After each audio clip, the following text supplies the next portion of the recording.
A high-voltage sign flashes before our eyes, accompanied by a desperate scream. No, a man in a dark hood clutches a bundle of sparking wires, his mind racing with a single terrifying thought. If I get caught, two men grab hold of him, their faces grim. He struggles against their grip, thinking, I can't let them catch me. As his pursuers close in, his desperation peaks. If they catch me, it's all over. Cornered and out of options, he makes a decision, bringing the live ends of the wires closer together. Electricity crackles violently between his hands. A massive surge of energy erupts like a bolt of lightning. In his mind, he makes a final, defiant choice. I'd rather. The electric shock incinerates him and his attackers, revealing their skeletons in a brilliant, deadly flash. His last thought screams out, die than be caught. But it's not the end. The scene shifts to a dark, veiny heart glowing with an ominous red light. A voice echoes, it doesn't matter. Inside my body, I have the heart of resurrection. The man, Kim Jae-oh, now stands as a smoldering skeleton, his flesh burnt away but his glowing heart still beating. He thinks to himself, I will not die. The story begins, Resurrection Boy. Episode 1, The Heart of Resurrection. A narrator explains the premise of this world. There are special hearts in this world, a mutation that occurs in a tiny fraction of the population. Depending on the mutated heart, these individuals can manifest transcendent abilities. People called them heart mutants. The scene shifts to a filthy alley where a figure is digging through trash. And people envied that power. They call it a blessing from God. The figure scoffs at the thought. A blessing? Don't make me laugh. It's Kim Jae-oh, his body skeletal and his face half gone, now rummaging through garbage.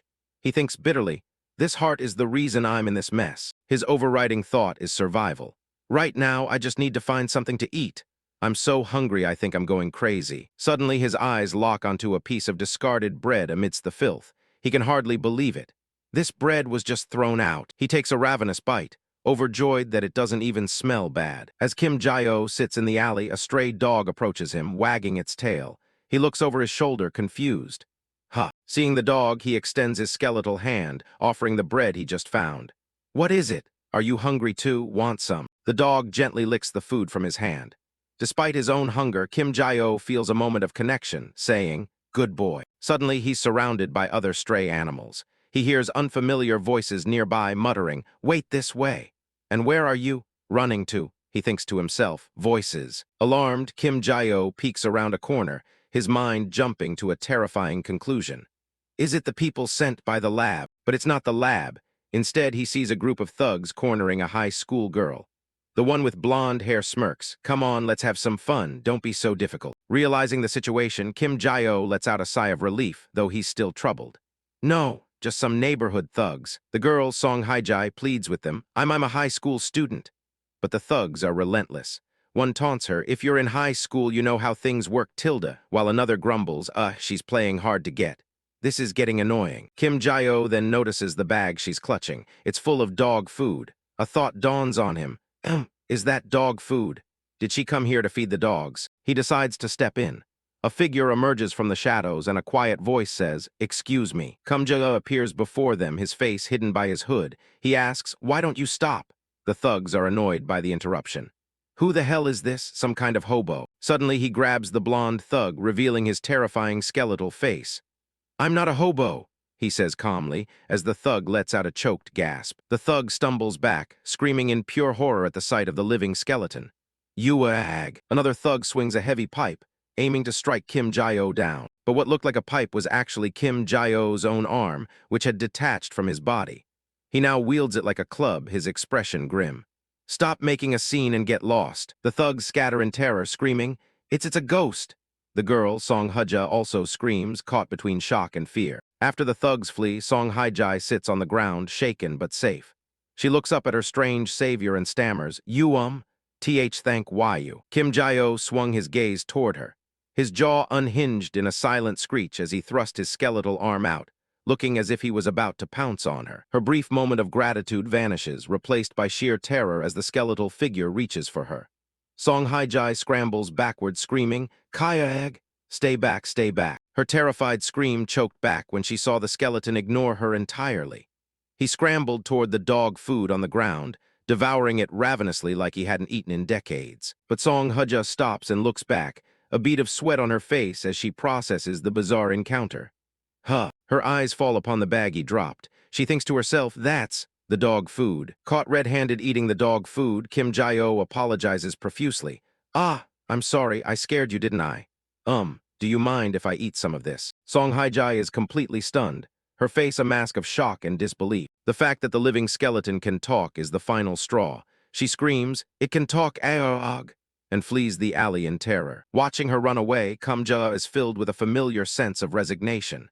I knew it. She ran away. He turns back to the spilled kibble, trying to brush it off. It's fine. At least now I can eat this dog food in peace. However, Song Hye-ji hasn't gone far. She peeks around a corner, heart pounding. WHWHWH, what was that? She watches as the stray dogs gather around him without any fear, and her terror begins to turn into questions. Was that a living person? No, is it even possible to be alive in that state? Wait, her mind flashes to the stories she's heard, and a stunning possibility emerges. Could he be a heart mutant? Realization and guilt wash over her. I heard heart mutants have all sorts of abilities, and he's the person who saved me. I was so rude to him. Taking a deep breath, she walks back into the alley. Kumjoa looks up from the ground, shocked to see her return. She holds out a sandwich, her voice gentle. Excuse me, if you're hungry, would you like this? It's a sandwich from Subway. Kim Jae-oh is speechless, staring at the offering as if it's a mirage. He can barely get the words out, for me. She smiles, yes, haha, I'm sorry for running away just because of how you look. As he takes the sandwich, he stammers, no, I don't mind at all, Touch, thank you so much. He clutches the sandwich, his mind reeling from this simple act of kindness.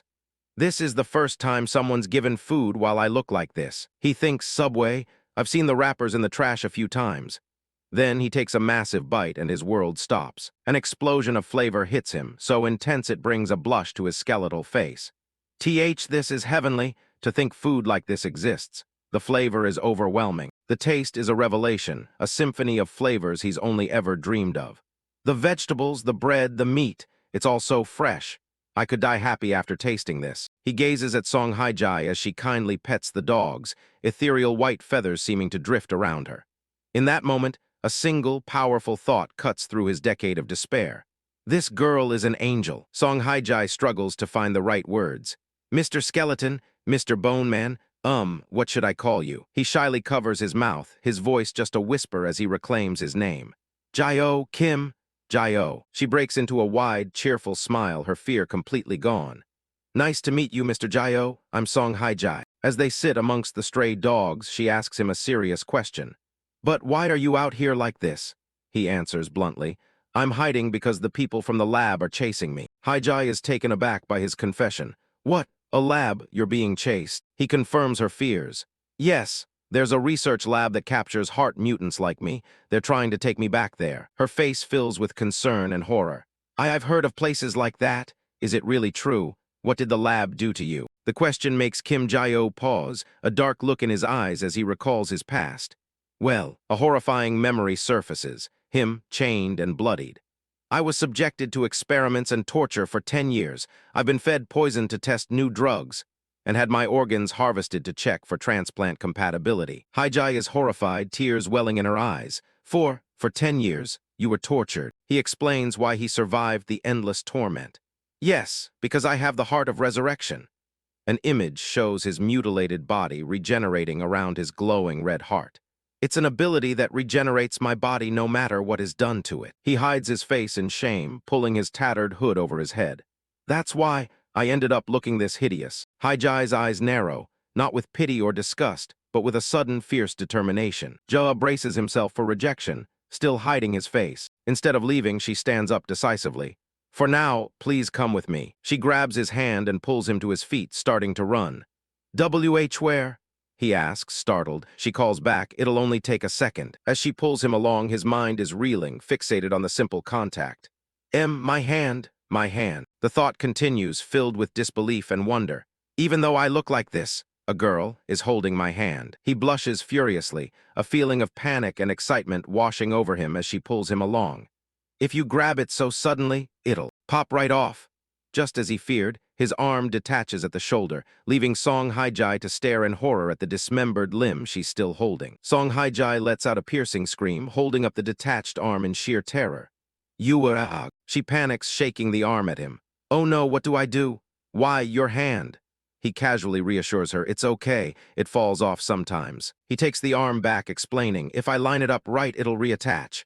Hye-ji breathes a sigh of relief. Thank goodness. He then looks around, confused. "But where were we going?" She can only mutter, "Oh, well." A short while later, Kim Jae-oh stands transformed in a new tracksuit, utterly bewildered by the sudden change. Hye-ji proudly presents shopping bags. "Your clothes are so worn out, I thought you'd stand out too much. If you wear a wig and dress normally, people won't stare as much." She smiles, adding, "They're cheap clothes, so they're not great, but they should be fine for a while." Overcome with gratitude, he stammers, "And no, they're wonderful." He savors the feeling of the new clothes against his bones. "This snug feeling, as if I have skin again. This warmth, as if every single hair is real." In his heart, a joyous shout erupts. These are the best clothes ever. But Hye-ji isn't finished with his makeover. "Wait, we're not done yet." He looks on, puzzled. "Oh." She points to his face. "Your face is still visible. Since you don't have ears to hold a mask, I'll cover it with makeup." With a flourish, she reveals her handiwork. A wig, glasses, and some very questionable makeup now adorn his skull. Ta-da! She hides her face in embarrassment. "I'm sorry, it's my first time doing makeup on a skull. It didn't turn out very well," but he's ecstatic. "I don't mind, I love the clothes and the makeup." Relieved, she adds, "Still, now those dangerous people won't recognize you." He notices her sudden silence as she covers her face and looks at her with a questioning. She glances at her phone and gasps in panic. "Oh, is it that time already? I'm in trouble, I have to get to my academy." As dusk settles, she waves goodbye and runs off. "It was nice meeting you, I have to go now." He can only manage a quiet, "Ah, yes." As she disappears down the street, she calls back one last instruction. "Take care of the puppies for me." He stands there in his new disguise, repeating her name as if to memorize it. "Her name is Song Hye-ji." Hye-ji runs toward her future, leaving a profound impact behind her. Surrounded by the happy, licking dogs, a new feeling sparks within him. "She asked me to take care of the puppies. Does that mean she's coming back tomorrow?" He reflects on his past, a stark contrast to his present hope. "In the lab, everyone treated me like a test subject, and everyone I met while running away fled at the sight of me." He looks at an image of Hye-ji in his mind, his heart full. "But she's the first person to treat me like a human being." Lying on the ground, he pets the first dog that approached him. "It's all thanks to you. If I had just left this place without seeing you, I wouldn't have met Hye-ji. Thank you, haha." As the dog licks his face, he asks, "What should I call you?" He decides on a name. "Gamja, how about Gamja?" The dog barks in approval. "Woof, you like it too, ha. He says the name fondly. "Gamja, that thing called Subway was really delicious." His thoughts drift back to his angel. "And Hye-ji bought me clothes and talked to me. She must be a real angel." For the first time in a decade, he feels a sense of optimism. "I'm looking forward to tomorrow. If I stay here, I'll be able to see her again, right?" He sits quietly with the dogs, but his brief moment of peace is interrupted by a sobering thought. The joyful look on his face vanishes, replaced by dawning horror. What am I thinking? The grim reality of his situation crashes down on him. I'm being hunted. Will I put Hye-ji in danger too after she helped me? He comes to a painful conclusion, looking at the dogs he has to leave behind. I should leave here. Under the light of the full moon, a decision is made. He walks away from the only place he's felt kindness, determined to protect his new friend. I need to go where I belong. His wandering takes him to a desolate area by the water, near a large drain pipe. Suddenly, his jacket is tugged from behind. Having walked until he collapsed, he lies unconscious amidst a pile of trash. He jolts awake with a scream, "Ugh, what was that?" He looks down and realizes he instinctively grabbed a mouse by the tail. A mouse. He sits up as the mouse scurries away, completely disoriented. Did I just collapse because I was walking aimlessly? I shouldn't just sleep anywhere. Now awake, the adrenaline fades, replaced by a familiar gnawing in his stomach. His stomach rumbles, a familiar ache returning. I'm hungry. He pulls out a handful of kibble he saved, a small, sad comfort. I'm glad I brought some of that dog food with me, haha. He tries to use the power of his imagination to make the meal bearable. I'll just think about Subway while I eat. If I imagine it, maybe it'll taste similar. He shoves the food in his mouth, narrating his imaginary meal. The green bits are lettuce, the yellow bits are bread, the brown bits are meat. To his own surprise, he thinks, oh, I think it actually does taste like Subway. Suddenly, he feels a presence and looks up, confused. Gamja pounces, stealing the food right out of his hand. He cries out in dismay, whoa, my Subway. He scolds the dog, Gamja, you can't eat that. Then he freezes, the situation sinking in. Ha! He stares at the dog, a flicker of disbelief on his face. Wait, Gamja. His mind races. How did you get here? Don't tell me. A wild, impossible hope begins to dawn.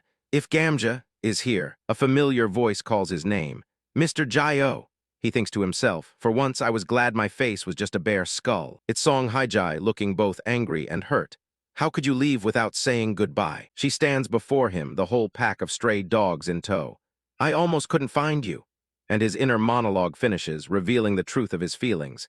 Because if I had skin, she would have seen just how happy I was. Resurrection Boy Episode 2, The Heart Variant.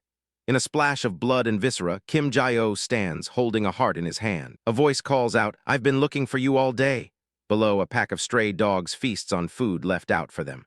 The voice continues, the dogs remembered your scent, so we finally found you. It's Song Hye-ji. She's found Kim Jae-o huddled amongst the junk.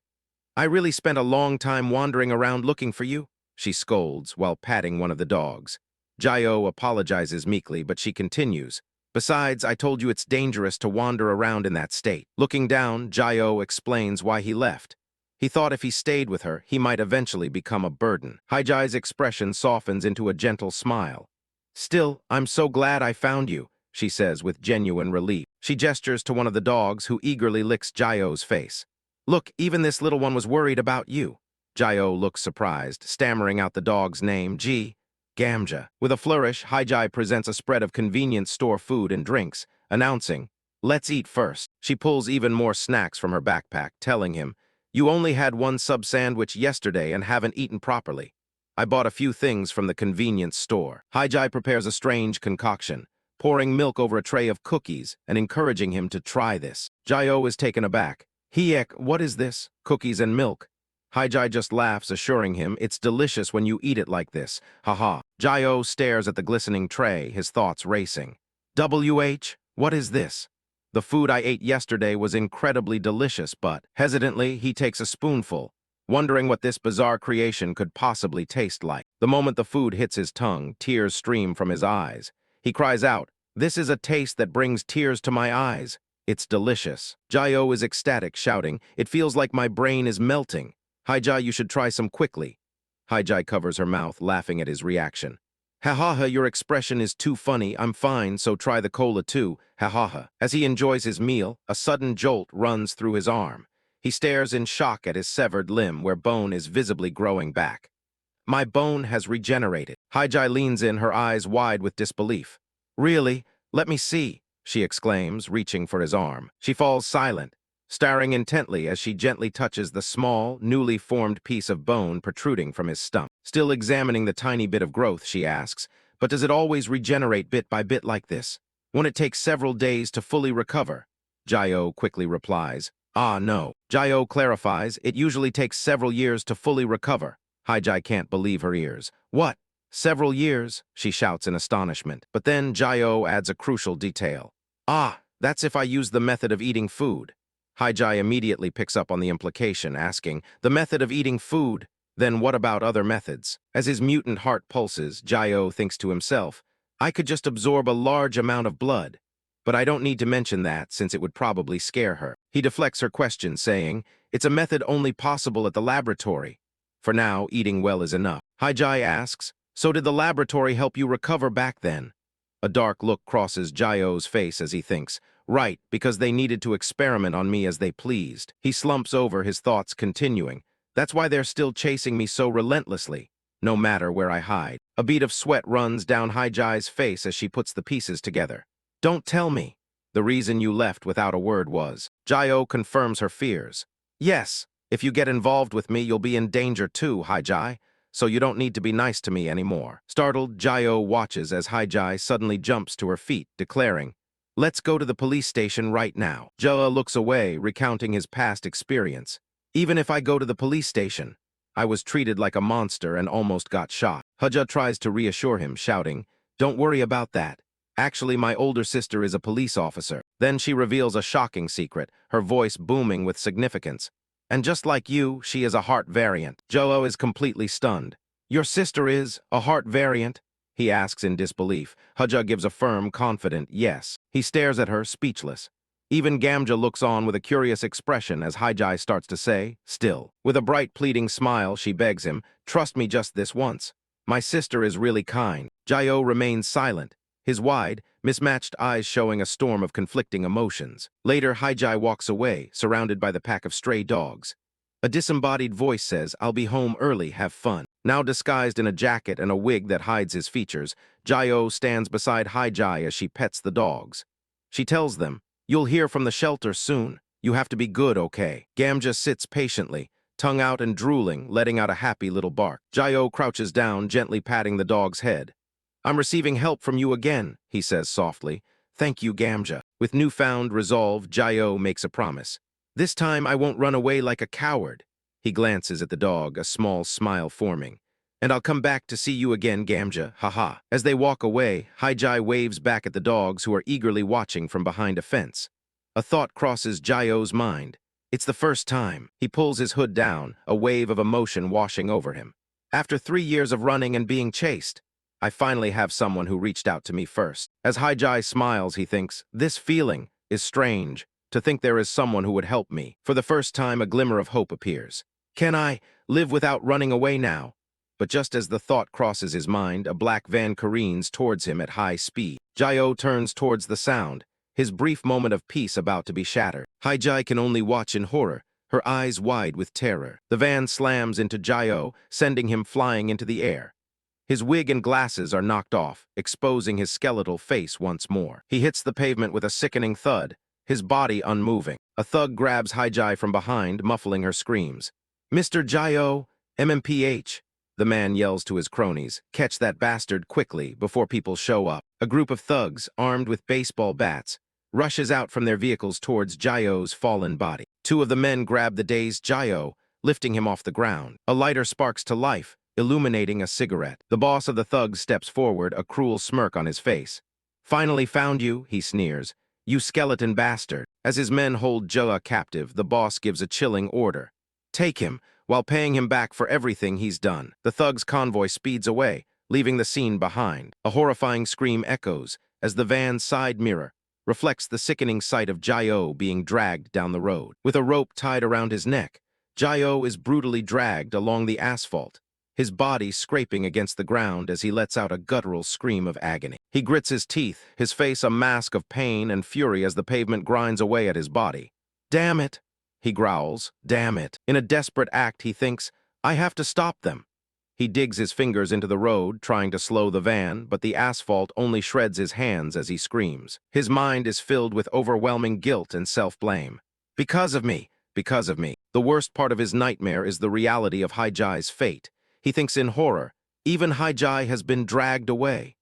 As she struggles against her captors in the back of the van, his fingers dig into the asphalt, shredding under the immense force as he is dragged relentlessly forward. With a final groan of protest, the rope snaps under the tension, sending Jae-oh tumbling across the road. Lying broken on the ground, he despairs. "With this trash ability, I can't do anything." His voice is a whisper of pure desperation. "Someone, please." And then help arrives from an unexpected place. The pack of stray dogs leaps over the guardrail, racing towards the speeding van. Jae-oh watches in stunned silence as the dogs swarm the road, grabbing the broken rope in their teeth. "You guys," working as a team, the loyal dogs pull with all their might, trying to free their friend. The rope frays and finally snaps completely under their combined strength. The van screeches to a sudden, violent halt. With the van stopped, the pack of dogs surrounds Jae-oh's battered body, standing guard. They bark and growl furiously at the van, a protective barrier of fur and teeth around their friend. One of the thugs in the van looks back, cursing under his breath. "Son of a bitch." The car doors swing open and the thugs step out onto the road, their intentions clear. Surrounded by the growling dogs, the thugs sneer. "Have these mutts gone crazy? It's not even the peak of summer yet." But the dogs refuse to back down. A sickening crack echoes as one of the dogs is struck, letting out a painful yelp. Jae-oh can only watch in horror, whispering, "No." The thugs begin a brutal assault, swinging their bats wildly. "Why, you little dog?" one shouts as the sounds of their cruel work fill the air, followed by the whimpers of the innocent animals. Jae-oh's body trembles as he tries to force himself up from the pavement. He thinks, "Get up. The dogs are fighting in my place." He clenches his mangled fist, a desperate fire in his eye. I have to do something." He looks up in horror, his thoughts screaming, "The dogs are getting hurt." as he witnesses a thug land a vicious kick on a defenseless animal. As he drags his broken body forward, his eyes lock onto the pools of blood on the asphalt. A desperate idea forms in his mind. That's it. Blood. He reaches a hand toward a puddle of blood on the pavement. I'll absorb the blood spilled by those thugs. It's not a large amount, but my body will regenerate a little. With every ounce of his remaining strength, he drags his broken body across the asphalt. Move, please, just until I reach that blood. The sounds of the brutal beating continue in the background as he pushes forward, thinking, please, if my body can just recover a little bit. But he freezes.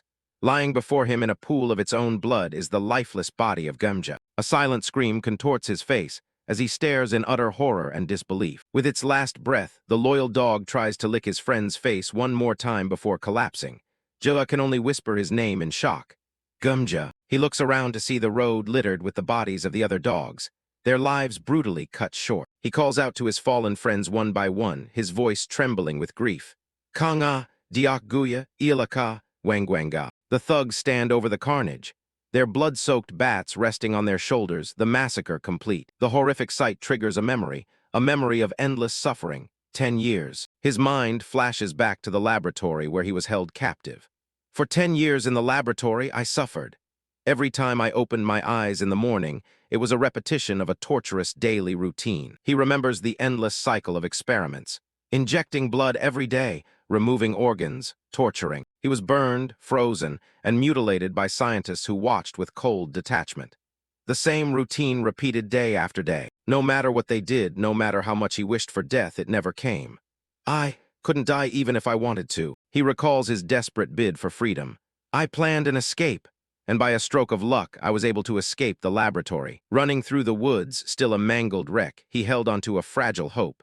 And I thought I would be happy once I was out. But the world outside, the lab, was just as cruel. Contrary to my expectations, he recalls the faces of terrified and hateful strangers. He recalls their faces, twisted in terror and disgust. The people outside despised me. And so, sitting alone in a world that rejected him, he came to believe a painful truth. Everyone thought of me as a monster. But, back in the present, lying amidst the bodies of his fallen friends, Jilla's heart begins to pound in his chest. It glows with a brilliant, pulsating red light, beating faster and harder as if awakening from a long slumber. He remembers the kindness he was shown, the only moments of peace he had known. The dogs and Hye-ji. A furious primal scream tears from his throat as the blood on the ground begins to rise.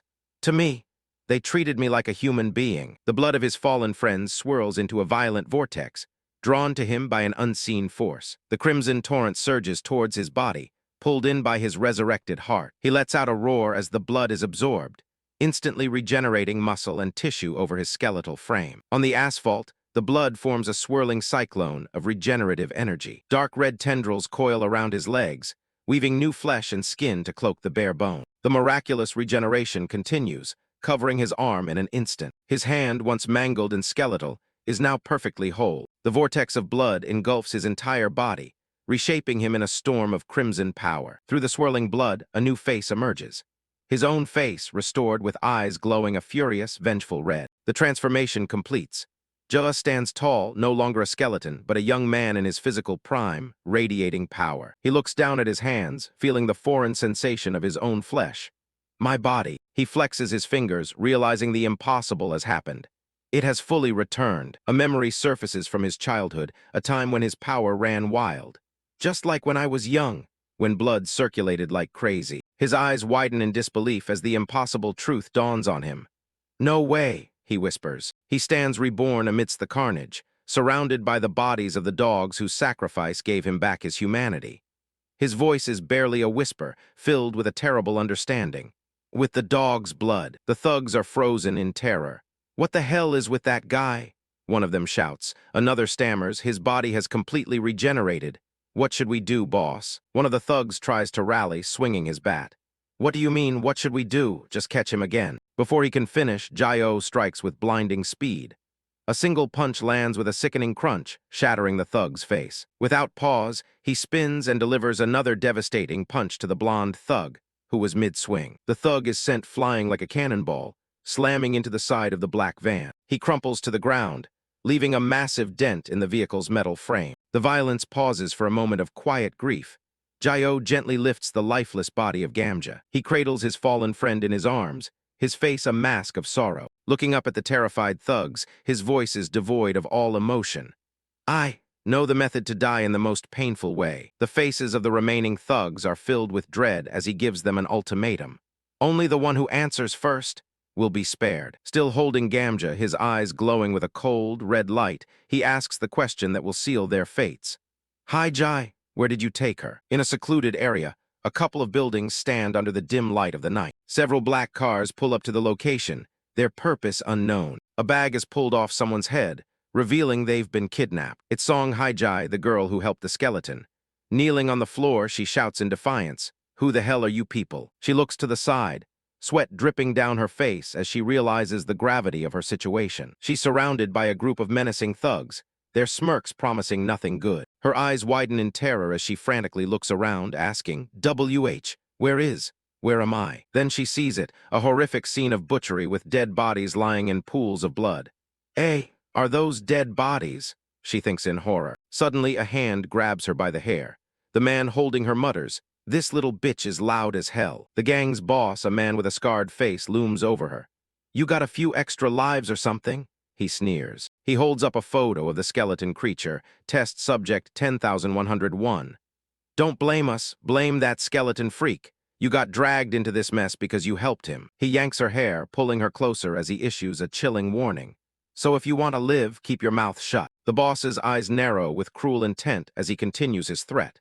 Nobody here gives a damn. Hye-ji's eyes are wide with sheer terror as his final words land. "If a couple of people die." Just then a phone starts ringing, cutting through the tense atmosphere. The boss answers the call, clearly annoyed. "What? Why are you calling instead of coming back?" Whatever the voice on the other end said, he snapped back in a total panic. "Where the hell is that skeleton brat?" The caller is in a panic, shouting back through the phone, What about the dogs?" He then delivers a completely baffling report. The skeleton turned into a human. Still on the phone, the boss demands, "What the hell are you saying? Speak clearly so I can understand you, idiot. What happened with the dogs?" Overhearing the call, Hye-ji's mind races. "Dogs? What does that mean?" "The dogs came to help." The man on the other end stammers, the skeleton."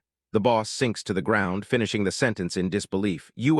Lost him." He explodes with rage, screaming into the phone, "You useless piece of trash. Do you have any idea how much he's worth?" Losing his temper completely, the boss smashes the phone on the ground. "You fucking idiots. If you don't bring him back, you're dead meat." He turns his fury back on Hye-ji, grabbing her violently. "Hey, you know where that skeleton went, don't you? Spit it out now." He screams in her face, completely unhinged. "Talk, you stupid bitch. Fuck, do you know how much money that is?" "My money." Drenched in sweat, Hye-ji insists, I don't know." But the boss doesn't buy it for a single second. "Oh, you don't know, huh?" The boss pulls out a knife, his eyes glowing with menace. "Let's see if a few extra breathing holes jogs your memory." With the cold blade against her throat, Hye-ji has a horrifying realization. "Mr. said he was being chased. I was so stupid." Tears stream down her face as the knife presses into her skin. She trembles, thinking, What should I do? Just as the boss is about to strike, a loud thud echoes through the warehouse. He turns to see one of his men sent flying, crashing hard onto the concrete floor. Another thug is thrown backward through the air as the rest of the gang scrambles, caught completely off guard. Everyone's attention snaps to the entrance, where a shadowy figure stands silhouetted against the bright light. The boss turns, confused and alerted by the sudden intrusion. It's a young man with shaggy black hair covering his face. The boss internally scoffs. "Who's that brat?" One of the thugs confronts the newcomer. "Hey, who are you? Looking at your clothes, you're just some homeless beggar." Before the thug can react, the young man's hand flashes out, grabbing him by the throat. Gah! Struggling against the powerful grip, the thug chokes out, "You little sh*T," while his mind screams, "How is he so strong?" Kim Jae-o speaks, his voice chillingly calm. "Because of you people." Still holding the thug by the throat, he finishes his sentence. "All the dogs died." The other thugs finally react, charging forward as one of them yells, "What are you doing? Kill him." A heavy punch lands squarely on the side of Jae-o's face. He barely reacts, spitting out a small spray of blood from the impact. Without hesitation, he throws a counterpunch that smashes directly into his attacker's face. The force of the blow sends the thug flying backward, a choked gasp escaping his lips. Ka! Another thug lunges forward, managing to grab Jae from behind. "Got you, you punk!" he yells triumphantly. A third thug joins in. grabbing Jayo by the hair and slamming his head down with brutal force. Blood trickles down his face, but Jayo just looks up, his eyes wide and eerily calm. In a display of raw power, he grabs one of his attackers and flips him effortlessly over his head, slamming him into the ground. The boss and his remaining men stare in utter disbelief, completely speechless. Standing amidst the carnage, Jayo looks down at the blood-soaked floor. "You guys," he begins. He lifts his head, and his eyes are now glowing a terrifying orange red. "You were sent by Hermes' lab, weren't you?" Watching from the side, a horrifying realization hits Hye-ji. "Don't tell me." A memory of the skeleton flashes in her mind, and she connects the dots. "Mister," the boss finally understands, a wide, greedy grin spreading across his face. "Holy shit, that's it," he shouts, yanking Hye-ji's hair. "That brat is the skeleton." He remembers the warning from the brokers. The brokers said he might be unrecognizable if he regenerates. "I almost didn't recognize you." A single word escapes the boss's lips. "Thanks." At the same moment, a gunshot rings out and a bloody hole appears in Jayo's back. The boss stands with a smoking gun, a cruel smirk on his face as he finishes his sentence. "For crawling right into our trap." Seeing his chance, the boss shouts an order to his men. "Get all the guns we got from the deal." They immediately obey, shouting, "Yes, sir." As they draw their pistols and open fire, the thugs unleash a hailstorm of bullets. The boss eggs them on, shouting, "If we catch him, we'll make way more money anyway. Don't hold back, shoot him." The bullets rip through Jayo's body, but the boss just screams louder. "Shoot him until he can't regenerate." The relentless barrage continues to tear him apart. "Don't stop, keep firing," the boss yells. As his body is riddled with bullets, Jayo can only think one thing. It hurts. He feels every impact as the bullets tear through his back. "My flesh is tearing." Another bullet shatters the bone in his leg. "And my bones are shattering." He gasps for breath, his mouth wide in a silent scream. "My lungs must be torn too. I can barely even breathe." Watching the horrific display, Hye-ji screams at the top of her lungs. "Stop it." Under the onslaught, Jayo finally collapses to the ground in a heap. One of the thugs mutters, "Stubborn son of a bitch," finally went down. He lies motionless in a growing pool of blood, but then a faint sound begins, a steady, rhythmic thump. With a twitch of his hand, his fingers creep toward the blood on the floor, fueled by a thundering heartbeat. His heart thunders like a war drum. The bloodstains on the floor begin to stir, swirling and coiling around his fingertips. Splayed on the ground, Jayo balls his hand into a fist. The blood, his own, the thugs who went down, and the victims being harvested, begins to spiral into his hand. Meanwhile, his heart hammers against his chest like a war drum. Deep inside his chest, his heart ignites, glowing with a brilliant red light and pulsing with unimaginable power. One of the thugs points a trembling finger, his face a mask of terror as he screams, "Boss." Jayo's body begins to rise from the floor, pulled up by dark, bloody tendrils. "This guy is coming back to life," the thug shrieks. The boss stares in utter disbelief, his cigarette dangling from his lips. "He's getting up like a zombie." As he gets back to his feet, dark energy explodes from his body, the bullet holes and torn flesh regenerating at an impossible speed. Panicked, the boss screams at his men, "Are you just gonna stand there and watch? Do something, shoot." As the thugs open fire again, Jayo's internal monologue continues. "I can feel every single bullet embedding itself in my body." A bullet passes through his head, but he doesn't fall. He simply regenerates and endures. He stands firm against the onslaught, thinking, "They aren't just piercing me, they're shattering and tearing me apart." In an endless, gruesome cycle, his body is destroyed and instantly recovers. "Yet my body keeps recovering," and the pain and agony repeat. But amidst the agony, he comes to a chilling conclusion. "But it doesn't hurt as much as I thought." His mind flashes back to the endless torment he suffered in the lab. Compared to, he remembers being burned alive, screaming in unimaginable pain. "Everything I've endured." He recalls the feeling of being crushed, his body pulverized by machines. The memory fills him with a cold rage. The experiments and torture were far more painful. Snapping back to reality, he unleashes his fury, his fist smashing into a thug's face. He moves like a blur, spinning and kicking another thug with bone-shattering force. His eyes, glowing with red-hot anger, fix on his next victim. "So bullets like this," he punctuates his thought with another brutal punch. "I can endure as many as you've got." The remaining thugs are frozen in terror. "The guy, he's floating." One of them stammers as Jaya launches himself toward them, but his thoughts turn to the real source of his rage.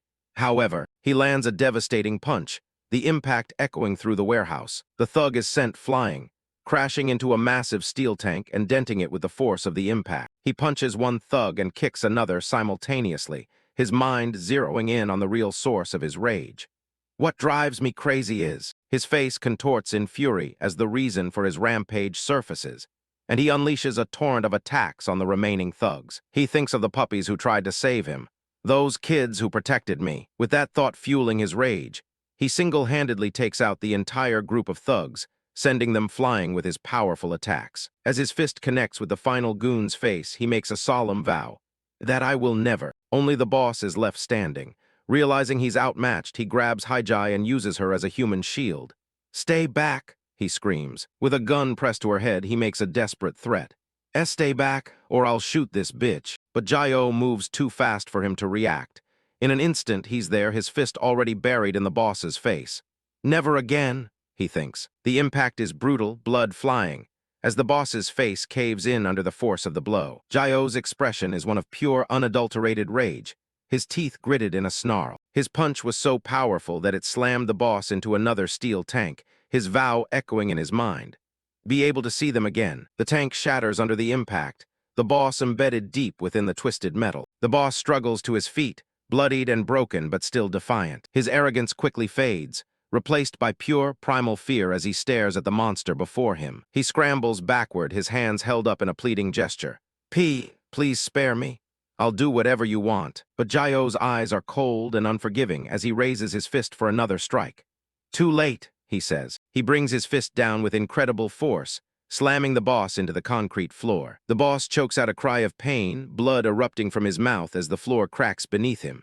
Kahuk! Jae-oh doesn't stop, his fist a relentless hammer pounding the boss's face into the ground. He continues the brutal assault, each punch driving the boss deeper into the shattered concrete. He pours every ounce of his grief and rage into the relentless assault, his fists blurring as he strikes again and again. The brutal punishment continues until the boss's face is completely shattered, driven deep into the fractured concrete below. His rage finally spent, Jae-oh slumps forward, the adrenaline leaving him as quickly as it came. His fist, bruised and bloodied, hangs limp at his side.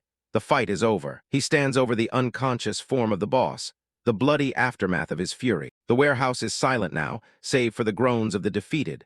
Jae-oh stands alone amidst the carnage. He catches his breath, steam rising from his body as the last vestiges of his anger fade. Seeing that it's finally over, Hye-ji calls out to him, her voice filled with awe and concern. "Mister." He turns and takes a slow, heavy step toward her. Barefoot and battered, he walks across the blood-stained floor. He finally reaches her, his tattered clothes hanging off his frame as he looks down at her. Hye-ji looks up at him, her voice trembling. Are you sure you're okay? You were shot so many times." Suddenly, Jae-oh collapses into her, wrapping his arms around her in a desperate hug. "Thank goodness," he whispers. The terrifying monster from moments ago is gone, replaced by a boy with tears streaming down his face. Hye-ji stares in shock, finishing her earlier thought, that you're alive. His face buried in her shoulder, Jae-oh finally lets his grief show. "The puppies died saving me." His voice is choked with tears as he confesses his deepest fear. "But I was so scared that you might have died too, Hye-ji." He pulls back slightly, looking at her with tear-filled eyes. "Since you're alive, thank you." Hye-ji is taken aback, her own eyes welling up with tears. "Why are you thanking me?" she thinks, stunned by his words. Her hand gently rests on his torn shirt, a silent gesture of comfort. She pulls him back into a tight embrace, weeping with him. "I'm the one who should be thankful." At the scene of the gang takedown, a detective yells impatiently at the officers. "Look at your movements. Can't you move faster? Take the suspects into custody." Following his orders, a police officer cuffs one of the many gangsters left beaten and bruised from the earlier fight. Surveying the widespread damage and the sheer number of incapacitated thugs, another officer expresses his confusion. "It's a violent incident caused by internal gang divisions, but they did this much damage just fighting amongst themselves." Watching from the safety of the woods, Song Hye-ji feels a wave of relief. Fortunately, it looks like all the gangsters are being arrested by the police. But Kim Jae-oh is worried, asking, "Are you sure we don't need to be investigated or anything?" Kim Jae-oh reminds her of the instructions she gave him earlier. "Hye-ji told us to stay out of it for now. She said things would get complicated if a heart mutant was involved." Trusting in her plan, he decides it's best for them to leave the scene. Since she said she'd take care of it, let's just go for now. But as soon as they're safe, the grief of their recent loss overwhelms Hye-ji and she breaks down in tears. Wow! The immense sorrow hits Jae-oh as well, and he collapses, unable to hold back his own sobs. Before them lie the bodies of the dogs who sacrificed themselves. Jae-oh looks down at them, his voice cracking as he apologizes. "I'm sorry." "Guys." Hye-ji tearfully lists the names of their fallen friends one by one. Bajiki, Suru, Titingu, Choko, Biolai, Maru. She clutches one of the dogs, blaming herself for what happened. "It's my fault. The poor things followed me to save me." The guilt eats away at her as she reflects on their sacrifice. "Even though I couldn't take responsibility for them, I only kept them warm for a moment, fed them for a moment. My brief moment became everything to them, and they risked their lives to come save me." Jae-oh suddenly bites his own finger, shouting to stop her self-blame. "That's not true. It's not your fault, Hye-ji. They died giving their blood to me." Hye-ji looks at him, completely shocked by his sudden action. "WH, what are you doing right now?" Looking at the fallen dogs, Jae-oh explains his desperate idea. "I can recover if I absorb blood, right? If my blood happens to be special. Maybe I can resurrect the dogs like me." With grim determination, he bites down hard on his finger, drawing blood. But in an instant, the wound magically seals itself, the blood retracting before a single drop can fall. Jae-oh stares at his perfectly healed hand in disbelief and frustration. "Damn it! Why am I healing so fast?" Frantic, he shoves his fingers back into his mouth, trying to force the wound open before it can fully close again. But Hye-ji grabs his hand, pleading with him to stop his desperate attempt. "Stop it! The dogs will be even sadder." Jae-oh looks up, his own pain making him question her words. "Sad? They died because of me. Wouldn't they resent me?" Hye-ji gently takes his hands, trying to make him understand. "Resent you? The dogs liked you so much, I know it." She explains further, remembering how the dogs usually acted. "They normally kept their distance from people, but they really liked you." The information slowly sinks in for Jae-oh, who could only see his own failure. They kept their distance from people. Hye-ji confirms his thought, her expression somber. "It's true. These dogs had a lot of scars from being abused left and right. They probably had a lot of bad memories of humans." Jae-oh gently strokes one of the dogs, a wave of sadness washing over him. "I had no idea. I just thought they were docile." Hye-ji looks at him with sincere empathy, trying to ease his guilt. "So if you hurt yourself and blame yourself, their hearts will ache too." Her words finally reach him. Jae-oh gently cradles one of the fallen dogs, his frantic self-harm forgotten. A small, knowing smile appears on Hye-ji's face as she continues her thought. "The fact that they approached you without hesitation," she looks at him, voicing a profound truth he hadn't considered, "means they probably felt that you were in a similar situation." Overwhelmed by her kindness and understanding, Jae-oh can only offer a simple reply. "Thank you." As they sit in the quiet sorrow, a faint sound breaks the silence. Whimper, whimper, whimper. Startled, both Jae-oh and Hye-ji turn towards the unexpected sound. A tiny, lone puppy appears, and Hye-ji recognizes it instantly. "It's Gamja's puppy." "I was worried because I didn't see it, but thank goodness it's alive." Both of them are stunned into silence as the small puppy bravely trots towards them. The puppy stops directly in front of Jae-oh, wagging its tail. Hye-ji whispers, "It's looking at you." Jae-oh speaks to the little survivor, his voice thick with emotion. "You don't hate me because of me. Your friends and your mom all died." Instead of fear, the puppy responds by affectionately licking Jae-oh's outstretched hand. Tears well up in Jae-oh's eyes at the simple act of kindness. Hye-ji smiles warmly, observing, "This little one too. It seems to like you." The small puppy curls up in Jae-oh's lap and instantly drifts off. Hye-ji notes softly, "Ah, it fell asleep. It must have been exhausted." Looking at the sleeping puppy, Hye-ji thinks to herself, "What do? I can't just leave a newborn like this behind, as I thought. Should I take it home?" Her concern then shifts to the boy holding the puppy. "Then what about him? Those guys from the lab didn't seem like your run-of-the-mill bad guys." Having made a decision, Hye-ji runs off, calling back to a confused Jae-oh.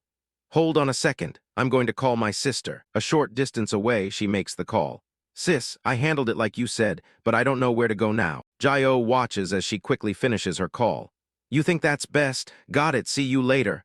He's left wondering what they talked about. Following Hye-ji's lead, the two of them, with the puppy in tow, leave the woods and head back towards the city. The chapter is titled Twigim, the name of the puppy.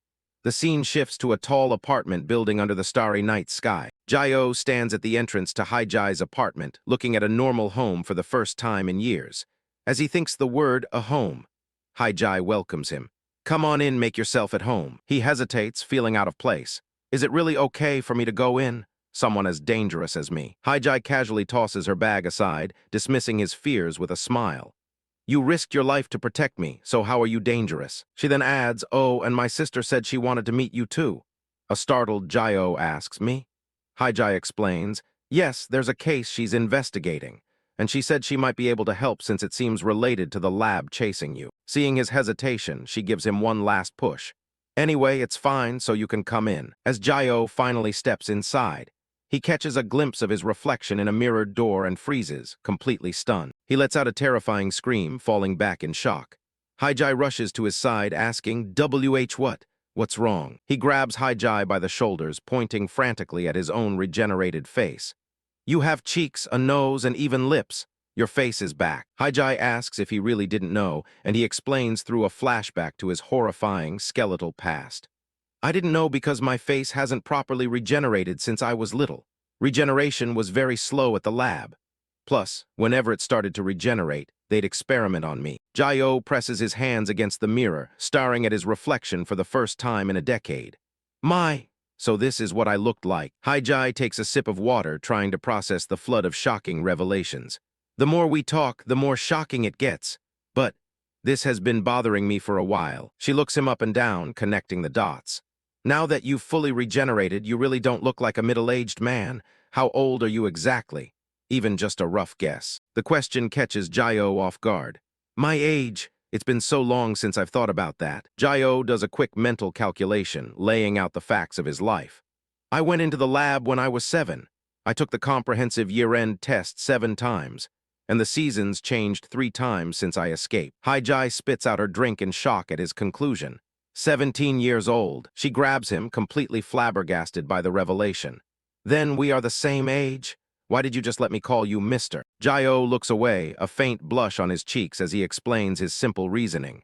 I just liked that you were addressing me like a person. His honest, vulnerable answer leaves Hye-ji completely speechless. She's flustered but can't help but find his innocence endearing. What the? That's kind of sad, but cute. She quickly recovers, deciding to clear the air. Let's just use each other's names and drop the formalities from now on. Okay, we're going to eat, so go wash up. Jae-oh agrees. Yeah. While Jae-oh is busy, the little puppy Twigim helps himself to a bowl of food on the floor. Soon after, Jae-oh sits down to his first proper meal in what must feel like a lifetime. He takes a bite and his eyes go wide with pure delight. It's delicious. The food is so warm and delicious. Hye-ji laughs, downplaying her cooking skills. It's just soy sauce egg rice. Sorry, I'm not really a good cook. Still, thanks for enjoying it. But Jae-oh is completely serious, his eyes shining with gratitude. No, it's the best food I have had in years. As she starts to clean up, Hye-ji gives him an update on their plans. Also, my sister said something suddenly came up and she can't make it today. It's probably because she's busy with work. In no time at all, Jae-oh has cleaned every single one of his plates. Hye-ji points to the couch, offering him a place to rest. And you can sleep here tonight. A surprised Jae-oh asks, H here? She replies, why can't you sleep in a place like this? He quickly backtracks, not wanting to seem ungrateful. No, I'd be honored, but the floor is fine for me. Hye-ji just laughs and hands him a blanket. Haha, it's okay, just use this blanket. He takes it, still a bit overwhelmed. Thanks. Hye-ji heads for her room, saying goodnight. I have to do my school homework, so I'll be in my room. You go to sleep first. Jae-oh replies, why yeah, thanks. With a soft click, the door to her room closes, leaving him alone in the living room. Jae-oh stands in the quiet apartment, holding the blanket she gave him, a sense of peace settling over him for the first time. He looks around, his expression unreadable, taking in the unfamiliar but comforting space. Left alone in the living room, Jae-oh looks around in wonder at things he's only ever seen in books, if at all. TVs are that thin and big. He marvels at a simple pot of flowers, a sight completely alien to his previous life. People bring flowers into their homes too. It's so different from the lab. He sits on the sofa and is immediately shocked by the sensation. It's incredibly comfortable. Sofas are this soft. It's softer than the bed I slept on in the lab. Meanwhile, the little puppy is struggling to eat from its bowl, pushing it around the floor. The puppy tries to eat so enthusiastically that it ends up coughing up some of its food. The sound startles Jae-oh, whose instincts from the lab immediately kick in, sensing danger. He sees the puppy choking and struggling to breathe. Forgetting all his own troubles, he cries out in pure panic. Little guy. He leaps from the couch and rushes over to the puppy, ready to save it. But he freezes, unsure of what to do, as the puppy simply continues to eat the food it spilled on the floor. The puppy looks up at him, its face smeared with food, completely oblivious to his panic. Realizing his overreaction, Jayo calms down, a small, embarrassed smile on his face. Oh, it's nothing. Later that night, Jayo settles down on the couch, tucked into the blanket with the small puppy sleeping soundly beside his pillow. He snuggles into the soft blanket, a feeling he's never experienced before. It's warm and cozy, so soft. I love it. The puppy wakes up and playfully clambers onto him. He smiles warmly at the little creature. You like it here too, huh? Looking at his new companion, he decides it needs a name. What should I name you? Since you're Gamja's puppy, Gamja, French fries. He settles on the perfect name. How about Twigim? You like it, right? The puppy licks its chops in agreement. From now on, your name is Twigim. As Twigim sleeps peacefully, Jayo feels a warmth spreading through him that has nothing to do with the blanket. It's warm, so this is what they call happiness. As he drifts off, he takes stock of all the new, good things in his life, starting with the simple meal he was so grateful for. I ate a delicious meal. His thoughts drift to the feeling of the hot bath, a luxury he had never known. It's so warm. He continues his blissful inventory, remembering the simple joy of the bath. I got to wash up with warm water. He holds Twigim close, savoring the feeling of safety. And I even get to sleep in a soft place like this. But as he lies there, a dark thought intrudes on his happiness. But his eyes snap open, the warmth replaced by a cold, hard realization. These are things that can easily be lost. His mind flashes back to the day of his escape, a chaotic scene of barefoot patients running for their lives down a sterile corridor. Everyone run. A younger, skeletal Jayo is among them, part of a desperate stampede towards freedom. The exit is that way. Suddenly their path is blocked by heavily armed guards. An order rings out. They are all Class A or higher heart mutants. Do not let them escape. An explosion erupts from the group of escapees, sending the guards flying. The floor is shattered, and several of the young mutants, including Jayo, are knocked to the ground by the blast. One of the surviving guards takes aim with a large, high-tech rifle. The weapon charges up, a swirling vortex of destructive energy gathering at its muzzle. From the barrel of the gun, a torrent of fire swallowed everything in its path. To the soldiers, those children and test subjects meant absolutely nothing. In their eyes, every single threat had to be eliminated. Embers drifted through the air, but something caught the soldiers completely off guard. Another escapee, a girl with the power to manipulate ice, joins the fray, unleashing her elemental fury to freeze the soldiers' flaming muzzles in their tracks. She sees Jayo still dazed on the ground and yells at him. Kim Jayo, snap out of it. As Jayo struggles to find his feet, another friend, a boy with slick-back hair, unleashes his power to hoist the heavy concrete, shielding him from danger. The two boys share a look of grim determination, united in their goal to escape. The ice user reaches out her hand, urging them on. Hurry up and get out. The exit isn't far. Jayo takes her hand, shouting right. As they continue their desperate flight, he remembers the sheer desperation of that moment, running alongside his fellow escapees. I escaped with so much difficulty. The memory of the escape fades, but the pain remains. But because we got separated at the very end. He looks at Twigim, his thoughts turning to the friends he lost. They might be somewhere right now, suffering again. He gently pets the sleeping puppy, a silent vow forming in his heart. That's why. I won't let it be taken away from me ever again. His hand begins to glow with a faint red light as his resolve hardens. Even this small bit of peace, even this happiness, the source of his power, the heart of resurrection, pulses with a dark energy, reacting to his intense emotions. If anyone messes with it, his eyes fly open, glowing with a menacing red light. Then, a close-up on his glowing eye reveals the depth of his new conviction. No matter who it is, I won't let them get away with it. But the next morning, his newfound peace is shattered by a desperate scream that echoes through the neighborhood. Ag! Jayo, now dressed, runs frantically through the streets, his heart pounding with dread. He screams the name of his lost companion, his voice filled with panic. Twigim! Twigim! Tears stream down his face as he cries out in utter despair, his happiness snatched away in less than a day. Twigim, where are you? Resolve shattered in a single day. As Song Hye-ji gets ready to leave, she calls out to Kim Jayo, Jia, I'm heading to school. He looks on, confused by the very idea, repeating, school. She adds a final instruction. Unnie said she'll be back this evening, so keep an eye on the house. Jayo, looking a bit stressed, replies, This evening? Yeah, she said she's got a lot of work. With a wave, she says, Okay, got it, have a good day. As the door closes, Jayo thinks to himself with a hint of longing, school, Must be fun. Just as Hye-ji is about to leave, a small puppy starts whining and scratching at the door, clearly wanting to go outside. Hye-ji turns back asking, "Twigim, what's wrong?" Jae-oh echoes her concern from inside. "What's the matter with Twigim?" The two of them watch the eager puppy. Jae-oh wonders, is he bored? He doesn't seem sick or anything. Hye-ji then gets an idea, asking, "Do you want to go out with me?" Jae-oh seems conflicted, thinking, "What do I do? I have to go to school right now." But then gives in, offering, "Should I take you for a quick walk?" Hye-ji immediately gets worried, asking, "Will it be okay? What if dangerous people chase us again?" But Jae-oh reassures her with newfound confidence. "It's fine," he says with a grin. "They won't recognize me now that I'm back anyway." Hearing his confident answer, Hye-ji looks relieved, murmuring, "Well, that's a relief." As she finally heads out, she gives him last-minute instructions. "If you're going for a walk, you have to put his leash on. The leash is in the second drawer over there. The door code is XXXX. The apartment door closes as Hye-ji rushes off. Alone now, Jae-oh thinks to himself, "Okay, see you later. She said the leash was here." But outside, things immediately get out of hand.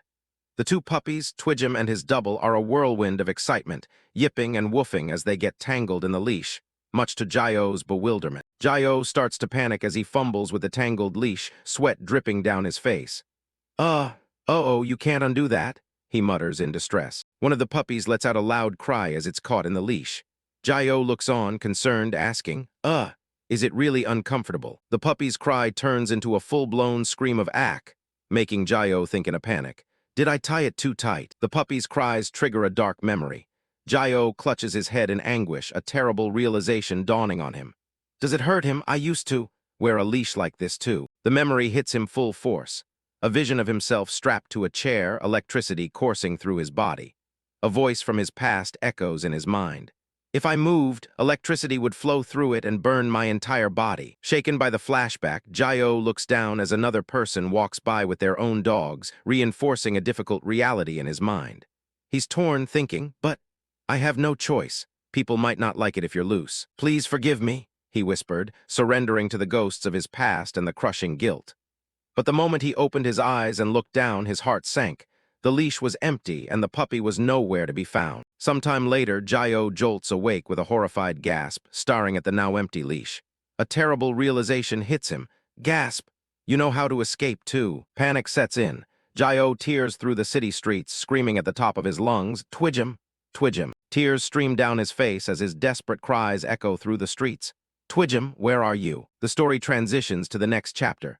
Resurrection Boy, Episode 5, Lost Twigim. His frantic search continues as he sprints through an alleyway, yelling, "Where are you? Twigim, please answer me." He grows more and more desperate, even resorting to digging through a trash can, shouting, "Is he here?" He checks under a parked car, his voice filled with anxiety.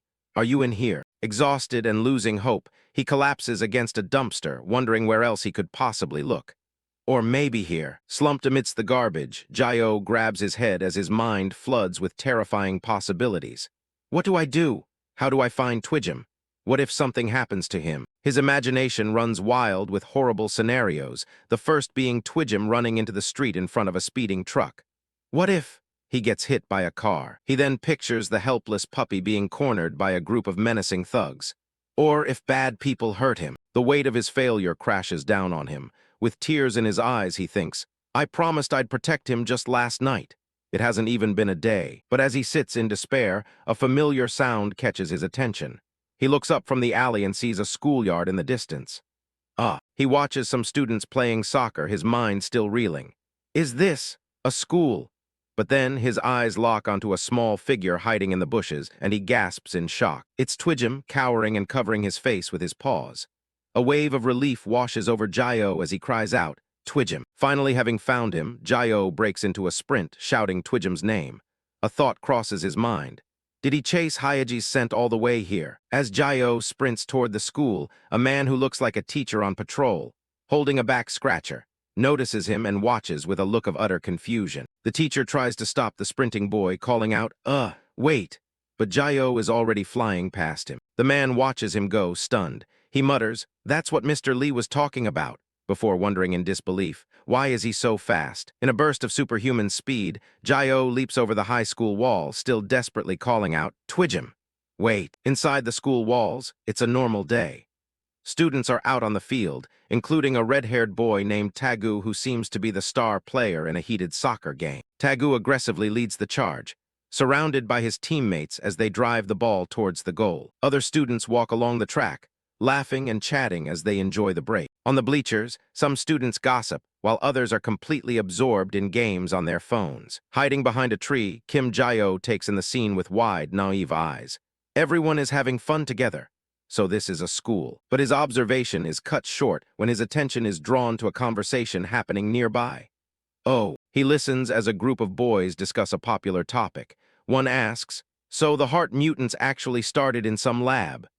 Another dismisses it. "Nah, that's just a rumor. The truth is actually." They're watching a video on a phone, which dramatically declares, "If you report an unregistered wanted mutant, the reward is 1 billion won." And there's a dark truth about organizations that trade mutants. The boys joke about the reward. "If we catch a mutant, we'd hit the jackpot lol."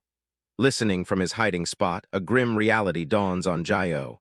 So this is how the outside world sees heart users. He knows he can't stay here. He thinks to himself with a new sense of urgency, "I need to be careful. I have to find Twigim and get out of here." Just as he makes his decision to leave, he spots a familiar, furry body running across the school grounds. Found him. Twigim. Meanwhile, a group of girls are checking out a video they just filmed for a dance challenge. One of them excitedly asks, "How is it? Did it come out well?" Her friends immediately start gushing over the girl in the center, Minjeong. "Wow, total vibes tilde Minjeong is insane, drop-dead gorgeous, FR. Seriously, Minjeong's looks are intimidating. Unbelievable." Minjeong, basking in the praise, gives a smug smile and replies, "Whatever tilde, you guys are pretty." As they're talking, Twigim trots right up to their group, catching them by surprise. One of the girls exclaims, "Oh my, what is this? A puppy." The girls squeal with delight. "Act so cute."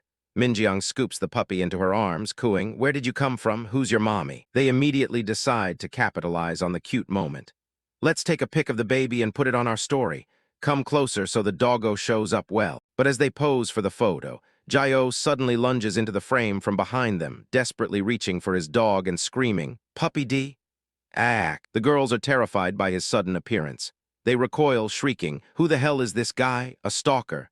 Is he a hidden cam perv?" One of them yells, "Fuck, what a total pervert!" Realizing how his frantic lunge must have looked, Jae-ho quickly ducks behind a tree, stammering an apology, sorry. Jae-ho tries to explain himself, looking flustered. Well, I didn't mean to startle you. You have Twigim with you." But the girl's anger instantly vanishes the moment they get a good look at his face. They blush, thinking, "He's super cute." One asks, "Yeah, why is he so handsome?" Taking in his appearance, one of the girls observes, "Looking at his gym clothes. He must be a first year." Her friend adds, "Who is he? Never seen him before. Did he transfer?" Noticing their phone is still pointed at him, Jae-ho asks, "But excuse me, am I being filmed on that phone?"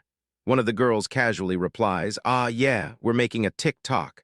Wanna film with us?" Another girl scolds her friend, "Hey, what are you doing asking a stranger?" But the friend shoots back, "Who cares tilde he's handsome tilde lol. He's a first year anyway, right? We can be friends starting nows."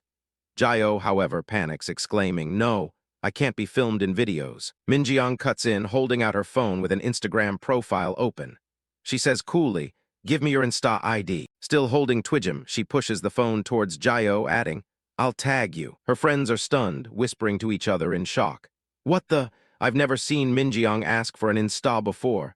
With a face like that makes sense." One of them pressures him, "Hurry up and tell me. Minjeong has over 100K followers. If you get tagged, your followers will go up fast too." But Jae-ho is utterly lost, asking in. "Sta." Minjeong assesses him with a predatory gaze, thinking to herself, "Well, he's definitely easy on the eyes. Him being shy is cute too. Would make good arm candy, no." As Jae-ho hesitates, muttering, but Minjeong scoffs internally.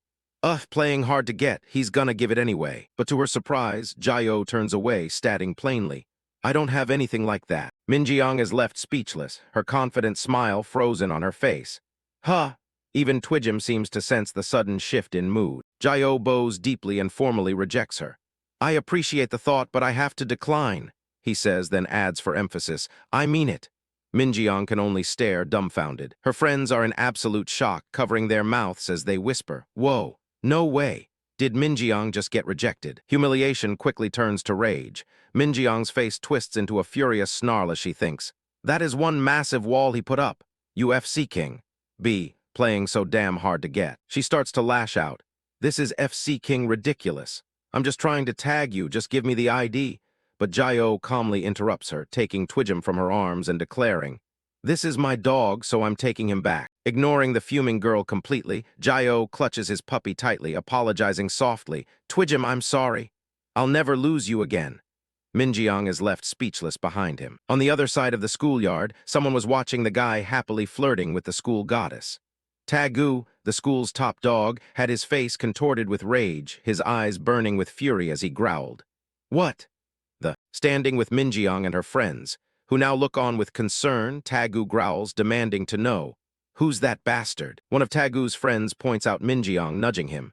"Hey Tagu, isn't that your crush?" Tagu just growls in response. He glares at Kim Jayo, who is happily cradling Twigim. Tagu mutters to himself, "That guy's using a dog to hit on Minjiang. I've been watching him. Who the hell is he?" His friend explains, "You don't know. Transfer student maybe. Looks like our grade." But Tagu is consumed by rage, his teeth clenched as he thinks, "That F** seeker is making a move on Minjiang right in front of me." Tagu suddenly calls out to his friend, "Hey, toss me the ball." The friend looks confused, asking, why the ball?" As Tagu prepares to kick, his friend panics, yelling, "W.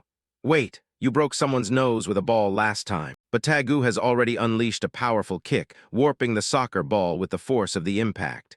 His friend can only think, that was. With a spinning kick, Tagu sends the ball flying with violent intent, coldly stating, "Not my problem." The ball hurtles directly towards Jayo and the puppy in his arms.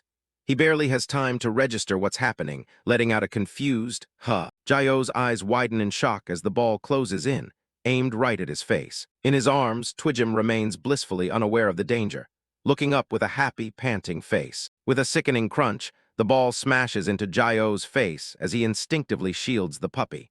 The girls scream in horror at the brutal impact. Jayo stumbles back, clutching his face as one of Minjiang's friends rushes over, asking in a panic, "Hey, are you okay?" Bright red blood drips onto the pavement. The girl shrieks, "BL, blood, are you all right?" Tagu and his friends jog over, and Tagu puts on a show of false concern, saying, Sorry, the ball slipped out of my hand." He continues the act, raising his hands innocently.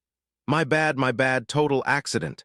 He then turns to Jayo, asking with fake sympathy, "Hey, you okay? Does it hurt?" While Minjiang looks on, unimpressed. Leaning in close, Tagu drops the act, a smug grin on his face as he mutters a threat. "Watch it." Jayo can only respond with a confused, "Huh." Jayo looks up, his face covered in blood, but his eyes are cold with rage. Even Twigim growls, sensing the hostility. Jayo's voice is low and dangerous. "My dog almost got hurt. Apologize." Tagu throws his head back and erupts in laughter, pointing mockingly at Jayo's face. "Puahaha, double nosebleed." He immediately claps a hand over his mouth, horrified at his own outburst. He thinks to himself in a panic, "Gasp." Minjiang is watching, you are tarred. As Tagu tries to recover his composure, the other students gather around, concerned for Jayo. They ask, "Hey, you okay?" "I think he got you right in the face," and suggest, "Shouldn't you go to the nurse's office?" Still holding Twigim, who is now growling at the bullies, Jayo calmly replies, "I'm fine, but Twigim almost got hurt. Be careful next time." Tagu scoffs, muttering, acting tough with a bloody nose. With a smirk, Tagu offers a lazy, insincere apology. Yeah, sorry, dogs are precious, right?" Completely missing the sarcasm, Jayo accepts. "Apology accepted. I'm really fine." Jayo turns to leave, calling out, "I'm going now. Twigim, let's go home." Tilda, as he walks away, one of Tagu's friends remarks, "He's tougher than he looks." Tagu went easy on him, haha. Tagu angrily snaps, "Shut up." His eyes fixed on Jayo's retreating back, Tagu gives an order to his lackey. "Find out who that bastard is and what class he's in." He adds menacingly, "I don't like his attitude." Walking away from the school, Jayo clutches Twigim and smiles with relief. He thinks to himself, "I was really scared I'd lose Twigim." He looks down at the sleeping puppy, a gentle smile on his face. "But thanks to Twigim, I got to see a school, haha. I met a lot of kids my age too." For the first time, he feels a sense of belonging. "It's fun," he thinks wistfully. "If I went here, would I have made many friends?" Suddenly, a voice calls out from behind him, "Hey, friend." Jayo stops, turning around in confusion. It's Tagu, who slings a seemingly friendly arm around Jayo's shoulder. "I'm really sorry about earlier," he says with a grin. Jayo is taken aback. "Friend," Tagu laughs. We're in the same grade, so we're friends, right? Haha. Tagu continues his act. Since you got hit by the ball, I felt bad just apologizing with words, so I'll treat you to some bread. Jayo can only stare, completely bewildered. What? The word triggers a powerful reaction in Jayo, who has been deprived of such simple things. His mind fills with images of delicious-looking bread as he exclaims, "Bread." He stammers, completely won over. Why? You're buying me bread. Really? Tagu pulls him along, sealing the deal. Yeah, dude, ha ha ha, there's some really delicious bread over there. Jayo, completely innocent, even asks, is there stuff for Twigim to eat too? Tagu replies with a grin, of course, Tilda, I'll buy everything. As Tagu leads him away, he mutters, since I was showing off in front of the girls, you must be hungry. I'll give you plenty of bread. Jayo just looks on, confused. The friendly facade vanishes in an instant as Tagu swings his leg, aiming a powerful kick directly at Jayo. Tagu delivers a vicious kick to Jayo's back, forcing him to his knees as he collapses forward with a pained cry. Cuck. Jayo collapses to the ground in a secluded alleyway, clutching Twigim to protect him from the fall. From behind, Tagu's friends mock him. He actually followed us. This guy's real. Haha. Looking up from the pavement, Jayo finally starts to realize he's been tricked. Tagu looms over him, laughing. You really followed us because we said we'd buy you bread? Ha ha ha ha. Another bully appears, looking down on Jayo with a contemptuous smirk. Is he a little slow in the head? Tagu looks down at the fallen Jayo, a cruel smirk on his face. Surrounded by his gang, he reveals his true intentions. Anyway, I'll feed you till you're full, he sneers before delivering the punchline. A knuckle sandwich. Joe Tagu and his pack of vultures corner the lab rat, sneering at him like he's dirt on their boots. Damn, what a pathetic loser. Tagu looms over him, Shadow swallowing the boy as he snarls. Seriously, hey, who do you think you are, acting all big? Kim Jayo just stares back with those dead eyes, barely blinking. Acting big? About what? Tagu's face twists. Why are you hitting on Minjiang? The red-haired delinquent cocks a fist, screaming in the boy's face. You're the type who'd bawl on the floor after one punch. What's with the fake tough guy act? Should I wreck you for real? Laughter rips through the air as the gang joins in, mocking the boy's weak frame and the small puppy in his arms. Tagu's teeth grit. This bastard, I swear, just, damn it. Jayo hides his face in his hand, a heavy sigh escaping. I thought he called me out to be friends. Turns out he called me out to pick a fight. The boy turns to walk away, voice flat and tired. Sorry if I'm making you uncomfortable. I'll leave. A bully named Ji-yoon in a green windbreaker steps in, blocking the path with a shark-like grin. Where do you think you're going? Jayo's gaze sharpens, a warning cold as ice. Move, Fries is getting scared. The thugs only laugh harder. Ji-yoon lunges, hand outstretched like a claw. Guess the mutt takes after his owner. How dare a dog bark at people? Snap, Jayo's arm blurs. A fist connects with Ji-yoon's jaw, sending blood and teeth spraying into the air. Gah! Ji-yoon hits the asphalt like a sack of meat, unconscious before his head even bounces. The gang freezes in dead silence. WH, what the? Why's Ji-yoon on the ground over there? Tagu's pupils shrink to pinpricks as he tries to process the speed. What was that? Did my eyes just trick me? I just swung my arm and Ji-yoon went flying. Adrenaline turns to panic. The rest of the gang rushes in, screaming, What the hell did you just do? Tagu's voice cracks. Did you send Ji-yoon flying? Jayo stands his ground, the dog clutched tight to his chest as his eyes narrow into slits. No fear, just calculation. Deep in his chest, the resurrection heart ignites. Thump, thump. A biological furnace roaring back to life, pumping raw power through his veins. He moves, a blur of white and black. Another bully is launched into the sky, jaw shattered by a kick that moves faster than sound. The boy is a ghost, weaving through the chaos and slamming a thug's face directly into the hard ground. Rip, surge, reconstruct. You deliver a thunderous punch straight into Tagu's face. Your blinding speed leaves him completely rooted to the spot. The impact is sickening. The bully is slammed against the brick wall with such raw power that the entire structure groans under the pressure. Dust and debris explode. The brickwork shatters, spiderwebbing out from the point of impact. Tagu can only watch, paralyzed. This is just a small lesson from Jayo. Jayo steps back, the dog Fries yawning in his arms like nothing happened. I told you to stop. Fries is scared. The survivors scramble back, eyes bulging at the cracked masonry. The brick. One of them turns tail and bolts, screaming in pure terror. You freak! You monster! The alpha has become the prey. Tagu stares at the crater in the wall, cold sweat slicking his neck. No way! Seriously, he cracked the wall. He collapses onto the pavement, his legs turning to jelly. I'm screwed. If he hits me even once, something's gonna break for sure. Terror paints Tagu's face gray. Did I mess with the wrong guy? The bully is finally tasting fear. He drops to the ground, bowing his head in a desperate, pathetic grovel. I'm sorry. I'll never do it again. Tagu fumbles for his phone, thrusting it forward with a manic grin. It's true. I've got a dog at home too, look. His name's BBOBBI. See cute, right? Jayo looks at the screen, his killing intent vanishing in an instant. Oh, he actually does have a dog. Maybe he's not totally awful, Tagu pleads. Just let me off this once. From above, they look like two lost souls in a wasteland of cracked bricks. Then a loud, rumbling growl echoes through the air. It's not the dog. It's Jayo's stomach. The boy rubs his belly, the monstrous power having burned through his reserves. Ah, guess using a bit of strength made me hungry. Come to think of it, I haven't eaten anything today. Tagu looks up, confused by the sudden shift. You're suddenly hungry, now of all times? The threat level just plummeted into absurdity. Tagu's mind starts racing. So that's it. This bastard. He's pretending to forgive me, but secretly hinting he wants food. What a sly bastard. In a quiet classroom, Song Hye-ji sits at her desk, unaware of the carnage her friend just unleashed. The title cards roll.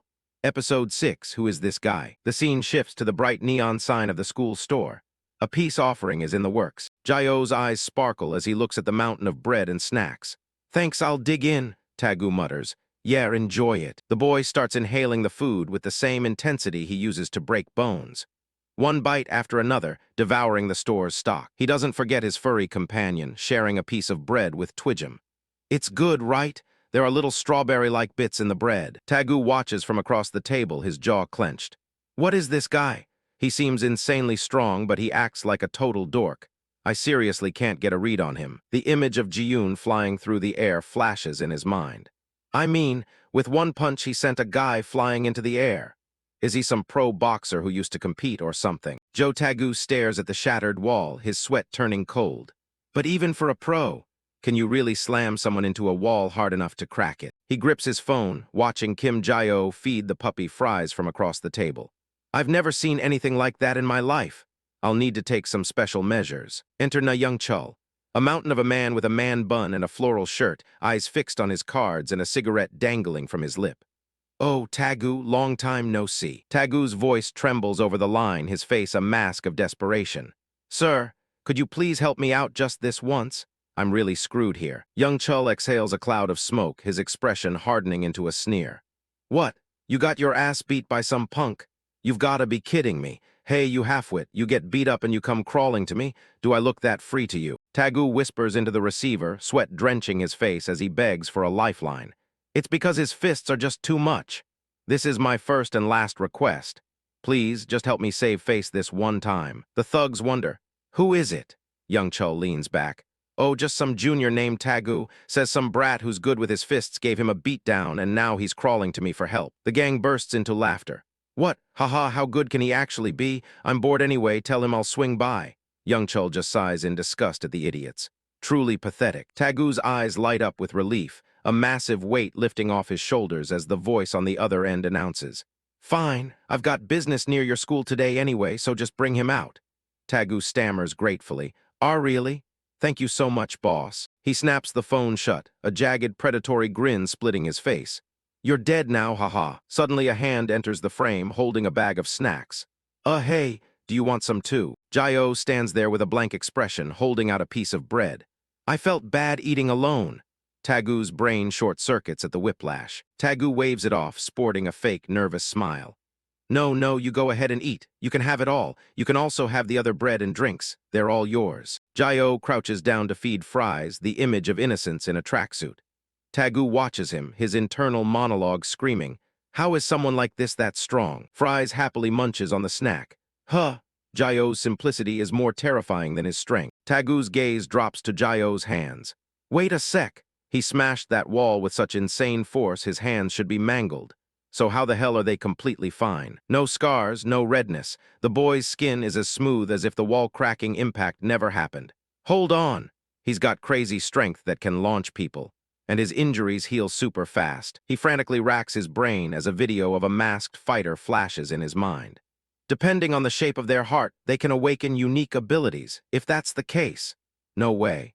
but they make up less than 0.001% of the population. You're almost never supposed to see one in the flesh. Tagu stands frozen, the truth hitting him like a freight train. Are you a heart mutant? PFFFD, Jayo sprays his drink all over the floor, coughing violently at Tagu's sudden question. Fries looks up, completely bewildered. Cough, cough, I'm not. But that reaction says it all. Tagu covers his mouth, his eyes wide with horror and awe. A heart mutant. I've never actually seen one before. He looks almost the same as a normal person. Tagu stops breathing at the revelation, his hand instinctively covering his mouth. But wait! If he's a heart mutant, doesn't that make him incredibly dangerous? Slam, Youngchul nearly shatters the table as he stands up, chips flying everywhere. A heart mutant. The room goes silent. Youngchul's face is a mask of pure adrenaline-fueled excitement. What if the guys I called get beat up too? That guy next to you is a heart mutant. Tagu cowers, whispering back into the phone. Why, yes, he's a heart mutant. I had no idea he'd be this scary. So maybe, since he's dangerous, we should just forget about roughing him up and... Youngchul cuts him off, his voice a low, dangerous rumble. No, that's even better. We'll give that punk a proper beating, so make sure he can't go anywhere. Jayo wipes his mouth and stands up, ready to head out. I'm finished. I'll be going now. Tagu freezes, desperately whispering into the phone. Why yes, understood. Tagu's face goes pale as he searches for any excuse. Already? There's still lunch break left. Jayo gives a small, tired smile. Yeah, I need to head home now. Tagu's eyes narrow, the gears turning behind his red fringe. I'm supposed to keep him here until the guys arrive. In that case, cut to the wide-open expanse of the school's soccer field. Hey, instead of that, why don't we skip class and go hang out somewhere? Jayo stops. Skip. Class. A neon beacon appears. Game land. Jayo steps inside, the flashing lights and electronic music hitting him like a physical wave. Whoa, everything's so shiny. What is this place? Tagu smirks. First time at an arcade. Jayo's cheeks flush a deep red, his eyes wide and sparking with genuine wonder. Yeah, I didn't even know places like this existed. Wow. He walks deeper into the neon maze, Fries trotting alongside him. Everything's new. This is amazing. He stops in front of a glass box, his hands pressing against the cool surface. Oh, that's the same character keychain Hye-ji has on her bag. Tagu stands by watching, a look of pure disbelief on his face. What, is it his first time seeing a claw machine too? He muses. What the hell has this guy been doing his entire life? He pulls out his wallet. Hey, I'll put money in, you try it. Jayo hesitates. Emmy, I just do this, right? No, move over. The metal claw descends, hovering over a purple cat plushie. Jayo's face is glued to the glass. You just move this claw and grab the doll. The claw is moving. Whoa, the plushie drops into the prize chute. A clean win on the first try. Jayo clutches the purple doll to his chest, a massive, genuine smile lighting up his face. Now I've got the same doll as Hye-ji. Tagu watches the monster giggle over a stuffed toy, a dark shadow crossing his face as he smirks. Perfect, he's totally into it. No problem stalling him until the guys show up. Tagu leads him deeper into the neon belly of the city. Then I guess you've never been to a coin karaoke either. Jayo blinks, lost. Coin karaoke. They cram into a tiny, soundproof box. You sing in these little rooms. Tagu grabs the remote, eyes scanning the list. Tell me a song you want to sing, I'll punch it in. Jayo scratches his head, a blush creeping up his neck. A song? I don't know any songs. Tagu rolls his eyes. Hey, just sing anything, don't act shy when it's just guys here. The screen lights up with cartoon monkeys and bears. A nursery rhyme. Jayo grips the mic like a lifeline, belting out the lyrics with terrifying sincerity. When I held my mom's Tilda hand and went out to play Tilda, I ate cotton. Can, die. Tagu's jaw drops. Who sings a kiddie song in karaoke? How long are you going to keep this pure boy act up? Jayo stops, his face falling into a mask of sadness. Am I not supposed to sing this? It's the only song I know. The silence in the booth is heavy. Jayo looks at his shoes. Before I was separated from my family at 7, my mom taught it to me. After that, I couldn't live a normal life. So I never really learned any other songs. The words hit Tagu like a physical blow. Separated from his family at 7. Can't live a normal life. Tagu watches him cradle the puppy. The monster is just a broken kid. What is this guy? Are heart mutants all like this? Tears well up in Tagu's eyes, his face contorted with uncharacteristic empathy. Damn, he's hitting me right in the feels. He snaps out of it, slamming a 10,001 bill into Jayo's hand. So you couldn't live a normal life? Then you've got to live an extraordinary one. Come on, I'll show you a whole new world. Jae-yo is baffled, huh? The arcade explodes into a frenzy of noise. They hammer away at the drums, a rhythmic war. Hit faster. Tagu roars, yoo-hoo. They face off in a classic brawler. Tagu screams as his character takes a hit. Hey, no cheating. That's not how you play, you idiot. Jae-yo looks focused. Isn't this how you're supposed to play? The dance floor lights up. Jae-yo tries to follow the arrows, his legs tangling as he slips. NGH. Tagu cackles, watching the powerhouse struggle with a rhythm game. Are you actually hopeless at this? Ha ha ha. Jae-yo pants, a small smile appearing. It's hard, haha. The sun begins to dip, painting the sky in shades of gold and blue. They stumble out of game land, the cool air hitting their sweaty faces. Tagu leans on his knees, gasping for breath. Huff, huff. I'm exhausted from playing. Tagu chugs a bottle of water, handing one to Jae-yo. I told you it'd be fun, didn't I? Jae-yo beams, truly happy. Arcades are really fun. I've never been anywhere this fun in my entire life. Vibrations, a sharp ringtone cuts through the moment. Tagu's phone is buzzing in his pocket. Huh. He checks the screen, his blood turning to ice. The realization hits like a sledgehammer. Anyway, who's even calling at this time? He stops. You little punk, haha. Na Youngchul's voice screams through the speaker, distorted with rage. You little piece of trash. Answer your damn phone when it rings. Cold sweat drenches Tagu. The mission, the hit. He forgot everything. Oh crap. Brother Youngchul. I was supposed to keep this guy here so he could beat him up for me. I totally forgot because I was busy having fun. He looks down at a strip of photos in his hand. 4 frames of genuine laughter. I even got excited and took God Life 4 Cuts photos with him. I'm actually an idiot, aren't I? The pictures tell the story. 2 boys making heart shapes with their hands. For a few hours, they weren't predator and prey. They were just friends. Tagu's gaze lingers on Jae-yo. The boy is busy with the dog, oblivious to the storm approaching. Overhead, the alleyway looks narrow and trap-like. Tagu watches Jae-yo walk away, the shadow of his betrayal looming large. The shadow takes form. A group of men block the path, their faces obscured by the gloom. What? Tagu prostrates himself, bowing as low as humanly possible. I'm sorry, sir. Turns out he's not actually a heart mutant. Na Youngchul looms over him, his face a mask of disappointment and fury. Are you screwing with me right now? Tagu grovels, I'm sorry. I'm really sorry. Tagu takes the heat, his face already bruised from the punishment. Yeah, all 3 of these. This isn't his fault. Flashback, Jae-yo in the booth, the puppy his only anchor. You're telling me that puppy is his only family. Tagu covers his face, the guilt gnawing at his gut. Damn it, that's so damn sad. He pulls out his phone, showing a picture of a small white dog. Honestly, I kind of get how he feels. My BBOB buys 17 now, so I don't know when he'll cross the rainbow bridge either. Tagu is a sobbing mess, the tough guy facade completely shattered. Just thinking about BBOBBI dying. It makes my eyes water. NGH? Honestly, when my buddies tried to mess with my dog, I nearly killed them. Oh man, it's okay. Back in the present, Tagu looks up, a new resolve in his eyes. Right. This isn't about him, it's about the dog. If he dies or disappears, what happens to the puppy? Wham! A massive fist connects with Tagu's face, sending him reeling. Gah! Tagu trembles on the ground, his body racking with fear and pain. Fingers wind into his red hair, yanking his head back with brutal force.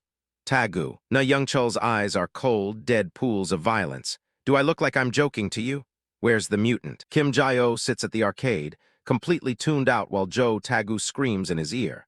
One guy is playing a game, the other is playing with fire. Shadows loom in the alleyway, metal pipes and wooden bats. A pack of wolves waiting for the signal to rip into their prey. Na Youngchul grips Tagu's hair like he's holding a piece of trash.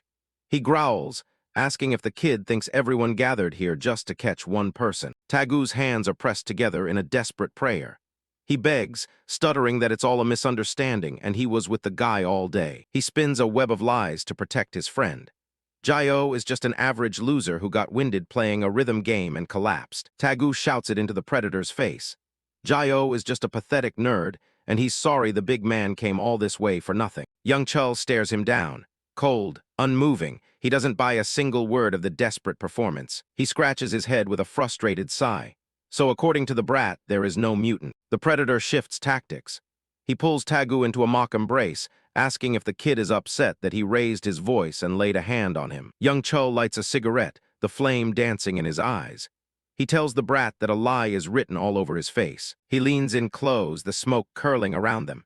He wants to know why the story suddenly changed. The world has gone to hell because of mutants.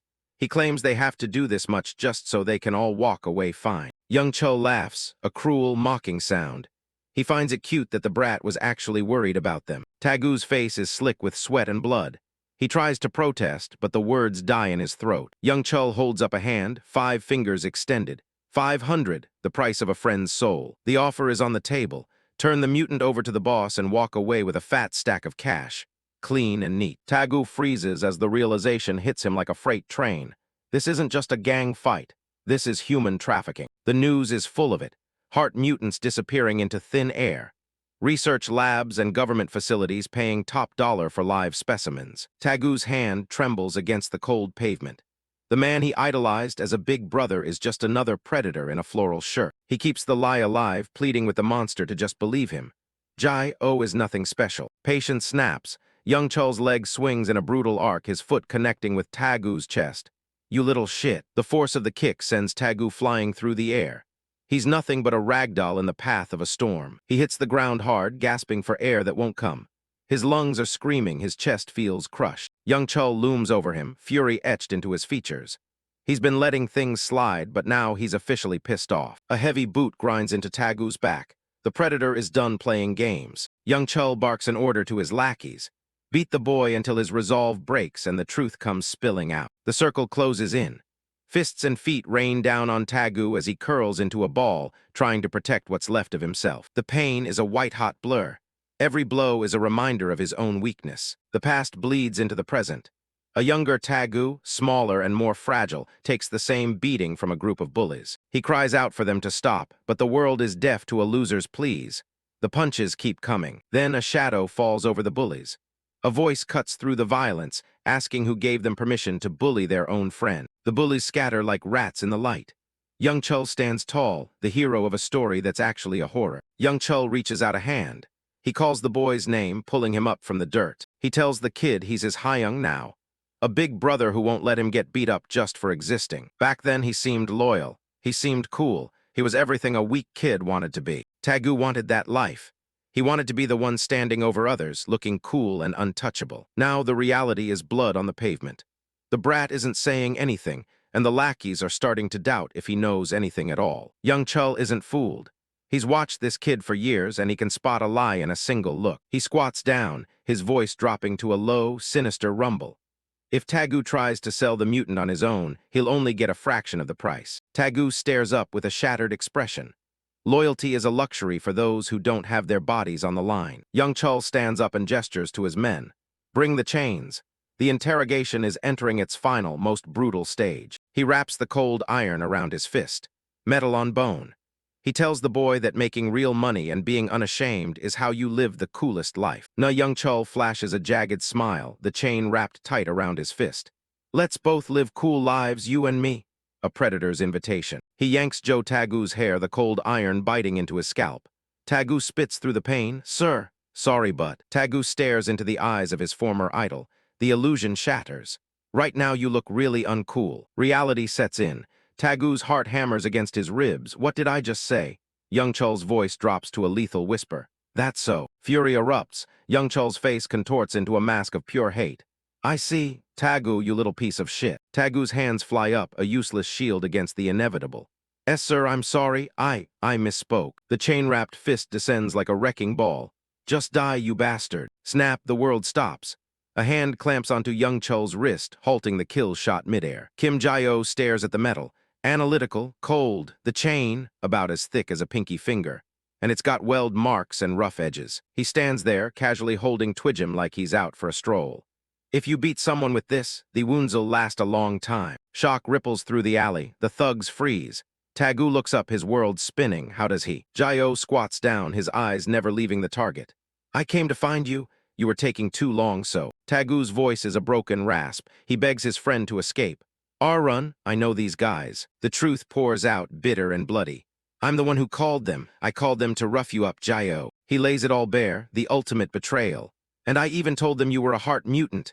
Jai-O's response is a haunting whisper. Why? Tagu's teeth grit. The weight of his own pettiness is crushing. He confesses the pathetic truth. Because I was so pissed that you hit me. He chokes on a sob. I'm sorry. Then a firm no. Jai-O isn't listening to the apology. He's looking at the iron. I'm asking why you're letting them hit you with this. Young Chul stares down at the boy who shouldn't be here. Tagu gazes at the monster he had secretly recognized as a friend. Crack, a wooden bat swings with full force, shattering the silence against Jayo's skull. Jayo takes the hit. No dodge, no block, just the sound of wood meeting bone. The pack descends. Bats and pipes rain down in a rhythmic thud-thud-thud against Jayo's prone form. Twigim isn't staying quiet. The small dog barks with a fury that matches the tension. Woof, you-ah, woof. Tagu reaches out, his spirit breaking. No. A thug squats over the mess, a cruel smirk under his mask. So you're the heart mutant, huh? You had the nerve to walk right into. Blood drips from Jayo's fingers, staining the pavement. The resurrection heart begins to pulse. The thug's eyes go wide. Something is wrong, the air is getting heavy. Huh. Boom, Jayo explodes upward. A fist connects with the thug's jaw, sending teeth flying. Goo. He moves like a blur of shadow and vengeance. A spin, a strike, a body hitting the floor. Another thug goes down hard, face first into the unforgiving stone. Thud. The remaining gang members back away. Their target isn't just standing, he's evolving. Jayo stands on the stairs, shadows veiling his face. The predator has become the prey. Young Chul's voice is a frantic scream. Kill him. They charge again, desperation in every swing. Beat him to death. Shatter. Jayo strikes through the center. A whirlwind of bone-breaking force. A kick sends a man soaring. Impact, the sound of ribs snapping like dry twigs. Blood mists the air. The alley is a slaughterhouse, and Jayo is the butcher. A palm strike to the face. The world goes black for another lackey. He launches himself, a human projectile. A kick pins a thug against the wall with sickening force. Jayo's eyes lock onto his next target. Empty, terrifying. Whack, a bat connects with his head, blood spraying. But he doesn't flinch. He counters with a strike that silences the attacker instantly. The cycle continues. Impact, a thug hits the fence with bone-crunching force. Metal groans under the weight of Kim Jayo's power. The alley goes cold, the survivors tremble. What the? How is he that strong? Another gasps, is he even human? A dark shadow looms over the thugs, as Jayo hoists one of them into the air by the throat with only his left hand. Young Chul charges, the blade of his knife catching the dim light. He's lost his mind. You idiots, just stab him. The steel sinks in. Once, twice. Young Chul screams into the boy's ear. He's human too. Get stabbed and you die all the same. Flesh tears, blood sprays. Young Chul's face is a mask of pure sadistic glee. How's that, huh? It hurts like hell, right? The monster in the floral shirt doesn't stop. He stabs again and again. You son of a die, die, die, die, die, die, die, die, die, you freakin' monster. Crimson paints the pavement. The sound of cold steel slicing through flesh is chilling to the bone. But suddenly that hand moves, clamping down on the jagged blade. Young Chul's eyes bulge, bloodshot and wide. He stands there, paralyzed by those movements he just witnessed. Jayo turns, no pain, no fear, just a bored, heavy gaze. He looks at his attacker and says, "Stop stabbing him." Snap, he yanks the serrated blade right out of the boss's hand. He doesn't even flinch as the metal bites into his palm. Young Chul's confidence shatters like glass. His knees shake. What the hell are you? He stammers. What kind of heart lets you get stabbed and stay fine? Jayo tilts his head. Blood drips from his chin, but his voice is steady. Me. Crack, he drives the blade deep into Young Chul's thigh, sending him into total shock. Jayo's voice is the last thing he hears before the darkness swallows him. You don't need to know. The rats are deserting the sinking ship. T told you we shouldn't have messed with a heart mutant. I'm out. Me too. Pat, a blur of speed. The wind whistles as Jayo closes the distance in a heartbeat. His eyes ignite, a crimson glow that promises nothing but suffering. Now that you know what I am, the sentence is a death sentence for their escape. None of you get to run. Twigim barks a victory song. Woof! The tiny dog is the only witness to the carnage. Bodies litter the concrete, broken bones and bruised egos. One thug groans a final, pathetic, goo. Jayo stands in the center of the graveyard of thugs, holding the remnants of the gang by their hair. He looks down at the boy on the floor. Joe Tagu looks up through the tears and the swelling. Jayo. He crawls through the dirt, his voice cracking with desperation. Are you okay? You got stabbed. He fumbles for his phone. I'll call 911. I'll call them right now. Just hold on. Jayo touches the hole in his chest. The meat is already knitting itself back together. It's fine, I'm okay. Tagu freezes. The world stops making sense. Huh! He stares at the vanishing wound. Your wound. The anxiety fades, leaving only pure humiliation. Blood flows from Tagu's nose like a faucet. He bows his head to the pavement. The weight of his betrayal is heavier than any beating. I'm sorry. Thud, Tagu's inner monologue is a screaming choir of regret. You freaking idiot, Joe Tagu. You should have just died instead. I told you to choose your friends more carefully. Jae-oh looks at him, completely dazed, while Tagu's voice remains thick with regret and fury. You even tried to sell your friend, you bastard. The dam breaks, Tagu sobs into the ground. I'm sorry. I sold you out. I used to hang out with those guys all the time. The pathetic truth spills out. Whenever I was with them, it all just seemed okay somehow. I thought that was what cool looked like. Turns out I'm just a thug no different from those bastards. Jae-oh reaches into his pocket. Suyuke? He pulls out something white and absorbent. He holds it out to the crying mess on the floor. You've got a nosebleed, here. Tagu blinks through the tears. You're giving me this to wipe the blood? Jae-oh nods. Yeah. He takes it, then the realization hits. This is... He stares at the quilted fabric. A puppy pee pad, you bastard. He presses the pad to his face anyway. Still, I should wipe before I get hit again. While he's bracing himself for another round of blows, Jae-oh speaks softly. You said it yourself just now, that someone like you doesn't even deserve to be called a friend. A rare, small smile touches Jae-oh's lips. So it wasn't just me who thought of us as friends. That's enough for me. Tagu's heart swells. The silence is louder than the fight ever was. Juroruk, new tears flow, but these ones are different. He lunges forward, throwing his arms around the boy he tried to sell. Jae-oh? Gah. Uwa. He wails into Jae-oh's shoulder, a mix of grief and gratitude. I'm sorry. You're seriously a damn cool guy. Na Young-chul drops to his knees, his massive frame trembling as he begs. Let me go. I've learned my lesson. The coward cowers before his subordinates, desperately trying to buy his freedom. I won't tell a soul that you're a heart mutant. You have my word. Joe Tagu grits his teeth, looking down at the pathetic display with pure contempt. Ha! Snap, Joe Tagu's leg whips out, his boot connecting with the heavy man's jaw. Fu-wook you! You should have apologized first, you fat pig. He snarls. Stop acting like a tough guy, you piece of shit. Another strike. Joe Tagu doesn't let up, his face twisted in rage. Jae-oh, this guy is a total scumbag. You bloated yourself up like a hog. Impact, the force sends Na Young-chul's head snapping back as he gasps. Cough, Tagu. Wait, I knew you were all talk the moment I saw you. Kim Jae-oh stands back, clutching the small dog to his chest as he watches the one-sided beating. Didn't you say you guys were friends? Joe Tagu roars back. Just die, you pig. Joe Tagu turns to the boy with the cold eyes, looking for orders. Jae-oh, what should we do with these scumbags? Hand 'em over to the cops. Or should I beat 'em senseless first so they keep their mouths shut about you? A sudden shout cuts through the alley, freezing the violence in its tracks. Wait a second. Na Young-chul presses his hands together in a frantic prayer for mercy. I won't say a word, I swear. Just please don't call the police. Red and blue lights flicker against the brick walls. The law has arrived. Excuse me, gentlemen, could you step over here for a moment? Two officers approach with professional detachment. We're from the Siadam police substation.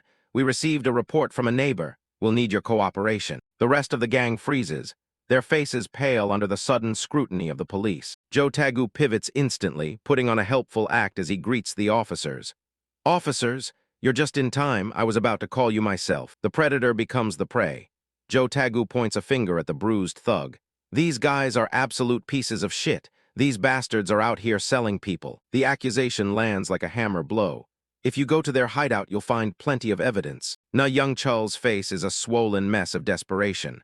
They're over 20. They're real criminals. Lock them up already. He can only stutter. W8. A guttural scream erupts from the alley as the gravity of the situation sinks in.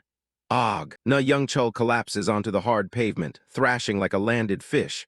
Help! Someone help me. The thug plays his last card, pity. Ugh, I think my bones are broken. He even stabbed me in the leg. Kim Jae-oh watches the performance with a blank stare. What the hell is he doing? Tears and snot stream down the man's face as he yells for the police to save him. Officers, thank God you're here. That bastard beat us half to death. Look at what he did to us. Joe Tagu explodes, his face turning red with disbelief. Huh, what kind of bullshit is that? Who beat who? Kim Jae-oh remains completely dazed. The contrast between his pristine appearance and the pathetic wrecks at his feet is jarring. You guys were the ones trying to kidnap me.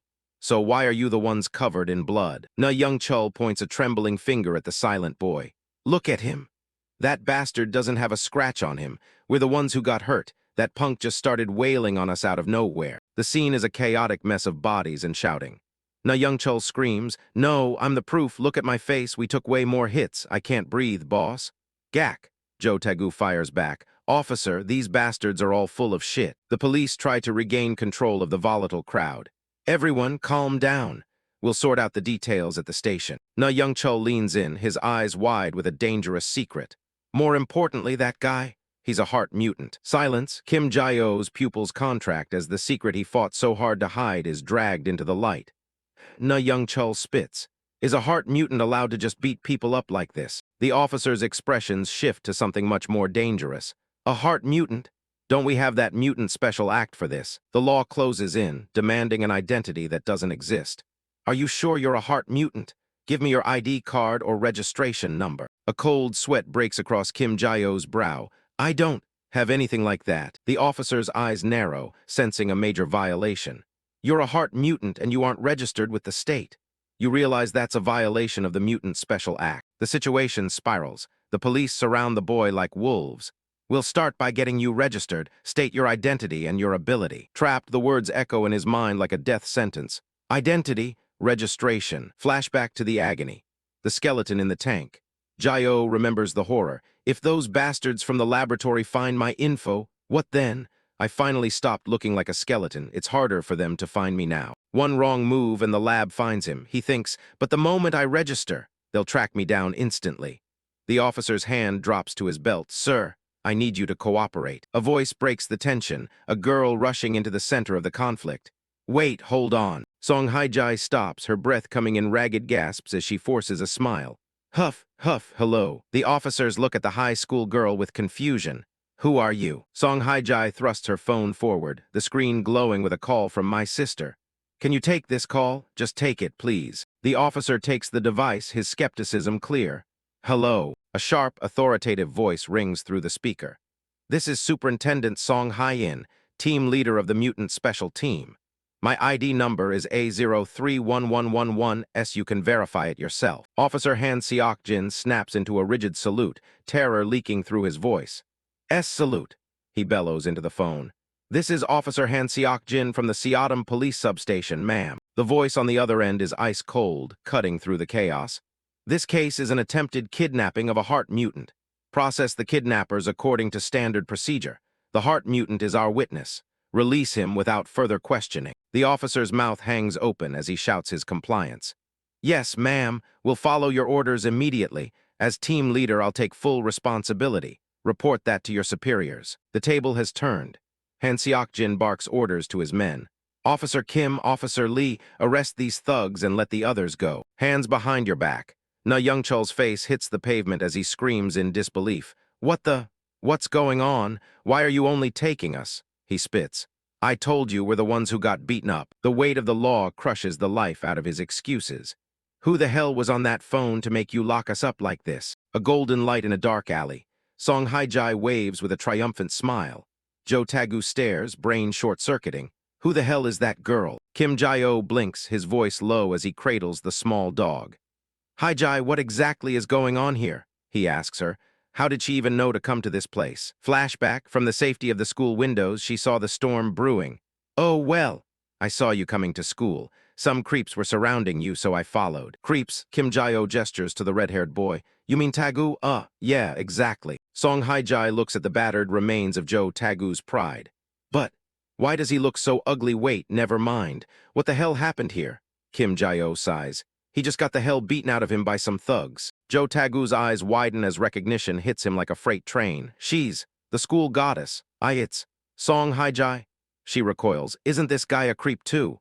Kim Jae-o defends him. "No, Tagu's a good guy. The way he's looking at me is a bit." Relief and jealousy mingle in the air. "Anyway, my sister took care of those bastards. More importantly, Jae-o, are you hurt anywhere?" "I'm fine." Jo Tagu sobs. "You said you had no friends, you lucky bastard. I'm so jealous." The interrogation begins. Kim Jae-o leans into the police car, eyes burning into Na Young-chul. "More importantly, who were you planning to hand me over to?" Vengeance tastes like static. He growls. "Was it the Hermes laboratory?" The thug shakes his head, genuine confusion in his voice. "What? The laboratory? I've never heard of that place. We were just gonna hand him over to a broker working this area." Kim Jae-o's brow furrows. A broker. The underworld economy exposed. There are brokers who specialize in trading heart mutants. Usually, we just sell mutants to them. A new target acquired. Those brokers, I want to meet them. Hunting the Broker, Episode 8 begins. Fear ripples through Song Hye-ji's voice. No way. Hye-ji slams her hand on the table as they eat their convenience store meal. That's way too dangerous. Do you have any idea how psycho those brokers are? Shadows of monsters loom in their minds. My sister told me they only hunt heart mutants. They're absolute monsters. I heard a lot of those brokers are mutants themselves. Kim Jae-oh doesn't flinch. He chews slowly, eyes cold. In that case, I want to meet them even more. Song Hye-ji stares at him, unable to comprehend the drive.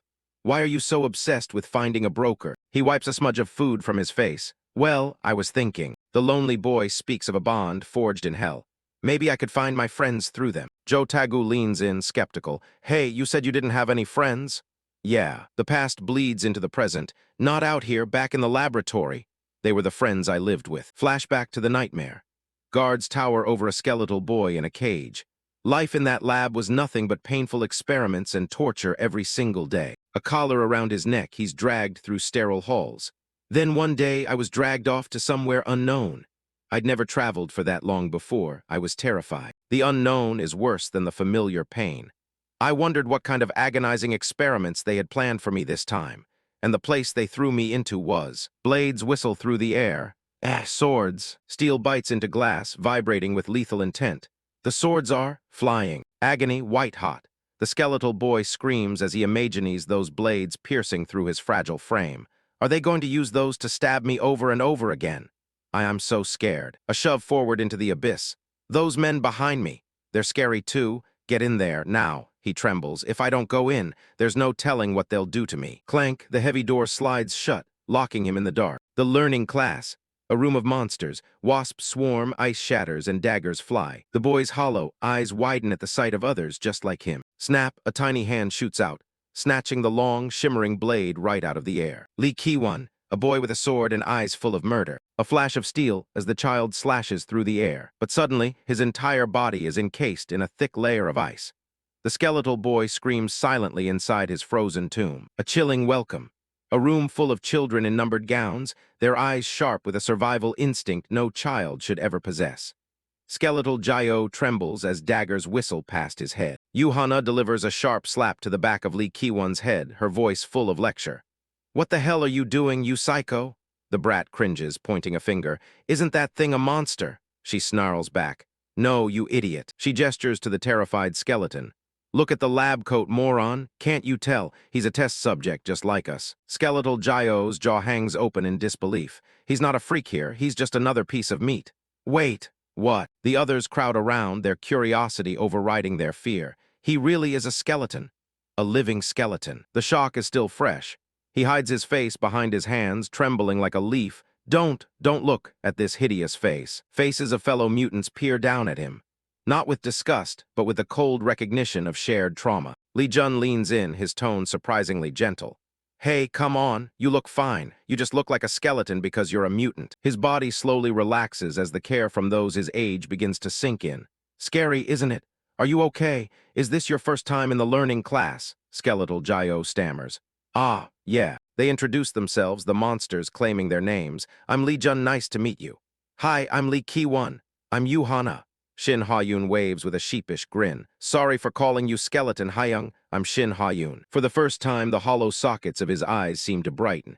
That was the first time I met my friends. What's your name? Back in the present, Kim Jae-oh stares into his convenience store bun, the memory bitter. Turns out, that place gathered test subject kids from various labs and gave us a basic education. Since we were all test subject, every single one of us was a heart mutant. The bond of blood and misery. Maybe that's why we bonded so quickly. Classes only happened a few times a year, so we didn't see each other often, but he trails off, the weight of the years pressing down on him. Jo Tagu is a blubbering mess, tears and snot streaming down his face. Damn it! Jae-oh, just what kind of life have you been living? Song Hye-ji watches him, soft-eyed. So you actually had friends like that? The question that haunts every survivor. Then where are they now? He whispers, my friends. Chaos, blood, running for their lives as the lab lights flicker red. On the day we escaped the laboratory together.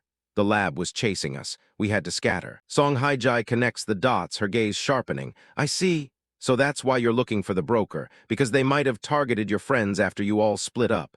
He nods slowly. Yeah. She places her hands on the table, determination in her eyes. Jayo, I really hope you find them. I'll do everything I can to help. Joe Tagu pumps a fist. I'll help too. Thanks, both of you. A thief's intuition pays off. Joe Tagu holds up a sleek smartphone with a smirk. Good thing I swiped Young Chial's phone. The broker's number should be in here. He taps the screen, revealing a chilling conversation. Aha, found it, look at this. He was planning to grab you and hand you over at 7:00 tonight. Kim Jayo's eyes widen as he checks the clock. 7 o'clock. That's right now. Somewhere in a desolate warehouse, the silence is shattered by a guttural scream. Ag, damn it. Thugs swarm like rats, blades glinting in the dim light. Everyone grab your weapons, stab him to death. They rush toward a lone, hooded figure. This guy effortlessly slips through the thug's slashes. A silver flash glints before his eyes, catching his attention as he speaks. A blade. Watching the thugs swing their blades in a chaotic mess with a bored expression, the hooded figure raises his hand. A blade slowly grinds out, tearing through his palm from the inside. If you swing it like that, rip, snap, shred. Thugs collapse in sprays of crimson as he passes through them like a ghost. It won't cut a thing. Bodies pile up on the cold concrete. The hooded boy hasn't even broken a sweat. A desperate thug levels a pistol, his hands shaking.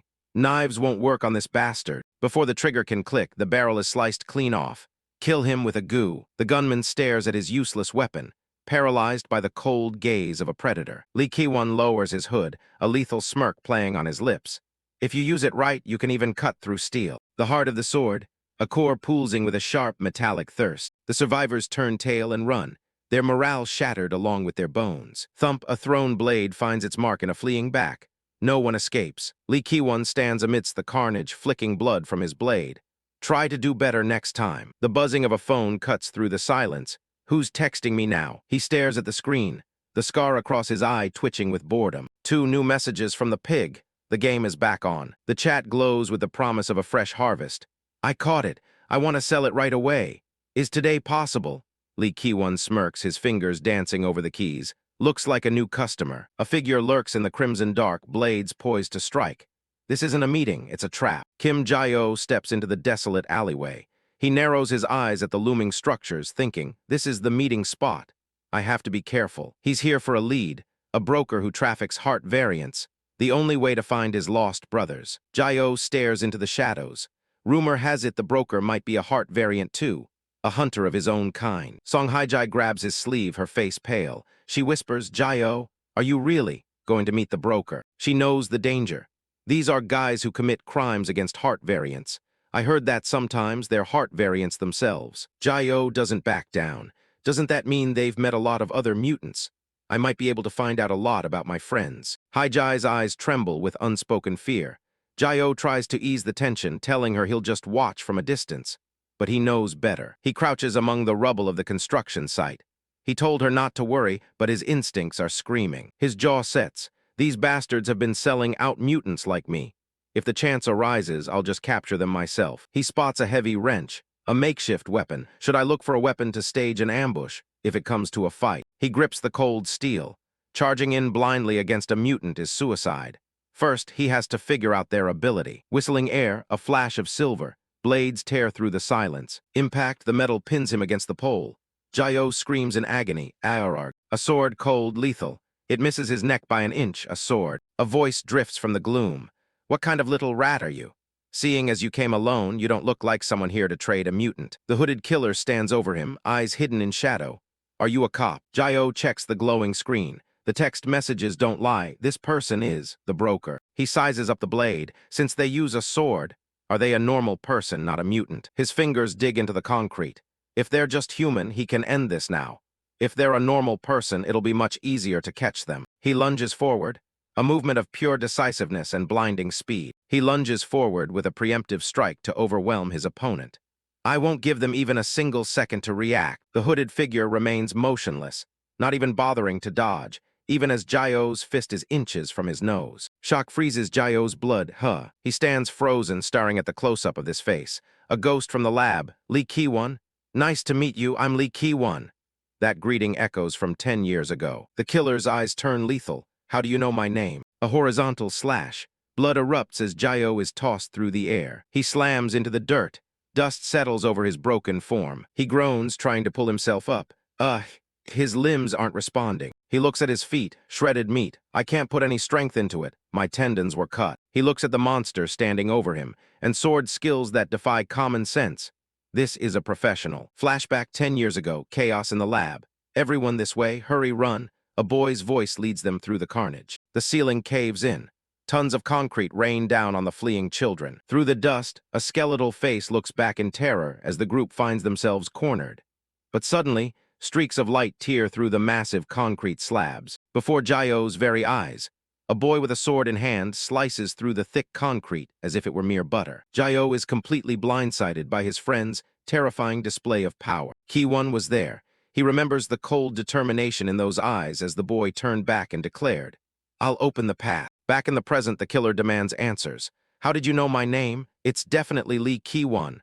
Jayo realizes the truth. Then the impossible happens. The boy with the severed tendons starts to stand up. Ki-won stares in disbelief. "You're standing up even though I severed all your tendons. Are you a heart variant by any chance?" Jayo shouts, blood dripping from his lips. "Ki-won, it's me, Kim Jayo." Skeleton, Kim Jayo. The killer's world shatters. The dead boy from the lab is standing right in front of him. "What?" Skeleton. Lee Ki-won freezes, finger trembling in the air as the realization hits like a sledgehammer. "Wait, if you're Kim Jayo, then from the lab." Kim Jayo offers a pained, bloody smile. The nightmare of the past is standing right in front of him. "You were alive, Lee Ki-won. It's been a long time." The sword doesn't drop.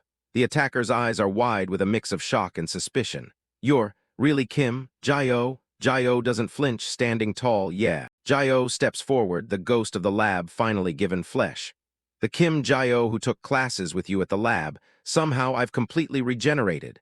You finally recognize me." He rushes in, desperate for a reunion after a decade of hell. "Ki-won, it's been so long." A silver flash. The reunion is cut short by cold steel ripping through skin and bone. Agony. Jayo's eyes widen as blood sprays. He stumbles back, the sound of the blade still ringing in his ears. The wound is deep, but the betrayal hurts more. Jayo clutches his arm, teeth gritted. "I thought you recognized me?" "Why?" Ki-won stares, unmoving. His icy gaze catches the light as he speaks. "Seeing your wounds heal, you really are Kim Jayo." Flesh knits together. Steam rises from the closing gash. "Exactly, look at this." No more talking. The assassin dives back in, a blur of lavender hair and lethal intent. The sword arcs through the air, a crescent of death. Jayo hits the dirt, rolling as the blade whistles over his head. "Wah, what the?" He claws at the ground, trying to find his footing. "Why are you attacking me?" Ki-won doesn't stop. Her sword is an extension of her cold fury. "That is something you should know better than anyone, right?" Another strike. Her speed is inhuman. Jayo's jacket is shredded. Blood stains the white fabric as he groans. He way too fast. Every dodge is a millimeter late. I'm trying my best to dodge, but I keep getting cut. At this rate, I'm just going to waste blood. He has to close the distance. Suppress the source, I have to suppress her first. A desperate gamble. Jayo lunges forward, searching for an opening to close the distance. But before he can even make a move, his fist is halted as a blade pierces straight through his arm. A close-up of Ki-won's superior combat skills. In a single fluid motion, he effortlessly dodges the attack and impales Jayo with a lethal strike. Ki-won smirks. "Do you really think a punch will work against me when I'm holding a sword?" Jayo's eyes burn with a dark fire. "I know just how good you are with a sword." Realizing the hidden meaning behind Jayo's words, a flicker of hesitation flashes across his face. A grip like a vice. Ki-won wonders in disbelief. Is he holding onto the blade while his arm is still regenerating? The sword is stuck. Ki-won tries to wrench it back, but it's wedged tight in the flesh, giving Jayo just enough time to reach out and seize his arm. Shock turns into utter disbelief. As Jayo twists his body with explosive force, a panicked Ki-won gasps.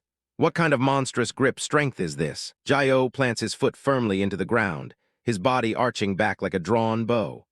With a monstrous burst of strength, he hurls Ki-won straight into the construction scaffolding. Dust and metal clatter in the silence of the construction site. Ki-won scrambles to his feet. "I thought you were just some scrawny, weak loser. But now that you've put on some muscle, you actually look somewhat useful." He glares intensely at Jayo, the scar over his eye twitching. "If you had this kind of power all along, then why the hell did you run away that day?" The accusation hits Jayo harder than any blade. "I ran away." His voice chokes up with a decade of resentment. "That's right, that day when we all escaped that lab together." Flashback, the smell of ozone and burning flesh. Soldiers in black gear surround the terrified children in the corridors of Hermes' lab. Huddled against the cold concrete, the kids wait for a miracle that never comes. A younger Ki-won, her face smudged with dirt, screams for help. Kim Jae-oh, we're short on iron. Get me that steel pipe over there. A skeletal figure stands shrouded in darkness. Known only as the skeleton of the laboratory, an iron pipe lies discarded at his feet. Your memory is a nightmare stained with betrayal. In that moment, when we were all surrounded and staring death in the face, the skeleton turned his back. He ran away, leaving the others to face the muzzles of the guns alone. Along with a cold accusation, you ran away by yourself. Back in the present, Jae-oh looks away, sweat beading on his forehead. He stands amidst the rubble of the construction site, the same way he stood in the lab. I had no choice. If I had stayed, we all would have died. Ki-won's hand slowly brushes against the rusted steel frame, his knuckles turning white from the grip. You coward. From Ki-won's hand, a dark, organic corruption spreads rapidly, creeping through the very lattice of the steel frame. Blood vein-like roots pulse and crawl across the metal, transforming the entire structure into a weapon for his cold fury. He looks down at the boy who by all rights should be dead, his voice echoing through the hollow construction site. I've seen it all, the full extent of your regeneration. Jae-oh's heart thumps against his ribs as the air grows thick with lethal intent. What? If you're in pieces, it'll take you quite a while to recover. Go ahead, try running away again. No sooner had the words left his lips than a rain of blades cascaded down from the shadows. Steel bites deep. Kim Jae-oh crosses his arms, flesh shredding as he shields his vitals. I have to block with my arms to recover. The impact should have crushed him, but his eyes snap open as he detects a sword's flash slicing through his torso. No, it's something else. So the rain of swords was nothing but a smokescreen for a single fatal strike. Ki-won flashes past him with a brutal slash, his blade slicing through the thick steel frames as if they were nothing. The entire site shudders, the structures giving way and collapsing. People on the streets scream as the sky is swallowed by dust. What the hell is this? Ji-yoon clutches her chest, her eyes wide with terror as she stares toward the heart of the collapse. Isn't that where Jae-oh went? Quick, hurry, call the emergency services. Taegu asks, his voice trembling with worry. Shouldn't we get there first? Amidst the settling grit, a name is whispered like a ghost story. Kim Jae-oh. Ki-won stares at the boy standing amidst the ruins, his wounds already knitting back together. Your regeneration has become incomparably faster than before. To think you're unfazed after taking that hit. Jae-oh wipes a smear of blood from his jaw, his gaze steady and ancient. It seems you've misunderstood something. I never ran away. The weight of 10 years of survival flares in his eyes as he faces Ki-won. The day we escaped the lab, I fought to the bitter end to protect everyone. Even coming here today was to save our friends, just in case they were captured. Ki-won's eyes narrow, the mask of the killer cracking under the weight of his truth. You're saying there was a misunderstanding. The dust finally settles, revealing the wreckage to the world outside. Voices from the crowd filter into the jagged silence. Is there someone inside? Isn't that a mutant? Jae-oh watches the shadows of the curious and the scared gathering. The hunt is over. People, that's enough for a special greeting, Ki-won says, wrenching his hand away from Jae-oh. With a sharp click, Ki-won sheathes her blade. The bloodlust vanishes, replaced by cold calculation. I've caused too much of a scene. If you want to talk more, come to my hideout. He turns to leave, the hood once again hiding the scar on her face. A lot has happened in the meantime. We'll have a lot to talk about. Jae-oh stands alone in the center of the destruction, the silence of the site ringing in his ears. He watches him figure disappear into the urban sprawl, a ghost from the lab. Ki-won's personality seems to have changed a lot, a memory of a sunnier hell. Young Ki-won, grinning despite the lab gowns, offers a scrap of food. I made this myself, you should try it, lol. The skeletal Jae-oh shakes his head. I'm already stuffed. She used to be a much brighter and more cheerful kid. The current reality hits him with a bitter aftertaste. Who could have guessed his sanctuary was nothing more than a broker's den? What on earth happened to Ki-won? Snap, a blade flashes, but this time the target isn't flesh and bone. Jae-oh's jaw drops, his eyes practically popping out of his skull. Slices of onion and tomato dance through the air in a display of impossible precision. Behind the counter, a blur of motion decimates a tray of onions in milliseconds. The gathered crowd is mesmerized. Jae-oh can only stare in mute shock at the transformation. What the hell is going on here? The chef is a machine of pure culinary efficiency. The crowd is losing it. Wow, incredible. He's making 3 at once. Meanwhile, Jae-oh can only wonder, is this really the hideout? The ingredients descend in perfect gleaming layers. Just what? A towering masterpiece of grease and glory is assembled. To Ki-won, the legendary killer, the scar-faced nightmare of the lab, presents the plate with a professional smile. Please enjoy our new burgers till the Jayo's world resets once again. What on earth happened? Forget the shadows. Lee Ki-won is at a burger joint basking in the spotlight of his fans. He slides a tray across the counter, grinning as girls squeal over his looks. He just laughs it off. Haha, thank you. Kim Jae-oh stares, eyes wide and sweat pouring down his face. His brain is struggling to process the scene. This is Ki-won's hideout, a literal fast food restaurant. Jae-oh walks up with his team, thinking, what the hell is going on? In the back, Ki-won stands before a mirror, tugging at his mouth to fix a perfect customer service smile. Chapter 10, Hideout. He drops into a booth, the red-striped apron making him look like a completely different person. This is where I work. Jae-oh can barely speak. Work, you have a job. Ki-won leans back, his eyes narrowing. And you don't, well, no, actually. Then the manager hits him with the truth. So you're unemployed. Ki-won looks past him, sizing up the newcomers. Anyway, who are they behind you? Jae-oh quickly introduces them. Oh, this is Hye-ji, she really helped me out. And this is Taegu, we just met by chance. Hye-ji offers a soft hello, but Taegu is already leaning over the partition with a scowl. And I'm the chance acquaintance, Cho Taegu. Ki-won isn't impressed. A friend. He looks at Jae-oh with a mix of disbelief and pity. Must be nice, unemployed, but you still made friends. Taegu loses it, lunging toward the table. You son of a, you don't know a thing, I'll choke you. Hye-ji tries to pull him back, shouting, not at all, Jae-oh has had it really rough. Jae-oh tries to keep the peace. Haha, guys, relax, Ki-won's a good guy, don't be so tense. He waves them back to a booth. Jae-oh, we'll be right here, if anything happens, just shout. The laughter stops. Ki-won gets serious, leaning in. All right, tell me again what you were saying. You claim you didn't run away that day. Jae-oh looks down at his cup, the memories flooding back like poison. Back then, there was a bomb right where we tried to escape. A decade ago, the laboratory was a cage about to burst. The moment they surrounded us, soldiers had the children pinned down in the rubble. A charred, skeletal Jae-oh stared at the ceiling, his heart hammering. I heard it clearly, the ticking of a time bomb. He knew the sound of death. They tested explosives on us so many times. I remember that sound and the hiss of the fuse perfectly. The lab didn't want any survivors. Those bastards from the lab surrounded us, and they were gonna blow the building to bury us under the rubble. He pictured the bodies strewn across the floor.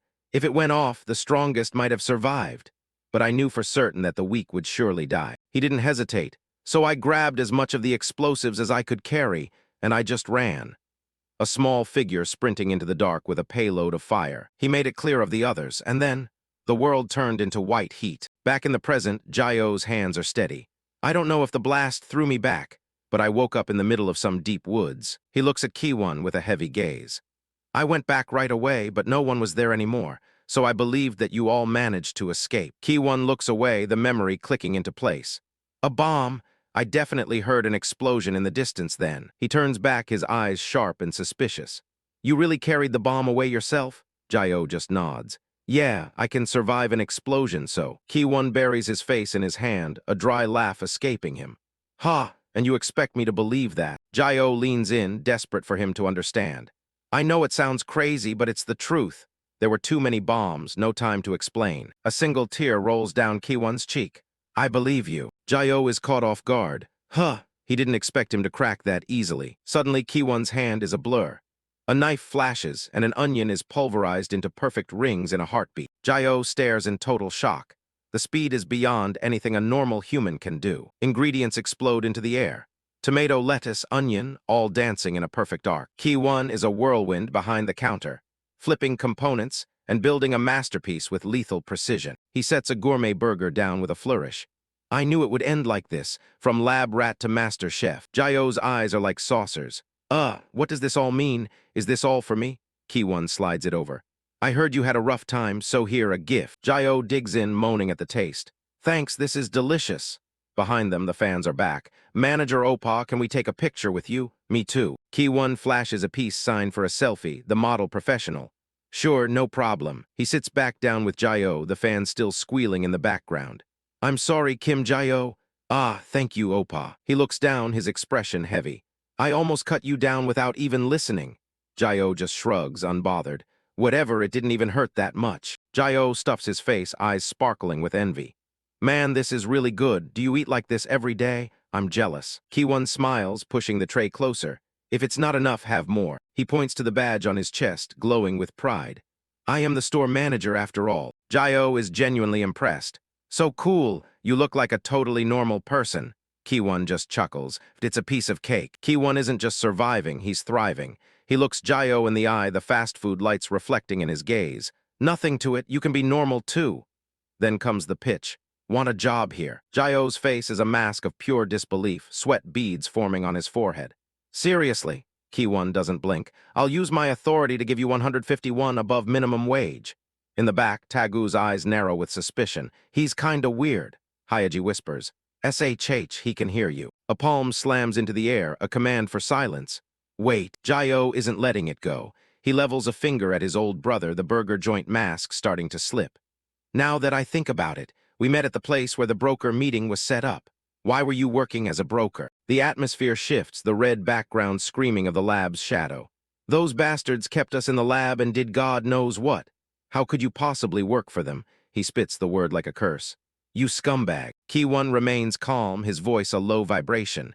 If you're really a broker, it's an act.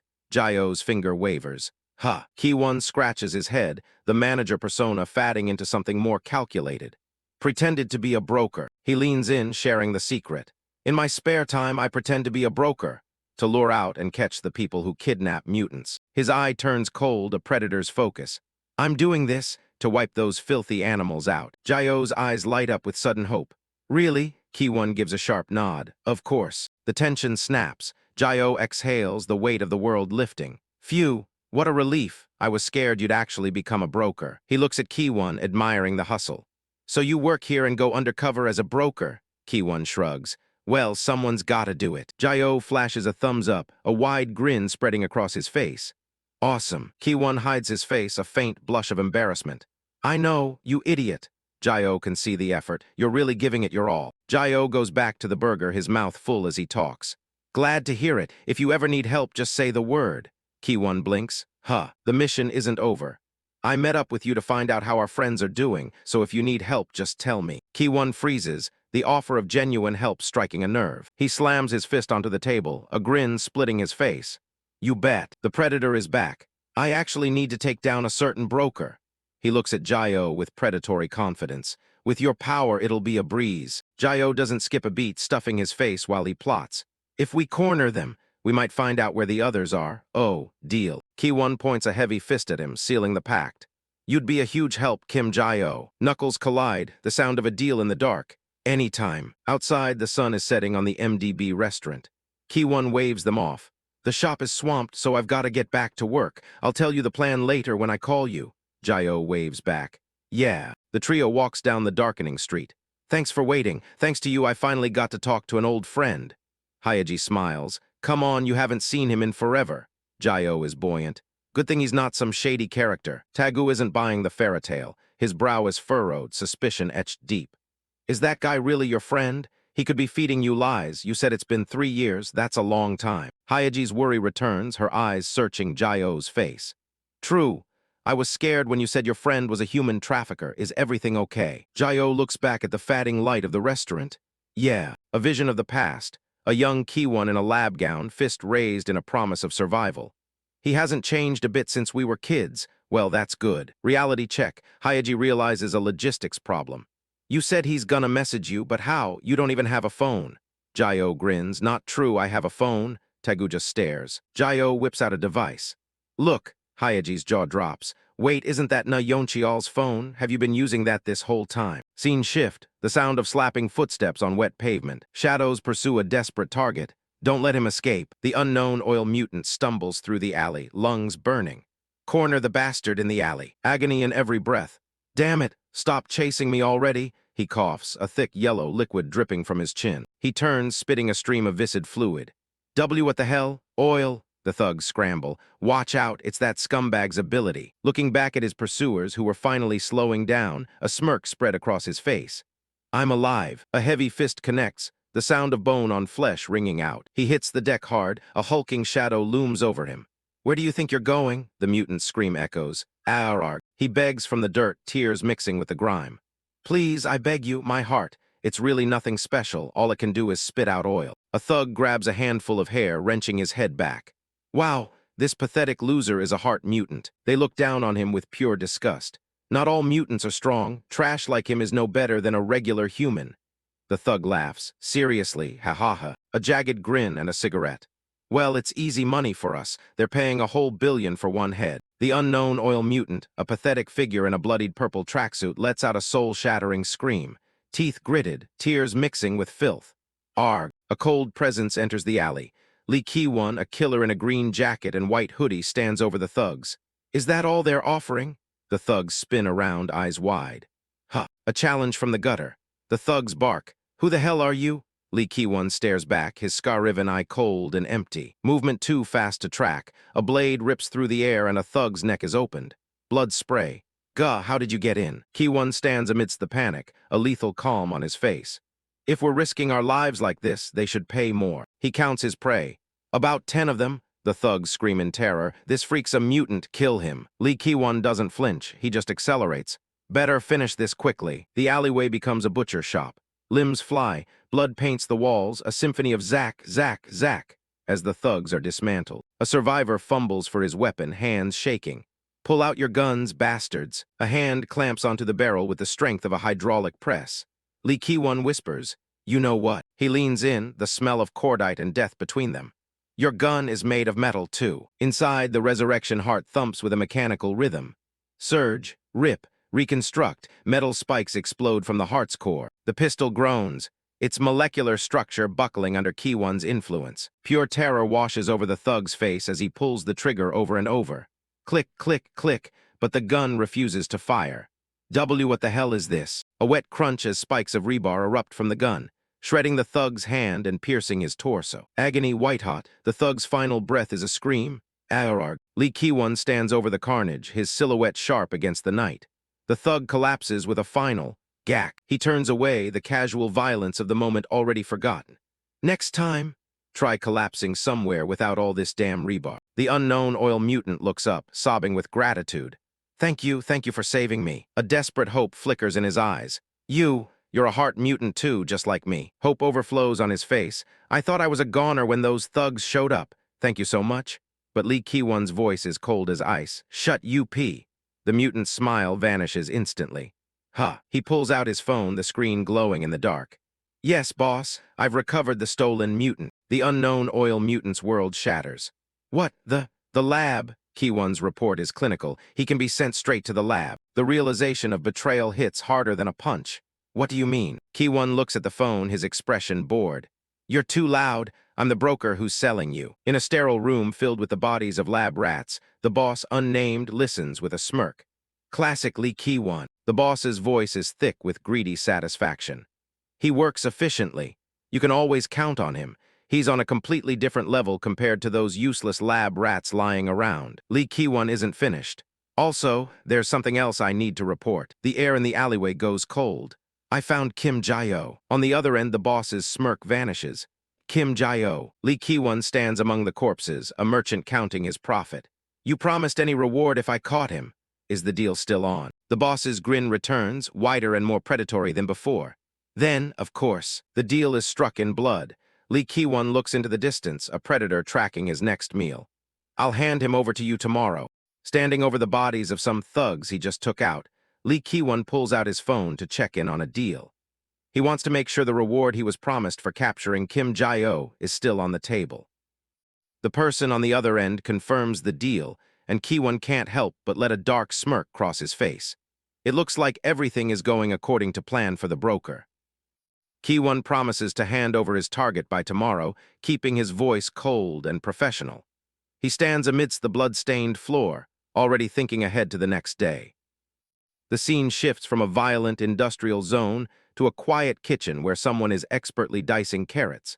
It's a jarring contrast to the carnage we just saw. Surprisingly, it's Ki-won himself behind the stove, wearing an apron and stirring a pot. Even while cooking, he's still obsessing over how he's going to bring in Jae-oh. He knows luring him out will be easy since Jae-oh trusts him completely and doesn't suspect a thing.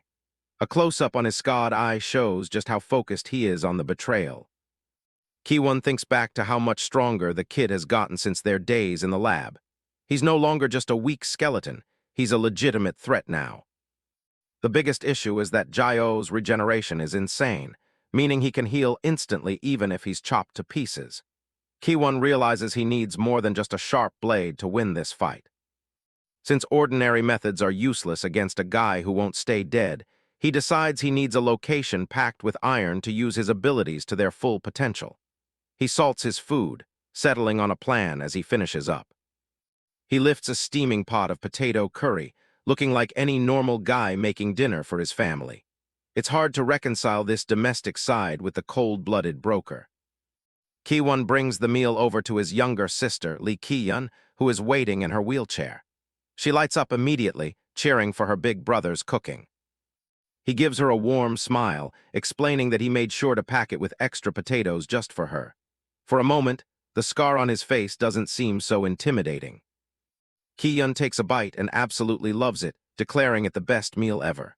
She looks genuinely happy, clearly having no idea what her brother does for a living. Ki-won kneels down to pat her head, telling her he'll cook whatever she wants whenever she asks. He seems like a totally different person when he's with her. When Ki-yeon asks him to sit down and eat with her, his expression shifts slightly. He's already preparing to leave for his job. He hangs up his apron and tells her he can't stay because he has somewhere important to be. The brotherly mask is starting to slip as he gets ready for the hunt. Ki-yeon looks bummed out that he's leaving again, her shoulders slumping a bit. She's used to him being busy, but it clearly still stings. As he heads out the door, he tells her to save the leftovers and promises he'll come back to finish them later. The heavy click of the lock signals his return to the underworld. The scene shifts to another apartment building under the night sky. Inside, a much warmer vibe is brewing. Song Hye-ji is in the kitchen peeling fruit, thinking about how much Jae-oh has been through lately. She mentions that he's probably exhausted after taking care of Fritter all day. She starts stir-frying some meat and veggies, convinced that a mix of protein and fruit is exactly what he needs to recover. It's a weird combo, but she seems determined. She pours a dark glaze into the pan, getting a little creative with the flavors. She's really going all out for this recovery meal. A spark of inspiration hits her, and she decides to take things a step further. She's about to create something truly unique. The result is a plate of braised short ribs topped with fresh tangerines and strawberries. It looks colorful, but you have to wonder if it actually tastes good together. Hye-ji checks her phone, admitting she got the recipe from an AI. Apparently, the computer thinks these ingredients are a perfect match. The AI even gave her a full breakdown of the nutrients and the exact cooking method. She's following the digital instructions to a T. She scrolls through the fail-proof ratios, feeling pretty confident about her kitchen skills. She never thought she'd be making oyster and strawberry ribs, but here we are. She tosses the food in the pan with a big smile, starting to think she might have a hidden talent for cooking. The experimental meal is almost ready. A message pops up on her phone from her older sister, asking if she's eaten yet. She quickly jumps into their chat history. Her sister says she'll be home late, so Hye-ji brags about the crazy fruit ribs she just made. She even sends a sticker of a character puking a rainbow to show her excitement. Her sister's reaction is basically, but Hye-ji just thinks she doesn't appreciate high-level cuisine. She decides to be nice and saves some for her anyway. She heads over to Jae-oh, who is sitting on the floor with his phone and a plushie. She tells him that since her sister is coming home late, he can turn in early if he wants. Jae-oh says he's fine and that he's just waiting for his friend to get in touch. Hye-ji looks a little surprised by his dedication. She asks him if he's really that happy about reuniting with his friend today. She can tell it means a lot to him. Jae-oh hugs his dog plushie and lets out a big, genuine laugh. He admits he really missed the guy. Hye-ji notes that even though they haven't known each other long, this is the most relaxed she's ever seen him. Jae-oh just nods, his eyes soft. A flashback takes us back to the lab, where a younger Ki-won stands with a confident smirk. For Jae-oh, he's always been more than just an acquaintance. He was a lifeline. Back then, a skeletal Jae-oh was always huddled by himself in the back of the room. Young Ki-won would approach him, asking why he was always alone. Jae-oh would stammer, looking incredibly nervous under the other boy's gaze. Even in skeleton form, his fear is palpable. He would curl into a ball, trying to make himself as small as possible. He didn't know how to handle the attention. One day, Kiwon noticed something was missing and grabbed Jae-oh's sleeve, shouting in shock about where his arm went. Jae-oh screamed for him to stop, clearly in pain. He tried to cover up the empty shoulder, making excuses about it being an old wound from an experiment. He pleaded with Kiwon not to look too closely at the sensitive area. Younger Lee Kiwon stands over young Kim Jae-oh with a casual smirk. He asks if Jae-oh was really feeling down over something so trivial, his eyes narrow and dismissive. Without warning, Kiwon reaches out and pulls back Jae-oh's sleeve, demanding to see his arm. Jae-oh looks completely caught off guard, stammering out a question as to why he wants to see it. Kiwon dramatically yells "Tada!" as he presents his handiwork. Jae-oh catches a glimpse of himself in a nearby mirror, his eyes widening in pure horror at what he sees. A huge, gleaming metal blade has been crudely attached to Jae-oh's missing arm. The skeletal boy lets out a terrified shriek, completely overwhelmed by the upgrade. From above, we see Kiwon looking proud of his creation while Jae-oh stands frozen in shock. Kiwon asks him what he thinks, genuinely convinced that a sword for an arm is the coolest thing ever. Suddenly, another girl in a patient gown walks in and calls out Kiwon for bullying Jae-oh again. Kiwon flinches, clearly not expecting to be caught in the middle of his experiment. Kiwon immediately gets defensive, claiming he didn't bully anyone and was just making Jae-oh look cooler. Jae-oh, surprisingly, starts nodding along, mesmerized by the idea of an arm that's a sword. A close-up of Jae-oh's skull shows a faint blush as he stares at the blade with starry eyes. He whispers that it's actually awesome, his initial fear completely replaced by admiration. The girl just stands there with a drop of sweat on her head, looking completely confused by the logic of these two boys. She clearly doesn't see the coolness in a permanent weapon attachment.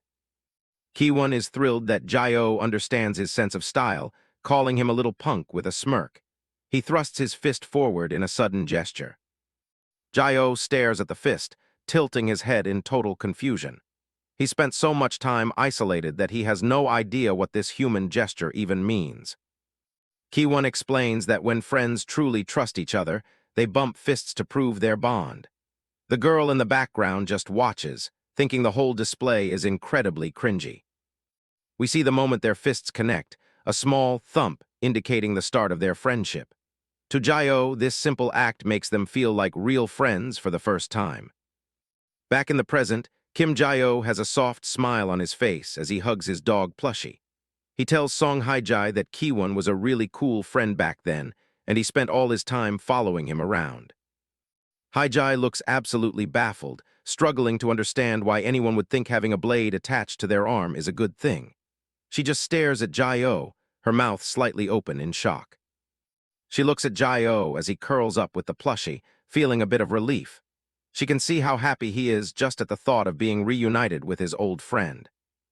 Hye-ji decides to shake off the weird story and announces it's time to eat. Jae-oh looks a little guilty for not helping with the cooking, but she assures him she prefers working alone in the kitchen. She presents a large pot with a flourish, announcing that today's menu is fresh sweet braised ribs. It's a dish that looks as experimental as it sounds. Jae-oh's eyes nearly pop out of his head when he sees the contents of the pot. He lets out a loud whoa, completely stunned by the bizarre appearance of the meal. Hye-ji stands proudly with her spatula, calling it her special recipe. Jae-oh just stares at it, barely able to find the words to respond.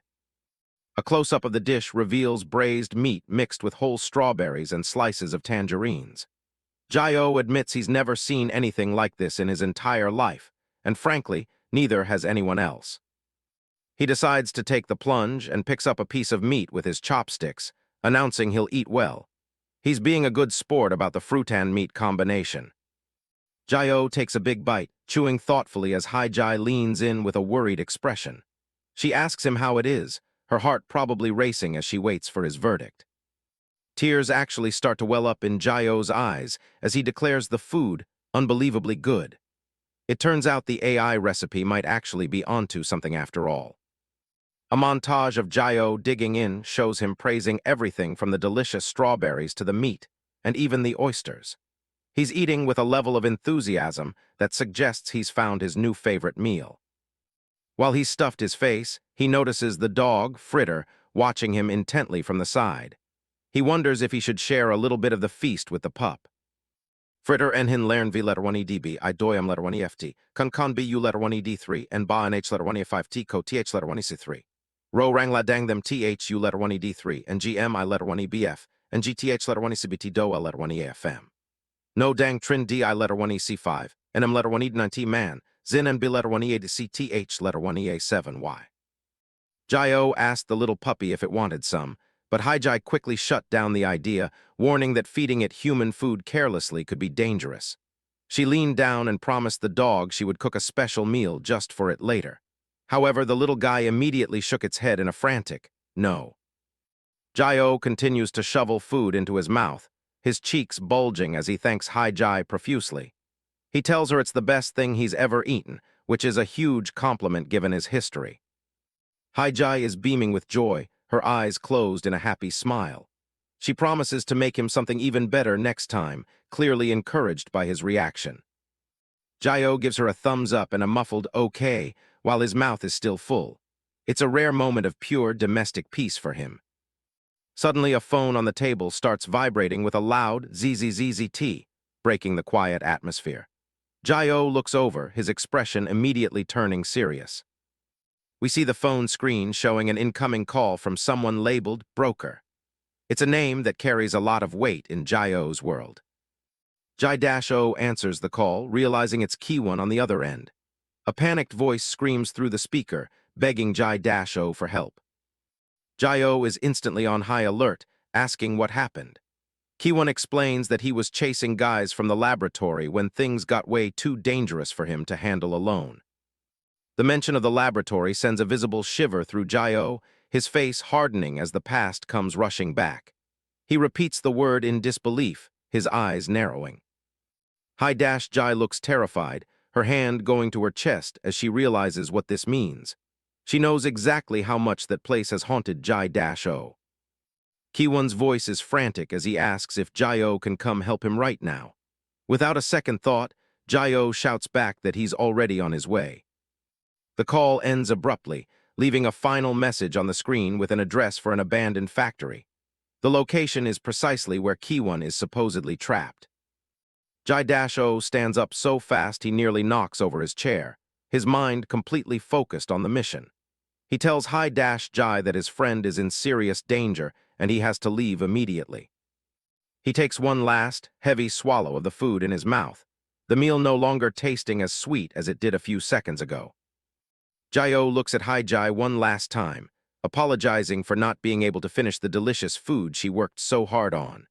Hye-ji just looks at him, knowing that the unfinished meal is the last thing on anyone's mind right now.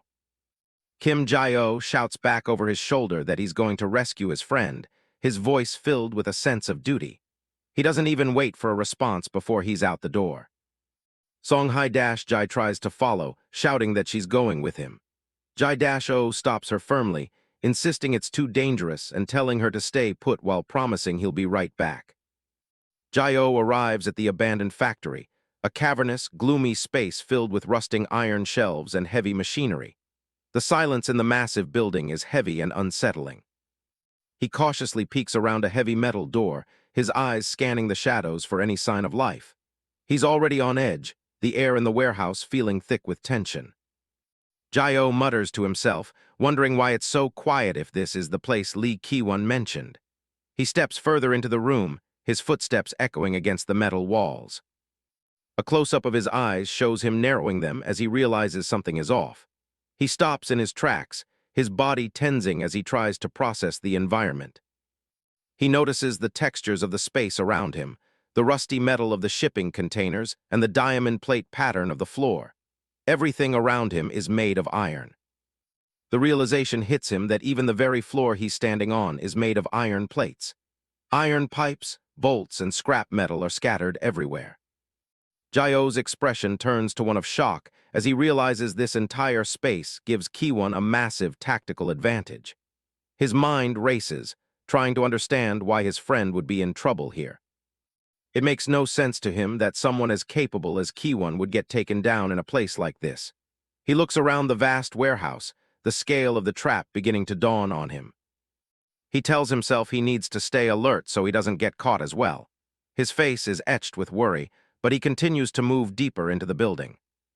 He imagines Ki-won somewhere nearby, captured and trembling in fear. This mental image only fuels his desire to hurry, despite the growing sense of wrongness. Suddenly, a low, mechanical humming sound vibrates through the metal floor. Jae-yo's eyes go wide as he feels the ground beneath his feet shifting. Sharp, curved metal blades erupt from the iron plating with a terrifying speed. They slice through the air, appearing like a forest of steel teeth rising from the ground. Before Jae-yo can react, dozens of blades shoot upward, filling the entire corridor. The speed of the attack is impossible to dodge in such a confined space. The blades tear through Jae-yo's body, impaling him in multiple places. He lets out a choked gasp of pain, blood splattering across the metal as he's lifted off the ground. A close-up of his face shows his teeth bared in agony, a thin trail of blood escaping his lips.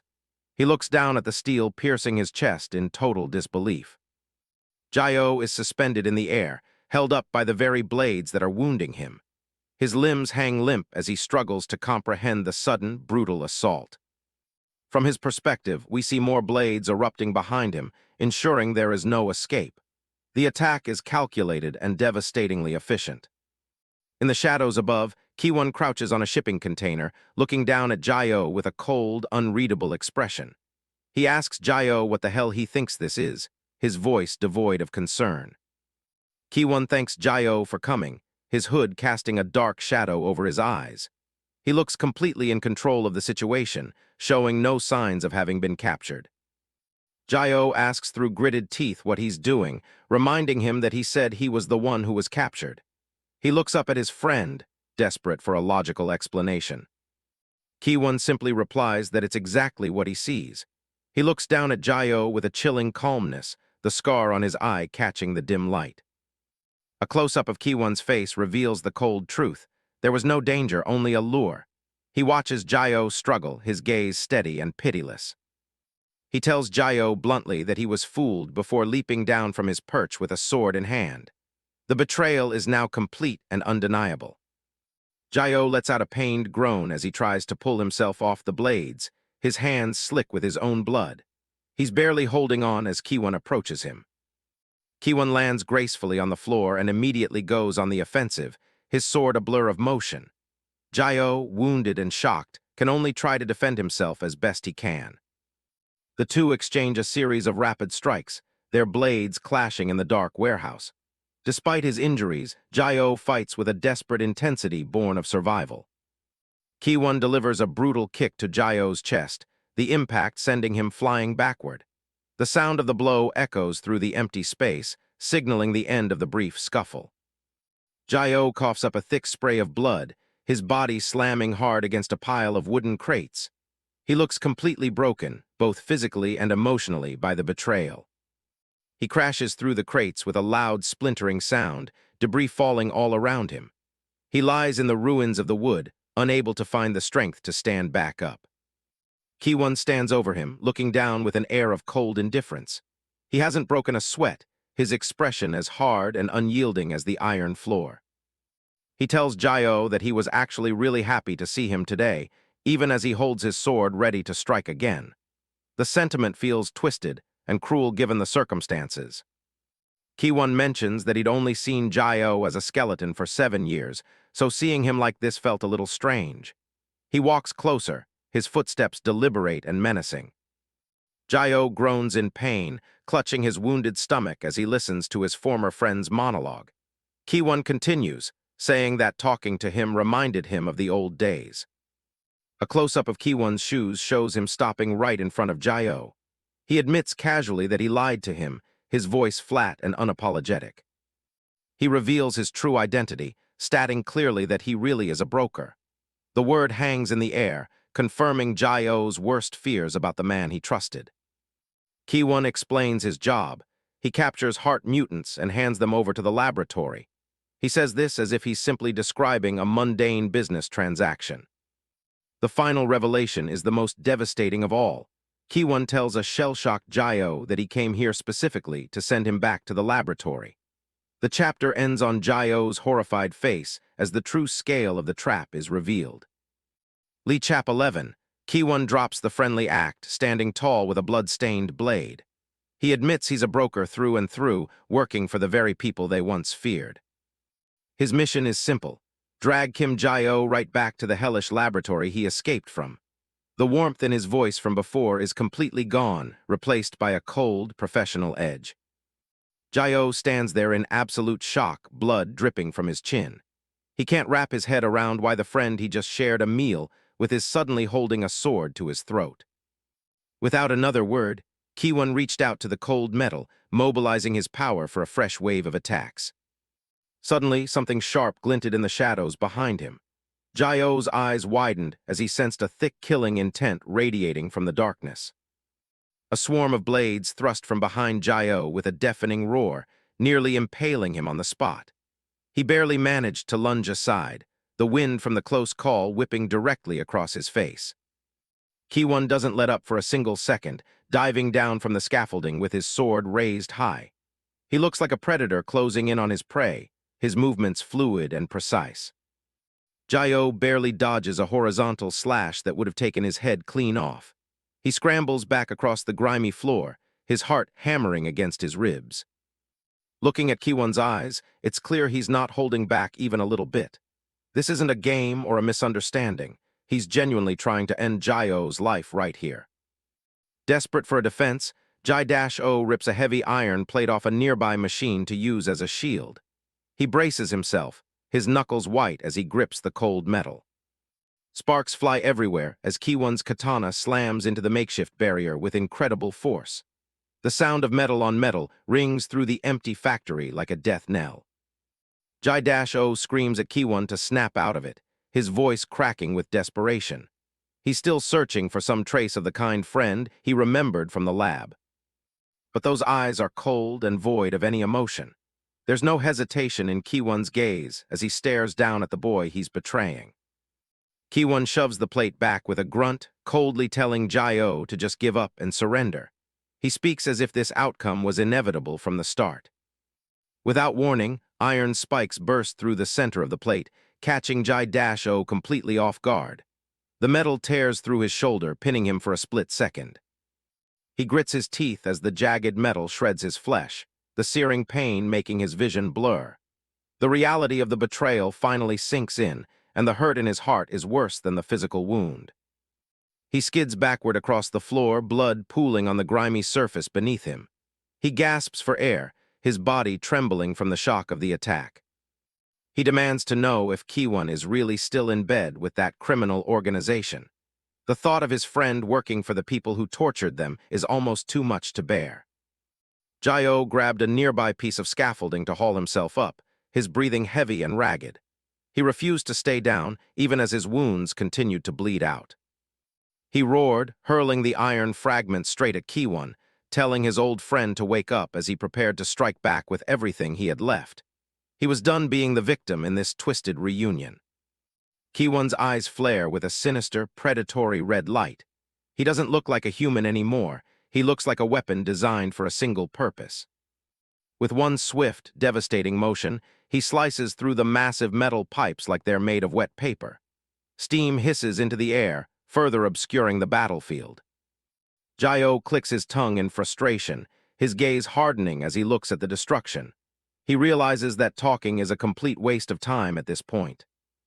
He knows that if he wants to survive this night, he has to stop being the victim and start being the monster they made him. He prepares his body for the next wave of attacks. Ki-won slams his open hand onto the floor, sending a shockwave through the metallic ground.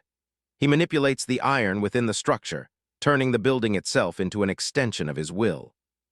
A forest of jagged metal spikes bursts upward in a deadly, rhythmic wave.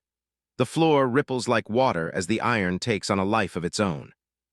Jae-oh looks around in horror, realizing the entire factory is basically a giant weapon for Ki-won to control. There's nowhere to hide and nowhere to run. With a sudden flinch and a backward leap, Jae-o narrowly avoided a fatal blow from Ki-won's eruption of spikes. He coughs up a thick spray of blood, the life draining from his face as he looks down at the spike. He realizes just how meticulously Ki-won had prepared for this confrontation.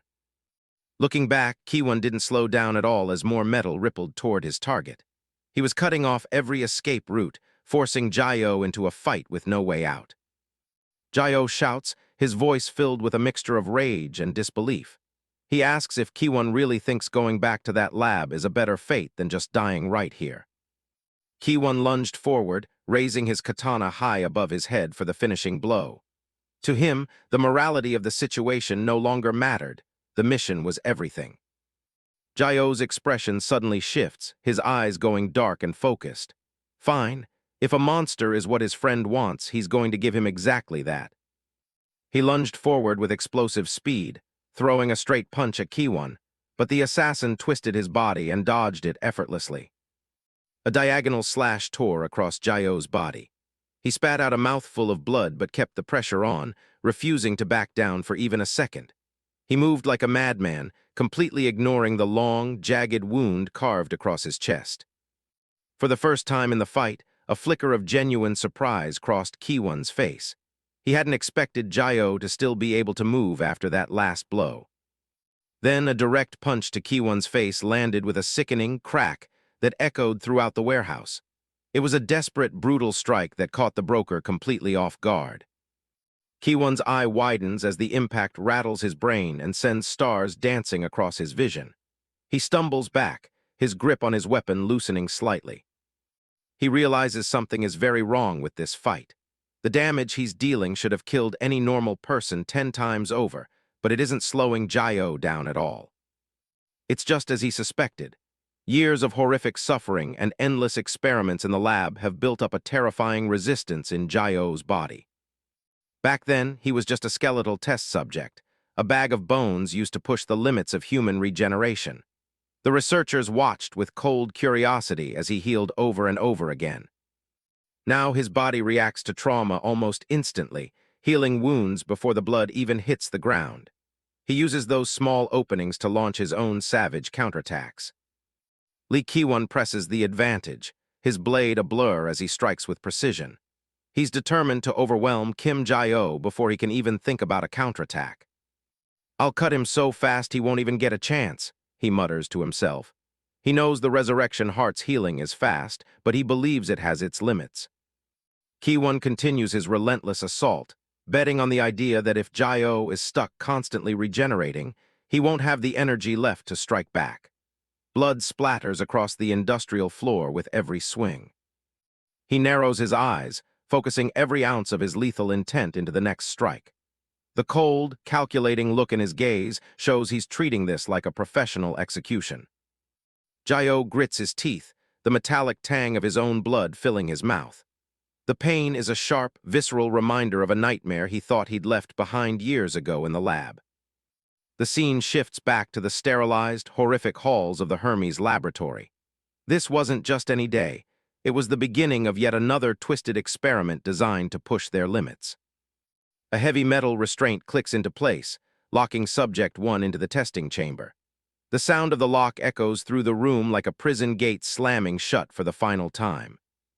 The 225th Regeneration Response Experiment officially begins as the researchers watch from behind the safety of the observation glass. A skeletal, younger version of Jae-o waits in chains, looking up at his captors with hollow eyes. The heavy doors slide open, flooding the dark room with a harsh, artificial light. A shadow steps through the threshold, small and trembling in the doorway. It's a young Ki-won, dressed in the same hospital whites, his face pale with dread. He looks at his friend and whispers his name, his voice barely audible over the hum of the facility. Young Jae-o's eyes widen in shock as he realizes what's happening. He recognizes the fear in his friend's gaze and the cold steel weapon he's been forced to hold. A voice over the intercom explains the goal. They want to see how the Resurrection Heart recovers when stimulated by the lethal power of the Sword Heart. It's a clinical description of planned torture.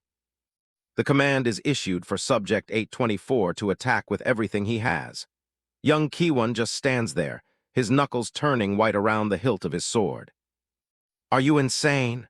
he screams back at the observation window, his voice cracking with rage. He refuses to lift a finger against the only person who makes this hell bearable.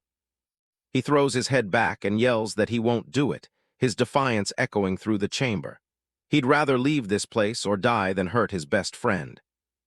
The response from the lab is immediate and agonizing. A surge of high-voltage electricity rips through the collar around Ki-won's neck, dropping him to the tiles as his body convulses. Jae-oh watches in horror as his friend is tortured for his sake. He shouts at Ki-won to stop wasting time and just follow the orders before they kill him. "I'm fine, just do it," Jae-oh lies, his raspy voice filled with desperation. He can't stand the sight of Ki-won being electrocuted over and over on his behalf. But Ki-won just grips his throat, his face contorted in a silent scream as the shocks continue. He'd still rather die from the electricity than draw his friend's blood. The electricity crackles again, lighting up the room with a sickening blue glow. Ki-won's resolve is barely holding on as the pain reaches an unbearable level. Seeing no other way out, Jae-oh decides to play the villain to save his friend. He calls Ki-won a weakling, trying to provoke him into a protective rage that will end the torture. Ki-won looks up, his eyes bloodshot and confused by the sudden insults. He can't understand why Jae-oh is mocking him while he's suffering for him. "All you can do is cut with a sword anyway," Jae-oh sneers, his voice cold and biting. He mocks the sword hard ability, calling it pathetic compared to the other powers in the facility. The words hit Ki-won harder than any physical blow could. Being called weak is a trigger for him, and Jae-oh knows exactly which buttons to push to get a reaction. Jae-oh continues the act, telling him to stop being useless and just finish the experiment. He promises that he'll regenerate eventually, so there's no reason to hesitate. Something finally snaps inside the young boy. Driven by a mixture of torture and desperate anger, he draws his blade with a guttural, pained roar. His eyes go cold and focused, mirroring the predatory look he has in the present. The sword heart awakens fully, and he lunges forward to strike. The blade finds its mark, tearing through Jae-oh's fragile skeletal frame in a spray of dark crimson. The sound of the impact is sickening, a sharp contrast to the previous silence. For a split second, even Jae-oh looks stunned by the sheer violence of the attack. He wonders if his plan to provoke his friend worked a little too well. But the researchers demand more data, and Ki-won complies, his movements becoming a blurred frenzy of steel. He continues to slash at the boy on the floor, the room turning into a slaughterhouse. "How about now?" he yells, his voice cracked and hollow as he strikes again and again. He's fully committed to the role now, his whites soaked through with blood. Blood pools on the white tiles, steaming slightly in the cold air of the chamber. Jae-oh collapses into the crimson puddle, his body a map of fresh, jagged wounds. The experiment is finally declared complete, and the researchers record the results with clinical indifference. Ki-won stands over his fallen friend, his breathing ragged and heavy. He's covered in blood from head to toe, his eyes wide and unfocused as he looks down at the carnage.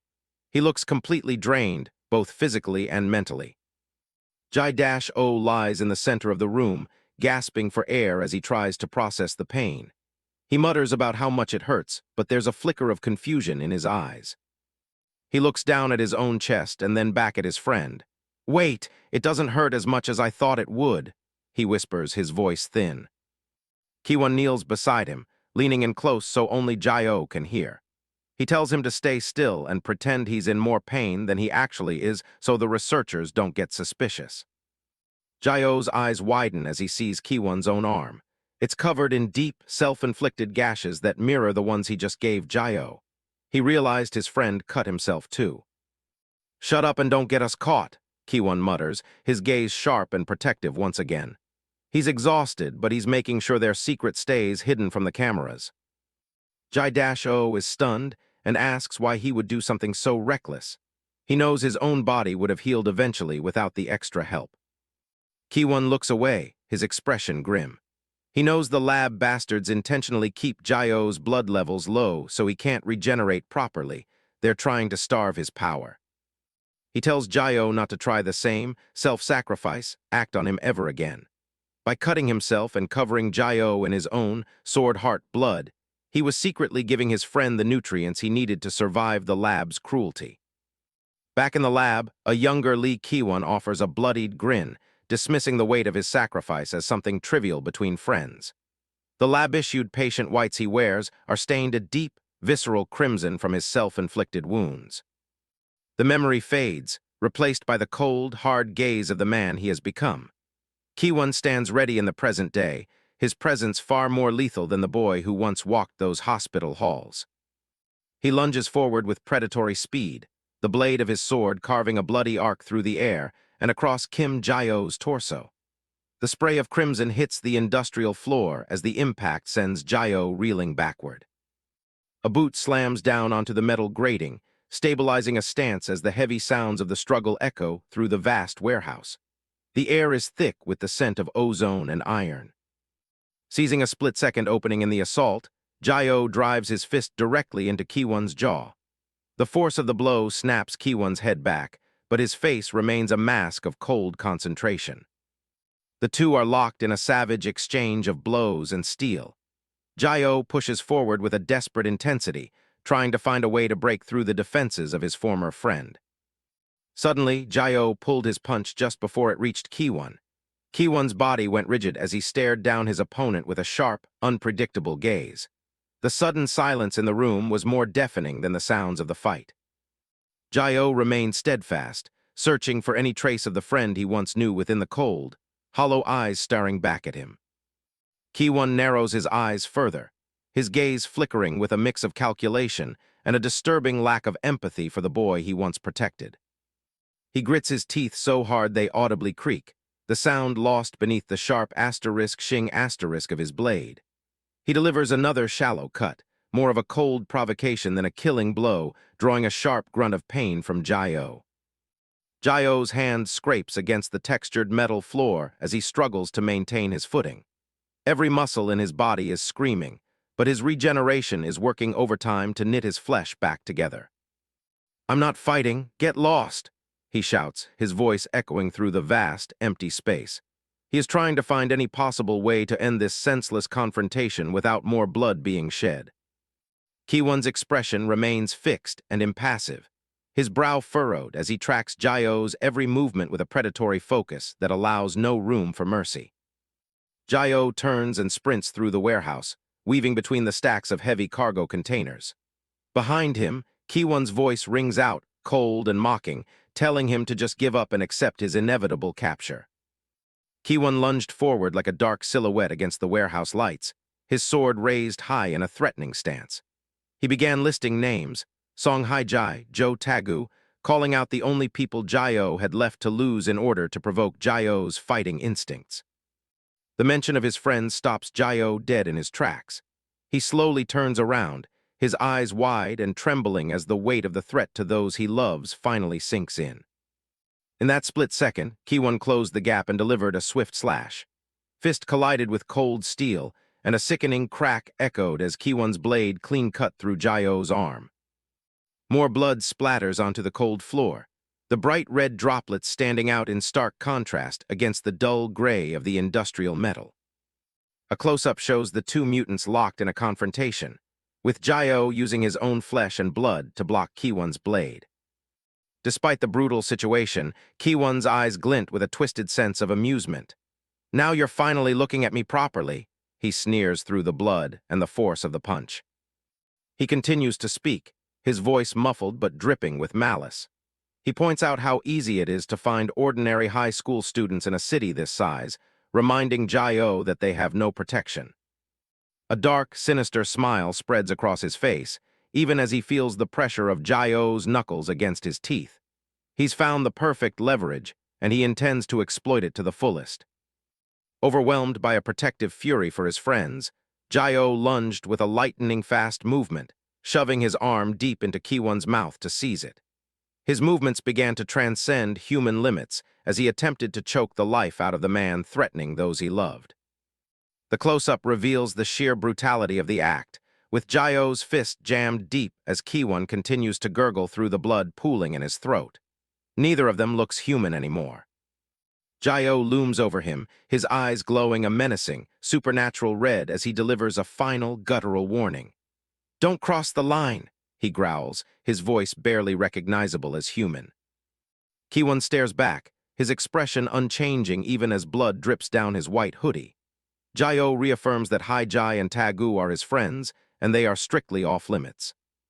He explains that he was willing to listen to Kiwon's side of the story because of their history, but that patience has finally run out. The connection they once shared is officially severed. Within his chest, the resurrection heart pulses with a violent, crimson light, the organ clearly visible through the gaps in his spectral ribcage. It is no longer just keeping him alive. It is fueling a cold, focused wrath. Jio's face is a mask of pure, unadulterated fury, his eyes burning with an intense inner fire. The time for talk is over. He's decided to end this once and for all, vowing to smash Kiwon to pieces. Kim Jio glared at Lee Kiwon, growling a warning not to even mention his friends. Jio's eyes go cold as he declares he's done caring about whatever excuse Kiwon has. He's ready to end this fight right now. Kiwon's eyes widened as he realized the tables had turned. Ji-O was taking advantage of the open wound to drain Kiwon's own blood. A surge of crimson flows directly from Kiwon into the open veins of Jio's arm. It's a gruesome biological fuel transfer. Deep inside the resurrection heart, the foreign blood cells rush in like a tidal wave. The stolen energy is exactly what the system needs to jumpstart. Jio's stump begins to churn and bubble with raw gore. New bone and muscle knit together in a violent, high-speed growth spurt. In a matter of seconds, a brand new hand bursts forth from the bloody mess. It's fully formed and ready for a fight. Kiwon can barely process what he's seeing. The arm he personally severed is back as if it was never gone. Jio doesn't give him a second to think, lunging forward with a heavy strike. His fist connects squarely with Kiwon's chest, the impact echoing through the factory. The force of the blow sends Kiwon skidding across the checkered metal floor. He's losing ground fast against this sudden surge of power. Kiwon hunches over, coughing and gasping for air. The iron in his body usually makes him a living tank, but that hit actually hurt. An internal scan reveals the damage.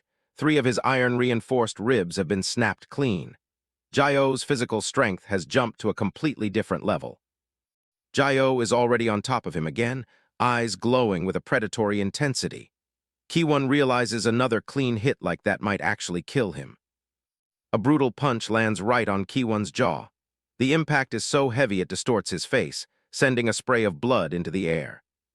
Kiwon's head snaps back, his vision likely swimming from the sheer speed of the assault. He can't even get a word out before the next move comes. He's sent flying into a pile of industrial scrap, crashing hard against the steel beams. He realizes too late that Jio's speed has become impossible to track. Jio looms over his former friend like a shadow, fist raised for another executioner's blow. Kiwon's reflexes can't keep up with this pace. Another heavy fist sinks into Kiwon's face, pinning him against the floor. The sound of metal meeting flesh fills the room. Kiwon tumbles across the scrapyard floor like a ragdoll. Every part of his body is screaming as the iron plating starts to fail. He pushes himself up with gritted teeth, blood dripping from his chin. He can't understand where this insane level of strength is coming from. Kiwon slams his palm onto the metal deck, desperate to regain control. He knows the blood Jio absorbed is the key to this sudden evolution. Jagged steel spikes erupt from the floor, creating a deadly barrier between them. He needs to widen the distance before he gets pulverized. Jio doesn't slow down, weaving through the rising blades with inhuman agility. He's moving like he already knows where the next spike will appear. Kiwon watches in disbelief as his best traps fail to even graze the kid. He wonders if Jio is actually predicting the future. It's not prediction, it's pure reaction. Jio flips through the air, dodging a forest of steel with absolute precision. Kiwon stares into Jio's eyes and realizes the resurrection heart is doing more than just healing. It's boosting every single physical sense to its absolute limit. The realization hits him like a freight train. This isn't just a variant who can't die, it's a perfect combat machine that's still evolving. Jio closes the gap in an instant, fist clenched tight. He's completely unbothered by the metal forest Ki-won threw in his way. Ki-won knows he's about to lose if he doesn't do something drastic. He presses his hand harder against the floor, ready to tap into a forbidden technique. Deep cracks spread across the factory floor as he starts drawing in every bit of iron from the surroundings. He didn't want to go this far, but he's out of options. Iron particles rush into his arm, glowing with a dangerous white light. The process is excruciating, tearing at his internal organs as the metal merges with his cells. Inside his chest, the sword heart begins to pulse violently.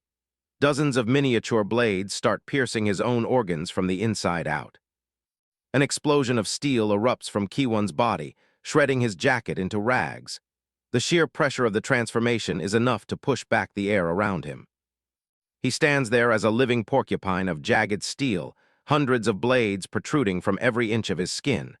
This is the sword heart's ultimate, self-destructive form. Ki-won yells out, declaring that no amount of regeneration can save Jae-oh now. There's no way to get close without being turned into mincemeat. Jae-oh doesn't even hesitate, sprinting straight toward the wall of blades. He isn't looking for an opening, he's looking for the kill. Jae-oh's expression doesn't change as he closes the distance. He looks completely indifferent to the hundreds of sharp edges waiting for him. The blades sink deep into Jae-oh's chest and shoulders as he makes contact. Blood sprays everywhere, but he keeps pushing forward. Despite the metal spikes pinning him, Jae-oh throws a massive haymaker. He uses the momentum of his own impalement to drive the punch home. The blow slammed straight into Ki-won's chest, sending a shockwave rippling throughout the factory. Ki-won's mouth filled with blood as his ultimate defense was shattered. Jae-oh stares into Ki-won's eyes with a chilling calm. He tells him that a few metal spikes through the gut don't hurt at all.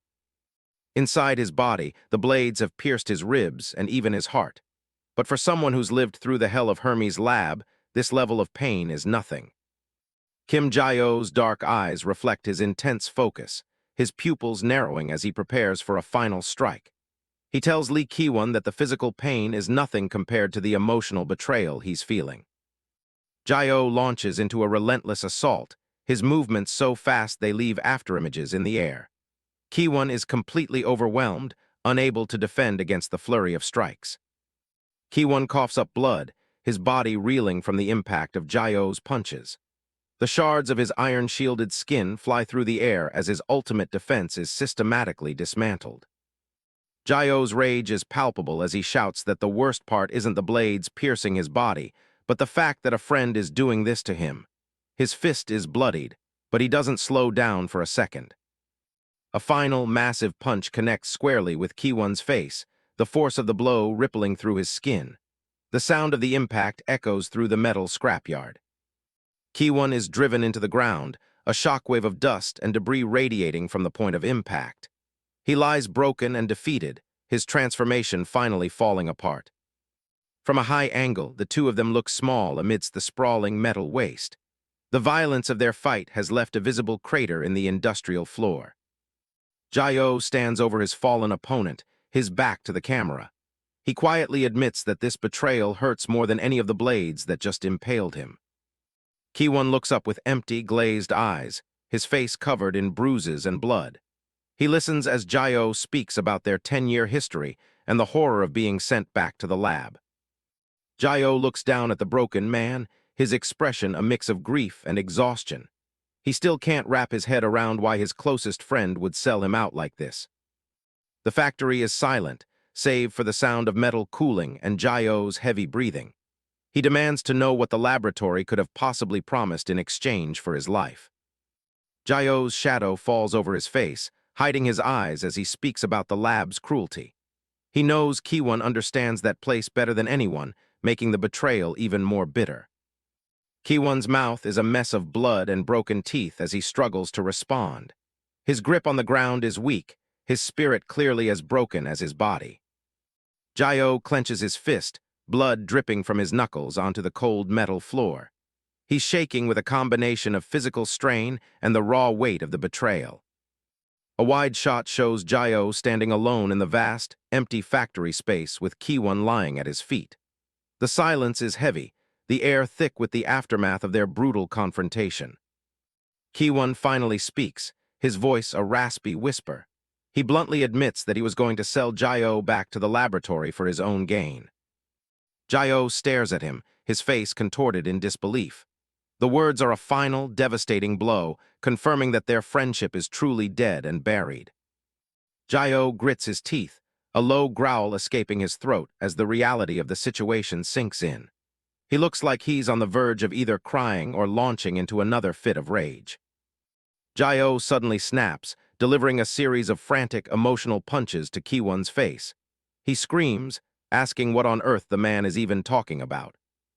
Each hit is fueled by desperation, as if he can beat the truth out of his old friend.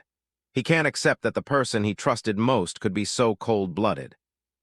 Ki-won's head is snapped back with each blow, his face a swollen, bloody mask. Jae-oh tells him not to just decide that everything is over on his own. Jae-oh's punches continue, blurring into a single, violent motion. He shouts that Ki-won can't just run away from their past by claiming it's over. Jae-oh grabs Ki-won by the collar, pulling him up so they're eye to eye. He begs for an explanation, even if it's just a lie to make the pain more bearable. His eyes are wide and watery as he looks for any sign of the person he once knew. He just wants to understand why his world has been turned upside down. Jae-oh's face is just inches from Ki-won's, his breath hitching. He asks if Ki-won ever truly considered him a friend during all those years in the lab. Ki-won's single open eye looks back at him, devoid of any visible emotion. He simply says, yeah, confirming their past bond even as he destroys it. The word friend hangs in the air, triggering a sudden, vivid memory for Jae-oh. He remembers a time when things were much simpler between them. The scene shifts to a bright, sterile hallway in the laboratory. A younger, healthier Ki-won is running playfully while other children in lab gowns look on. They were all just children then, forced into a nightmare but finding moments of joy together. A boy in a skull mask laughs as Ki-won chases after him. The flashback continues with the kids playing a game, their laughter a sharp contrast to the cold, clinical environment of the Hermes lab. For a moment, they weren't test subjects, they were just kids. They even had moments of shared fun, like stealing a basket of apples to eat in secret. The memory is bittersweet, a reminder of the bond that's now been shattered. Back in the present, Ki-won stares at the ceiling, his voice flat and cold. He tells Jae-oh that he has nothing left to say, ending any hope for a real explanation. Suddenly, the darkness of the factory is pierced by multiple high-powered beams of light. The heavy thud of tactical boots echoes through the building. Jae-oh's head snaps toward the source of the noise, a cold sweat breaking out on his forehead. The sudden arrival of outsiders in the middle of their confrontation is a terrifying development. Dozens of armed tactical officers in urban camo swarm the factory floor. They move with military precision, their rifles held at the ready as they surround the two variants. Jae-oh shields his eyes from the blinding spotlights, panic visible in his expression. He frantically looks around, trying to figure out who these people are and why they're here. His breathing becomes shallow and fast as the traumatic memories of the laboratory start to flood back. The sight of armed men in uniforms is a direct trigger for his past nightmares. The SAT officers take their positions, their laser sights dancing over Jae-oh and the unconscious Ki-won. The air is thick with tension as the order to aim is given. From a wide angle, the scale of the operation is clear. Dozens of rifles are pointed directly at Jae-oh, who is completely boxed in with nowhere to run. An officer speaks into his radio, confirming that the heart mutant has been detected.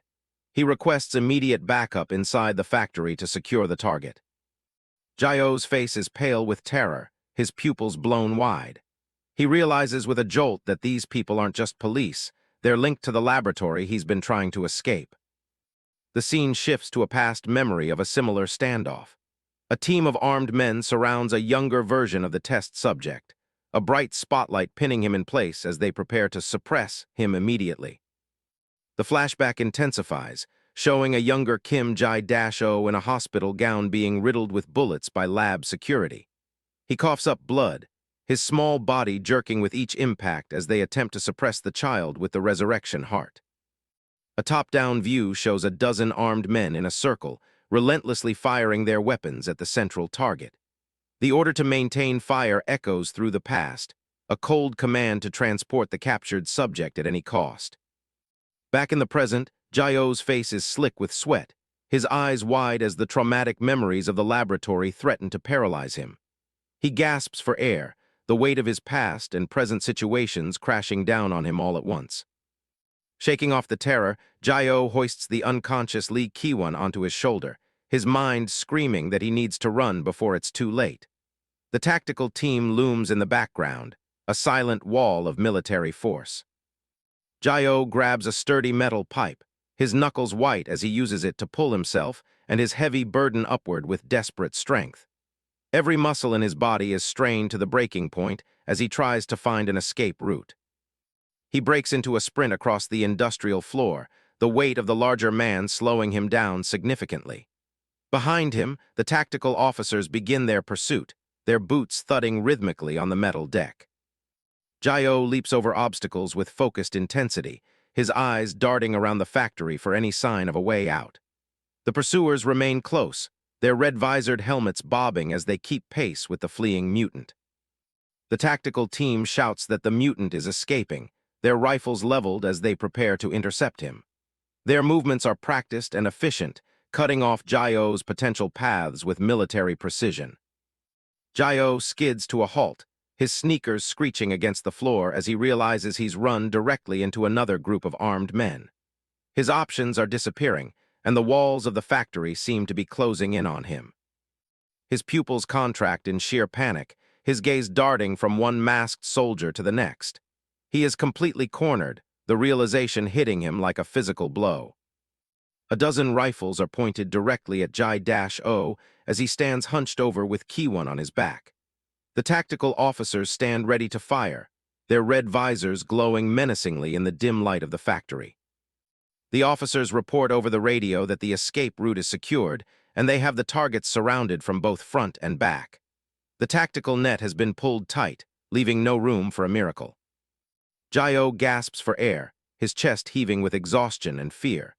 He looks at the surrounding soldiers, his mind racing through every possible scenario and finding only one that leads back to the lab. From high above, the two small figures look incredibly vulnerable in the center of the massive ring formed by the tactical team. The scale of the force arrayed against them is overwhelming, a clear sign that they were never meant to escape. I.M. Jin-wook, a tall and stocky man with a tan complexion and a neatly groomed goatee, stands amidst his tactical unit as their commanding officer. He barks orders into his radio, identifying both Jae-oh and Ki-won as heart mutants that must be secured.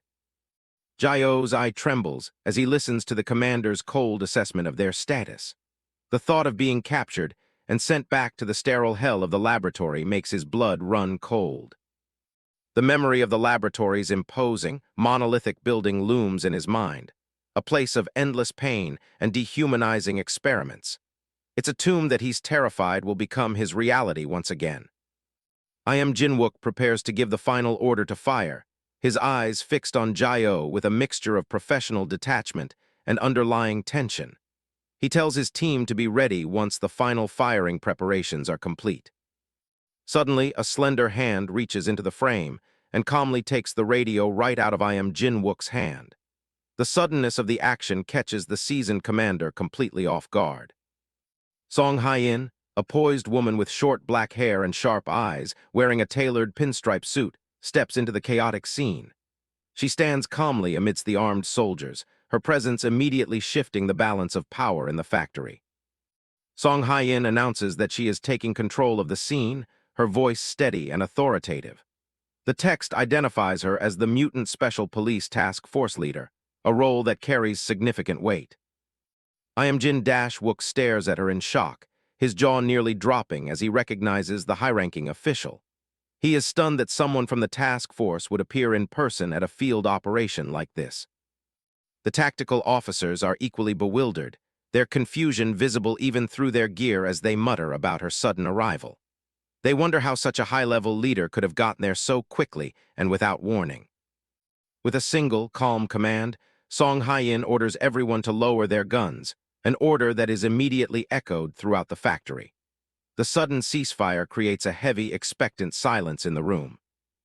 The rhythmic clicking of high heels echoes on the metal floor as Song Hye-in walks toward the panting, blood-stained Jae-oh. He stands his ground, still carrying Ki-won, his expression a mix of suspicion and defensive aggression. Song Hye-in stops just a few feet from him, her gaze cool and observant as she identifies him by name. Jae-oh grits his teeth, wondering how this stranger knows who he is and what her true intentions are. She leans in closer, her voice low and reassuring as she tells him not to be afraid. She claims she's there to help and that she's already heard about his entire situation. Jae-oh's eyes widen in surprise when she reveals her personal connection to him. She explains that she is Song Hye-ji's older sister, a revelation that clearly catches the wary protagonist off guard. Song Hye-in offers a small, mysterious smile as she introduces herself properly. She looks directly into Jae-oh's eyes, her expression unreadable as she welcomes him to their meeting. Song Hye-in leans in close to Kim Jae-oh, introducing herself with a calm, confident smile. Jae-oh's eyes widen in realization as he remembers the name. This woman is Song Hye-ji's older sister. She tells him not to worry, promising that she'll handle the entire situation from here on out. Turning to the special assault team, she asks if they're only there for the mutant incident as a soldier snaps a salute. She immediately starts taking command, ordering the squad to restrict civilian access and call in paramedics. But Captain Jin-wook isn't ready to step aside just yet, shouting for everyone to wait a minute. He gets right in her space, demanding to know if her task force thinks they can just ignore standard field protocols. Hye-in doesn't flinch, coolly asking the captain if he's unfamiliar with the laws governing police officer duties. Her assistant steps in, explaining that when dealing with wanted mutants, their team takes priority over the scene. He shoves a warrant for Lee Ki-won toward the captain, bluntly telling the man to back off. Jin-wook lets out a scoff, claiming that there's a big misunderstanding about who they're really after. He points a gloved finger past them, clarifying that he wasn't talking about Ki-won, but the kid in the black t-shirt. Jae-oh freezes as the captain explains that CCTV footage has already identified him as another mutant. The captain insists that since Jae-oh is an unregistered mutant, he counts as a civilian and falls under police jurisdiction. He shouts for his men to hold their fire while they prepare to move in on their new target. Then he gives the order to detain Jae-oh immediately, and a wall of tactical rifles is leveled at the boy.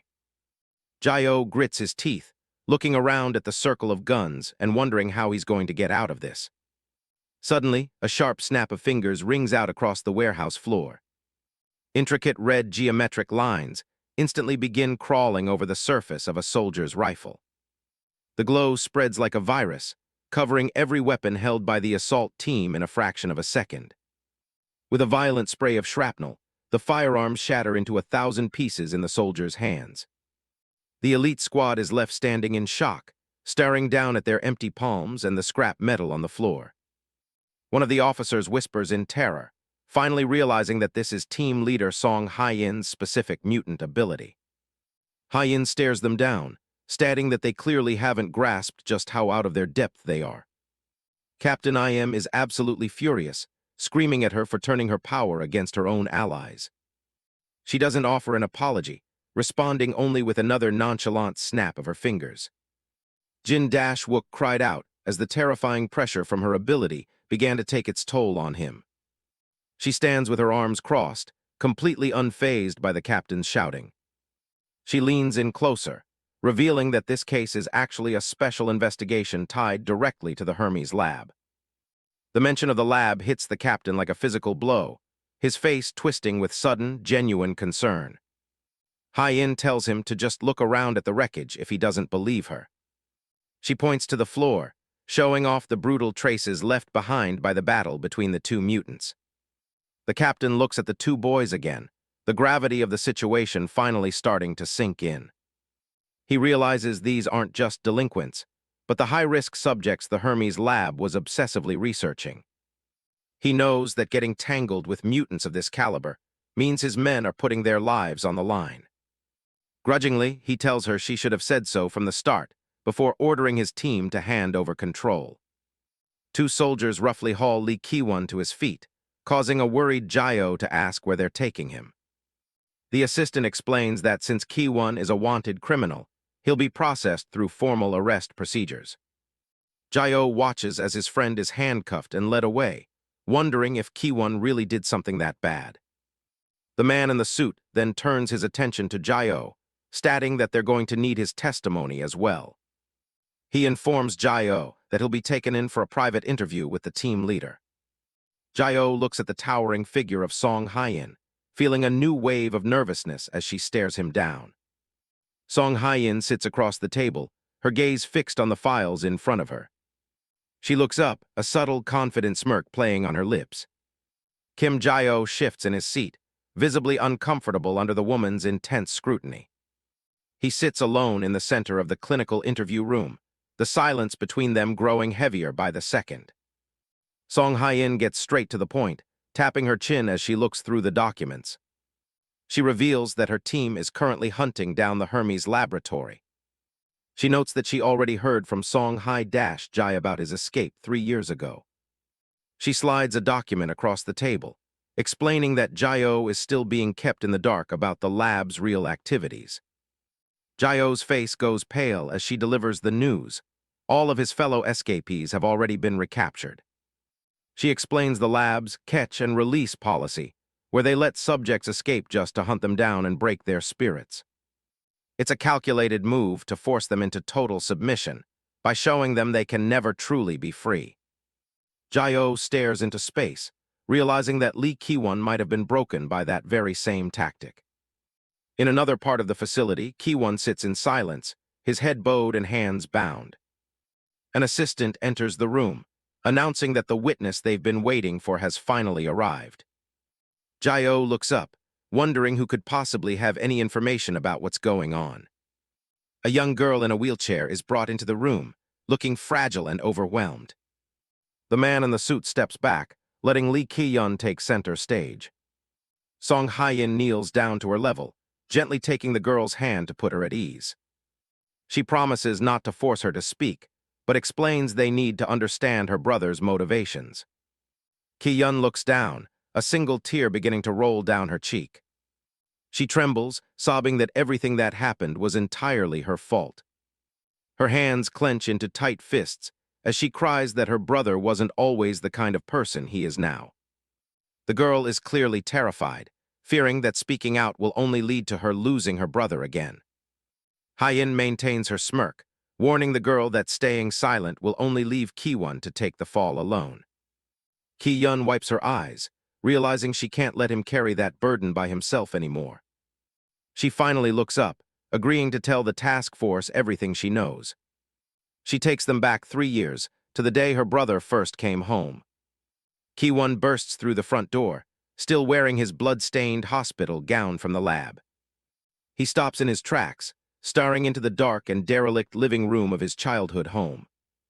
He finds his sister sitting alone in the shadows, her body broken and her eyes hollow.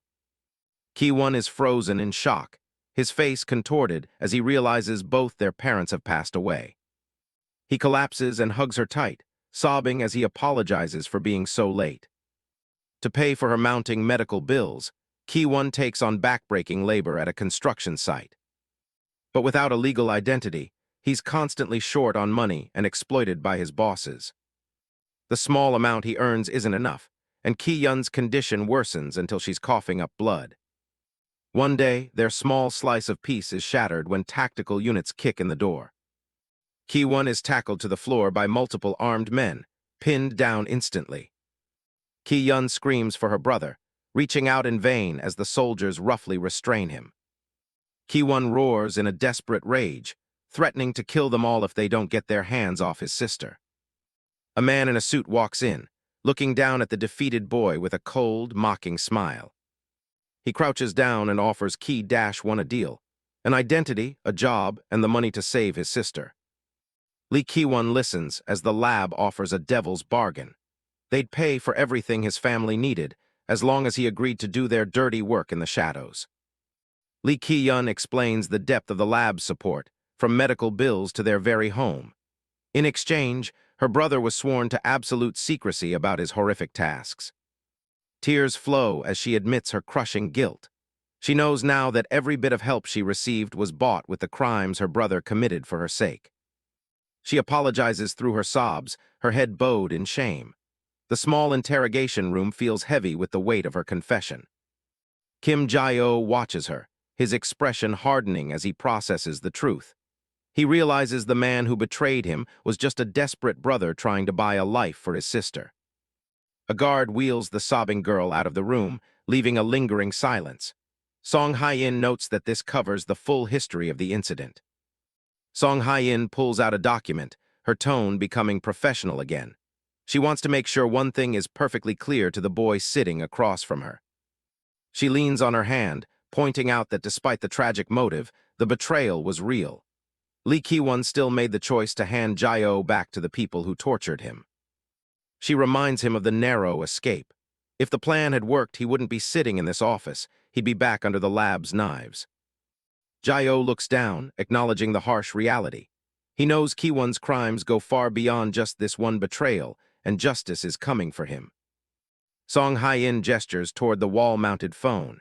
She offers him one final chance to speak to Ki-won before the legal system takes over completely. Jae-oh stares at the black receiver, his face battered and bruised from the fight. He weighs the anger against the need for closure. He finally gives a small nod, accepting the offer. He needs to say what's on his mind one last time. He steps up to the phone and begins to dial the number. The sterile room feels even colder as the line starts to ring. He waits with the receiver to his ear, his torn clothes a reminder of the battle they just survived. He doesn't say anything when the other side picks up. Lee Ki-won is on the other end, holding the phone in silence. He knows exactly who is calling before a single word is spoken. Jae-oh finally speaks, his voice low and steady. He tells the man that he heard everything his sister had to say. He lists the details, the lab, the sister, the reason for the betrayal. He wants Ki-won to know that the secret is out. He demands to know why Ki-won kept it all bottled up. If they were supposed to be brothers, why didn't he just say something? A weary sigh comes through the speaker. Lee Ki-won has no words left to defend himself. Jae-oh's voice gets sharper, his patience wearing thin. He's not looking for an apology, just some kind of truth. He tells the man to speak up and explain why he did what he did. The silence on the other end is deafening. His anger flares as he calls Ki-1 a traitorous bastard. The betrayal still stings more than any of the physical wounds he took. He grips the receiver so hard the plastic groans. He demands at least one excuse, wondering if the man is too ashamed to even open his mouth. He slams his hand down, cracks spiderwebbing across the counter. He reminds Ki-won that he tried to sell out a friend just to drag him back to that living hell. Lee Ki-won bows his head, the words hitting him like physical blows. He doesn't offer a single word of defense. Jae-oh tells him to spend the rest of his life rotting in the regret of what he's done. This is the end of whatever bond they had left.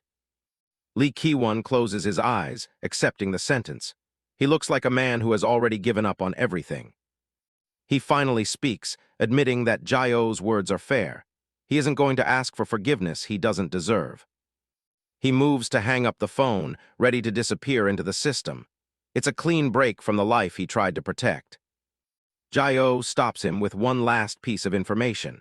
He mentions that the police have already promised to take good care of his sister. He pauses, the intensity of his grip softening just a fraction. The heavy silence between them shifts into something else. He tells Ki-won that while he's definitely trash, his sister is innocent. He's made sure she won't be the one paying for his mistakes. He tells him to serve his time and get out. Then he adds a final, unexpected request for another burger later, admitting the last one was actually good. Jae-oh slowly lowers the receiver, the line going dead. The conversation is finally over. A memory of the lab surfaces, showing a skeletal Kim Jae-oh. Even when he was barely human, he was still looking out for those around him. A younger Lee Ki-won is shown with full cheeks, eating whatever scraps they could find. They were just kids trying to survive in a nightmare. Back in the present, Ki-won sits alone in the dark. He whispers a final thank you to the boy he almost destroyed. Jae-oh hangs the phone back on the hook, finally done with the past. He stands there for a moment, letting the silence settle. Song Hye-in looks up from her screen, surprised by how he handled it. She notes that he's a lot more generous than she would have been in his shoes. Jae-oh turns his back to her, his thoughts drifting elsewhere. He admits he truly believed his other friends had managed to find freedom too. He looks down at the floor, the weight of the missing friends heavy on his mind. He just wanted to believe they were living happier lives than the ones they had in the lab. Kim Jae-oh stands by the phone, his back to us as he absorbs the reality of the situation. He realized he was wrong about his friends being free. Those bastards at the lab are still holding them captive and using them however they want. Song Hye-in listens as Jae-oh makes a desperate plea. He looks back at her, his voice heavy with a new resolve as he asks for her help to save the others still trapped in that hell. A faint, knowing smile plays on Song Hye-in's lips. She sets her phone down on the table, her gaze fixed on the boy who's finally found a reason to fight beyond just surviving. She leans forward, her expression turning more serious as she asks if he's really going to be okay with what comes next. Jae-oh doesn't hesitate, telling her it doesn't matter as long as they get the job done. He looks down at his hand, his muscles bulging and veins glowing with a strange, dark power. He knows he's not that weak skeleton from the lab anymore. He has the strength to change things. His eyes narrow with a fierce intensity that shows he's done running. He vows to save his friends and tear that entire laboratory to pieces, no matter what it takes. Later that night, the city is quiet as the scene shifts to an apartment building. The windows are lit up, but behind one of them, things are far from peaceful. Inside the apartment, Song Hye-in bursts through the door, her professional persona completely gone as she shouts for Song Hye-ji. Jae-oh follows behind, looking bewildered by the sudden change in energy. She practically tackles Song Hye-ji in a massive hug, doting on her like a completely different person. She's been gone for days and demands to know if her adorable little sister missed her. She rubs her cheek against the younger girls, ignoring the protests.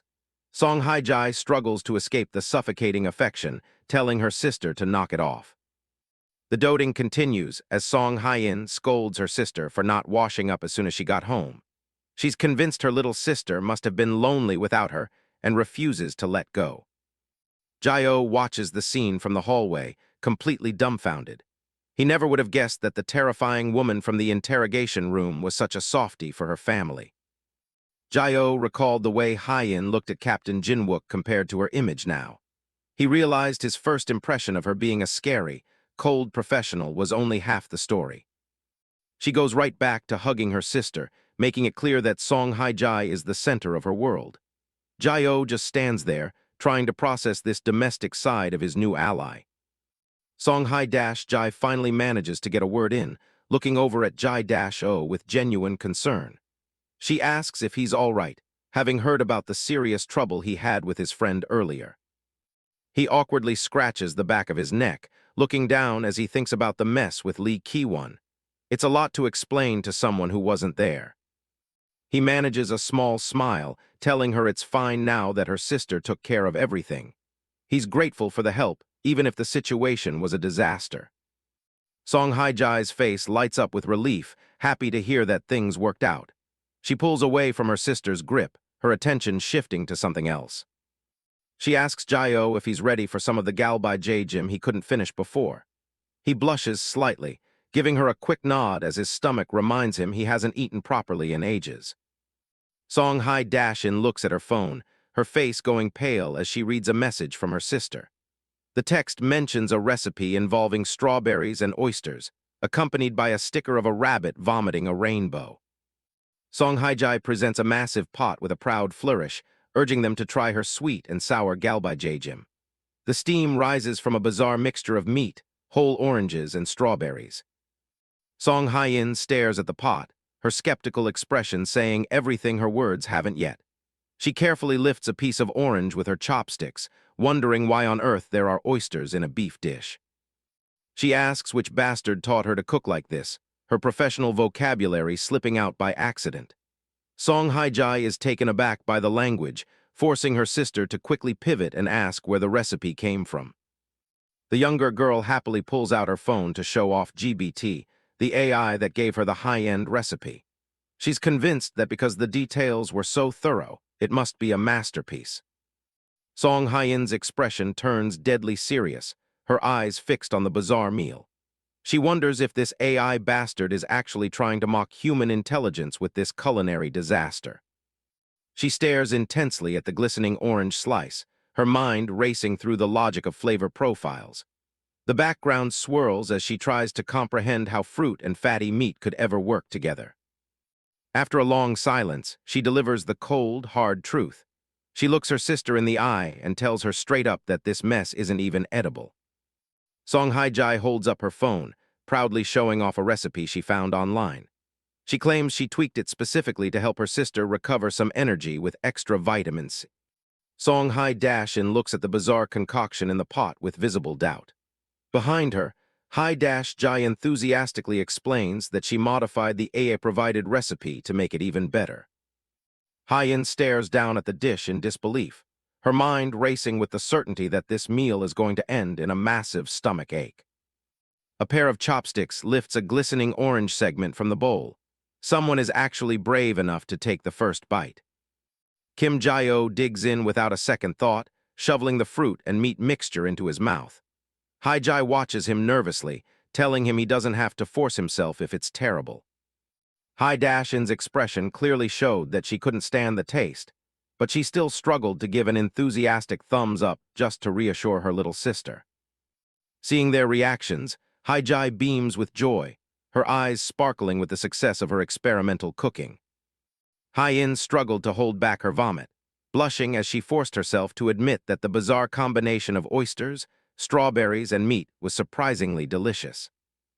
Hye-ji clenches her fists in triumph, thrilled that her unique recipe is such a hit with everyone. In contrast, Jae-oh gave a thumbs up with tears of joy streaming down his face, deeply moved by his first real meal in years, while Hye-in wondered how the kid could possibly praise such a culinary torture. Jae-oh devours the contents of his bowl, claiming he could eat this every single day. He's completely sold on Hye-ji's bizarre culinary skills. Hye-in watches him with a serious gaze, wondering if his lab experiments somehow broke his taste buds along with everything else. To her, his level of praise seems almost suspicious. Within minutes, every single bowl on the table is scraped completely clean. The meal ends, and a heavy silence falls over the table. Hye-in sets her chopsticks down and announces that they need to discuss a serious matter regarding Jae-oh's future. Pointing her chopsticks toward him, Hye-in brings up the awkward reality of his current living situation. She points out that having a healthy man staying in a house with two women isn't an ideal setup, and it might not be great for Hye-ji's social development.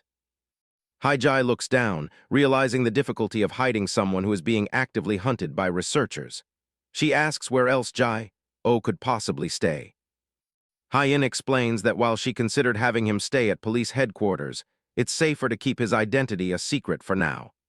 Jae-oh sits there quietly, clutching the small dog, Twigim. Taking matters into her own hands, Hye-in pulls out her phone to see if there are any other options. She makes an urgent call, asking for any vacancies in an official police residence. Jae-oh and Hye-ji wait anxiously in the background. Hye-in listens to the response with a neutral expression, while the two teens wait for the verdict. She hangs up and reports that the residences are completely full, and it will take a while for a room to open up. She seems slightly relieved that a solution is at least on the horizon. Since there are no other immediate options, she tells Jae-oh he can stay with them temporarily. He lights up with joy, thanking her profusely for the hospitality. The tension breaks as Jae-oh and Hye-ji celebrate the news, with Twigim letting out a happy bark to join in. Before Jae-oh can get too comfortable, Hye-in starts scribbling a list on a piece of paper. She makes it clear that the stay isn't going to be unconditional. Jae-oh's smile fades instantly, as he realizes the atmosphere has shifted back to a more serious tone.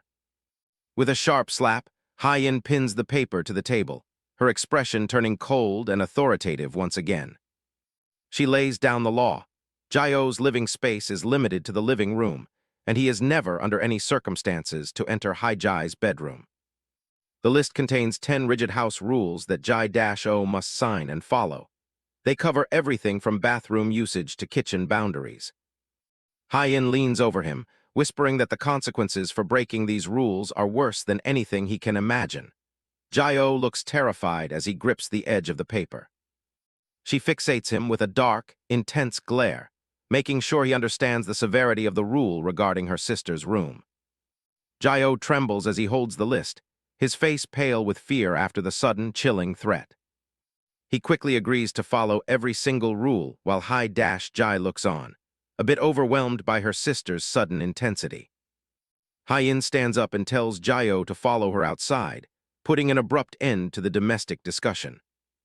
Hye-ji swallows hard, wondering what kind of ordeal he's about to face next as he follows her out. As they head out, Hye-in explains that it's time to officially test the extent of his mutation. They arrived at a secluded construction site. The place was completely deserted, making it the perfect spot for what Song Hye-in had in mind. She gets straight to the point. If Kim Hye-ji wants to help take down the lab, she needs to know exactly what he's capable of before they move forward. Hye-ji starts with the basics of his regeneration. He explains that as long as he's not killed outright, his body can repair itself from almost any injury. He looks down at his hand, detailing the catch. His healing factor consumes blood, and if his reserves run low, his ability to regenerate drops off significantly. Hye-in narrows her eyes, not fully convinced that's all he's got. She looks at him with a sharp, analytical gaze, suspecting there's more to his power. She brings up the scene of his fight with Lee Ki-won. The damage he left behind didn't just look like the work of a healer. It looked like it came from someone with insane physical strength. Hye-ji clenches his fist, admitting he's always felt a bit different. He figures the heart mutation has permanently boosted all his physical stats well beyond the average person. Hye-in stares him down, her silence speaking volumes. To her, better than others was a massive understatement for the destruction she saw at the factory. He explains that back at the lab, he never actually got the chance to fully recover or push himself. It was only during the recent chaos that he realized his true potential. There's a catch to the strength, too. He's noticed that his physical abilities seem to spike even higher whenever he's absorbed fresh blood. Hye-in processes this, tapping her temple thoughtfully. For him, blood isn't just medicine, it's essentially a high-octane fuel source for his entire body. She turns her back and starts walking away, signaling the start of the real test. In that case, she mutters, setting the stage. Something heavy flies through the air and skids across the dirt right in front of him. It's a piece of tech she brought specifically for this assessment. Hye-ji picks it up, looking a bit unsure as he handles the device. It's a grip dynamometer and her instructions are simple: squeeze it as hard as he can. Memories of the lab flash back as he stares at the tester. He's seen these before, usually held by people who viewed him as nothing more than a lab rat. He settles his grip on the handle, ready to see where he stands now. This isn't just a test for her, it's a chance for him to see his own growth. Hye-ji braces himself, focusing every bit of energy into his right arm. He prepares to tap into that hidden reservoir of strength he's been feeling.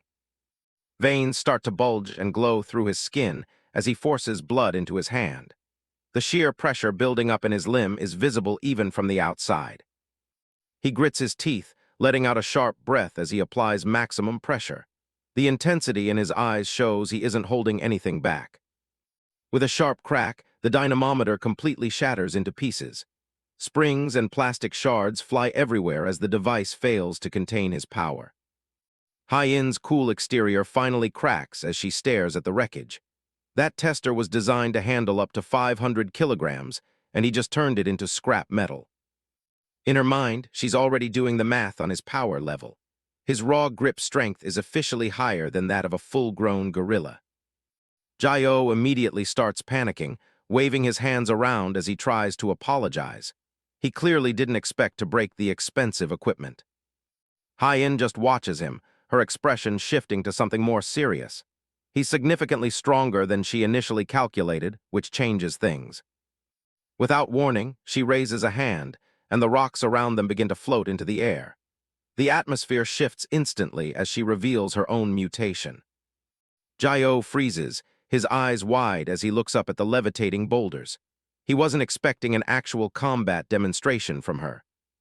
She doesn't hesitate, launching the jagged stones at him with lethal speed. It's a sudden, high-stakes test of his reflexes and survival instincts.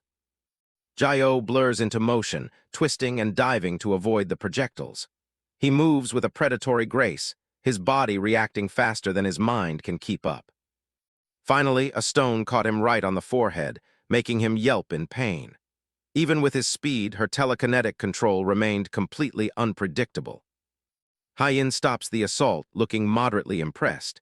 She was throwing those in random, chaotic patterns, and he managed to dodge almost all of them. She delivers her verdict. Based on that performance, he's officially a high-rank heart mutant. Jae-oh just looks confused, rubbing the spot where he got hit. He asks if her mutation is some kind of superpower, still trying to wrap his head around what he just saw. The way those stones moved seemed alive to him. Hye-in gives him a deadpan look, clearly unimpressed by his choice of words. She's not exactly the type to indulge in superhero fantasies. She shuts him down immediately, explaining that everything they can do is strictly within the realm of science. To her, impossible superpowers simply don't exist. She adds a caveat: her specific mutation is a national secret, so he shouldn't expect a detailed breakdown. She's keeping her own cards close to her chest. Turning away, she gives him his first real order. He needs to keep his abilities hidden and stay under the radar as much as humanly possible. Her gaze turns chillingly intense as she delivers one final warning. She knows he's used to being a weapon, but out here, that's a liability. Jae-oh stares back, the weight of her words sinking in. He realizes she's right. Being too conspicuous is exactly how he ends up back in a cage. He thinks back to all the fights he's been in since escaping the lab. He's been throwing his weight around recklessly, and that kind of attention is dangerous. The tension is broken by a sudden shout from the distance. Song Hye-ji is heading their way, lugging a plastic bag and looking as cheerful as ever. She waves a cold can of soda in the air, announcing that she's brought some refreshments for the hardworking pair. Her arrival brings a much-needed bit of normalcy. Jae-oh's mouth practically waters at the sight of the drinks. After a morning of being tested and hit with rocks, he's more than ready for a break. Song Hye-in watches the boy with a rare look of sympathy. Despite the power he holds, she realizes that deep down, he's really just a kid who's lost everything. She prepares to head out for a work call, leaving the two of them alone at the construction site. Song Hye-ji asks where she's going, and the older sister tells them to save some food for her return. Kim Jae-oh takes a massive, desperate gulp of the cold soda Hye-ji brought him. She watches him with a bright, curious smile, eager to hear his thoughts on the Coca-Cola. He nearly chokes on his own excitement, shouting that it's absolutely delicious. The sudden burst of sugar and carbonation is a sensory overload after years of lab rations. Jae-oh stares at the red can like it's a miracle in a bottle. He describes the sensation in vivid detail: the sweetness, the tingle on his tongue, and the sharp sting as it hits his throat. He tells her it feels like a literal switch just flipped inside his head. Hye-ji laughs at his over-the-top reaction, genuinely happy that he's finding joy in something so simple. His expression suddenly shifts as he looks down at the condensation. There's something hauntingly familiar about the taste that triggers a long-buried memory. A flashback hits him. Lee Ki-1 standing in a makeshift kitchen, serving up a massive burger with a rare, genuine smile. It was the only real food he'd ever had before escaping. The realization hits hard, and Jae-oh's face darkens. He remembers that Ki-1 was the one who made that burger for him back when they were both prisoners in the lab. Hye-ji notices the sudden change in his mood and leans in with a worried look. The cheerful atmosphere from a moment ago has vanished instantly. Jae-oh just looks away, his eyes shadowed by the weight of the past. He mutters that it's nothing, trying to push the painful memory back down where it belongs. She doesn't seem fully convinced, watching him with a concerned gaze. She can tell that the simple act of drinking a soda just unlocked something heavy in his mind. He closes his eyes tight, finally admitting the truth. He was just thinking about his friend for a second, and the grief is still clearly close to the surface. The two sit together on the construction bench, the city skyline fading into the background. Jae-oh confesses that it wasn't just Ki-1, he was close with all the other test subjects too. Hye-ji listens quietly, remarking on how much he clearly cherishes his friends. She remembers how comfortable he seemed back at the burger shop, surrounded by people who understood his pain. He turns his gaze back to the ground, his voice dropping to a somber whisper. To him, those other kids weren't just colleagues, they were his only family. A horrific montage flashes through his mind of the experiments. He remembers being strapped to a chair as a living skeleton, while scientists in gas masks treated him like a broken toy. But even in that hellhole, they found small moments of humanity. He remembers them gathering around a tiny, makeshift cake, trying to pretend they were just normal children for a few minutes. He remembers his closest friends, the ones who gave him a reason to keep breathing through the torture. They were his anchor in a sea of endless pain. In the present, Hye-ji looks completely devastated. He had always dreamed of them all escaping together and finding happiness, but he was the only one who made it out alive. His face contorts with a mix of rage and sorrow as he thinks about his friends still trapped in the lab. The survivor's guilt is clearly taking a toll on him. He clenches his fist so hard it shakes, the skin turning white over his knuckles. He makes a silent, ironclad vow that he's going to go back and save every single one of them. He looks ready to burn the world down, declaring he'll tear the entire laboratory apart if that's what it takes. The intensity in his eyes is enough to make anyone shudder. Hye-ji just watches him, her expression a mix of pity and silent support. She sees the scars the lab left behind, both on his body and his soul. Hye-ji snaps out of it and looks at her, his voice softening as he tries to be modest. He tells her he's not a mutant like her sister, so he doesn't know how much help he can actually be. He offers to do whatever he can to help her in return, and she responds with a beaming, supportive smile. She tells him he can count on her for anything, anytime. Hye-ji blinks, caught off guard by her unconditional kindness. It's a far cry from the cold, transactional life he's always known. A rare, genuine smile touches his lips as he thanks her. For the first time, he feels like he might actually have a real ally on the outside. A few days later, the scene shifts to the imposing gates of Samil High School. It's a completely new world for someone who's spent his life in a concrete bunker. Inside the classroom, the news of a transfer student spreads like wildfire. Two girls whisper to each other, their curiosity piqued by the mysterious new arrival. A group of girls at a nearby desk are already losing their minds over his looks. They're calling his visuals insane and already planning to hunt down his social media. The history teacher slams his book down, trying to get the rowdy class to settle. He announces the transfer student, while Hye-ji stands at the front, feeling completely exposed. Inside his chest, his mutated heart is thumping like a drum. He's gripped by a sudden, paralyzing fear that he'll never be able to blend into a normal life. He looks out over the sea of curious faces, his mind racing. He still doesn't quite understand how Hye-ji managed to pull the strings to get him here so quickly. Hye-ji tries to speak, but his voice is shaky as he introduces himself to the class. He looks like he's about to faint as he remembers Hye-jin's promise about meeting a friend here. He forces out his name, sweat beading on his forehead as 100 eyes stare him down. This social pressure is more terrifying than any experiment he's ever faced. After he's seated, he stares blankly at the blackboard, still in a state of shock. He can't wrap his head around the fact that he's actually sitting in a real classroom. Classmates continue to whisper all around him, and the social anxiety starts to peak. He looks pale and nauseous, wondering if he's going to puke right there on his desk. In the row behind him, the girls are already making their move, whispering about how cute he is.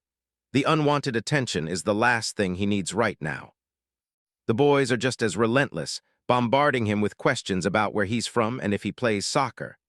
Hye-ji just looks down, feeling completely overwhelmed by the noise. We jump back to a few days prior, where the plan was first hatched. Hye-ji stands in the kitchen with a heavy bag, telling Hye-ji that she's giving him his first mission. Over dinner, she explains that she's been working on this for a while. To stay safe and act normal. His first objective is to attend high school and blend in with the other kids. Kim Hye-ji reaches into a brown shopping bag, his fingers brushing against a piece of crisp white fabric. He looks down at the unexpected item, confusion clear on his face. He pulls out a neatly folded school shirt, realization hitting him as he holds it up. Beside him, Song Hye-ji is equally stunned, her eyes wide as she confirms it's her school's uniform. Song Hye-jin's voice rings in his head, cold and authoritative. She informs him that starting tomorrow, he'll be attending the same school as Hye-ji, calling it his very first mission. The scene shifts to the hallways of Samil High School, where the school bell chimes with a familiar ding-dong-dang-dong. It's a sound of normality that feels completely foreign to the boy. The camera follows the frantic movement of students' feet as they rush through the tiled corridors. Slides and sneakers slap against the floor, a chaotic morning ritual in full swing. Inside the classroom, Jae-oh is instantly swarmed by his new classmates. They lean over his desk, bombarding him with questions about his social media, his workout routine, and even his favorite video games. He tries to navigate the barrage of inquiries, stumbling over his words as they ask where he transferred from. The intense curiosity of the students leaves him looking completely overwhelmed. He recalls a conversation with Hye-in, who didn't mince words about his presence. She told him bluntly that he reeks of the lab and needs to learn how to blend in like a normal person for the sake of the investigation. Hye-in leans forward, her gaze piercing as she emphasizes the importance of his goal. To survive and help her, he must master the art of being unremarkable. Back in the present, the social pressure continues to mount as a group of girls swoon over his clear skin and handsome features. Jae-oh remains tense, knowing he cannot afford to let anyone suspect his true nature as a heart mutant. He hunches over his desk, sweat beading on his brow as the students keep pushing. Between club invitations and weekend plans, he's drowning in the social expectations of high school life. Panic starts to set in as he looks around at the sea of eager faces. He can't help but think that he's already messed up, and his cover is blown before his first day has even really begun. Suddenly, a loud quang echoes through the room as a massive hand slams down on Jae-oh's desk. A sharp command to stop rings out, silencing the curious crowd. Jo Tae-gu stands over the desk, his red hair and athletic build giving him an intimidating presence. He glares at the other students, calling them out for crowding the new guy and freaking him out. Tae-gu casually throws an arm around Jae-oh's shoulder, taking charge of the situation. He rattles off a fabricated backstory about Jae-oh being a local transfer who's retired from gaming but excels at every sport, especially soccer. Jae-oh stares at his unexpected savior, shocked to see Tae-gu in this setting. The other students whisper among themselves, noting the bizarre contrast between the two as if they belong to different genres of fiction. With a confident thumbs up, Tae-gu doubles down on his story, claiming he and Jae-oh are childhood friends. Jae-oh can only watch in silence as Tae-gu spins a web of lies to protect his secret. Tae-gu shoos the crowd away, telling them to come back later so he and his old friend can catch up. The students finally disperse, leaving the pair alone at the back of the class. Once the coast is clear, Jae-oh looks up at Tae-gu with a genuine, relieved smile. He softly thanks the red-haired boy for stepping in when he needed it most. Tae-gu's expression turns serious as he leans in, his face shadowed. He mentions that he heard everything from Hye-ji and knows exactly what Jae-oh needs to do to pass as a normal student. Jae-oh's smile widens, feeling a surge of confidence now that he has an ally who knows the school inside and out. He realizes that having Tae-gu in his corner is going to make this mission a lot easier. Tae-gu strikes a dramatic pose, giving another thumbs up as sparkles seem to surround him. He enthusiastically tells Jae-oh to ask him anything if he finds himself stuck or confused. However, the confidence is short-lived when Tae-gu is called on during class. He looks completely drained, his face turning a pale blue as he stammers out that he doesn't know the answer. The history teacher at the front of the room sighs in frustration, scolding Tae-gu for not even memorizing the basic material with exams approaching. He tells the boy to be quiet and prepares to move on to the next victim. The teacher asks the class what bacteria caused the Black Death. Tae-gu tries to play it cool, resting his chin on his hand as he claims the teacher is underestimating his intelligence. With a sudden burst of misguided confidence, Tae-gu shouts, "COVID," at the top of his lungs. The sheer absurdity of the answer leaves the room in a brief, stunned silence. The history teacher wastes no time whacking Tae-gu on the head with his pointer. The rest of the class erupts into laughter as the teacher berates him for the ridiculous response. Jae-oh can't help but chuckle at the scene, his nerves finally starting to settle. Taegu sulks at his desk, rubbing the spot where he was hit. The teacher's gaze then shifts to the back of the room, pointing his finger at Jai-O. He decides to test the new transfer student to see if he's any better than his loud-mouthed friend. Tagu's eyes widen in terror for his friend, thinking that Gio is surely doomed. He knows Jai-O is physically strong, but he assumes the boy is just as much of a dummy as he is when it comes to academics. To everyone's surprise, Jai-O raises his hand and answers clearly, "It's Yersinia Pestes."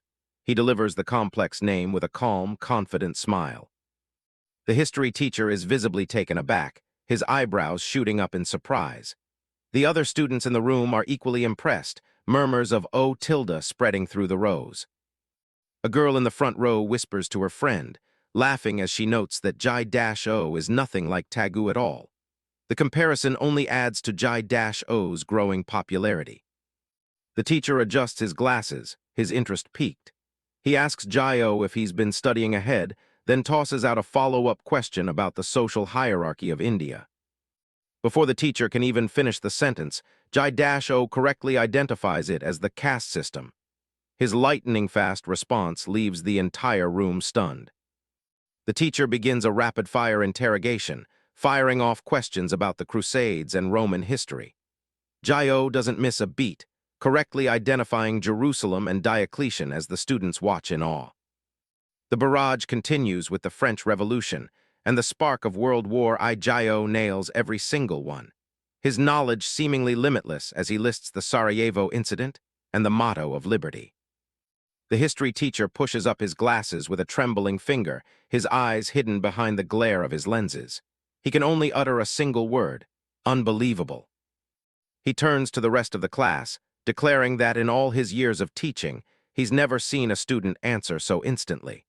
He leads the room in a loud round of applause for the new genius. Jai-O scratches the back of his head, blushing from the unexpected praise. His classmates whisper in excitement, convinced that they have a literal genius in their midst. Tagu's entire world seems to crumble as he stares at Jai-O with a horrified, blue-tinted expression. He can't believe he was so wrong about his friend being a dummy.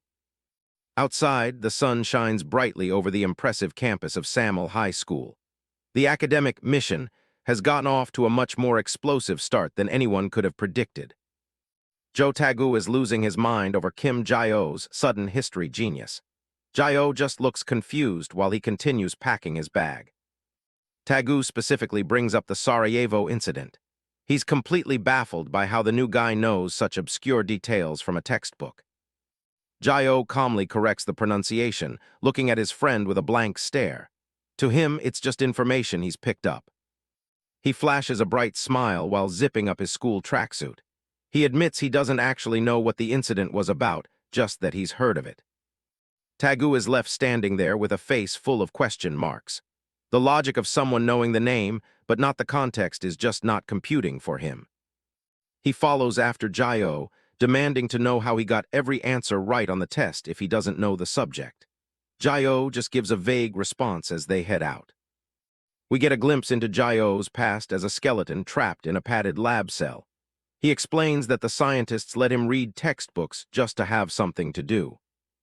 It's a heartbreaking sight, a little skeleton monster finding solace in study. He tells Tagu that he stayed happy by imagining he'd have things to talk about if he ever made friends. Back in the present, Tagu is dead silent. The grim reality of Jai-O's upbringing is starting to sink in for him. Tears start streaming down Tagu's face as he processes the story. He's completely moved by the lonely life his friend had to endure. He starts bawling his eyes out, feeling terrible for the hardship Jai-O went through. He can't wrap his head around someone memorizing books just to cure terminal boredom. Tagu eventually pulls himself together and tries to act cool, throwing his jacket over his shoulder. He tells Jai-O that PE is next, and he's going to show him what real fun is like. The scene shifts to the school gymnasium, where the entire class has gathered for their period. The PE teacher stands front and center, holding a volleyball. He announces that today's class is a joint dodgeball match between two different sections. The students are immediately fired up, trading competitive trash talk between the teams. Jae-oh leans in to whisper to Taegu, asking what dodgeball actually is. Taegu is hit with another reminder of just how much of a normal life Jae-oh has missed out on. We get a quick visual breakdown of the game's simple rules. You stay in your zone, throw the ball, and try not to get hit. Jae-oh looks a bit nervous about his first real game. Taegu gives him a confident thumbs up and tells him to just trust his lead this time. That confidence lasts about 5 seconds before a ball slams directly into Tagu's face. He goes down hard with a loud shout, completely blindsided. The opposing team starts laughing hysterically at the massive wipeout. Jae-oh rushes over to the fallen Taegu to see if he's actually okay. Taegu stands up with blood dripping from his nose, still trying to maintain his tough guy image. He insists the hit was nothing more than a tickle. Jae-oh isn't buying it and points out the obvious nosebleed. He's genuinely worried about his friend's condition. Taegu tells him not to worry about the injury and points out the court. Jae-oh is now the last person left standing on their team. He wipes the blood away with a serious expression, finally admitting that dodgeball might not be his specialty. Jae-oh looks a bit overwhelmed now that every eye in the gym is on him. Taegu pulls him aside to give some final advice before he leaves the court. He warns Jae-oh to only use half his physical strength so he doesn't accidentally reveal his powers. Jae-oh remembers the last time he tried to be gentle and ended up nearly killing someone. He nervously agrees to try his best to hold back. Taegu heads for the sidelines while the teacher yells at him to get off the court. Jae-oh stays behind, repeating the use-only-half mantra to himself. He's totally overthinking the instruction, wondering how to measure half of his inhuman power. A giant gorilla silhouette looms over him as a reminder of his raw strength. An opponent winds up for a massive throw, mocking the transfer student for spacing out in the middle of a game. The ball is launched with serious force, trailing motion lines behind it. Jae-oh watches it close in, panic starting to set in. He still hasn't figured out how to handle the half-power thing. At the very last second, his reflexes take over. He dodges the ball with a sharp movement, letting it whistle past his face. He's still stuck in his own head, desperately trying to calculate the right output level for a high school game. Suddenly, a realization hits him. He wonders if Taegu meant literally splitting his body's power down the middle. The other students are left gawking as Jae-oh begins dodging every single throw. They're starting to think the new kid is some kind of pro athlete. Jae-oh locks in with an intense expression, fully focused on the task. He starts dodging using only his upper body, swaying rhythmically. His legs are planted firmly on the ground without moving an inch. It looks completely inhuman. Afterimages trail behind him as he dodges a barrage of balls while standing in the exact same spot. Taegu sees the bizarre spectacle and starts waving his arms frantically. He yells for Jae-oh to stop, realizing his advice was taken way too literally. Jae-oh pauses in the middle of his movement, looking confused. He starts to wonder if half meant left and right instead. Right as he stops to think, a ball flies in and catches him square in the face. The opponent isn't holding back, launching a final ball with enough power to end the game then and there. The court goes silent as the ball connects. Kim Jae-oh is left sprawled out on the gym floor, completely motionless after taking the direct hit. He eventually pushes himself up, his face sporting a fresh nosebleed from the impact. A teammate leans over, asking if the transfer student is actually okay. Instead of being upset, Jae-oh breaks out into a fit of laughter while wiping the blood from his lip. His classmates breathe a sigh of relief, realizing he's genuinely having a good time. Up in the stands, some of the girls are already becoming fans. They whisper to each other about how the new guy is not only handsome, but surprisingly good at sports. Song Hye-ji watches from the sidelines, her chin resting on her palms. She has a small, satisfied smile, thinking to herself that Jae-oh is adjusting to school life quite well. As the sun begins to set over the city, the school day finally comes to an end. Students scatter, talking about upcoming tests and heading off to the local PC cafes. Jae-oh walks home alongside Jo Taegu and Song Hye-ji. Taegu casually throws his arms behind his head and asks how his first full day of being a normal student went. Taegu grins, reminding Jae-oh that keeping his secret is going to be a lot of work. He seems to be enjoying the role of the knowledgeable guide. He points a thumb at himself with total confidence. He tells Jae-oh that he's the only person in this entire school that the lab boy can truly trust. Jae-oh just smiles and agrees. He reflects on how drastically different this atmosphere is compared to the cold, sterile walls of the laboratory. A week passes, and Jae-oh starts settling into the rhythm of school. He watches Taegu dominate on the soccer field, enjoying the fact that no one is here to control his every move. He sees his classmates gathered around a handheld console, yelling and laughing freely. It's a level of social noise he's never experienced before.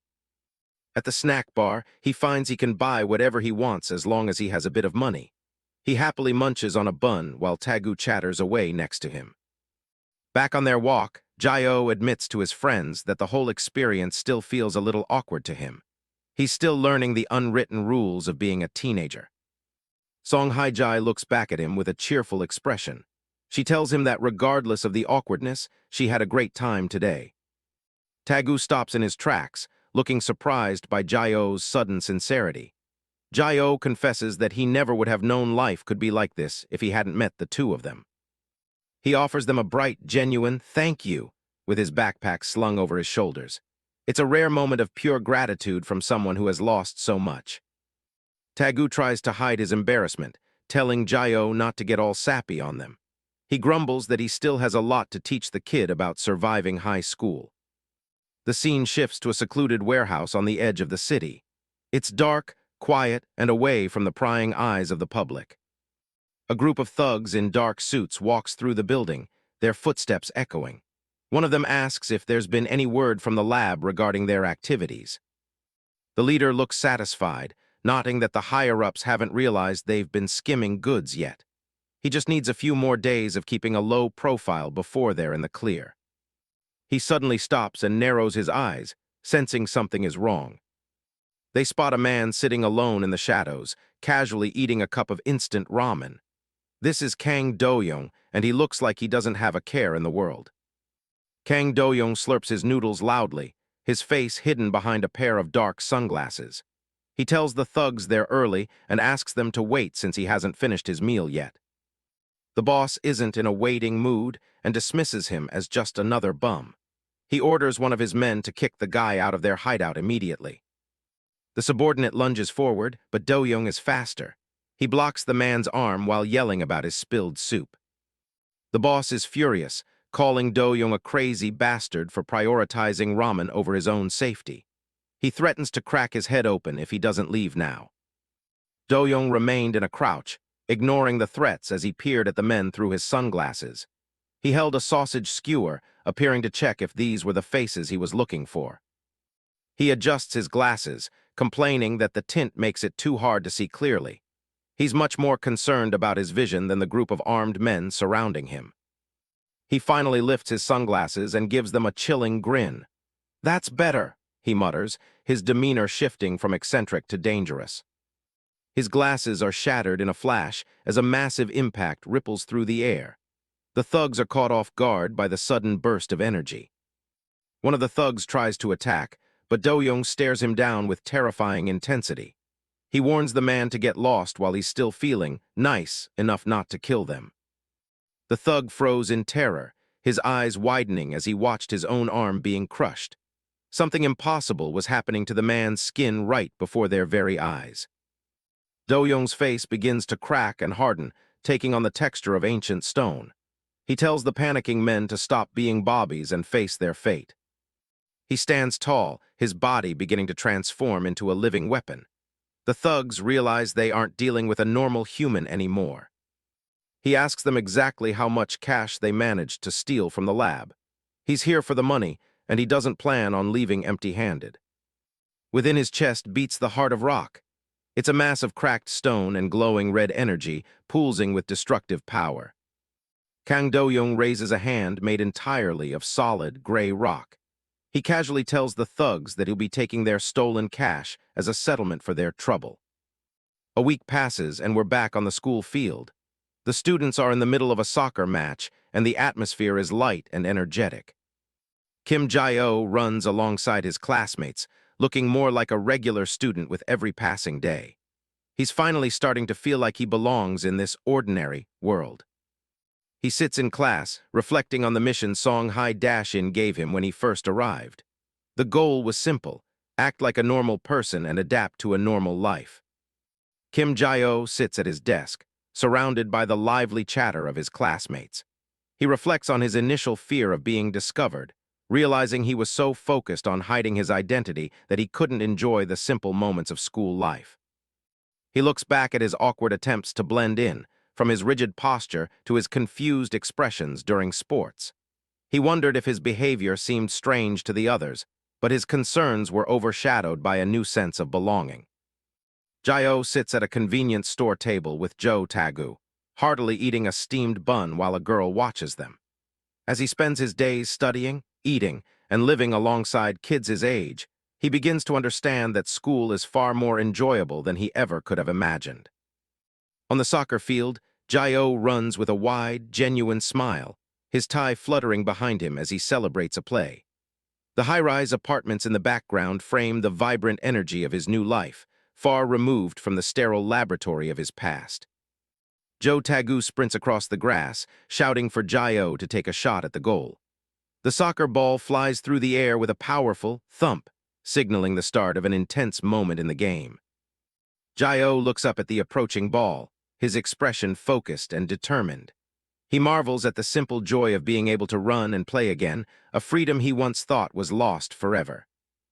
With a sharp grunt, Jae-oh takes the ball directly to his chest, his eyes narrowed in concentration.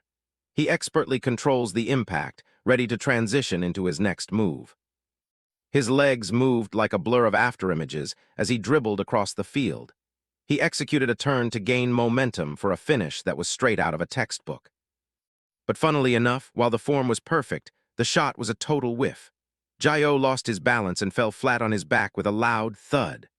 With his legs flailing in the air and the ball rolling harmlessly away, he just lay there, looking completely dazed by his own clumsiness. His classmates break into fits of laughter at the sight of the self-proclaimed, certified clown. They jokingly debate whether Jae-oh is actually good at sports or just incredibly lucky. Jae-oh sits on the grass, laughing along with his friends as a bright flush spreads across his face. He scratches the back of his head, wondering if he finally looks like a normal person to the world around him. Song Hye-ji waves cheerfully, announcing that the classroom cleaning is finally done. The trio walks through the school gates, leaving the building behind as the afternoon sun begins to set. Jae-oh reflects on how happy he is, barely remembering the days he spent on the run. On the way home, Kim Jae-oh stops to admire a chicken skewer, mesmerized by the savory smell and the glistening oil on the meat. He looks like he's discovered a holy relic rather than street food. Jo Taegu and Song Hye-ji watch him with amused expressions as he continues to stare at his food. Taegu notes that Jae-oh does this every time they buy him something. Taegu leans in with a mischievous grin, teasing Jae-oh that he'll eat the skewer himself if Jae-oh just keeps staring at it. Jae-oh flinches, holding the snack closer to his chest. Jae-oh insists he's going to share it with Twigim later, but Hye-ji quickly warns him that seasoned food isn't good for dogs. Their light-hearted walk is interrupted by a pained groan echoing from a nearby flower bed. They find a man in a navy tracksuit lying face down on the concrete, groaning about extreme hunger. This is Kang Do-young, and he looks like he's at his limit. A flashback reveals that Do-young was fighting a large group of thugs earlier that night, and the battle has left him completely drained. Back in the present, he desperately scans his surroundings for anything that could provide energy. His eyes land on a nearby flower bed filled with white daisies. He reaches out a trembling hand toward the dirt, thinking he can at least absorb some minerals through his heart to keep himself going.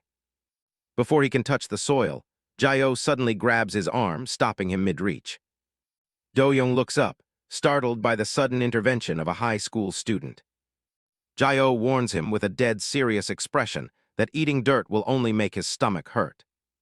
He points toward the greenery, suggesting that the dandelion leaves and clovers are actually edible if he's that desperate for a snack. From a distance, Hye-ji and Taegu watch in bewilderment as Jae-oh gives survival tips to someone they assume is a homeless man. Do-young waves his hands frantically, trying to clear up the misunderstanding and explain that he isn't actually a vagrant. The trio stares at him in silence, clearly not convinced by his denial. Suddenly, Do-young's nose twitches as he catches a powerful scent in the air. He points a trembling finger at the chicken skewer in Jae-yo's hand, asking if he can have it. Jae-yo looks down at his precious snack, realizing he hasn't even taken a single bite of it yet. Looking at the man's desperate expression, Jae-yo sees a reflection of his own past self when he was starving and alone. Remembering how Hye-ji once helped him, Jae-yo decides to pay it forward and offers the skewer to the man. Do-young doesn't hesitate for a second, opening his mouth wide and snatching the skewer. He devours the entire thing in a single aggressive gulp, leaving Jae-yo and the others staring in pure shock. A loud, satisfied burp escapes him as he pulls the clean wooden stick from his mouth. He sprawls out on the ground, feeling the energy from the calories revitalizing his body instantly. Do-young thanks them profusely, praising the perfect blend of chicken and seasoning. While the man celebrates his meal, Jae-yo stares mournfully at the empty stick, lamenting that he didn't get even one bite. Hye-ji tries to comfort him, promising to buy another one. Do-young sits up with a smirk, digging into his black duffel bag and promising to pay them back for the favor. He unzips the bag to reveal stacks upon stacks of 50,000 won bills, leaving the students completely speechless. He pulls out a thick wad of cash, offering it to them as a token of gratitude. Taegu and Hye-ji are frozen in disbelief, realizing this man definitely isn't the homeless person they thought he was. Jae-o and Taegu stare at the money, unsure if it's really okay to accept such a huge reward for a simple skewer. Suddenly, a blur of motion cuts through the air as a hand reaches in and snatches the cash. Two thieves on a motorcycle zoom past, successfully grabbing the entire bag of money from Do-young's hand. The pickpockets speed away through the crowd as bystanders yell for someone to catch them. Hye-ji quickly pulls out her phone, intending to report the theft to the police immediately. When she looks up a second later, she's shocked to find that the guys have already vanished from the spot. Jae-yo and Do-young are already in a full sprint after the motorcycle, with Taegu trailing closely behind them. The thieves look back and laugh, mockingly asking if the morons really think they can catch a motorcycle on foot. Kim Jae-yo tells Jo Taegu to stay back, insisting he'll handle the chase alone. Taegu is left stunned, realizing that Jae-yo needs privacy to use his true powers without being seen by the public. With that thought, Taegu immediately grabbed Do-young's shirt to slow him down, pretending to be exhausted and losing his balance. Hilariously, Tagu's tug ended up ripping the seat of Do-young's pants right at the butt. Do-young lost his patience and snapped at Taegu, who just chuckled and apologized for his clumsiness. Jae-yo sprints down the street, his mind focused on getting the stolen bag back while no one is watching. Inside his chest, the resurrection heart pulses with an intense red glow, fueling his inhuman speed.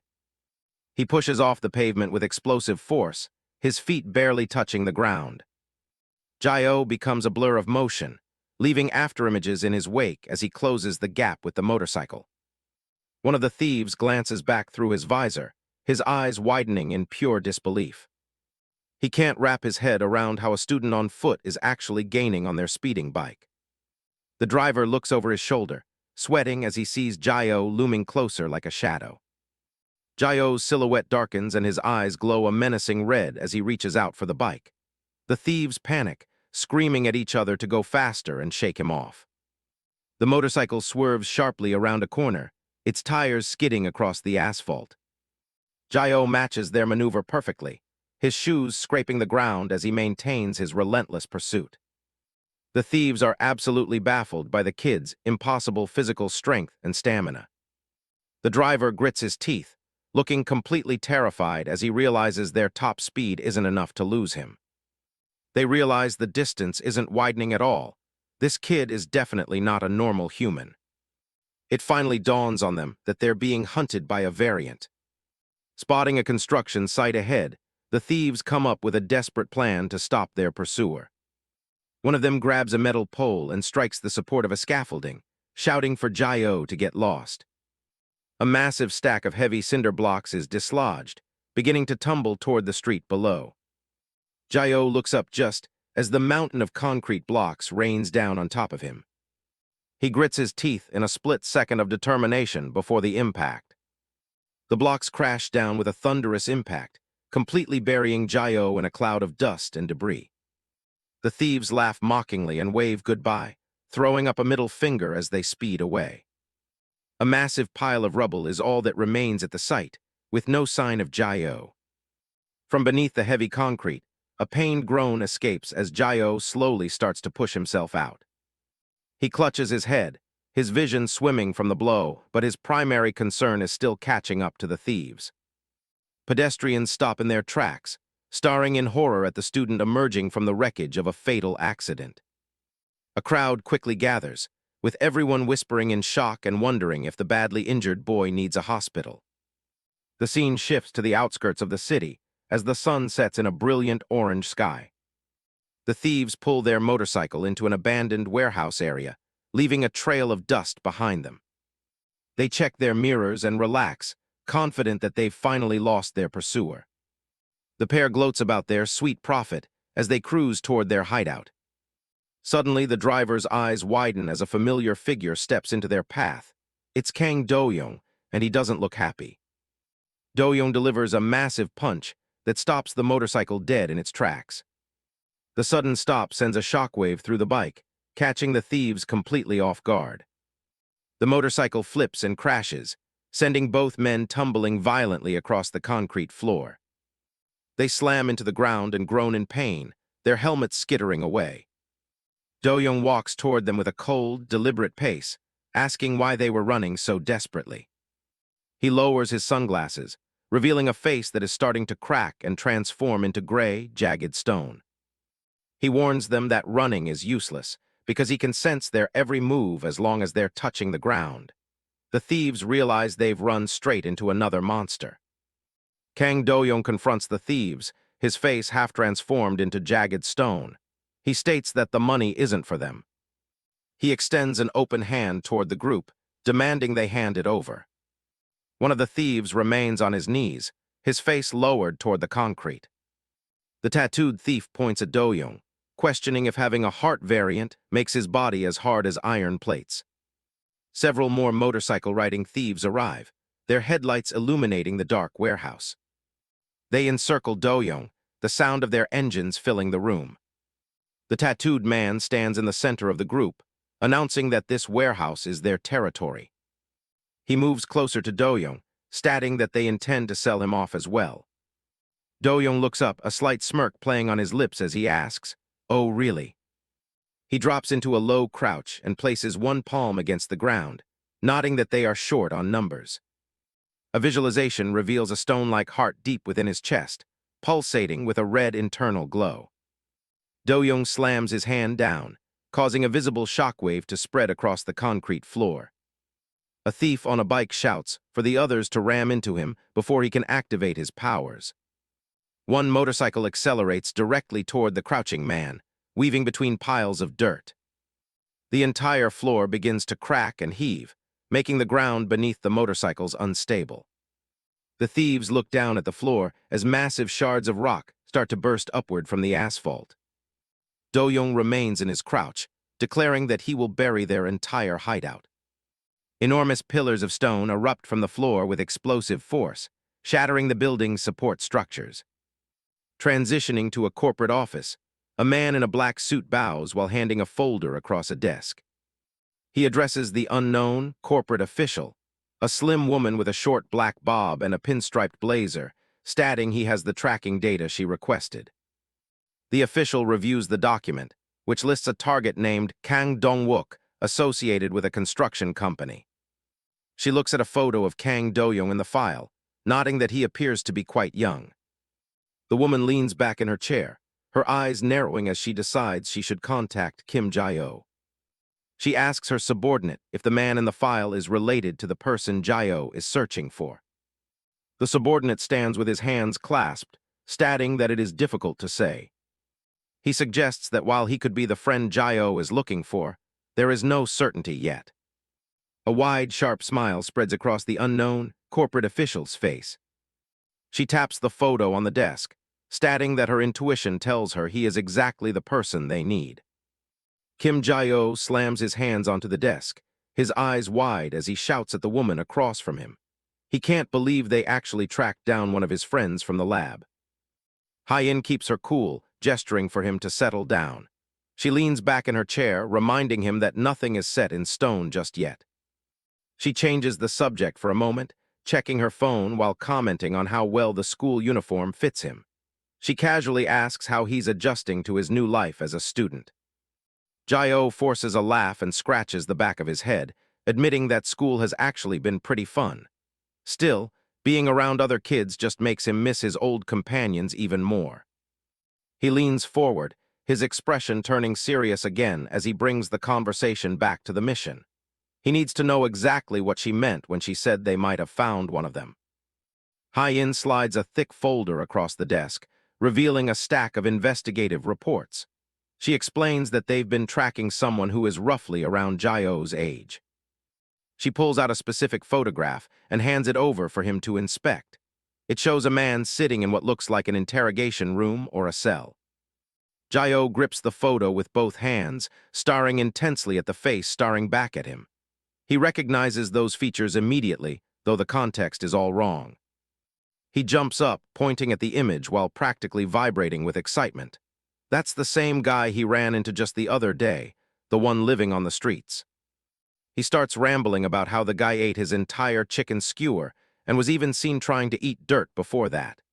Hye-in looks at him like he's lost his mind, completely bewildered by such bizarre details. She tucks a strand of hair behind her ear and gives him a name, Kang Dong-yuke.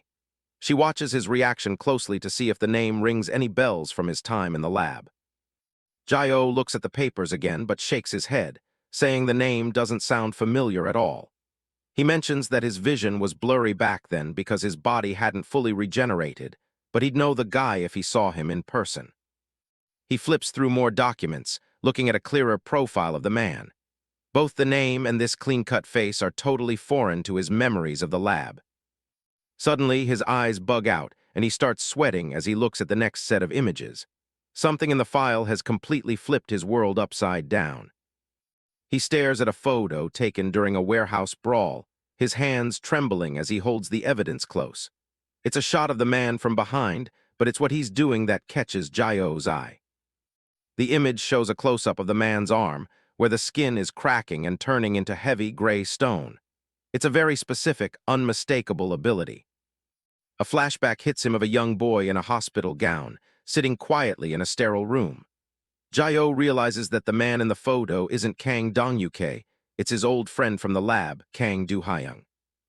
He shouts the name out loud, looking at his handler for confirmation. He's absolutely certain that with an ability like that, it has to be the person he remembers. Hye-in nods, confirming that the man's power is indeed called the Heart of Stone. She watches Jae-oh's intense reaction with a calculating gaze. Jae-oh leans in close, his face shadowed as he demands to know the man's current location. He isn't going to let this lead go now that he's finally found a piece of his past. Hye-in explains the grim reality. Kang Do-hyung is now the CEO of a multi-billion-dollar construction firm. It turns out he's been working for the very lab that used them as test subjects, just like Lee Ki-won. She admits that while some of the evidence is circumstantial, she's convinced of the connection. Because of his ties to the lab, Do-hyung has landed himself at the top of their investigation list. Jae-oh stares off into space, the weight of the betrayal sinking in. Knowing that another one of his brothers is helping the enemy makes his jaw tighten. Hye-in sees her opening and tells Jae-oh there's a specific mission she needs his help with. She wants him to get close to the target. She rests her chin on her hand, a small, knowing smirk playing on her lips. She asks him flat out if he's willing to take the job. The camera zooms in on her mouth as she grins wider. She knows exactly which buttons to push to get Jae-oh to cooperate. Jae-oh slams his hand onto the desk, leaning over the papers with a determined look in his eyes. There isn't even a second of hesitation as he accepts the mission. The scene shifts to an overview of a massive, bustling construction site filled with cranes and excavators. This is Hodden Construction, the company run by the man he's hunting. A laborer hauls several heavy bags of cement on his shoulders, his face hidden by a hard hat. The handler's voice explains that Jae-oh will be going in undercover to the site where Do Hyung works. Another worker uses a heavy-duty mixer to prep materials in a dusty corner of the yard. This is where Jae-oh is supposed to cross paths with the CEO. Jae-oh stands in the middle of the industrial chaos, dressed in dark work clothes and a white safety helmet. His goal is to find out exactly what kind of business the company is running with the lab. He looks down, his face partially obscured as he listens to a final warning. His handler reminds him that the friends he once knew might not be the same people anymore. An image of a man in a hoodie holding a metal pipe flashes in his mind, looking cold and dangerous. She warns him that Do Hyung is much more deeply involved with the lab than their previous targets. Jae-oh walks toward the construction buildings, a heavy wooden frame strapped to his back. He has to be extremely cautious and suspicious of every move his former friend makes. He stops for a moment, looking over his shoulder as the dust swirls around him. The plan is to use Do Hyung to drag the lab's puppet masters out into the light. A close-up of Jae-oh's eye shows his intense focus behind his messy bangs. He's ready to expose the people who have been hiding in the shadows and using his friends for their own ends. Jo Taegu grunts and strains, his face turning bright red under his hard hat as he struggles with a heavy load. He looks like he's about to collapse after only a few minutes of work. He stumbles along behind Jae-oh, sweating buckets and complaining about the intense labor. He admits he didn't think the mission would involve this much actual hard labor. Jae-oh stops and looks back at his friend, noticing how exhausted he is. He tells Taegu that he really appreciates the help, but he doesn't need to go this far to support him. Taegu immediately snaps back, giving a shaky thumbs up despite the sweat dripping down his face. He tells Jae-oh not to worry and claims this kind of work is actually nothing for a guy like him. He starts imagining the two of them as high-stakes secret agents in suits and sunglasses, complete with guns and stylish hats. To him, this isn't just manual labor, it's a full-on spy mission. Jae-oh just smiles at his friend's enthusiasm, looking a lot more relaxed in his gear. He thanks Taegu for having his back as they head deeper into the construction site. Jo Taegu leans in, whispering to Jae-oh about when they're actually going to see his friend. He's clearly getting anxious being out in the open like this. Jae-oh admits he doesn't actually know where Do Hyung is yet. Taegu nearly bites his tongue off, screaming about how crazy it is to just wander around a massive construction site with no plan. Jae-oh adjusts his hard hat, wondering if it's really that big of a deal. Taegu points out the obvious. The place is crawling with people, and since his friend is the CEO, they might never even catch a glimpse of him from down here at the bottom. Taegu gestures toward a group of veteran workers, suggesting they start by asking the old guys for info. Jae-oh is skeptical, doubting they'll get any straight answers out of them. Taegu acts like he's got it all figured out, claiming he's a pro at sucking up to people to get what he wants. He's ready to turn on the charm to climb the ladder. Suddenly, a massive, gruff worker towers over them, crushing a juice box in his fist. He barks at them, wanting to know what two punks are doing stinking up his job site instead of working. The older crew looks down from their resting spot, telling the brats that the adults are busy. They tell them to stop asking questions and use their heads to figure things out for once. They continue their rant, complaining about how kids these days start whining the second things don't go their way. They're convinced the younger generation is just a bunch of noisemakers. The veterans mutter about the country going to hell because the youth have rotten brains. They're clearly not in the mood for any rookie mistakes. The foreman points right in Jae-oh's face, calling him a pretty boy gigolo. He warns them that if they trip and hurt the other workers, they'll be the ones taking responsibility. He points to a mountain of cement bags and gives them an ultimatum: move all of it within an hour. If they can't do it, he tells them to just beat it and go home. Jae-oh and Taegu are left standing there as the foreman shouts at them to get moving. Taegu is paralyzed, while Jae-oh just prepares for the task. The older workers walk away, leaving them to the grueling labor. Jae-oh realizes they aren't even going to get a chance to ask about the CEO unless they finish this. Tagu looks at the pile in pure despair, wondering how they're supposed to shift all that weight in just 60 minutes. It seems like an impossible task for any normal person. Jae-oh looks at the cement, recalling how they already got yelled at earlier for running with too much weight. He knows he has to find a way to do this without drawing too much suspicion. Without saying a word, Jae-oh stacks 8 massive bags of cement on his shoulders. He balances the 160-kilogram load and tells Tagu that they'll just have to carry more and walk. Tagu's jaw drops as he screams at Jae-oh, pointing out that 8 bags is way beyond what any human should be able to lift. He's terrified that his friend is about to blow his cover or his spine. Jae-oh just gives a determined look, deciding he'll move the pile his own way. He starts walking, the weight seemingly meaning nothing to him. The veteran workers turn around, hearing the commotion behind them. They can't believe what they're seeing. Jae-oh takes off, moving at an incredible pace even with the mountain of cement on his back. The foreman yells at him for running again, concerned about safety. Jae-oh shouts back that he isn't running, he's just speed walking. His legs are a total blur as he zips across the construction yard. Tagu struggles to keep up, huffing and puffing as he chases after his friend. The display of raw power is leaving everyone in the dust. The other laborers stand frozen, staring at the trail Jae-oh is leaving behind.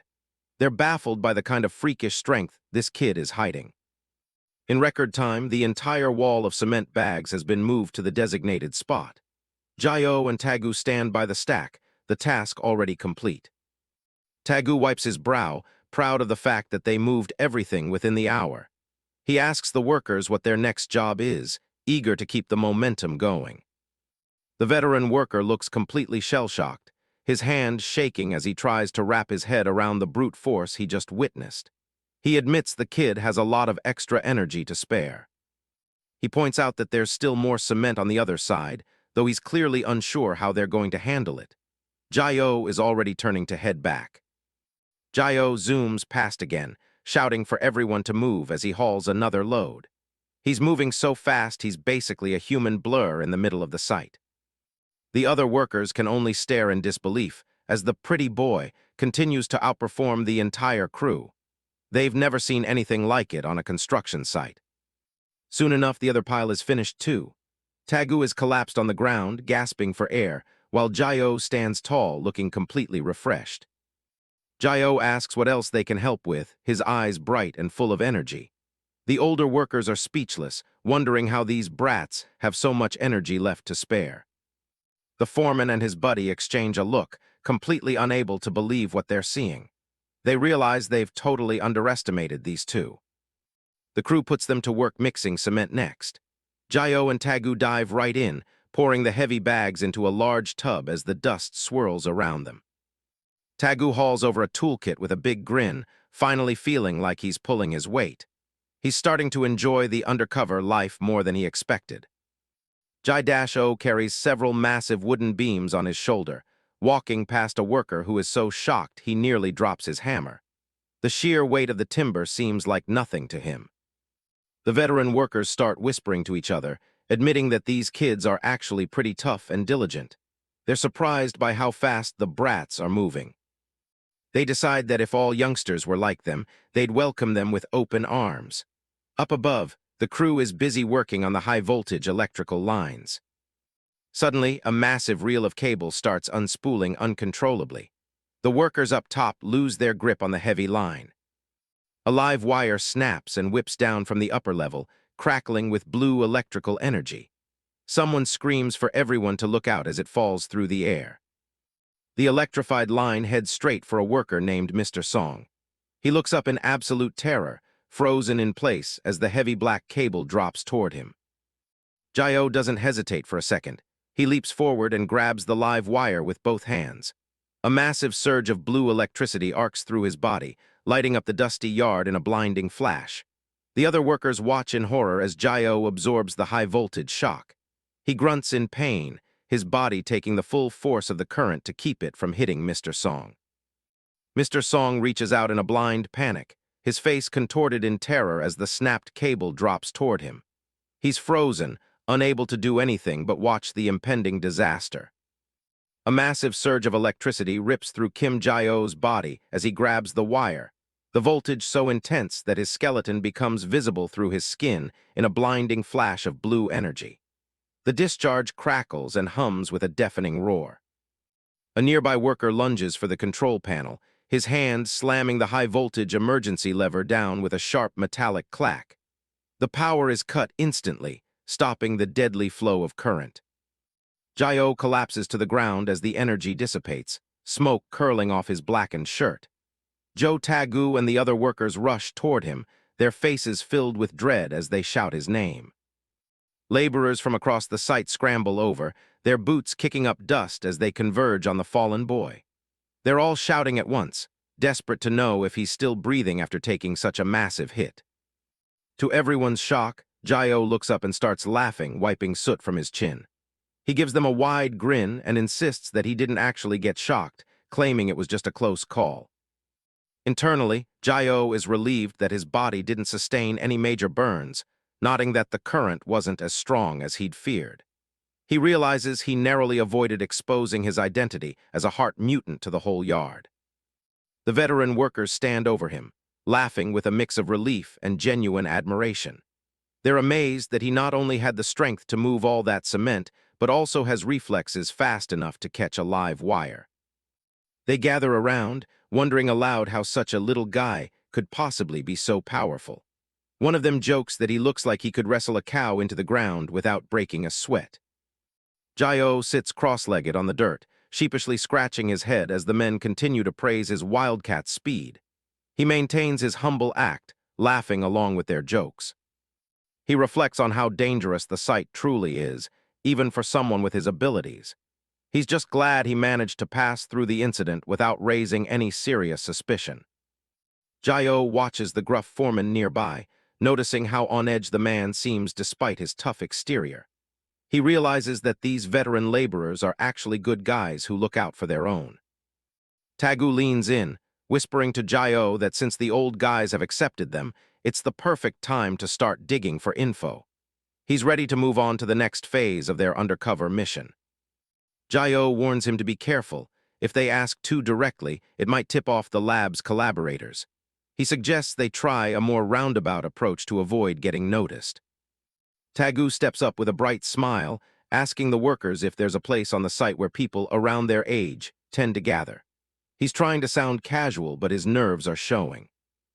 The foreman's face darkens, his expression turning to one of pure annoyance. He gestures to his crew, claiming that they are the ones around Tagu's age, meaning men in their early 40s. The older men burst out laughing, thinking Taegu is making a joke at their expense. They assume the boy is at least in his early 30s, find his question about young people hilarious.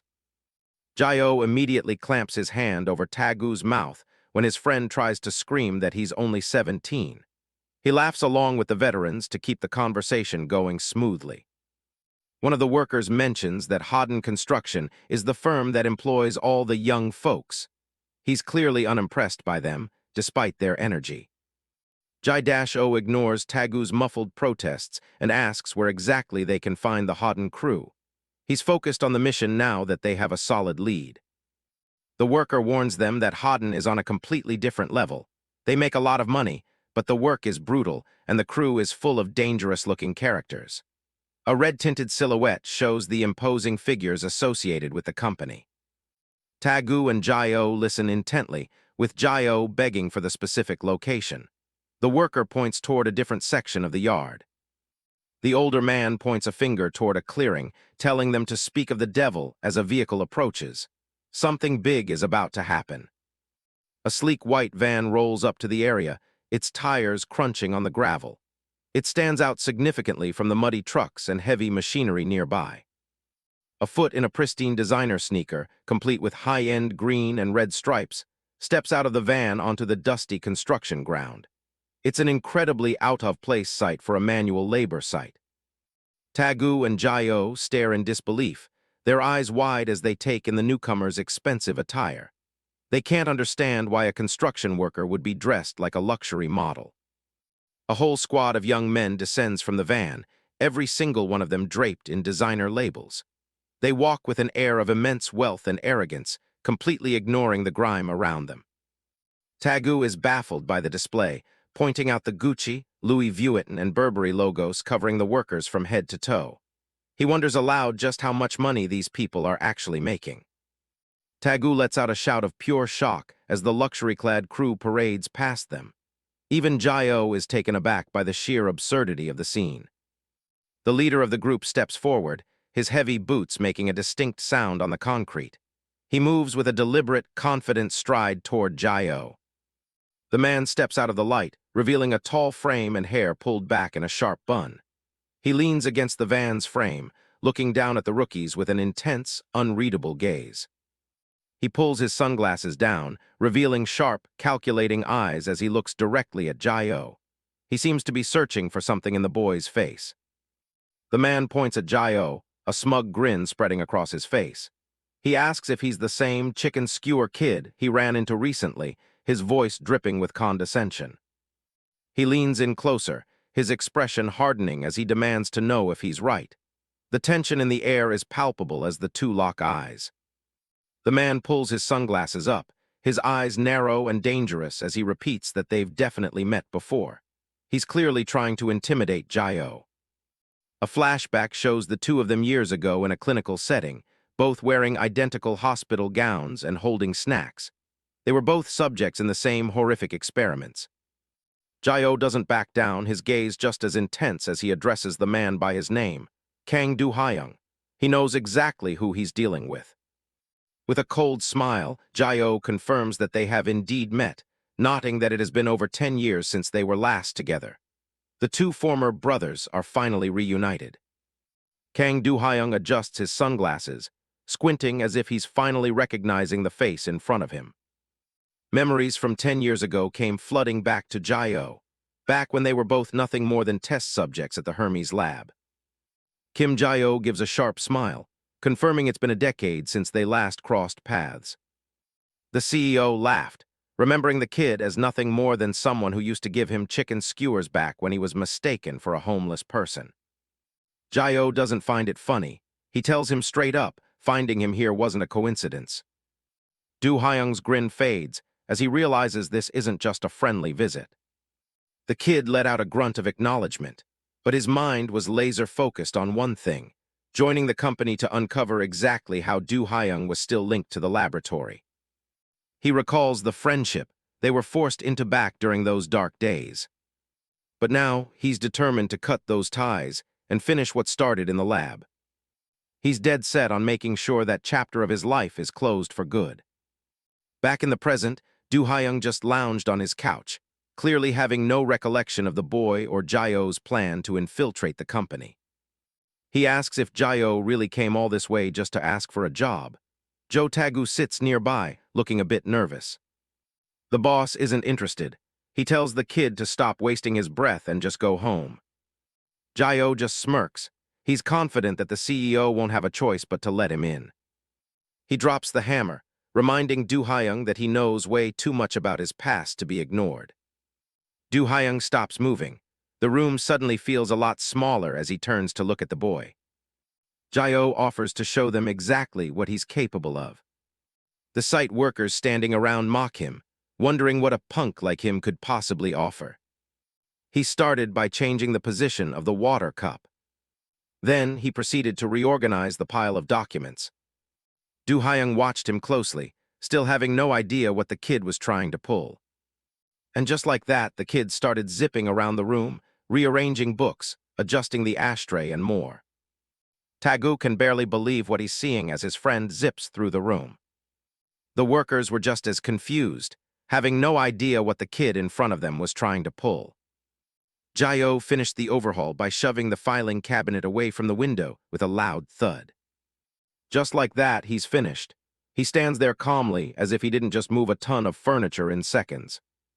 The entire office layout has been completely overhauled, looking far more organized than before. The crew is pissed, yelling at him to get out for touching their stuff. Do-hyung silences them, intrigued. He asks the boy why he thinks this new mess is efficient. Jae-oh starts pointing things out. Since the boss is right-handed, his coffee cup belongs on the right side of the table. He explains how he's organized the documents by date, so they can be found instantly. And the pen holder was moved to a spot where it's within reach, without blocking any movement. The CEO asks why he bothered moving that heavy cabinet to the other side of the room. Jae-oh explains that the cabinet was covering up the window. And for a CEO, having a clear view of the entire construction site is essential for supervision. The workers scream that it's nonsense and that they already had their own efficient system. Jae-oh counters coldly, if they actually had a system, today's accident would have never happened. He reminds them that true efficiency isn't just about speed. It's about being able to see and respond to hazards immediately. The workers are stunned into silence. They didn't even realize an accident had occurred on their watch. Do Hyung's face hardens. He realizes his own team is completely oblivious to what's happening on the site. He points a finger at the foreman, demanding to know if he was aware of any accidents today. The foreman starts sweating, stammering that he hasn't received any official reports yet. Kang Do-hyung doesn't hold back, ripping into the crew for the massive mess and the missing workers. He tells them it's no wonder accidents are happening if they can't even handle the basics of the site. Then the CEO turns around and points a finger straight at Kim Jae-oh. Jae-oh just stares back, completely unbothered by the intense gaze. A slow, menacing smirk spreads across Do-hyung's face. He suddenly bursts into a manic laugh, admitting the kid actually caught something he managed to miss. He would have to rethink everything. Jae-oh just stood there in silence. Deep down, he knew this kind of logic was something he had learned from the man himself. A memory from the lab days surfaces. Two boys in hospital gowns discussing how to make their work more efficient. The boy with the skull face is ecstatic, saying he wants to learn everything Do-hyung knows. Even back then, Jae-oh had already learned so much from the future CEO. Back in the present, Do-hyung tells him he can start working for the company today. But for now, he's starting as an intern. The boss heads out, telling him to learn the ropes from the veterans. Jo Taegu and Jae-oh bow in thanks. Taegu is buzzing, thinking his friend is a genius for winning over the boss. But Jae-oh isn't celebrating.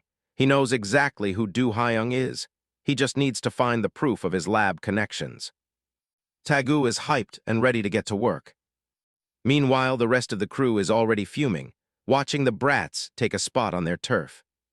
One of the guys mutters under his breath about the arrogant little punk. They all look like they're ready to snap. This isn't going to be a friendly workplace. Fast forward an hour, and the boys are already deep into the manual labor.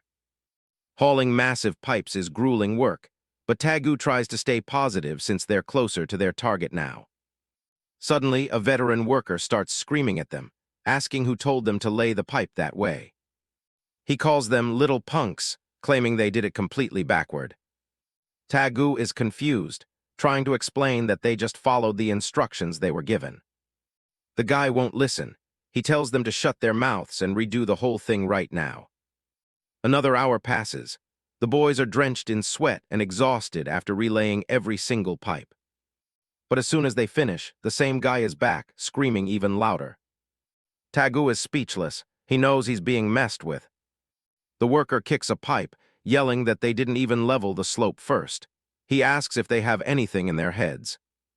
Taegu tries to stand his ground, insisting the guy definitely told them to lay the pipe out now. The bully grabs Taegu by the collar, telling him that if he has a problem with how they do things, he can just get lost. He gave them exactly 1 hour to pull every single pipe back out. Taegu is seething. The disrespect is starting to boil over. As the worker walks away, he can't hide a satisfied smirk. He's enjoying every second of this. It finally clicks for Taegu. These bastards are hazing them on purpose. His inner rage is visualized as a massive, roaring bear. He's reached his limit. He told Jae-oh he needed to use the restroom. Taegu could sense that something was wrong, but Jae-oh was still completely in the dark. But Taegu isn't going to the bathroom. He's going to settle this once and for all. He quietly follows the group of workers into their break room. Inside, the guys are laughing about how much of a joke Jae-oh's efficiency talk is. They're planning to keep bullying the punks until they quit so they don't have to share their paycheck. One of them lights a cigarette, confident the foreman will back them up no matter what. Tagu can't take another word. He screams at them and makes his presence known. Joe Tagu finally loses it, screaming at the group of workers and asking if they thought he'd just sit back and take their abuse forever. The crew is caught off guard, wondering how the punk even managed to sneak into the locker room without making a sound. Tagu calls them out for giving him the runaround, but the large worker just laughs, asking what he plans to do about it. Tagu is seething, his fist clenched tight. He desperately wants to swing, but he knows he can't blow their cover yet. He screams that they're the ones who started this, challenging them to try and hit him if they think they're the only ones with fists. Another worker steps in, trying to play peacemaker but clearly just mocking Tagu for trying to fight with grown men. The lead bully mocks Tagu, saying he's useless and only got the job because of his friend, so he should just shut up and work. Tagu's blood boils. He can't stand being called a tagalong who can't do anything for himself. He stands in the middle of them all, declaring that he's actually way stronger than any of these old guys. The bully worker, Park, gives him a sinister smirk, asking if he's really that confident in his strength. Park slams his elbow onto the table, proposing a simple round of arm wrestling to settle their differences. He promises that if Tagu wins, they'll actually acknowledge him and stop the constant hazing. Tagu thinks it's a bit childish, but he's confident. He was the undisputed king of arm wrestling back in school. He smirks back, thinking these guys have no idea who they're messing with. Park grips his hand with a terrifyingly calm expression. He's planning to turn that confident smirk into tears. The match starts with an explosive burst of force, as they both pour everything they have into their arms. Almost immediately, Tagu's eyes widen in shock. The pressure is unlike anything he's ever felt before. His hand starts to tremble violently. He realizes far too late that this man is on an entirely different level of power. Park looks like he's barely even trying, staring Tagu down with a cold, superior grin. He tells the boys they lost and should just pack up and quit, leaving Tagu stunned by the unfair terms. The lead bully laughs, asking if he really thought the rules of their little game were only meant to benefit him. Tagu is trapped. He realizes this was never a fair match. It was a setup to get rid of them from the start. His hand is already turning a gruesome shade of purple as his capillaries begin to burst under the sheer pressure. Park doesn't let go, intentionally crushing the boy's hand and relishing in the sound of his agony. He sadistically suggests they keep going for a bit longer, completely ignoring Tagu's desperate pleas for mercy. Tagu is in total breakdown mode, sobbing and promising to go back to work if they just let him go. Through his tears, he warns them that his friend won't just stand by and let this happen. The lead bully just shrugs it off, telling Tagu that if he has a problem, he can try persuading his friend himself. He stares Tagu down with cold, dead eyes, showing absolutely no remorse for the torture they're inflicting. Tagu lets out a gut-wrenching scream as Park continues to squeeze the life out of his hand. He knows Jai-O could end these guys in a heartbeat, but he's terrified that Jai-O's commitment to the mission is too strong to break. He shouted that he was going to take on another round with them. He couldn't just stand by and let Jai-O shoulder the entire burden alone. He declared that this time, he'd finish him off with the power of friendship. Park's grip is like a vice. He tells Tagu it doesn't matter if they leave now, because he's going to make sure they can never work again. He tells the boy to clench his teeth, because his hand is about to be completely crushed into dust. With one final, brutal surge of strength, Park slams Tagu's hand down onto the table with a deafening crack. The table shatters under the impact, and Tagu's world explodes into a haze of pure, unadulterated pain.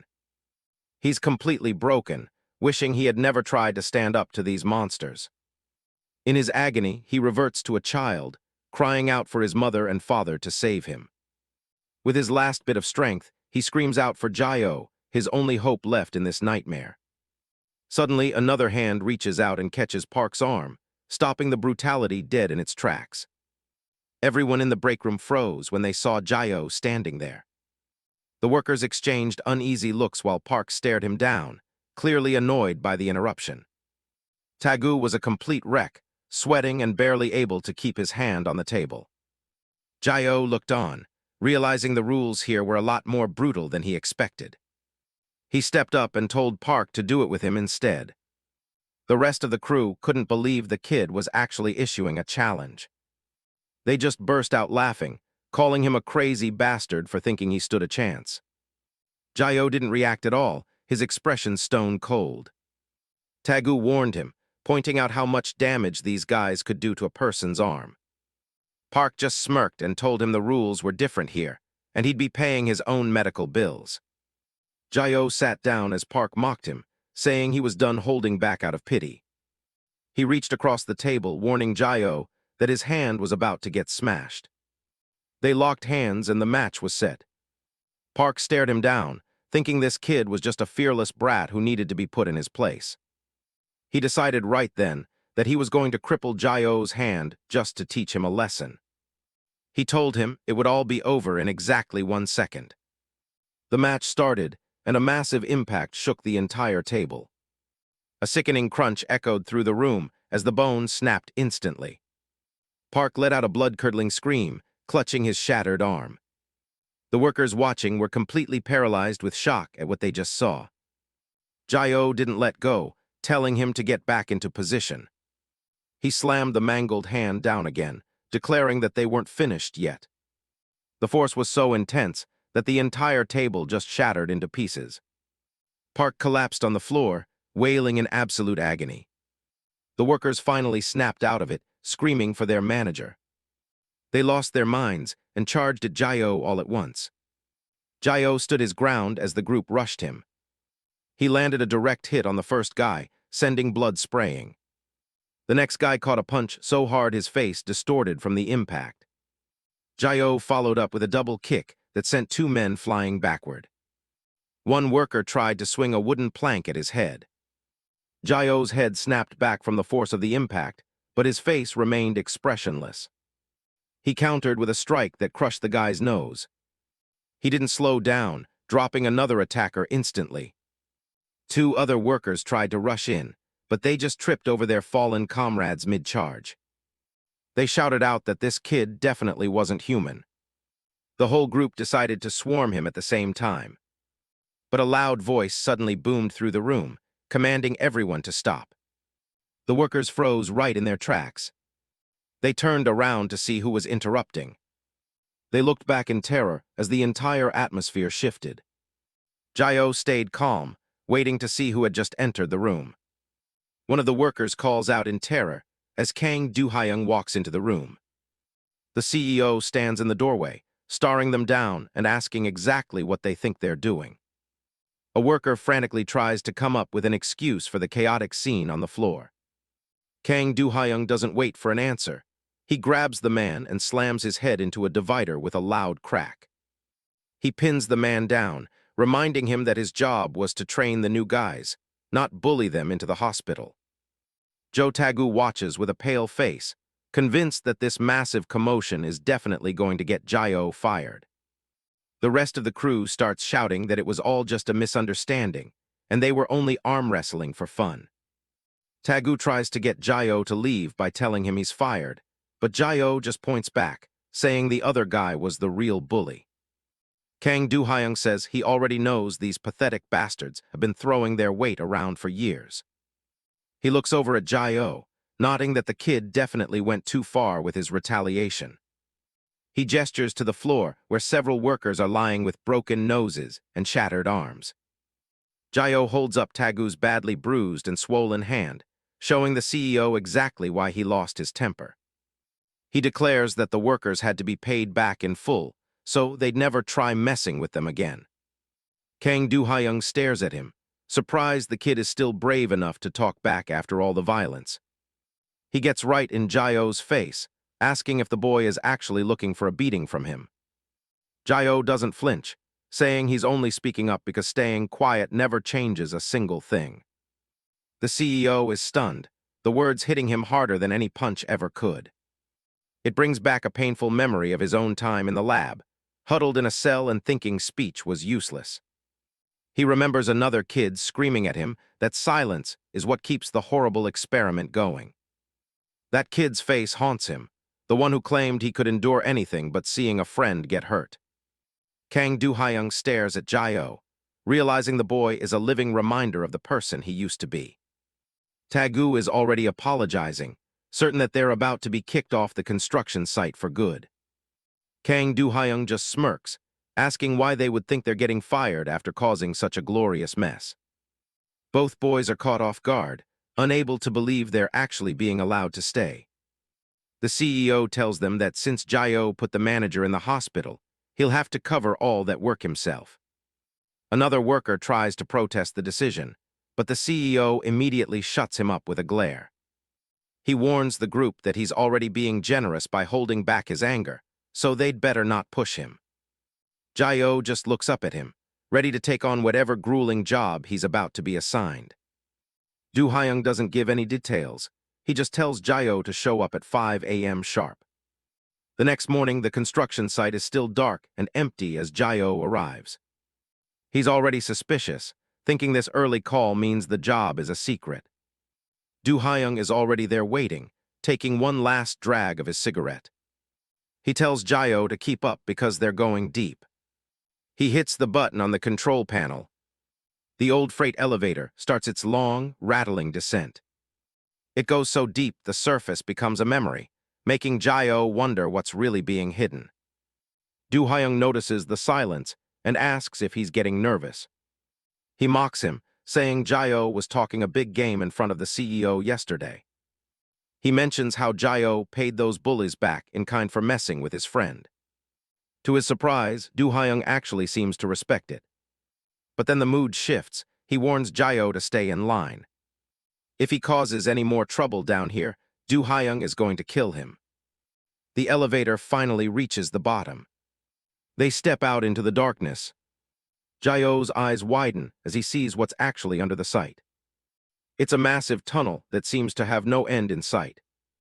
He can't believe the scale of this place or what it took to build it. Do-hyung tells him everything he sees here is strictly confidential. The job is simple. Move all these industrial drums to their designated spots. Jae-oh tries to ask what's inside, but he gets shut down immediately. Do-hyung tells him to get it done today and not to worry about the money. With that, he turns around and walks away, leaving Jae-oh alone. Jae-oh watches him go, glad he didn't blow his cover. He needs to find out what Do-hyung and the lab are up to before he makes his move. He turns his attention to the stacks of drums. They're completely sealed, meant to be impossible to open. But Jae-oh isn't a normal worker. He digs his fingers into the metal. With a sharp snap, he rips the lid right off. The moment it's open, he freezes. There's a glowing green liquid inside with a scent he knows all too well. To be sure, he decides to check it the only way he can. He plunges his hand directly into the glowing sludge. The reaction is instant and brutal. The acid is so strong it starts melting his flesh and muscle down to the bone. He jerks his hand back as the liquid splashes. There's no doubt now, it's the poison they used to experiment on his body. He looks at his ruined hand, wondering what Do-hyung is really trying to do. He realizes he finally has solid evidence and decides to contact Hye-in. What he doesn't realize is that Do-hyung is watching the entire thing on camera. Do-hyung clenches his hands together as his skin begins to crack like stone. Do-hyung confirms his suspicions. Jae-oh definitely isn't just some ordinary human worker. He's realized he's finally found another heart variant. He wonders if the boy is with the police, or maybe another group trying to steal the lab's chemical secrets. Either way, he plans to get the truth out of him once they've captured him. He orders his men to attack without hesitation, telling them to stab and smash the intruder as much as they want. He wants to see exactly how far this kid's regeneration can actually go.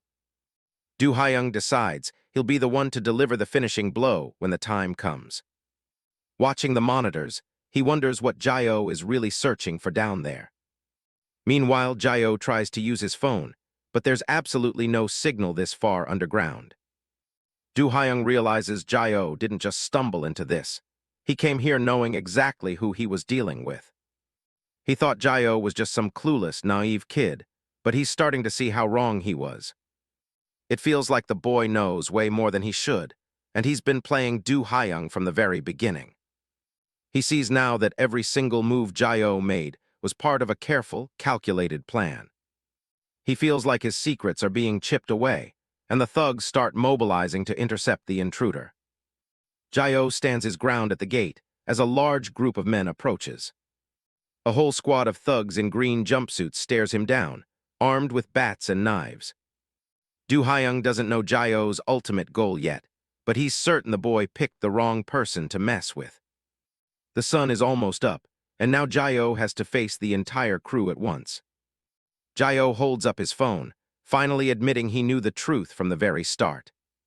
The thugs are confused, demanding to know why he's even doing this. One of them pulls a knife, telling him to stop playing dumb because the cameras caught everything. They charge at him in a frenzy, calling him a freak of a variant. Jae-oh doesn't waste time. He lands a massive kick right on the lead thug's face.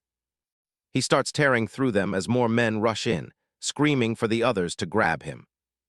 Watching the fight, Do Hyung assumes he's just dealing with a standard physically enhanced variant. Jae-oh just cracks his neck, ready to get serious since there's only one way out of this. If the path is blocked, he's just going to smash right through it. He sends two guys flying with a double kick that clears the space around him. The impact is so brutal it sends them spinning through the air. He moves like a blur, landing a heavy punch that leaves the next guy gasping for air. Another thug takes a fist straight to the jaw, losing teeth as he's knocked back. But the numbers are starting to catch up to him as three guys manage to grab him from behind. A blonde thug with a bat steps forward with a nasty grin. They hold Jae-oh in place, and the blonde thug tells him to stay on the ground. He starts raining down blows with the bat, striking Jae-oh's head over and over. He taunts him, saying his bat can shatter bones regardless of any regeneration ability. Despite the beating, Jae-oh manages to land a solid punch right in the middle of the blonde guy's face. A follow-up kick sends the blonde thug flying across the yard. Do Hyung notes the boy's raw strength, but he can tell he's still holding something back. He leans in closer to the screen, waiting for Jae-oh to finally show his true power. One of the thugs yells for the whole group to rush him at once. They pile onto him, trying to pin him down with pure weight and numbers. The thugs pile on, using heavy chains to bind Kim Jae-oh's limbs and keep him grounded. They scream at each other to hold him tight, exerting every ounce of their strength to keep the boy pinned. Despite the weight of multiple men and the heavy metal, Kim Jae-oh begins to force himself back upright. Losing patience, one of the henchmen draws a knife, authorized to rip the boy apart if he continues to resist. He ruthlessly stabs Kim Jae-oh's arm, aiming for the tendons to disable his inhuman strength. A chorus of blades finds their mark as Kim Jae-oh lets out a guttural scream of agony. The lead attacker stares in disbelief, his hands trembling as he realizes the boy still isn't staying down. From the safety of the control room, Kang Do Hyung is equally stunned. They've stabbed him dozens of times, yet he hasn't faltered. Despite the blood dripping from his mouth, Kim Jae-oh's eyes remain cold, focused, and terrifyingly calm. Kang Do Hyung breaks into a cold sweat, realizing this situation is spiraling far beyond his expectations. Blood pools on the floor, but it doesn't just sit there. It seems to pulse with a life of its own. Within Kim Jae-oh's chest, a monstrous, glowing heart pulses with a dark and unnatural light. Kim Jae-oh roars as the thugs continue their relentless assault, turning the warehouse floor into a slaughterhouse. Kang Do Hyung watches intently, his eyes narrowing as he observes a terrifying phenomenon. He realizes that Kim Jae-oh isn't just bleeding out, he's somehow absorbing the blood spilled around him. The predator on the monitor is using the very damage inflicted upon him to fuel his own recovery. Under the layer of fresh wounds, muscle and skin knit together at an impossible visible speed. It's not just recovery, he's healing faster than the blades can tear his body apart. Kang Do Hyung knows that this level of complete regeneration is a rarity even among the most dangerous variants. One thug can only watch in horror as Kim Jae-oh begins to overpower them, his strength increasing with every drop absorbed. The boy moves with the unstoppable momentum of a runaway freight train, shattering the chains binding him. The remaining henchmen are left questioning what kind of monstrous heart could possibly sustain such power. Kim Jae-ho fixes them with a death glare, any semblance of a naive kid long since evaporated. He becomes a blur of motion, launching his counterattack with savage, animalistic precision. A single punch sends a grown man soaring into the air, the force of the blow echoing through the yard. He carves a path through the green-clad thugs, leaving a trail of broken bodies in his wake. The survivors are panicked, unable to keep up with his blinding speed as they swing at shadows. Kim Jae-ho shuts down another attacker before he can even bring his bat around. He delivers a devastating spinning kick, the sheer physical power behind it enough to crack ribs. Another thug collapses, coughing up blood as his breath is violently stolen from his lungs. Kim Jae-ho stands in the eye of the storm, fending off multiple attackers simultaneously without breaking a sweat. He narrowly ducks under a massive construction beam swung by one of the larger henchmen. He drops low to the ground, planting his hands firmly against the cracked concrete floor. His fingers dig deep into the tiles, his grip like iron as he prepares his next devastating move. With a display of raw, terrifying strength, he begins to pry a massive slab of concrete from the foundation. The thugs can only stare in mute shock as the boy lifts the enormous floor tile high above his head. With one final, explosive burst of strength, he hurled the heavy concrete slab away. The concrete block flew directly into the middle of the standing thugs.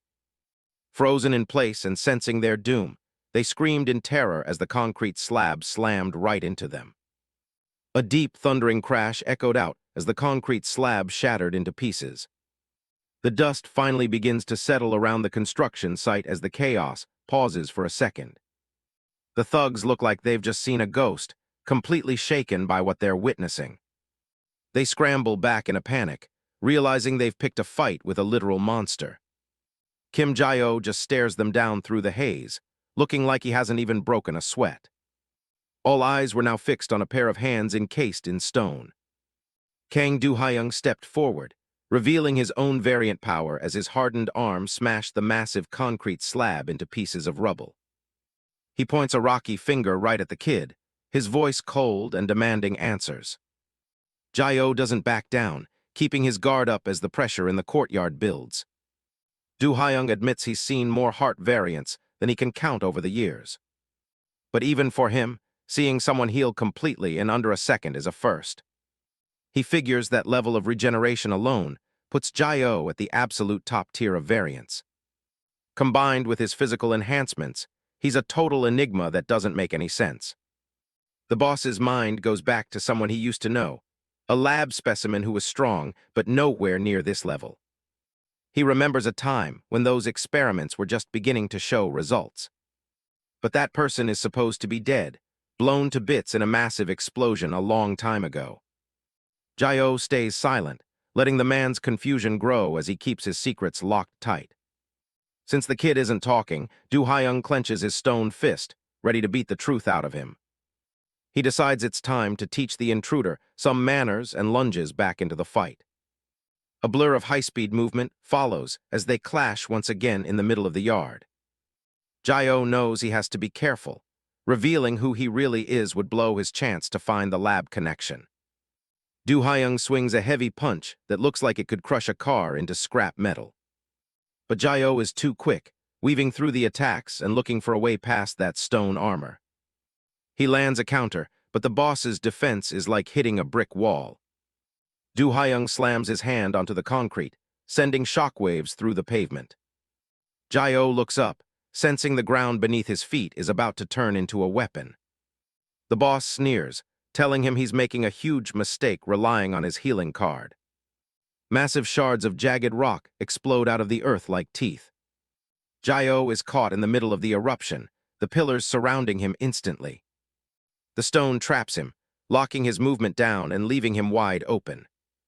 Do-hyung wins up another hit, determined to leave nothing left to heal this time. More rock crawls over his hand, building into a massive, heavy boulder.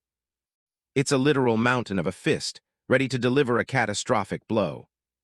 He demands to know who's pulling the strings before he finishes this. Jae-oh realizes his leg is pinned deep in the stone. He's completely stuck. He looks up at the massive strike incoming, knowing there's no way to dodge it. Do Hyung tells him that if he's dead set on staying quiet, he can just die. The punch connects with a devastating force, shattering the ground and everything else. The entire construction site shakes as a massive crater is carved into the floor. The thugs look on in total shock, sure that nobody could have survived that. They've never seen their boss go this hard, and the aftermath is pure destruction. Do Hyung stands over the mess, breathing hard and assuming the job is done.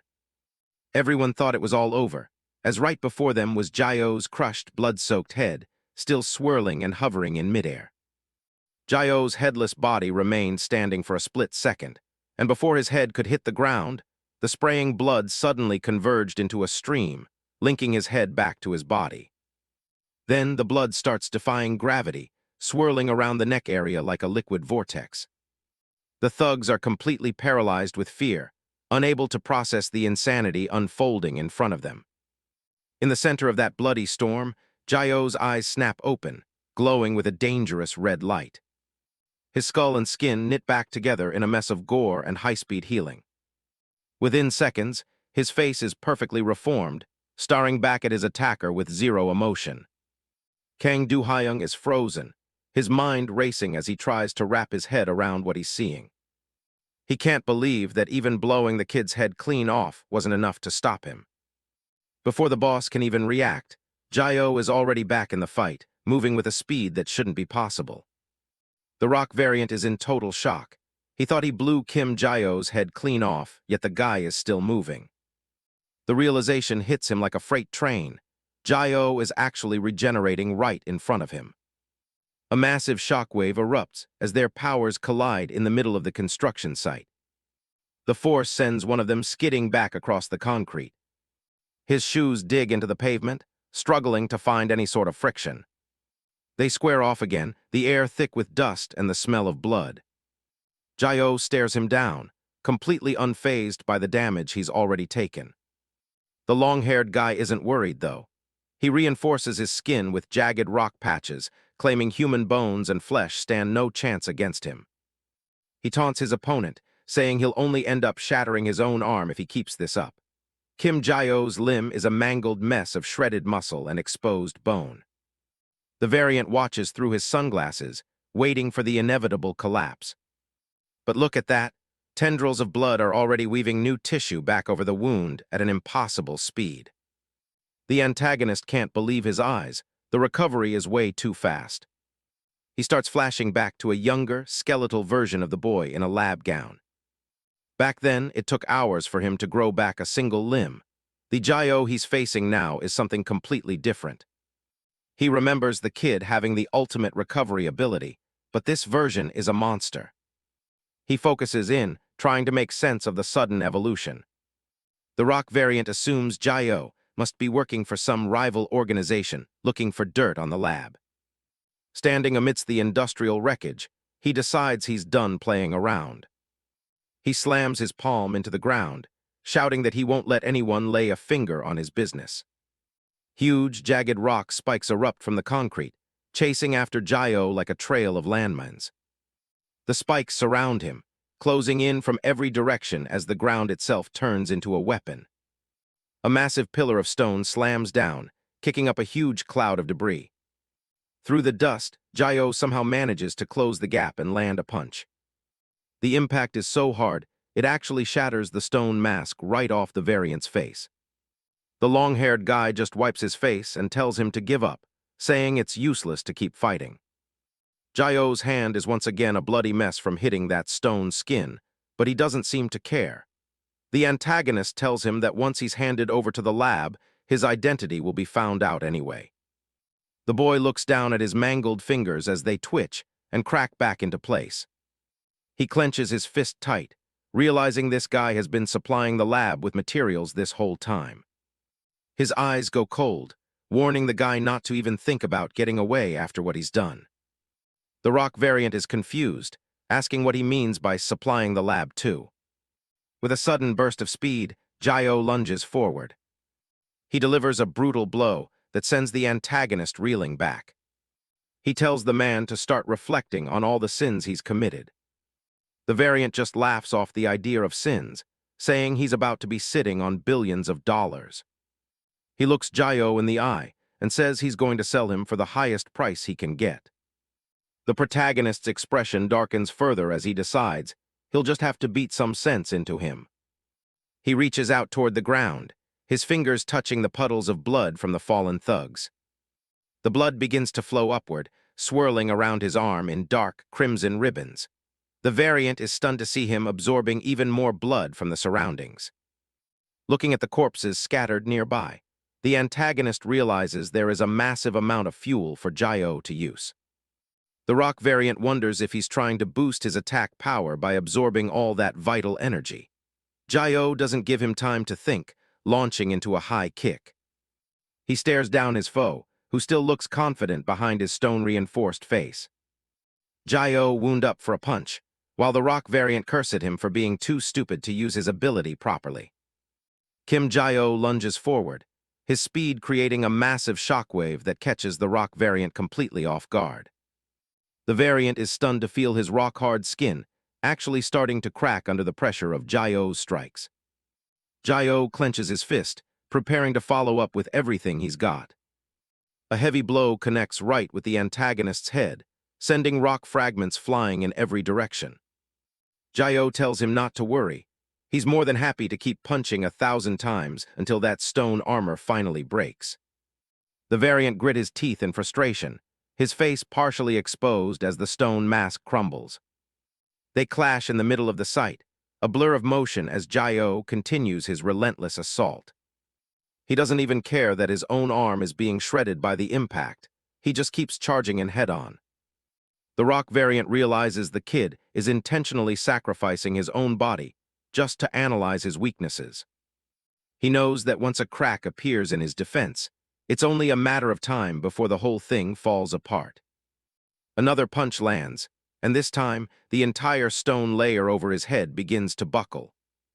In a desperate move, the long-haired guy slams his hands into the pavement, trying to create some distance. He can't believe how much speed Kim Jio is putting behind every single movement. He manages to grab Jio by the shirt, hopping to regain some control over the fight. But the momentum is already shifted, and the variant is the one being pushed back. A huge shockwave erupts, and he realizes he's genuinely struggling to keep up with the boy's pace. He lands in a crouch, gasping for air as he tries to reassess the situation. Kim Jio is already standing, ready for the next round without a single sign of fatigue. The rock variant looks at the cracks in his skin and thinks this kid is completely insane. Jio's arm is mangled, but the blood is already weaving new muscle fibers right before the variant's eyes. He wonders if the kid even feels pain at this point. He realizes he completely underestimated his opponent, and that trying to capture him alive was a naive mistake. He starts picking up fragments of rock and actually shoving them into his mouth. Jio watches in disbelief, wondering if this guy is actually eating rocks to power up. The variant's neck bulges as he forces the minerals down, preparing something massive. A dark, pulsing energy flares out around him, turning the scene into a nightmare of shadow and stone. His eye snaps open, and he barks an order for everyone else to clear out immediately.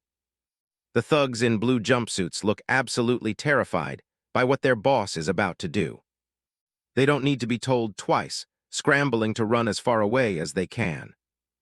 Chemical data overlays show the mineral composition he's gathering: silicon dioxide and clay minerals at insane densities.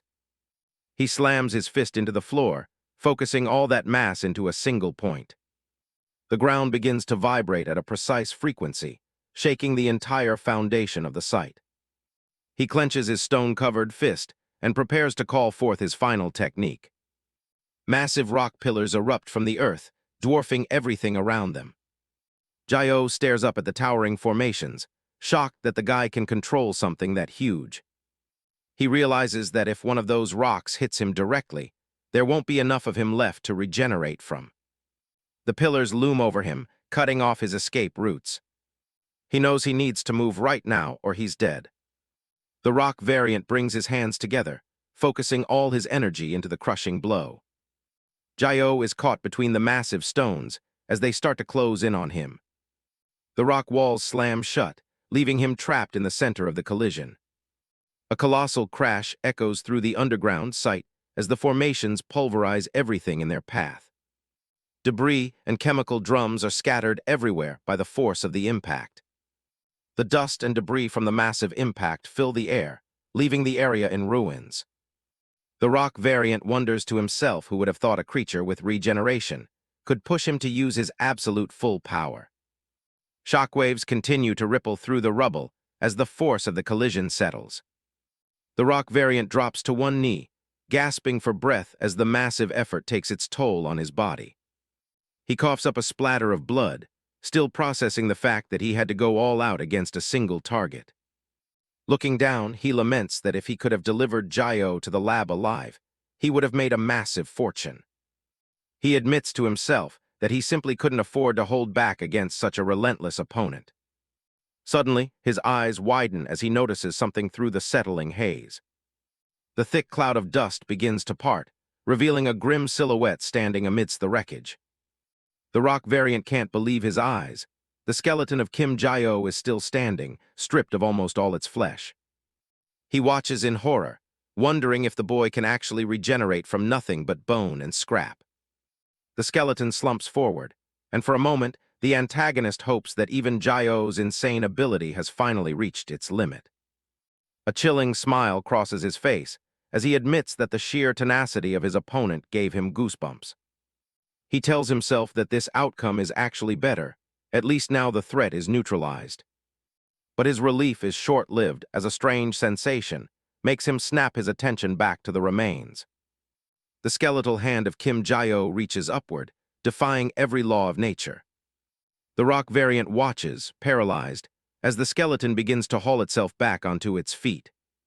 He whispers that it should be impossible for anything to still be moving after a blow like that. In the background, the corpses of fallen thugs lie scattered, their blood pooling on the cold floor. To his absolute terror, he sees tendrils of blood from the surrounding area being sucked into Kim Hye-ji's frame. The skeleton lunges forward with impossible speed, fueled by the fresh intake of vital energy. Muscle and sinew knit themselves back over the bone in real time. The rock variant screams that such an immortal variant shouldn't exist. He realizes this isn't just high-speed healing anymore. It's a power that fundamentally denies the concept of death. The partially regrown Kim Hye-ji delivers a devastating punch, the word resurrection echoing in the air. The rock variant is blasted backward, the force of the strike shattering his remaining stone armor and making him retch. Hye-ji doesn't stop, spinning into a follow-up strike that carries enough momentum to level a building. The impact sends the antagonist hurtling through the air, crashing into the reinforced walls of the facility. A massive crater forms in the wall as the rock variant is pinned by the sheer kinetic energy. He slumps to the ground, his body broken and his mind struggling to comprehend how the tables turned so quickly. The antagonist coughs and wheezes, the internal damage far worse than anything he's faced before. He struggles to even lift his head as the sound of steady, approaching footsteps grows louder. Looking up from the dirt, he trembles, asking what kind of unholy power he's actually dealing with. The shadow of the protagonist falls over him, cold and merciless. The rock variant looks up into the hollow, regenerating face of his foe and asks, "Who the hell are you?" His eye is wide with a primal fear as he stares at the being that was a skeleton only moments ago. He grits his teeth, his pride and confidence completely shattered by the sight. Kim Hye-ji stares back, his face half muscular and half bone, looking like a monster from a nightmare. The variant thinks back to a past encounter, the image of a certain skeleton flashing in his mind. He remembers a skeleton in a hospital gown, something he thought was a mere hallucination or a dead thing. A realization hits him like a lightning bolt. That being didn't die back then, and it's standing right in front of him now. He asks in a trembling voice if it's really the same person. Kim Hye-ji's face is almost fully restored now, and the rock variant can only whisper his name in total shock. Kim Jae-o's face is a grotesque mask of half-restored flesh and exposed skull as he stares down his opponent. The Rock variant, trembling with disbelief, asks if it is really him. The protagonist's features continue to knit together, the muscle fibers weaving over the white of his bone. The antagonist can only utter his name in a whisper, Kim Jae-o. Backing away in fear, the Rock variant demands to know why he hid his identity and what his true reason was for joining the company. A mass of dark, bloody energy begins to coalesce around Jae-o's arm, the sheer power of it causing the air to vibrate. The variant curses under his breath, realizing the scale of the threat. The antagonist watches in horror, sweat dripping down his face. He can sense the boy focusing his power again for another strike. Kim Jae-o lowers his head, his eyes hidden in shadow as he prepares his next move, radiating a cold, murderous intent. With a sudden burst of speed, Jae-o launches himself forward, his fist cocked back for a killing blow. He's going for the kill, the antagonist thinks in panic. The Rock variant freezes, his eyes wide as the massive fist looms in his vision. He knows with terrifying certainty that he won't survive this attack. At the very last second, the antagonist screams out Kim Jae-o's name, hopping to halt the fatal impact. Jae-o's fist stops inches from the man's face, the shockwave of the aborted punch blowing the antagonist's hair back. "Are you seriously trying to kill your friend?" the variant shouts, desperately trying to play on their history. The Rock variant lets out a shaky breath, his expression shifting from terror to a grim smirk as he tells Jae-o to stop hitting him. Kim Jae-o remains silent, his expression unreadable, as the antagonist states with finality that he knows who the boy is now. The battle ends on a tense, uncertain note. The dust finally settles over the construction site as the sun dips below the horizon. Back in his office, the unknown Rock variant stirs a drink, still trying to process what he just saw. He brought Kim Jae-o here to talk things out, but the guy is just sitting on the couch in total silence. Looking at him now, the variant realizes this isn't the same kid he used to know, not his personality, and definitely not his skills. He's still picturing that bloody skeleton regenerating out of thin air after being blown to bits.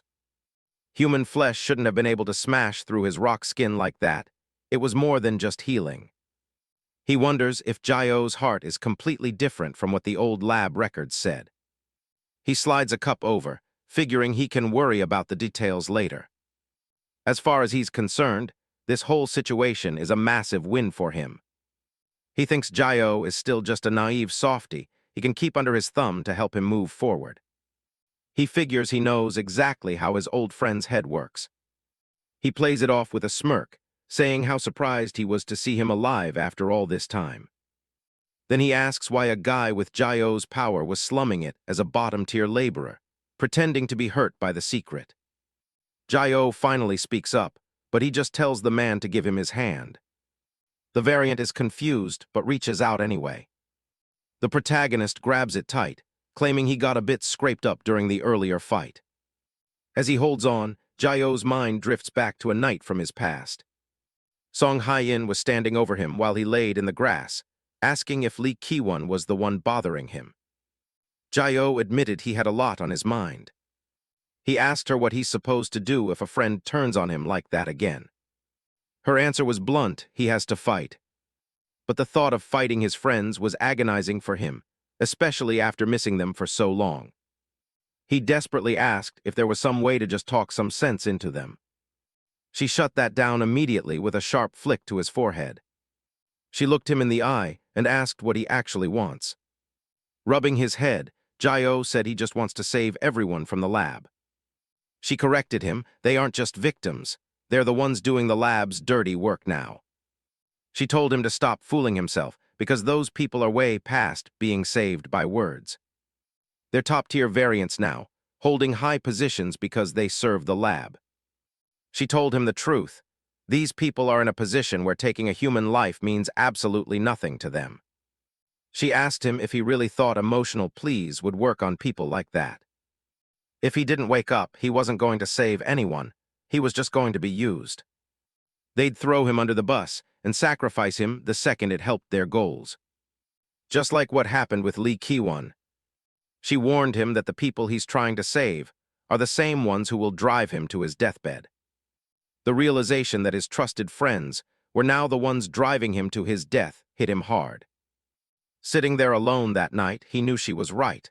They weren't the innocent kids he knew anymore. If he kept acting like this, he was going to lose every single connection he had left.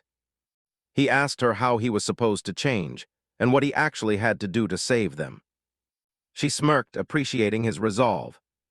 But then she told him he was looking at it all wrong. Song Hye-in tells him he needs to shift his entire approach from the ground up, starting by no longer seeing those people as friends. If he really wants to save them, he can't be their equal. He has to stand above them. Jae-oh is stumped and asks how he's even supposed to do that. She bites into her finger and offers him her blood, telling him to try absorbing it. She reaches out a bloodied hand, challenging him to take it. Back in the present, the protagonist finishes absorbing the scrapes, and the unknown rock variant remarks on how strange he's become. Jae-oh looks him dead in the eyes and gives him a cold warning. Don't lie to him from now on. He calls out the man's heart rate, exactly 80 beats per minute. His heartbeat is sounding crystal clear to the protagonist now. The variant is frozen in shock, realizing Jae-oh can actually read his pulse just by touching his blood. Flashback Jae-oh is just as shocked, hearing Hye-in's heartbeat like it's audible. She explains that elite blood ability users use this sensory technique to read their opponents. If you can read their intentions through their pulse, you hold the reins of the conversation right from the start. Kim Jae-oh asks Kang Do-hyung why he's still involved with the organization that tortured them for a decade. He demands a straight answer. Do-hyung sips his drink, wondering if Jae-oh can really track his lies through a pulse. He looks at the boy, thinking he's returned as a complete psycho. Do-hyung says fine, but he wants to ask a question of his own first.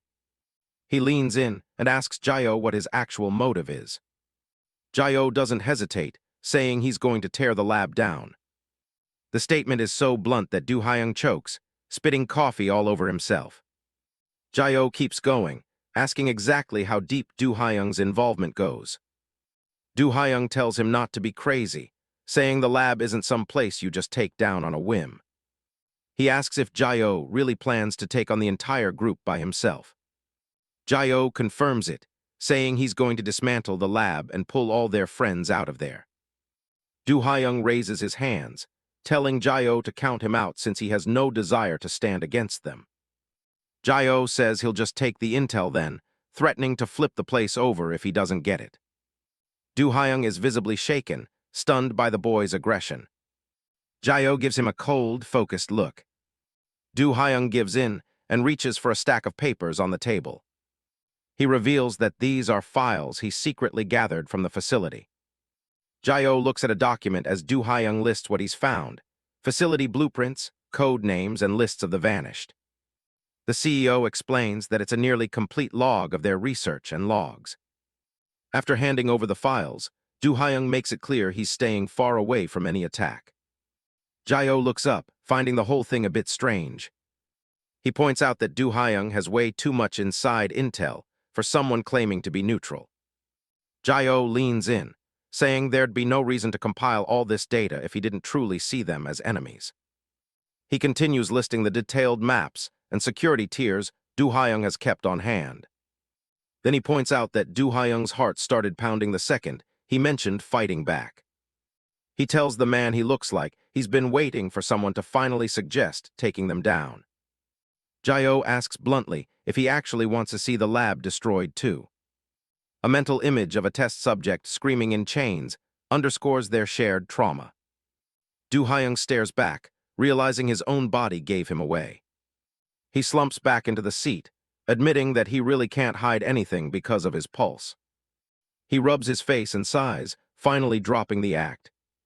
He admits he wants them gone too, but still insists it's a suicide mission. Do-hyung explains that the lab is massive, entangled in politics, corporations, and the underworld. He describes their core facilities as being hidden deep underground or in places no one could imagine. He taps on a document, explaining that their level of influence is ridiculous. The foundation of that power was built on the lives of their friends. They string the whole nation along by using high-tier heart variants as their puppets. He shows how they bait former subjects with rewards or leverage their weaknesses. Do Hyung asks if Jae-oh still plans to go through with it knowing the odds. Jae-oh stays firm, saying he's going to save their friends so they can't be used as tools anymore.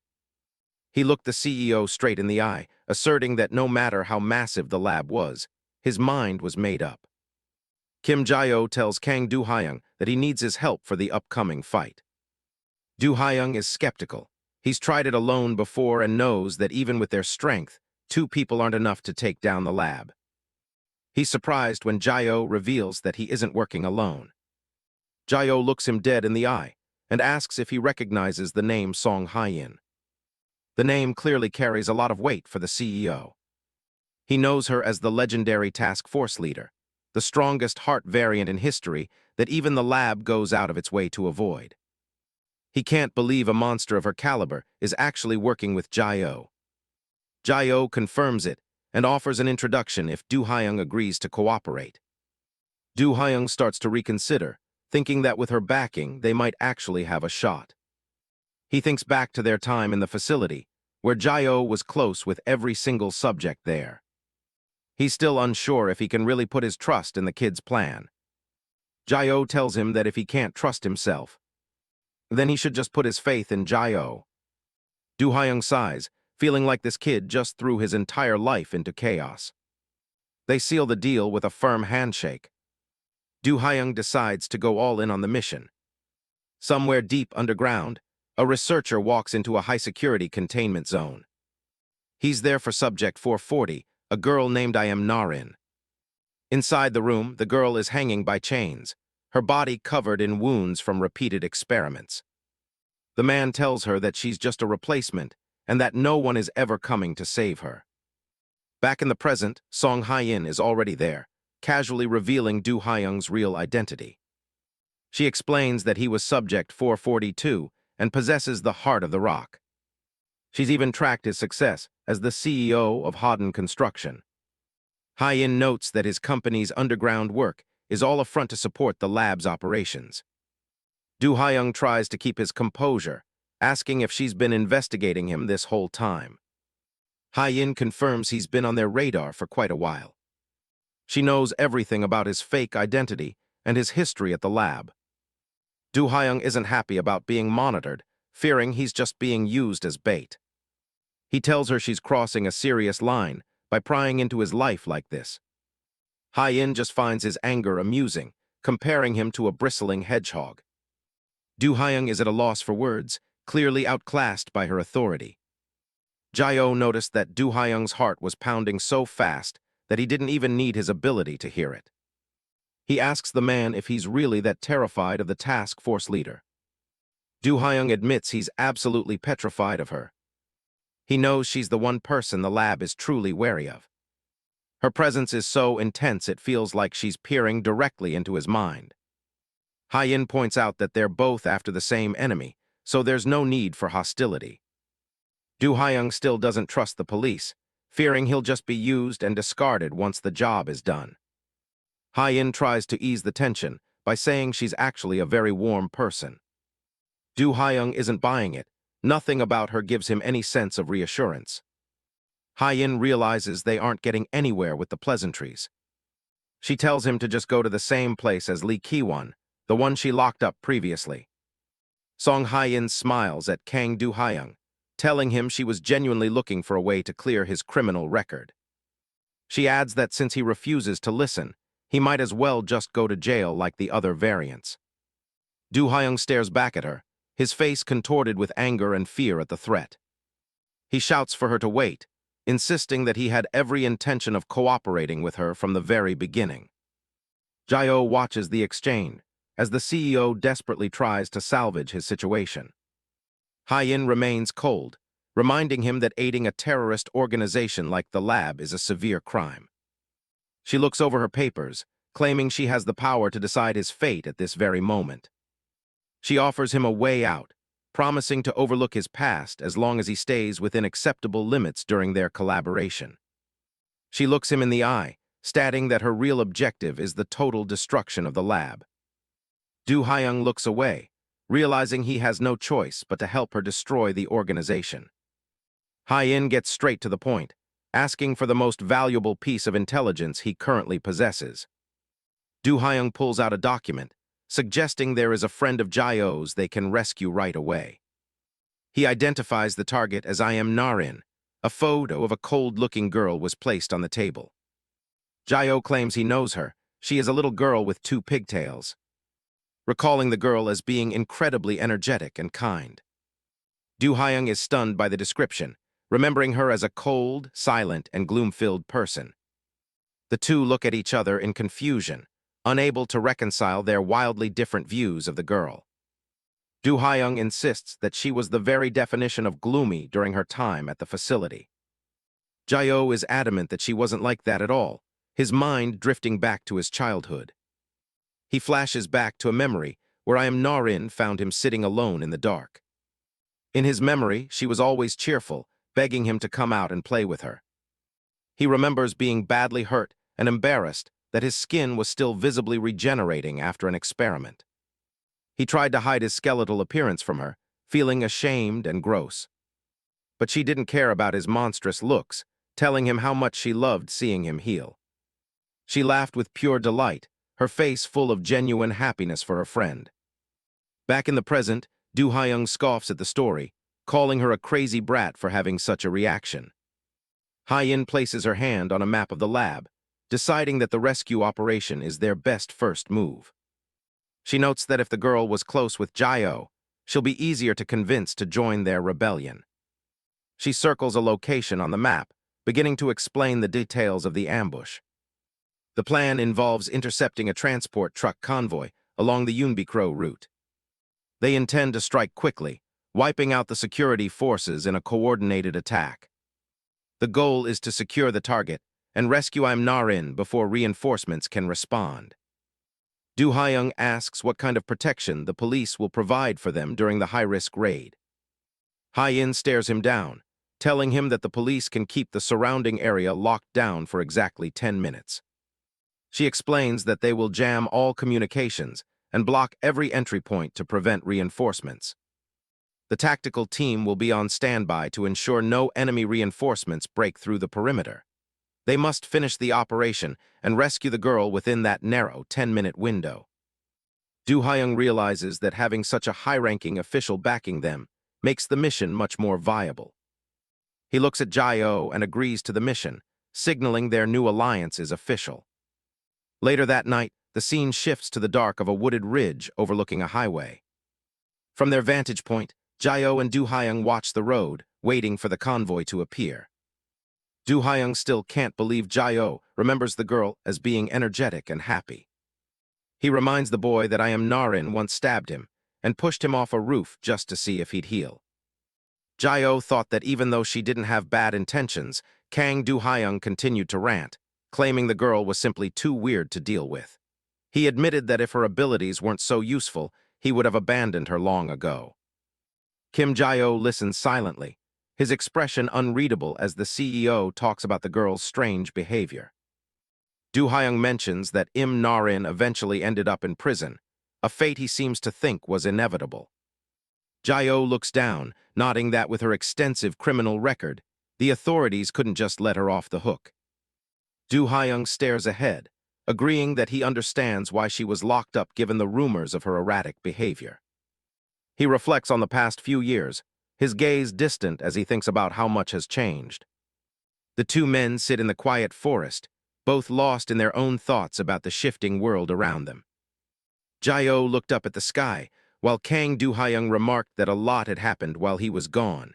He found the news about his old acquaintances quite surprising. Do Hyung admits that he honestly thought Jaeho was dead, especially since he believed the boy only had a simple regenerative ability. Jaeho stares at his hands, admitting that even he didn't expect to recover to this extent, especially since his regeneration was so slow when they were children. Do Hyung leans his hand against a tree, telling Jaeho that he's just glad the boy is safe after all this time. He notes that they've lost touch with so many of their other friends from the facility. The sound of his hand scraping against the rough bark brings back memories of the stun guns, armed forces, and capture equipment used by the lab. He remembers the haunting sound of their friends being dragged away.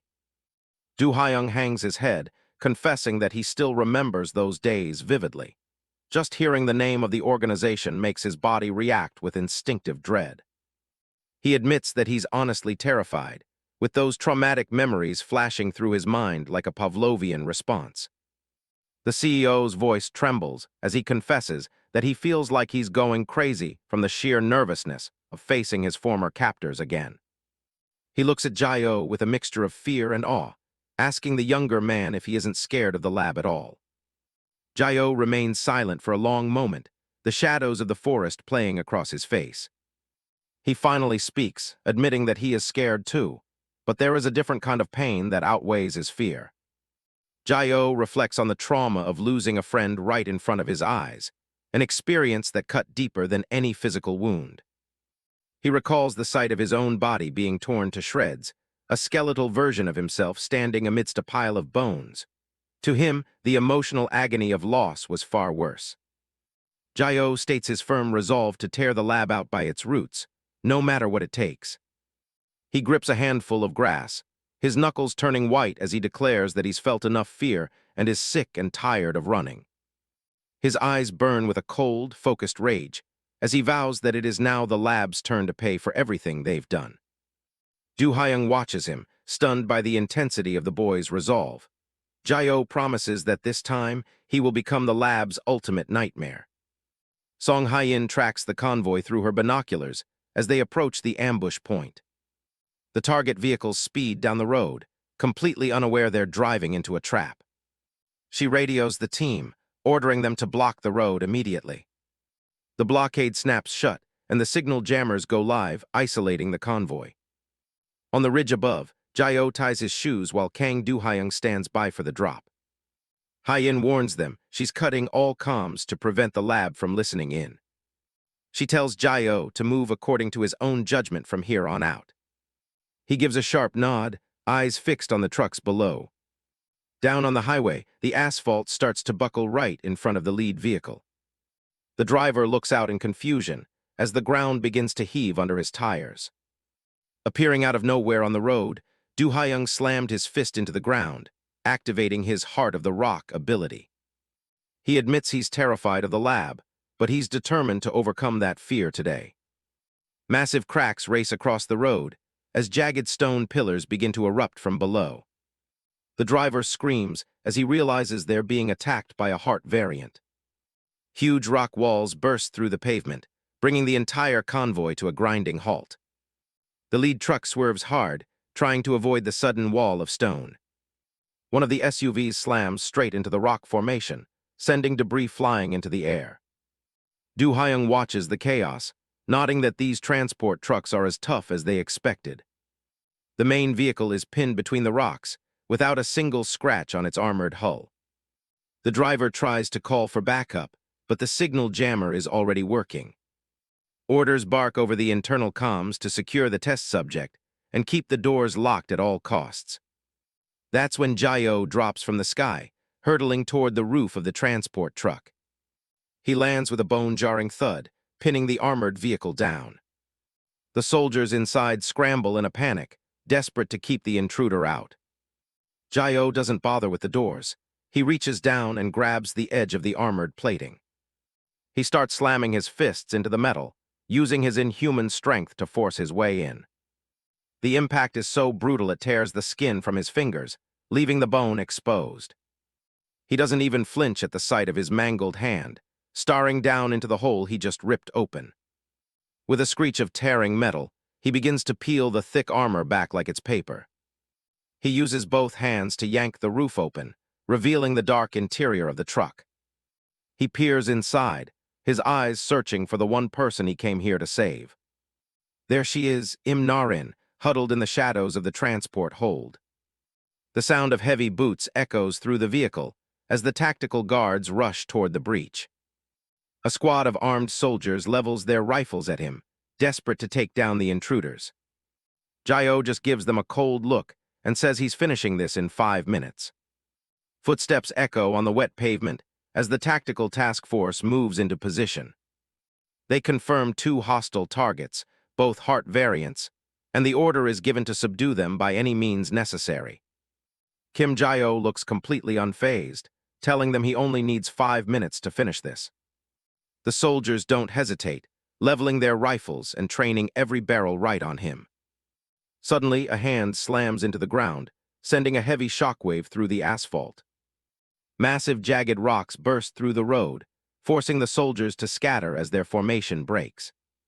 Giant boulders crash down with enough force to shatter the street. The squad lead yells for everyone to evade to the right as the rock barrage keeps coming. One soldier stands his ground, screaming for the team to open fire while they analyze the target's abilities. A bullet strikes Kang Do-hyung right in the face, but instead of drawing blood, it just sparks against his skin. His face is partially transformed into cracked, hardened stone, confirming he's a rock-type variant. Realizing their current fire isn't stopping the big guy, they shift their focus entirely to Jae-ho. A marksman locks his crosshairs right on Jae-ho's chest and pulls the trigger. Bullets pepper the side of a transport truck as Jae-ho sprints along its length at incredible speed. The tactical team is stunned by his movement, wondering if he has some kind of physical enhancement type ability. Jae-ho ducks behind a cluster of boulders, bullets sparking against the stone right next to his head. He uses the rock cover to close the distance, moving like a blur despite the heavy fire. The soldiers realize he's heading straight for them and scramble to find their own cover. Jae-ho leaps out and delivers a punishing kick, knocking the weapon right out of a soldier's hands. He follows up with a heavy punch, his fist shattering the soldier's reinforced tactical visor. The impact is brutal, the glass of the helmet spraying everywhere as the soldier is knocked back. Jae-ho doesn't slow down, spinning through the squad and leaving a trail of broken gear and downed men. But then, a high-velocity round catches him right in the middle of his forehead. More bullets follow, tearing through his arms, torso, and legs as he's caught in the crossfire. Jae-ho slumps over, blood streaming from his wounds and pooling on the ground. One of the soldiers stares in disbelief, realizing that even with all those hits, their weapons just aren't finishing him off. Right before their eyes, the gaping wound in his head starts to knit back together. He clenches his fist, the sheer force of his regeneration pushing the bullets out of his muscles. Jae-ho lunges forward and delivers an uppercut that sends a soldier flying into the air. He's a whirlwind of violence now, moving too fast for the squad to even track his position. He keeps the pressure on, slamming his fists into anyone close enough to reach. Seeing their men get torn apart, the command authorizes the use of a specialized suppression harpoon. The 3-pronged projectile launches with a hiss, sinking its sharp hooks deep into Jae-ho's chest. Multiple cables latch onto him, and a massive surge of blue electricity arcs across his body. With the targets reclassified as high risk, the task force fully authorizes the use of high-voltage suppression weapons. They crank the dial to the max, unleashing a blinding burst of energy. 50,000 volts course through Jae-ho, his skeleton briefly visible through his skin as he's hit with the full surge. Seeing the electric suppression being used, Kang Do-hyung freezes, a look of pure dread crossing his face. The sight of those devices triggers a traumatic memory he's been trying to bury for years.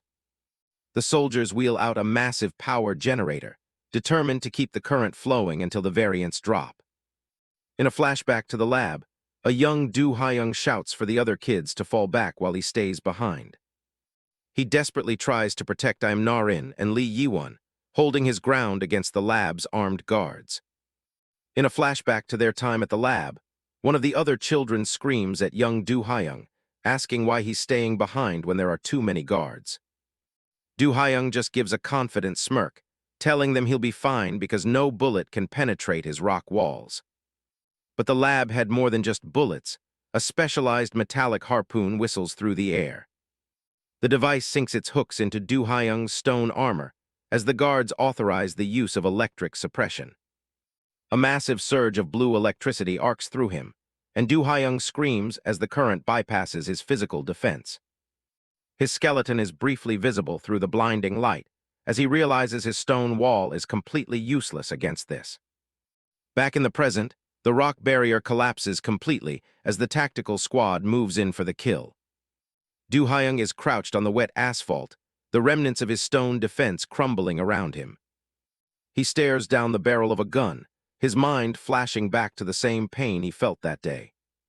The soldiers confirm that Target 2 possesses both skin hardening and rock generation, and they prepare to aim for his joints. Du Hyung knows the moment that electricity hits, he'll lose his powers and become completely helpless again.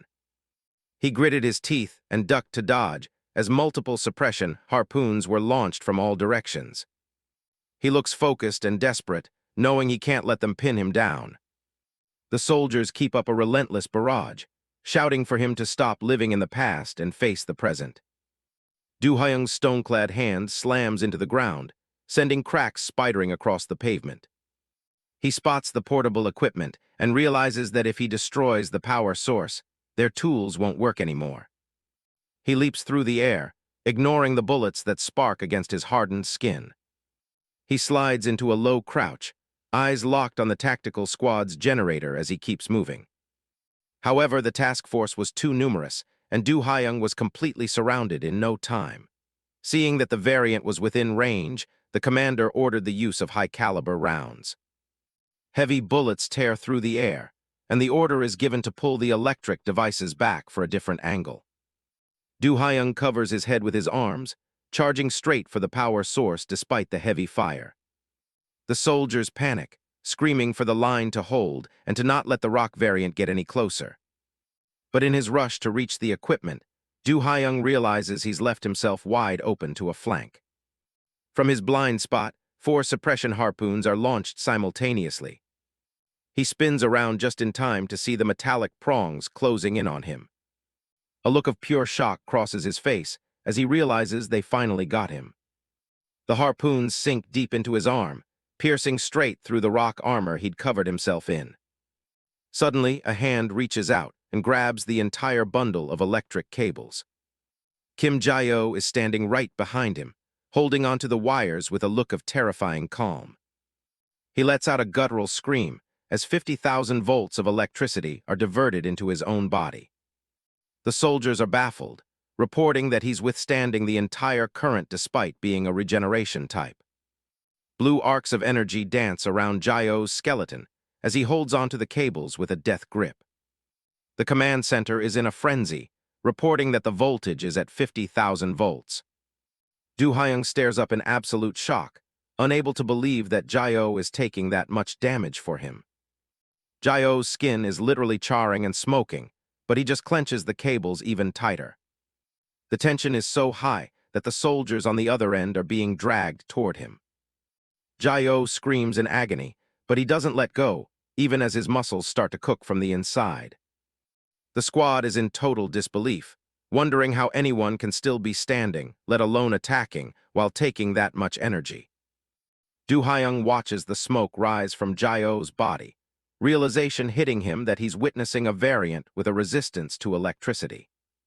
Jae-oh stands tall, calling them psychopaths and looking at his blackened, smoking hands.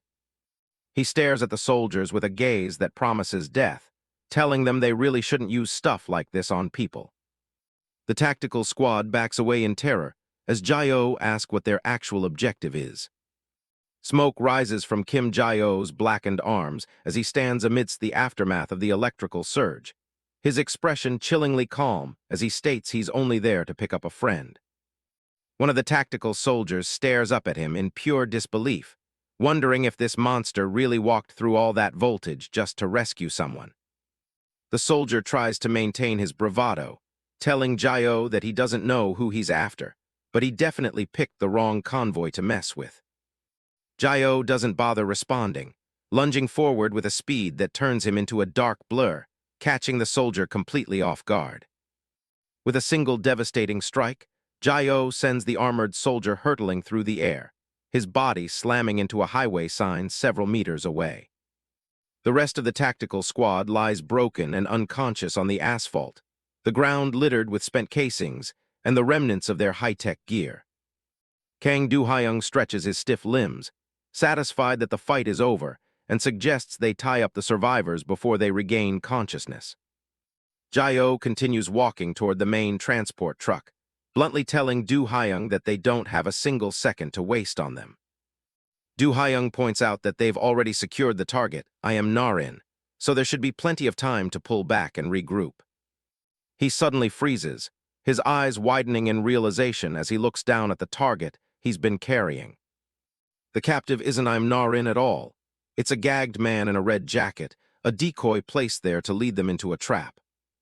Do Hyung asks in shock if Jae-oh knew it was a decoy, and Jae-oh admits he suspected as much the moment the tactical squad opened fire. Jae-oh reaches for the latch of the armored vehicle's heavy side door, determined to get the real answers. He wrenches the door open with terrifying strength, the reinforced metal buckling and snapping like cardboard under his grip. He glares into the dark interior, demanding to know where the real IMMORTAL has been taken. A red-haired soldier huddled inside the driver's seat trembles uncontrollably, his hands raised in a futile attempt to protect himself. Jae-oh looms over the man, asking if he understands exactly why his life is currently in danger. The soldier stammers out a confession, confirming he knows which girl was scheduled for transport and that he knows where she is. Jae-oh leans closer, his shadow falling over the terrified man as he tells him to spit it out before his patience runs out. Sweating and gritting his teeth, the soldier explains that high-level command decided to swap the transport target at the last minute. Jae-oh's eyes go cold as he delivers the final ultimatum. Where is IMMORTAL? The scene shifts to a massive, heavily guarded industrial building, labeled as a temporary holding facility for variant transport. Inside, a scientist in a lab coat checks his clipboard, noting that Subject 32 is still unconscious and showing stable vitals.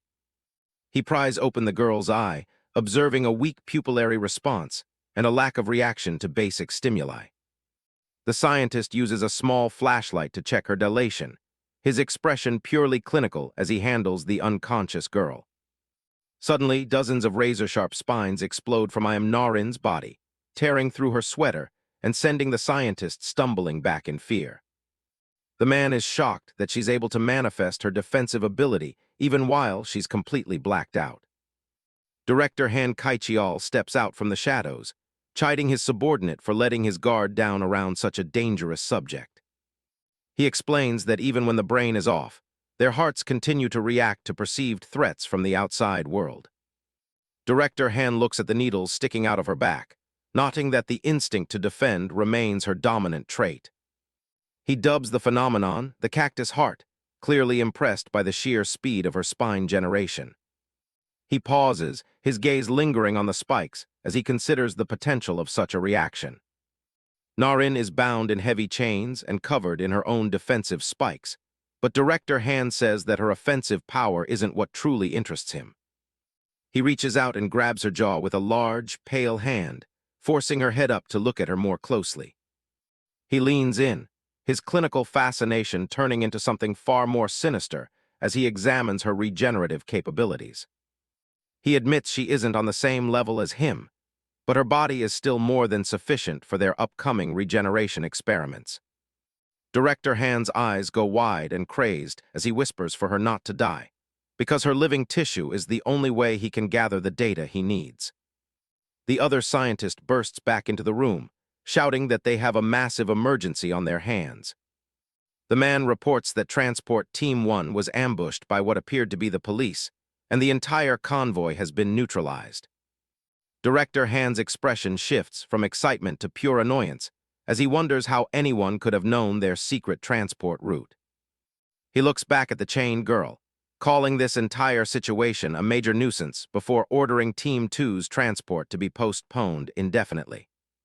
He turns away, his face grim as he announces that they are taking the subjects back to the main lab immediately.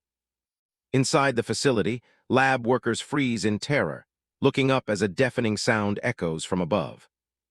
The ceiling suddenly gives way in a violent explosion of concrete and white light, sending massive chunks of debris raining down on the terrified staff. A wide shot reveals the chaos in the loading bay as armed guards and scientists scramble for cover amidst the smoking wreckage of the perimeter wall. Kim Jae-oh speaks into a radio, his white shirt splattered with blood, calmly informing Song Hye-in that the temporary holding facility has been breached and the external security neutralized. Jae-oh and Kang Do-hyung stride confidently through the settling dust, their presence commanding and lethal as they prepare to find IMMORTAL. Director Han Kai-cheol turns toward the sound of the intrusion, his brow furrowed in disbelief that two mere variants would have the audacity to launch a direct assault on his stronghold. His eyes burn with a cold, predatory fury as he realizes they've come here without a shred of hesitation, a mistake he intends to make them regret. A terrified guard spills the beans. Narin is being moved by Team 2. Kang Do-hyung and Geo aren't playing around. They want the transfer schedule right now. Trembling, the guy reaches into the glove box and pulls out the files. He begs for his life, claiming he was just following orders. Geo takes the documents and notices something that makes him freeze. The man in charge is none other than Han Kai-cheol. Footsteps thunder through the facility. The alarms blare as guards rush to find the intruders. Geo and Kang are already on the move, weaving through the industrial corridors. Geo remembers Han as just a low-level researcher back in the day. Kang is surprised the guy managed to climb the corporate ladder so fast. They haven't forgotten 3 years ago, when their friends were dragged into this nightmare. Geo suggests they split up to cover more ground. He knows Han's powers are made for capturing people, and sticking together is a trap. Geo decides he'll go for Narin, leaving Kang to play the distraction. Kang isn't exactly thrilled about the plan. Being told to dive into a hellhole alone definitely stings. Geo points out they both knew what they were signing up for, and Narin is the priority. He offers to swap places if Kang's getting cold feet. Kang just slams his hand onto the concrete. A massive jagged rock pillar erupts, catching the guards off guard. He pulls up his mask and tells Geo to get moving. Geo disappears into the shadows, while Kang handles the heavy lifting. The security team spots Kang and moves in. They lock onto the target and get ready to open fire. A bullet pings right off Kang's forehead like it's nothing. He tells them they picked the wrong fight as rounds bounce off his skin. His arm transforms into solid rock as he slams it down, using the tight space to his advantage. The impact sends the guards flying through the air. They scramble to report a high-risk mutant with rock abilities on the loose. More guards roll in with heavier weapons. They break out the high-caliber rounds to try and break through his armor. Suddenly, heavy chains lash out through the air. The metal coils around Kang's rock-hard arm, stopping him mid-swing. Han Kai-cheol steps out, telling his men to stand down. He recognizes the rock mutant as Subject 72. Kang's mask gets torn away and Han smiles. He knows this face. He reminds Kang that 3 years ago, he swore loyalty after being caught. Han calls him a lost cause for trying to betray them twice. The trauma floods back, a younger Kang screaming in those same blood-soaked chains. Back then, he was just a terrified kid, begging for his life. His power failed him then, deactivating not from damage but from pure, paralyzing fear. Han Kai-cheol looms over the broken kid, mocking him for having a powerful ability he's too scared to use. He calls the boy pathetic for even trying to escape the lab in the first place. The scientist is convinced the other test subjects must have dragged him along. In his eyes, a weakling like this could never make a choice on his own. He gives the kid a simple, cold choice. Do you want to live? If he wants to keep breathing, he has to dedicate the rest of his life to the lab. Back in the present, Han sneers, asking which idiot convinced such a coward to betray them again. Kang Do-hyung's rock-hard arm tenses as he tells Han that nobody talked him into anything. He shouts that he came here on his own 2 feet. Kang yanks the chain hard, sending Han jolting violently into the air. Han's face remains calm, completely unimpressed by the display of power. He flicks his hand, and more chains whip out to surround his target. He mocks Kang again, claiming he only tagged along because he was scared of being left behind. Kang can only grit his teeth as the words hit home. Nearby guards roll out a heavy-duty stun gun to bring the mutant down. They ready their weapons, preparing to flood the area with cover fire. The orders are given, and they unleash a volley of stun harpoons. Kang dives forward, dodging the projectiles while calling Han an arrogant bastard. The guards scramble to block the escape route as the target keeps moving. Heavy chain weights swing toward Kang's head. He knows Han's real strength isn't just power. The metal slams into his back, pinning him down. Han just waits for the exact moment fear makes his body freeze up. Kang slams his hand hard onto the ground, using his power to get rid of the chasing chains. He admits to himself that for a second, he almost broke down again. He looks up, his eyes filled with determination despite the odds. More chains lash out, ready to finish the job. Kang is caught in the crossfire of metal and stone. Han walks toward him, asking if he really thought one small act of rebellion would change anything. He claims the fear hasn't disappeared.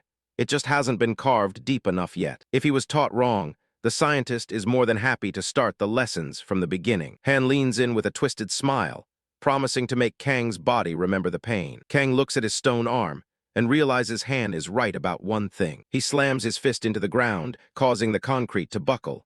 Even now, he wants to run. He remembers surviving once before by running away and doing nothing. He turned his back on his friends while they suffered. His heart beats with a mix of biological components and pure rock.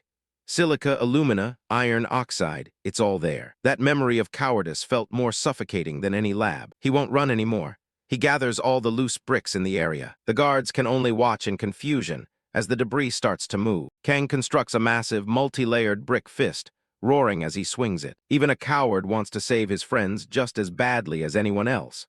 Kang screams as he launches a punch straight toward the doctor and the special operatives. The massive impact sends guards and equipment flying through the air. The shockwave from Kang's desperate attack sends the remaining guards flying like ragdolls. They scream as they're tossed through the air, unable to withstand the sheer force of the impact. Kang Do-hyung stands in the aftermath, gasping for breath as the dust begins to settle. Before him, a massive crater tore through the concrete floor, a testament to his overwhelming yet uncontrolled power. Han Kaichial remains untouched, casually explaining that spraying shrapnel wasn't enough to reach him. Perched high on a lattice of his own chains, the scientist looks down with a bored, condescending expression. Kang glares up at him, sweat pouring down his face as he realizes his gamble didn't pay off. Han's eyes narrow as he puts the pieces together.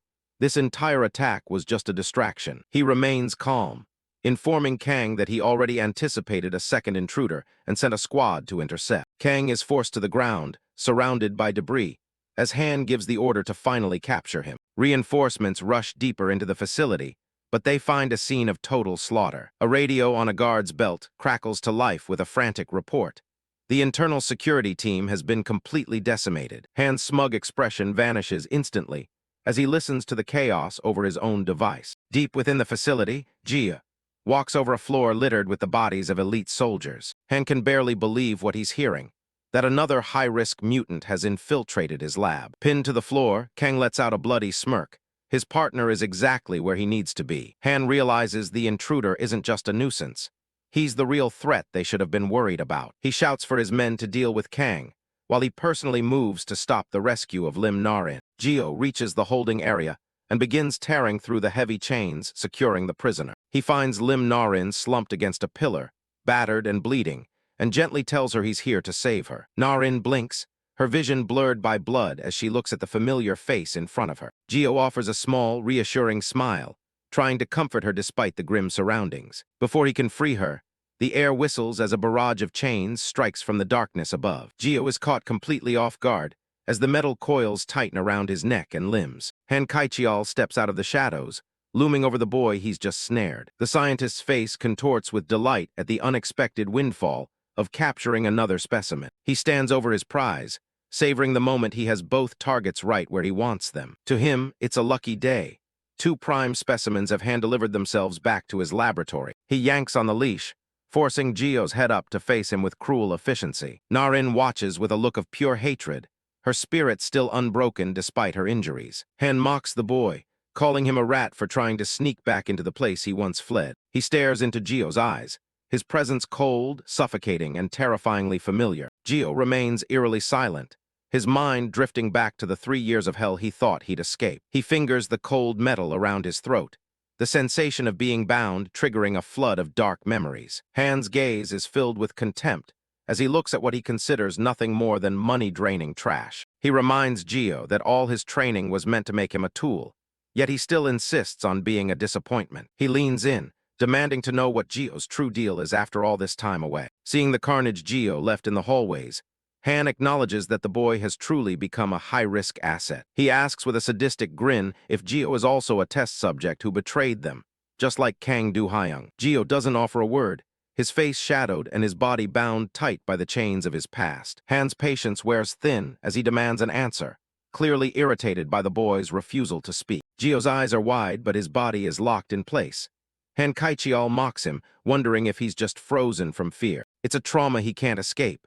3 years ago, a younger version of himself was hiding in a dark closet, shivering in a hospital gown. A hand reached into the darkness, offering a rainbow lollipop like it was some kind of peace offering. Gio looked up from the shadows, his eyes full of fear behind that mask. Han was the one holding it out, wearing a smile that definitely didn't mean anything good. He asked why the boy was so scared, telling him he should be out there helping his friends instead. The mention of his friends made the young boy hesitate. Han promised that if Gio just endured a little bit of pain, he wouldn't have to experiment on any of the other kids. Wanting to protect them, Gio asked if he could really promise that, but there was no kindness in what came next. The lollipop ended up crushed and forgotten on a cold, bloody floor. Gio was strapped down on a cold platform, bound by heavy steel chains while Han watched with a clipboard in hand. The torture began immediately, and the room was filled with the boy's screams. While Gio suffered, Han just sipped his coffee and reviewed the progress reports. He casually analyzed the boy's vital signs,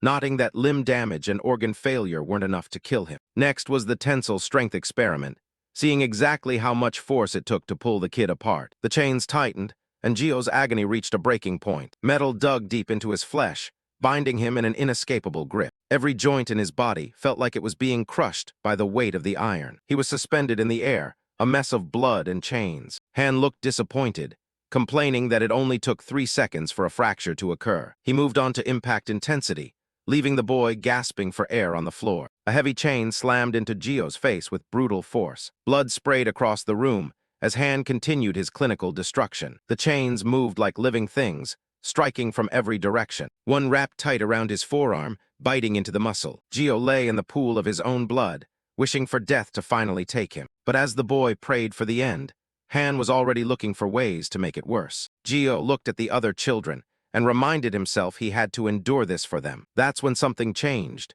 Han looked down at his hand and saw a new shape forming. The tips of his chains were shifting, turning into something much sharper. Han was stunned. His ability was supposed to have a fixed form, so this should have been impossible. The ends of the metal were perfectly imitating the structure of a fountain pen nib. They were no longer just for binding. They were designed to pierce. He realized that by using the chains on Gio over and over, he had forced his own power to evolve. He wasted no time putting those new sharp tips to use on his subject. He was ecstatic, having heard that repeated use could induce an evolution in the ability structure. As Gio begged for him to stop, Han was too lost in his own success to even listen. He looked at the shifting metal with a crazed grin, realizing the applications were endless. Restraint was no longer the goal. Now he had a weapon. By changing the material of the tips, he could penetrate or cut through anything he wanted. He had become the architect of pain, and Gio was his masterpiece. Back in the present, Han Kaichial smiles, thanking Gio for helping him take another step forward in his research. He looks at Gio like he's just another experiment, a tool that helped him evolve his own powers 3 years ago. Gio stares at the man who ruined his life, his mind racing with the memory of every new way Han found to inflict pain. Han analyzes him out loud, noting that his muscle regeneration and neural responses seem normal. He laughs, calling Gio a regenerator, and wondering why he isn't fighting back. He finds it weird that there's no resistance response from Gio's body, even though he's fully restrained. Han leans in close, noting that Gio's body is far too stiff for someone who should be struggling. He realizes that it's not the chains stopping Gio. It's his mind giving up the second he recognized his tormentor. The look on Gio's face tells Han everything he needs to know. This isn't the reaction you'd have to a complete stranger. Han asks if he's experimented on him before, treating the boy's trauma like a forgotten appointment. Gio's eyes suddenly sharpen and the air in the room shifts. He's finally had enough. He slams a massive punch straight into Han's face, the impact echoing through the hangar. The chains that were supposed to be unbreakable suddenly snap into pieces. The force of the blow sends Han Kaichial flying across the facility floor. The scientist tumbles across the ground, losing his footing as he tries to process what just happened. He slams hard into a wall, coughing as the shock of the physical impact finally hits him. Han struggles to get back up, unable to believe that he actually got hit. He looks at Gio with pure rage, screaming and asking himself how this could possibly happen. He knows for a fact that Gio was tied up securely with high-tensile steel chains. But Gio stands there, most of the metal already gone, looking like a completely different person. Han can't wrap his head around it. No matter how enhanced Gio is, those chains are made of solid steel. It's not a material you can just break by pulling on it, no matter how strong you are. He wipes the blood from his nose, his eyes wide as he looks at the shattered links on the floor. Then he sees it, the chains weren't pulled apart. They were twisted. He stares at Gio, wondering if the boy had planned this from the very beginning. Gio explains it simply. Chains are designed to be strong against pulling forces in a straight line, but they're incredibly weak against torsional forces applied from the side. If you concentrate all your force onto a single node, that node will eventually twist and snap. Gio looks Han straight in the eye, telling him that while he was busy experimenting, Gio was busy learning about him too. Han grits his teeth, his pride wounded by the fact that his trash experiment has found a loophole in his power. Han lashes out, sending a fresh wave of chains hurtling toward the boy. Metal whips through the air as Han tries to reclaim control of the fight. He screams at Gio, not to get cocky just because he managed to untwist a few links. The chains close in, surrounding Gio from every side in an attempt to crush him. But Gio is already moving. He's not the same helpless kid from 3 years ago. He slips through the gaps in the chains with ease, his speed making him look like a blur. Han keeps firing more metal, but none of it can seem to touch him. Gio leaps into the air, using the environment to his advantage as he closes the distance. He lands a light touch on the floor before launching himself forward again. Chains wrap around his legs, but he just uses the momentum to keep going. Han gives him credit for the trick with the chains, but he's not done yet. He asks Gio what he'll do when the chains start coming at him from every single angle at once. Han reaches out, summoning a massive wall of chains that erupt from the ceiling and the floor simultaneously. He laughs like a madman, declaring that there is nowhere left for Gio to run or hide. The scientist mocks Gio, asking if the boy really thought he was special just for breaking a few simple chains. Gio stands his ground, the chains hovering around him like a mechanical web waiting to snap shut. In his mind, Gio remembers the sensation of being bound, the feeling of total helplessness he once felt. But that memory only makes him more determined. He ducks under a swinging link with practiced ease. He moves with a fluid grace, weaving through the metal forest as if he's done this 1,000 times before. Gio effortlessly steps past the main onslaught, leaving the heavy chains to crash harmlessly behind him. Han Kaichial stares in pure, unadulterated shock, his eyes wide and blood trickling from his nose as he realizes his subject has surpassed him. Gio weaves through the air as heavy chains rain down from above. He knows every single one of these links by heart. He remembers how the chains move, where they're aimed, and where the gaps are. He catches one with a firm grip, telling Han Kaichial he remembers everything. Han Kaichial stares in disbelief as his own weapons are easily caught. Gio clenches his fist around the cold metal. The researcher tries to keep his distance, but the chains are already wrapped around Gio. It doesn't matter because Gio learned these patterns the hard way, on his own body. Gio launches a massive kick that sends Han Kaichial crashing through the floor. He doesn't let up for a second, his eyes locked on his target. Han Kaichial takes a direct hit, gritting his teeth as the impact rattles him. He can't believe a test subject with regenerative powers is this strong. Blood sprays from the researcher's mouth as he reels from the blow. He skids across the concrete, barely managing to stay on his feet. He realizes Gio isn't just lucky, he's reading every move. Han Kaichial's face contorts with a dark realization. This truly is his former subject. He asks if Gio is here for revenge, or if he's actually looking for his friends. Han Kaichial looks down from his perch, calling it interesting that a discarded subject would return. Gio just stares back, unimpressed by the taunts. The researcher's expression turns twisted as he promises to drag Gio back for more experiments. He still thinks he's in control of the situation. He keeps talking about experiments like Gio is just a piece of equipment. Gio's silence is louder than any of the threats being thrown his way. Han Kaichial stands in the massive warehouse, questioning how much Gio actually knows about him. He pulls out new chains tipped with vicious hooks, claiming Gio is dead wrong. He reveals he always hides some data during experiments just in case someone tries to backstab him. Han Kaichial swings a massive circular saw chain with a roar. He tells the kid he came to the wrong place and lunges forward. Gio analyzes the spinning saws, noting how the centrifugal force gives away their path. He dodges by a hair, knowing the center axis only shifts 30 centimeters. The researcher misses completely, his face pale as Gio slips past. He's terrified that Gio has already figured out the secret weakness of the saws. Han Kaichial drops low, desperately readying his next attack. He claims he's never shown this particular technique to anyone before. Gio stands perfectly still, waiting for the next move. Gio says he's just guessing based on the trajectory, which Han Kaichial refuses to believe. The researcher lashes out with a barrage of pointed chains. Gio focuses, his eyes tracking every single point with ease. He blurs through the attack, dodging with inhuman speed. He explains that these pointed chains have a fixed limit of 1.8 meters for adjustments. Han Kaichial is completely speechless, his confidence shattered. He can't wrap his head around how Gio knows every single mechanical detail of his weapons. Han Kaichial realizes this isn't just luck.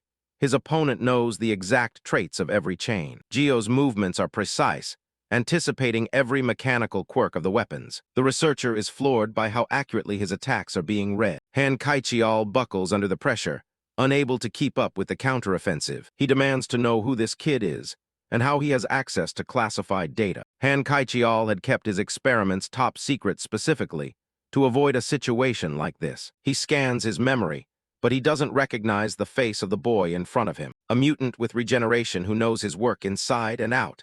The possibilities are narrowing. Then it hits him, there's only one subject that fits this description, the skeleton. But he doesn't have time to process it before a brutal strike sends him flying back. Han Kaichial is slammed into the ground with enough force to crater the concrete. The researcher coughs up blood, completely overwhelmed by the raw power. Gio watches coldly as the dust settles, his eyes locked on his former tormentor. The chains rattle aimlessly, their master too dazed to control them properly. Gio lists off the specs and weaknesses of every chain type Han Kaichial has ever used. He explains that this kind of knowledge doesn't come from files.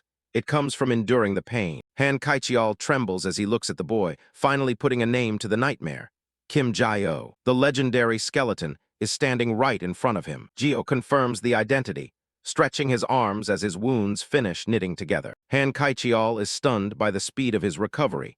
It's even faster than the lab records suggested. He asks what happened in the time they were apart to make him this strong. Gio offers to tell him the whole story once he's behind bars. Instead of being afraid, Han Kaichial begins to laugh maniacally. Gio isn't amused, asking what's so funny about the situation. Han Kaichial can't help himself.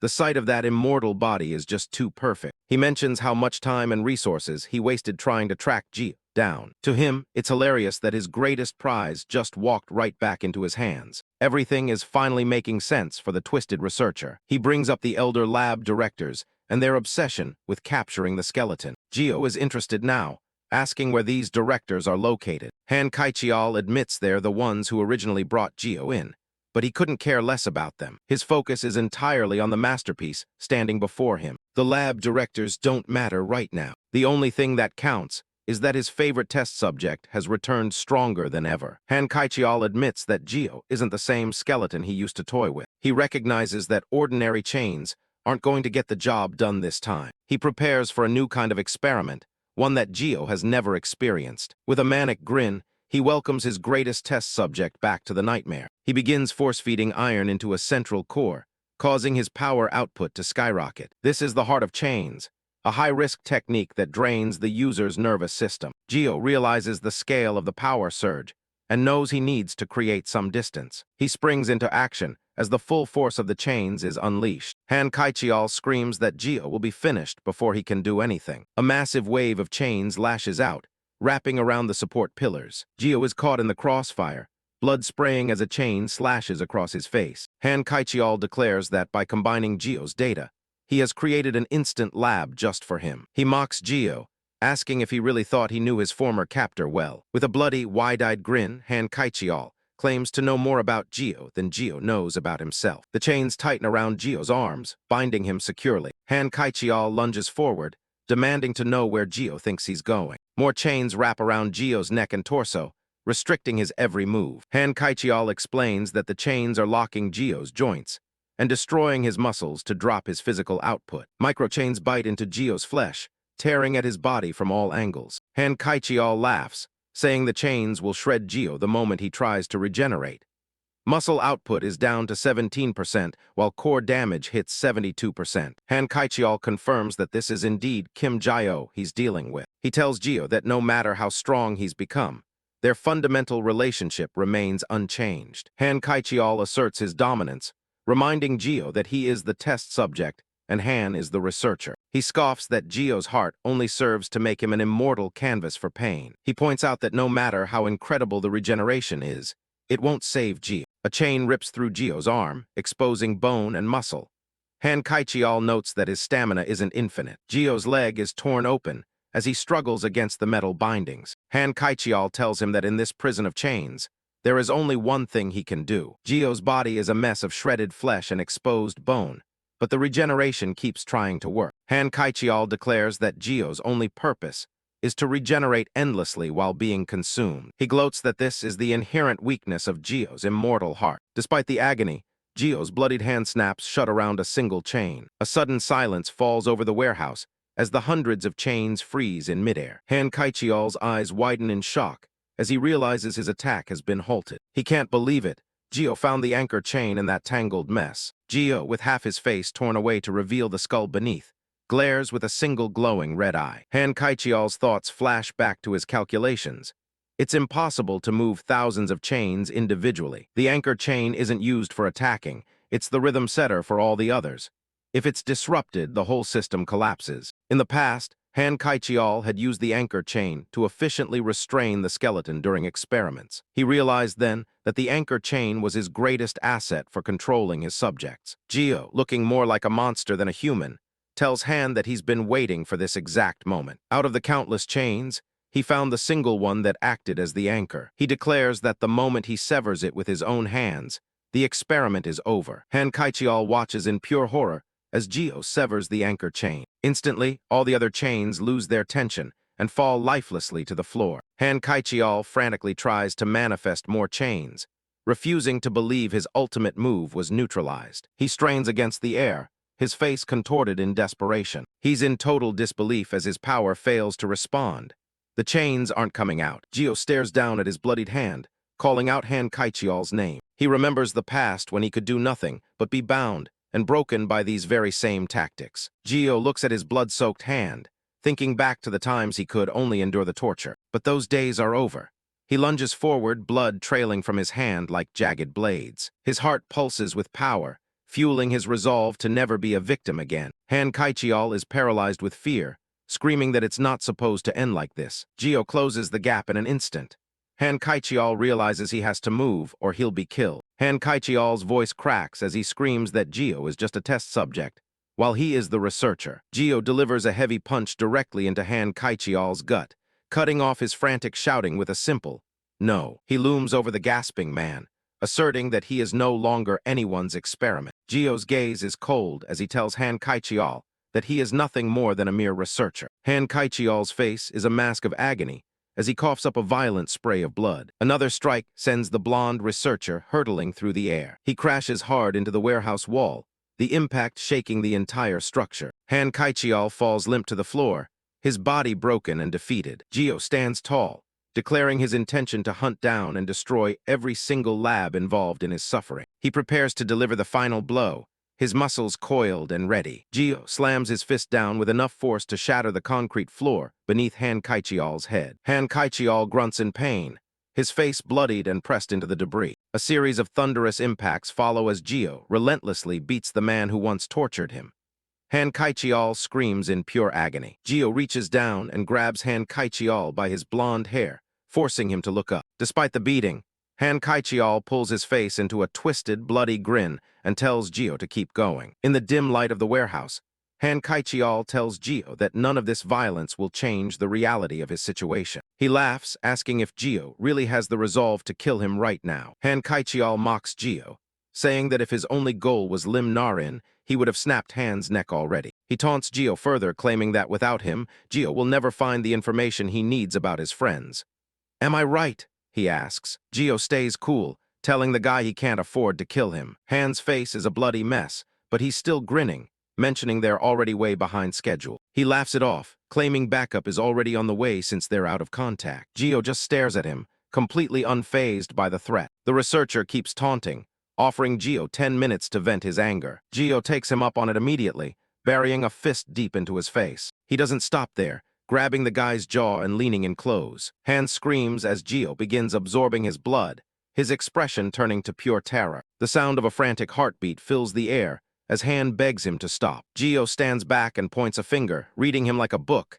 His heart rate is hitting 172. Looking at the blood on his fingers, Gio notes that the researcher's heart is giving away his act. He explains that by absorbing the blood, he can feel every moment of hesitation. Han looks like he's seen a ghost, as Gio adds that he can also tell when he's lying. The truth is, Han is only being halfway honest about the situation. Backup really is coming, Gio grants him that much. But the part about needing Han alive to find his friends, total lie. Towering over him, Jia makes it clear that the guy's own body is snitching on him. Han cracks up, trying to hide his fear behind another manic laughing fit. He shouts that Gio is bluffing, insisting his powers don't work that way. According to him, Gio's heart is only supposed to handle regeneration. Before he can finish, Gio reaches out and snatches something right off his chest. He stays stone-faced, telling the guy he's dead serious. He squats down next to the broken researcher, who's now shaking for real. Gio holds up the prize, a memory card cleverly hidden inside an ID badge. Han's jaw drops as the realization hits.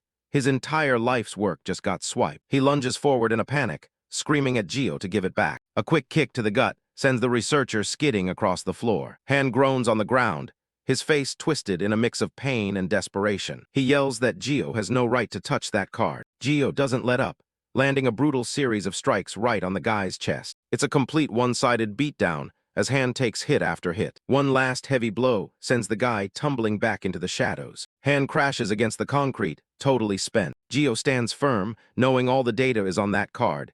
It's the guy's most precious possession. Slumped against some barrels, Han's heart is still racing and Gio calls him out on it. The researcher looks like his world is ending, whispering about what happens if he loses that data. He looks absolutely pathetic, pleading with a voice that's barely a whisper. The scene triggers a memory from years ago.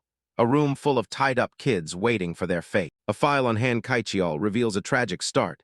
Parents gone and no family to speak of. Back then, a younger Han sat surrounded by chains, his powers barely showing any spark. The verdict was cold. He was just an F-rank failure. The unknown director stands over him with a report, casually ordering to harvest the boy's heart for parts. The kid looks terrified, realizing they're seriously considering turning him into lab material. Desperate to stay alive, he clings to the doctor's coat, begging for a chance to prove he's worth more than just parts. He starts rambling about his analysis skills, claiming he can figure out exactly how his own chains work and why they break. With a manic look in his eyes, he promises he can find a way to make the weapons last even longer. The director stays silent, waiting to see if the kid has anything else to offer. The boy reveals he's been secretly documenting all the other test subjects' powers too. He points at his fellow prisoners, ready to sell them all out just to save his own skin. The other kids can only stare in shock as he reveals their hidden abilities, like moving metal with their minds. He keeps going, exposing another girl who can corrode walls,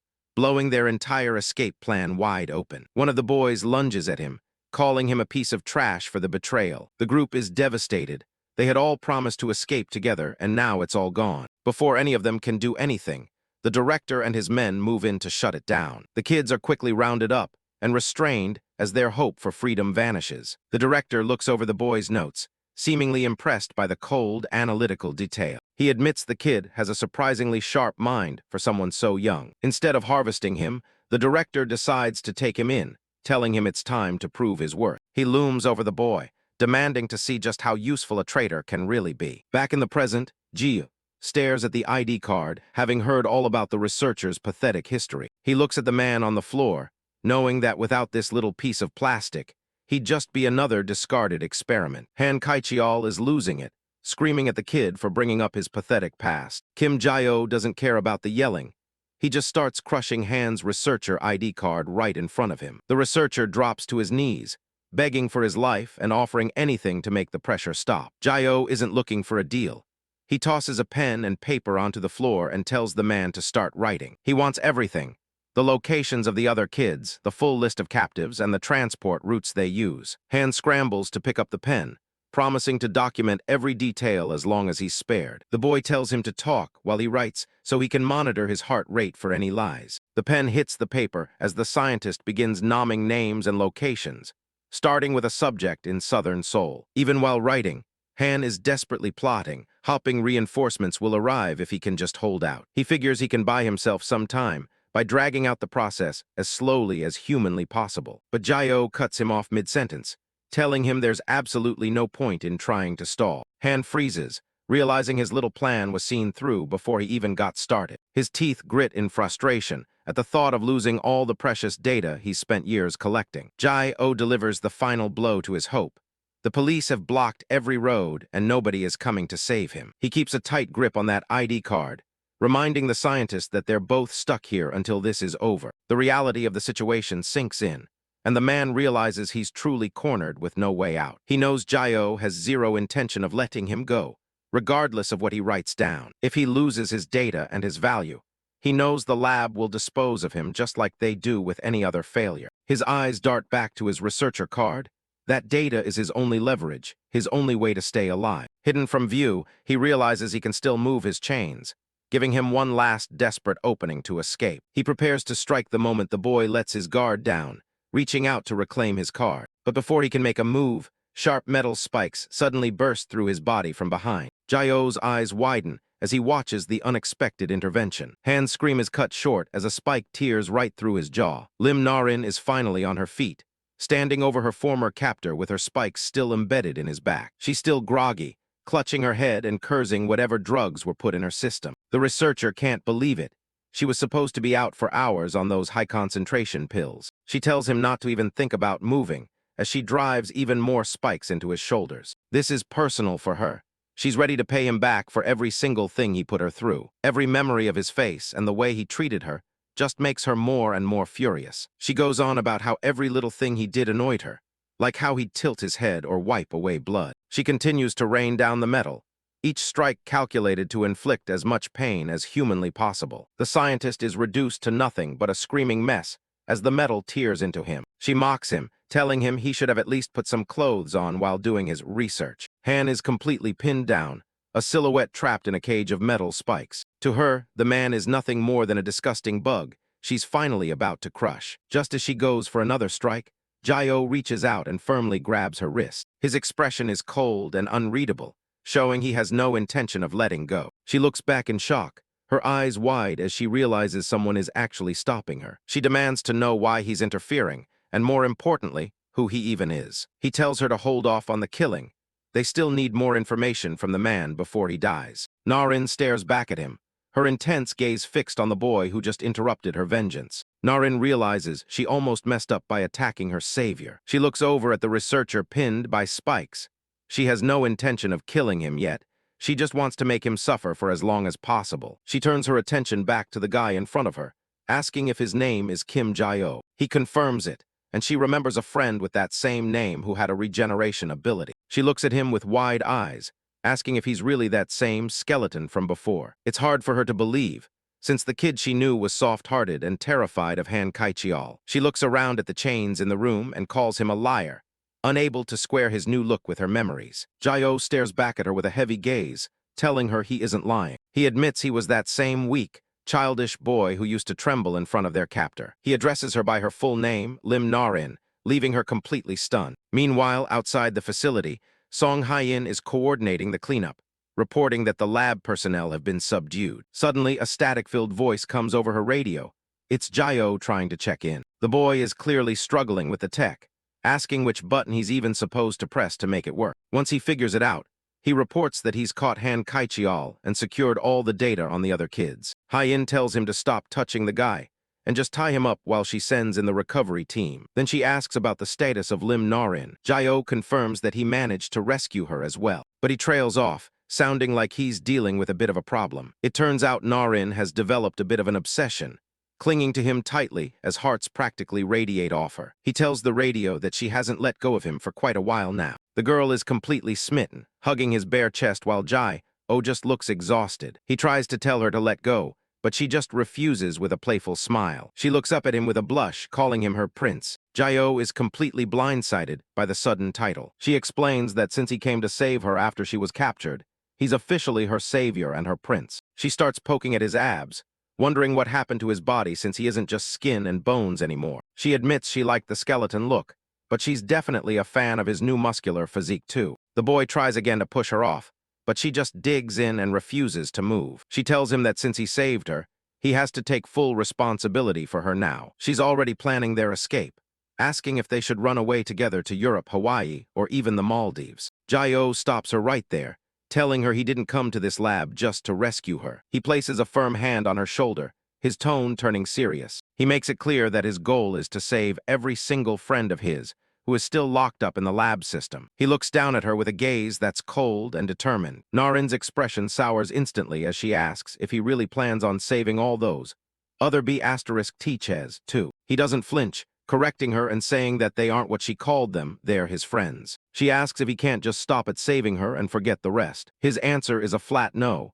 He's going to save every last one of them, which is why he saved her in the first place. She looks up at him, her eyes wide as she realizes she isn't the only special one in his eyes. He confirms that his other friends are just as precious to him as she is. Before he can say another word, she suddenly grabs onto him again. She asks him what he'd think if she decided to help him out with his mission. Narin starts making a deal, saying that if she's the one who helps him the most, she wants to know if she'll become the most precious person in his life. Jae-oh can only stare at her in disbelief, convinced that she's completely lost her mind. Suddenly, the warehouse door is kicked open, and Kang Do-hyung bursts in, shouting Jae-oh's name. Jae-oh looks relieved to see his ally, but Narin doesn't share the sentiment. Without a second thought, she lashes out, sending a barrage of metal spikes straight at the newcomer. Do-hyung is completely blindsided by the sudden attack. He barely has time to react, bringing up his stone-encrusted arms to block the lethal spikes just in time. Furious and confused, he screams at her, calling her a psycho B*TCH for attacking him out of nowhere. In the middle of the warehouse,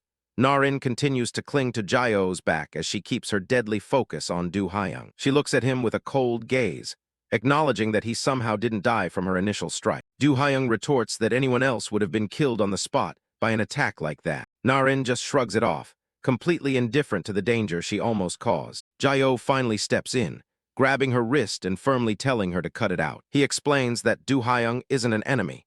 He's the one who provided the information that led them to her location. Realizing she made a mistake, Narin offers a quick thank you, though she still looks incredibly intense. She goes right back to hugging Jae-oh, whispering how happy she is to see him, while Jae-oh looks like he's about to lose his patience. The sound of sirens begins to fill the air, and Do-hyung notes that the police must have finally arrived. Narin is confused by their presence, but Jae-oh confirms that they're actually working alongside the authorities. Yeah, we're working with them. Outside, the operation is in full swing as police cars surround the facility and security personnel are hauled away in zip tie. Armed officers sweep the building, moving the remaining test subjects and victims to a designated safe zone. The National Police Agency takes control of the server room and communication hubs to ensure no evidence can be destroyed. Inside the offices, teams of investigators begin seizing hard drives, experimental records, and detailed transaction logs. Han Kai-cheol, the lab director, is led out in handcuffs, his head bowed as he's transferred to a high-security holding facility. With all the research data recovered and the staff in custody, the raid on the hidden laboratory is officially declared a success. A short time later, Song Hye-in is back in her office, reviewing the case files with a steaming cup of coffee in hand. Jae-oh and Narin are sitting on the couch across from her. Hye-in looks up to confirm she's speaking to Lim Narin. She slides a gruesome photo of the mutilated Han Kai-cheol across the desk, asking if Narin was the one responsible for his condition. Narin admits to it without a hint of remorse, explaining she was just paying him back for the torture she endured. Jae-oh interjects, saying he's already warned her not to do something like that again, and Narin promises to listen since he's the one asking. Hye-in is a bit taken aback, questioning if the girl really changes her behavior just because Jae-oh doesn't like it. Narin leans into Jae-oh, surrounding him with hearts as she declares it's because he is her prince. Hye-in watches them with a flat expression, noting just how much influence the boy has over her. She begins filling out a report on her tablet, marking Narin as a high-risk individual with a strong tendency for rogue actions. She adds a note that Kim Jae-oh is effectively her control key, which Narin gleefully agrees with despite Jae-oh's protest. Hye-in informs her that before anything else happens, she has to undergo a full medical and psychological evaluation. Narin's mood shifts instantly, as she realizes that means being separated from Jae-oh. She gets right in Hye-in's face, accusing her of trying to tear them apart right after they finally managed to reunite. Hye-in doesn't blink, casually telling her that if she doesn't want to go, she doesn't have to. She starts tapping her pen on the desk, noting that Narin's physical status, ability stability, and brainwashing status are all currently unconfirmed. Song Hye-in lays out the red tape for Kim Jae-oh and Lim Narin. Their protection and ally status is still pending, along with their medical support. For now, they're technically not even authorized to work as a team. She lays out the consequences. If she refuses the evaluation, she gets no protection, no medical support, and no official registration as an ally. Hye-in continues to sip her coffee, giving Narin the option to leave if she doesn't want to comply with the evaluation. However, at Jae-oh's firm insistence, Narin quickly changes her tune and agrees to go through with it. Once Narin has been escorted out, Hye-in warns Jae-oh that he's definitely going to have his hands full dealing with someone like her. Hye-in admits that even with the trouble, the situation isn't entirely bad for them. As Narin is led down the hallway by officers, Hye-in notes that while she's dangerous and hard to control, Jae-oh managed her with ease. Hye-in looks at Jae-oh with a knowing smile, telling him that he's changing in exactly the way she had hoped. Jae-oh is caught off guard, asking for clarification on what she means by him needing to stand above his friends. He tries to brush it off, saying it's simply a matter of Narin happening to listen to what he says. Hye-in disagrees, pointing out that the old Jae-oh would have been easily dragged along by her whims. Jae-oh scratches his head in realization, as she explains that Narin likely would have coaxed his former self into running away with her. He starts to wonder if Hye-in has some kind of hidden ability to see into people's pasts or futures. Hye-in gets serious, warning him that the other friends he's searching for might not be in their right minds either. She walks around the desk, explaining that some will be terrified while others might be loyal to the lab or even turn against him. Hye-in emphasizes that to save them, he can't afford to just be a nice guy anymore. She stands behind him, placing her hands on his shoulders, as she reminds him that he must remain the center of everything. Jae-oh looks up at her, absorbing her words and promising to keep that perspective in mind moving forward. Hye-in leans down, adding that the same rules of engagement apply to their approach toward the lab. Jae-oh repeats her words, questioning what she means by the lab being part of this new strategy. She explains that while they captured Han Kaichial, the lab itself is far too massive to be destabilized by just one loss. Hye-in scatters the stolen data across the desk, noting that no one has ever successfully infiltrated them and made off with a test subject like they just did. She warns him that the organization will now hunt him down relentlessly, with a level of force he hasn't seen before. Jae-oh stands tall, looking her in the eye and stating simply that he doesn't care about the risk. A determined smirk plays on his lips as he vows to strike back even harder if they dare to attack him. He declares that if they choose to stay quiet, he'll spend his time tearing down every single corner of their world to rescue his friends. Song Hye-in got the answer she was looking for. Jae-oh asks why she's helping, but she's quick to correct him. This isn't charity, it's a partnership. Jae-oh is caught off guard. She reminds him she's a cop. Her position has its limits, with too many eyes watching her every move. But Jae-oh is different. As far as the lab is concerned, he doesn't even exist. He can do the things she can't, like slipping in and tearing their operation apart. Jae-oh looks like he's ready to do exactly that. Hye-in tells him not to feel pressured.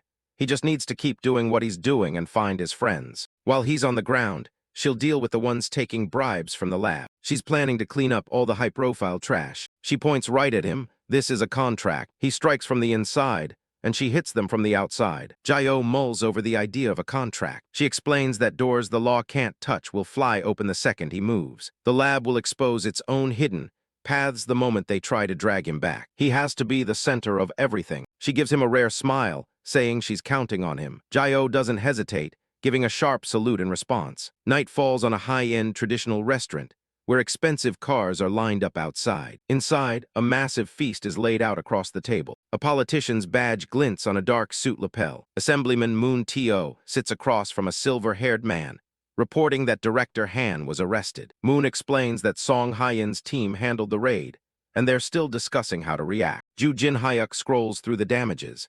Test subjects gone, a director in jail, and an entire facility wiped out. Ju doesn't think this is something they should just be sitting around discussing. He looks at the politician with cold eyes. Ju reminds Moon about the massive amounts of money they've been feeding him. Without them, his third term is a pipe dream. Moon tries to laugh it off, asking why he's being so hostile. From above, the table seems small compared to the tension. Moon begs for time until the general election is over. Ju isn't listening. He knows money and power don't work on someone like Song Hye-in. The word Fed sets Moon off. He stands up, shouting for Ju to watch his mouth. Ju just snaps his fingers. In an instant, the guards are all face down on the floor. Ju calmly notes that if you treat a politician like a human, they forget they're just a dog. One of the guards lies broken on the ground. Moon stares at his security detail, unable to process what just happened. Every single one of his mutant guards has been taken down in the blink of an eye. A man in a cap stands over the bodies, smoking a cigarette. He secured the entire place alone. Ju goes back to his meal, asking Moon if he knows the difference between a human and a dog. Moon is speechless, his face drenched in sweat. Ju says a human can still live even if they don't earn their keep, but a dog gets slaughtered the second it stops being useful. Ju stares right through him, calling him a worthless dog. He tells the assemblyman to earn his keep if he doesn't want to end up like his guards. A chorus of agonizing screams echoes through the restaurant. Ju Jin-hyuk continues his meal, calling the failed guards useless trash. He thinks the politician should have cooperated from the start. The cap-wearing enforcer confirms that Song Hye-in didn't move personally. Someone else was acting in the shadows. An unknown variable has entered the game. Jin-hyuk carefully considers this new threat while he eats, and variables must be eliminated. Jin-hyuk orders his man to find this person and bring them to him. 3 days pass since the capture of Han Kai-cheol. Jae-oh walks down a hallway carrying shopping bags. Han Kai-cheol is locked away in a high-security facility provided by Hye-in. He's reportedly spilling everything under interrogation. Meanwhile, Do-hyung is back at the construction site, keeping an eye on things and gathering intel from within the lab's sphere of influence. Jae-oh reaches a door and rings the bell. The door flies open, and Lim Narin practically tackles him, shouting his name with joy. She pouts, asking what took him so long. He reminds her she only moved in yesterday. Narin is staying in a safe house that Hye-in provided. She clings to him tightly, clearly happy to see him. The safe house is a modern apartment building, a world away from the sterile labs they used to call home. Narin notices the bags he's carrying and asks what's inside. Jae-oh says he brought some things she'll need. Narin wonders if it's something special. She leans in close, teasingly asking if he picked out some underwear for her himself. Jae-oh nonchalantly confirms he brought underwear too. Narin is surprised. She blushes, asking again if he really picked it out himself. She admits she's a little embarrassed. Jae-oh quickly shuts that idea down. He explains that Hye-ji was the one who packed it for her. The mood shifts instantly. Narin asks who Hye-ji is and if she's a girl. Jae-oh says she's just a friend he lives with. Narin's eyes go wide at the mention of them living together. She stares at him intensely, asking if they're dating. Jae-oh is confused by the sudden interrogation and says no. Narin asks if he's dating that bitch. She keeps pressing, asking if they sleep under the same roof and eat together every day. She wants to know if he sees her face every single morning. Jae-oh doesn't answer right away, which only makes her more agitated. She demands to know if it's true. Finally, he admits he sees her every day from morning to night.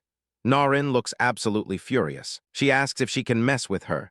Jae-oh's face goes cold and he gives her a firm no. He explains that Hye-ji is Hye-in's younger sister and the one who first saved his life. Narin stares back, her expression unreadable. His expression becomes terrifying. He warns her that if she hurts his savior, he'll be really mad.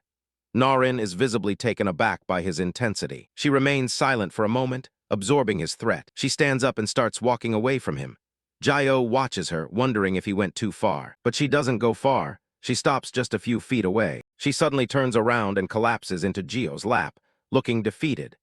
Gio is surprised by this sudden and dizzying mood swing and action. She apologizes, her voice trembling. She promises she won't hurt her, so she begs him not to be mad. Jae-oh softens his tone and tells her she can't hurt the people precious to him. He asks her to promise. Narin quickly agrees. She says since that girl saved his life, she'll be nice to her too. She even tells him to thank her for the clothes. Jae-oh is relieved. He closes his eyes and takes a breath. He tells her he'll introduce her to Hye-ji later. Narin happily accepts the offer. Jae-oh looks around the apartment and asks how it is. He wants to know if it's livable. Narin sits on the floor, surrounded by boxes. She says it's small since it's a studio with no separate rooms. There's barely any space for her stuff, and the place is in bad shape. But as she looks around, a small smile touches her lips. She says it doesn't feel suffocating here.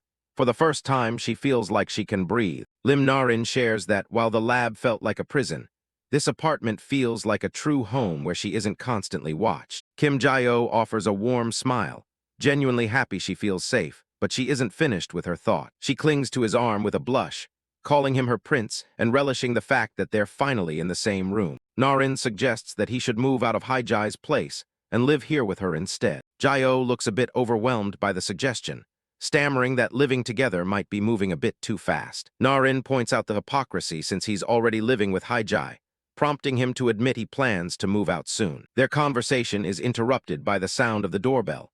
They both turn toward the entrance in surprise. Jae-oh realizes the door is already unlocked as a hand reaches for the handle from the outside. Kang Do-hyung bursts in, arms full of supplies, shouting about throwing a celebration party. Reacting on instinct, Narin launches sharp spikes at him, forcing him to drop his bags and dodge the lethal attack. Do Hye-young pulls down his mask, fuming at her for always resorting to violence whenever they cross paths. Na-in stands her ground, sharp spikes still raised, as she accuses Do Hye-young of picking the lock to break in. Do Hye-young insists that Song Hye-in provided the place as a collective hideout for their group. Na-in refuses to share, declaring it a private home for just her and Jae-oh before telling him to leave. Surrounded by boxes, Do Hye-young looks down at the sharp spikes pointing his way and begs her to put them away. Na-in eyes his black mask and hat suspiciously, questioning if he's trying to hide his face like a criminal. Kang Do Hye-young is already losing his mind, shouting that Na-in is the one who looks like a criminal. He insists he only wears the mask to avoid getting caught, because the lab is still monitoring him. Lim Na-in isn't buying it, calling him a ticking time bomb and telling him to just get out. She acts offended, claiming she made sure no one followed her so he should stop nitpicking. Kim Jae-oh watches the two of them from across the room and lets out a small snicker. They both snap their heads toward him, and Na-in demands to know what's so funny. He just shakes his head, still wearing that faint, tired smile. He realizes that whether it was back then or now, nothing has actually changed between them. Back at the lab, a much scrawnier Jae-oh, looking more like a literal skeleton, was already screaming their names. The two kids were a total mess, covered in scratches and needles from their latest brawl. Young Do Hye-young burst into tears, pointing the finger and screaming that it was all her fault. Little Na-in just stared him down with a stone-cold expression, flatly denying she did a thing. Jae-oh tried his best to play peacemaker, telling them that friends shouldn't be fighting. He lectured them about working together, so they could actually rely on each other once they finally got out. The kids didn't look convinced at all, so Jae-oh came up with a new plan. They were going to write apology letters to each other. They reluctantly agreed, and Jae-oh cheered them on, telling them to pour all their hidden feelings onto the page. He told them it was a great chance to be honest. Do Hye-young actually seemed to take it seriously, writing about how he shouldn't have lost his temper. He handed his letter over to Na-in, admitting that he probably went too far. They swapped papers, and for a second it looked like they might actually make up. But Na-in's letter was just a list of insults, calling him an ignorant piece of trash. The realization hit Do Hye-young like a truck, and his face immediately twisted with rage. Na-in looked just as ready to throw down as she glared back at him. In an instant, they were tearing the room apart, using their powers while a panicked Jae-oh tried to stop them. Watching them now, Jae-oh thinks it's almost amazing how they haven't changed a bit after all these years. Na-in notices him staring and asks what's so funny, but she figures if he's smiling, it's fine. The two go right back to their starring contest, sparks practically flying between them. He realizes that time hasn't softened their personalities at all. Do Hye-young is still just as loud,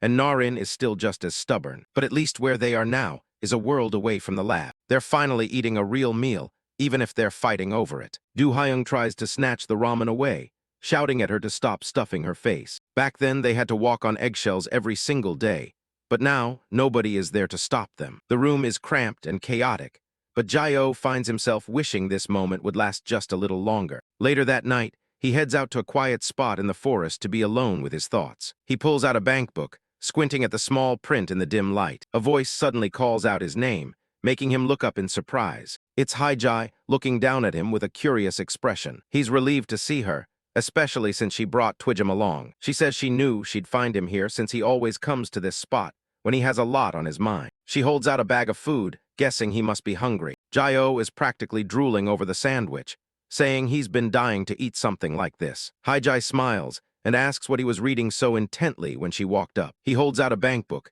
explaining that Song Hye-in set up an account for him. Hye-ji takes a look, and her jaw nearly hits the floor when she sees the balance. She counts the zeros in disbelief. It's 100 million won. She notices the note next to the deposit, says it's bounty money for the guy he caught. The realization hits her that Jae-oh was actually the one who earned all this cash. She's surprised he's so calm about it, but Jae-oh just shrugs, saying he knows it's a big number. He admits he's never really spent money before, so the actual value doesn't mean much to him. Hye-ji hums, trying to think of a way to put that kind of money into perspective for him. Suddenly it clicks, and she finds the perfect comparison. She tells him it's enough to buy exactly 40,000 chicken skewers. Jae-oh's eyes go wide as he tries to imagine a mountain of 40,000 skewers. He can't believe it's that much, while Hye-ji just laughs at his shocked expression. He's still processing the scale of it all as he looks back down at the book. Hye-ji asks what he wants to spend it on first.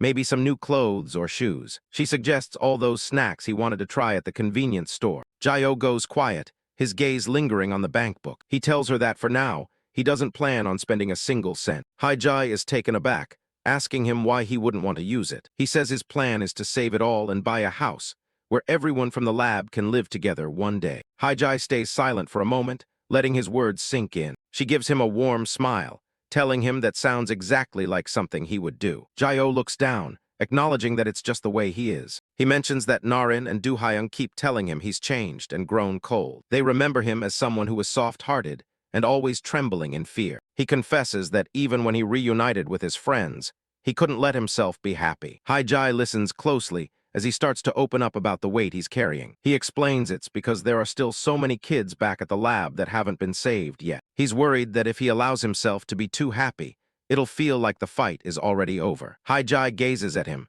clearly moved by his sense of responsibility. She tells him that his dedication to those left behind is actually really admirable. Jae-oh looks at her, surprised by her reaction. She insists he hasn't grown cold at all, and that his kindness is still very much there. She thinks any of those kids would be lucky to have a friend like him. Hye-ji gently brushes the surface of one of the mounds in the clearing. She says the friends who aren't here probably loved that part of him the most. She's sure they'd be thrilled to know he saved Narin and that Do-hyung is still alive. Jae-oh takes a deep breath, letting her words sink in as he looks toward the horizon. He sits down on the ground, leaning his back against a large rock. He admits that despite the guilt, he actually was really happy today, but laughing with Narin and Do-hyung again just made him miss everyone else even more. Kim Jae-oh wonders if they'll ever really see all their friends from the lab again. Hye-ji gives him a reassuring smile, telling him it will definitely happen if he wants it to. Meanwhile, in a quiet apartment, a girl is relaxing after a long day of tiring work with a cold can of beer. Her evening is interrupted when the intercom buzzes, showing a delivery man at the door. She wonders who could be making a delivery at such a late hour, looking at the screen with suspicion. The man on the screen says he'll just leave the package at the door and wishes her a nice day before walking away. Thinking nothing of it, she opens her door to retrieve the box sitting in the hallway. Suddenly, a man in a tracksuit lunges from the shadows and grabs her from behind, catching her off guard. Before she can react, he muffles her scream and her beer can clatters to the floor, spilling everywhere. Later, at a police station, a photo of a victim is displayed during a briefing on a mass kidnapping case. An officer asks if they're really suggesting that all these recent kidnappings were the work of the same criminal organization. The room is filled with skeptical detectives who point out that there isn't any clear evidence to support such a claim. The high-ranking official at the front of the room asks who exactly is in charge of this investigation. Song Hye-in stands tall in her pinstripe suit, taking full responsibility for the case. She prepares to lay out the evidence that proves these aren't just random occurrences. The other officers listen intently as she explains that these cases share 3 distinct commonalities. First, she shows that all recording devices near the scenes were fried by targeted electrical shocks. Second, she reveals that witnesses reported seeing a Hyeseong Express vehicle at nearly every location. Third, she points to a chemical analysis showing that the anesthetic used on the victims is identical in every case. She notes that it's the exact same compound Hermes uses to transport test subjects for the lab. One detective skeptically asks if the culprits couldn't have just acquired that drug through other channels. Another adds that a common vehicle and a drug aren't enough to officially link these crimes to the lab. The room stays tense as the veteran officers remain unconvinced by her findings. Hye-in admits that while someone could be copying the lab's methods, the similarities are too striking to ignore. She looks determined, knowing there's more to the story than they're willing to see. Regardless of the motive, she insists that Hyeseong Express is the central link they must track down first. The superior officer slams the investigation folder shut, signaling the end of her presentation. He agrees to authorize a special team to gather additional data, but nothing more. He makes it clear that officially linking this to the lab is on hold until they secure solid evidence. Hye-in stares at him, her expression hardening as the official investigation is effectively blocked. She politely excuses herself, claiming she has another urgent case that requires her attention. As she walks out of the station, she pulls out her phone, already anticipating the fallout from the meeting. She tells the person on the other end that the official investigation was shut down exactly as she expected. She admits the whole presentation was just a performance to make it look like she's been taken off the case. Her real plan is to infiltrate deep inside Hyeseong Express and tear the whole operation out by its roots. Elsewhere, Jae-oh and Lim Narin walk into a massive, pristine house, marveling at how clean and huge it is. Narin is immediately distracted by a plush bed and dives headfirst onto the soft sheets. She tries to convince Jae-oh to stop and take a break, asking him to come lie down for a bit. Jae-oh stays focused, reminding her they need to find a clue to decrypt the memory drive they took from Han Kai-cheol. Na-in proposes a bet. If she finds the clue first, Jae-oh has to grant her a wish. Encouraged by the stakes, she sits up with a mischievous grin, promising not to ask for anything too ridiculous. Jae-oh agrees to the terms and suggests they split up to search opposite sides of the room. Lim Na-in suddenly stops, her eyes wide as she calls out Kim Jae-oh's name. She points to a tray of beautifully decorated pink berry cakes sitting on a table. Next to them are slices of a dense, multi-layered chocolate torte on a white plate. A gold stand holds several glossy blueberry pastries, topped with fresh fruit and rosemary. Na-in asks if these treats could possibly be a clue, but Jae-oh immediately tells her they aren't. Jae-oh searches the refrigerator, telling her she can't eat them, much to her disappointment. He explains that since everything belongs to Han Kai-cheol, he doesn't want to touch or use any of it. Na-in looks at a tart in her palm, suggesting that they should be allowed to use his things as compensation for what he did to them. Jae-oh gives a cold, disgusted look, saying that the thought of that doctor even touching this stuff makes him want to throw up. Na-in looks down at the dessert,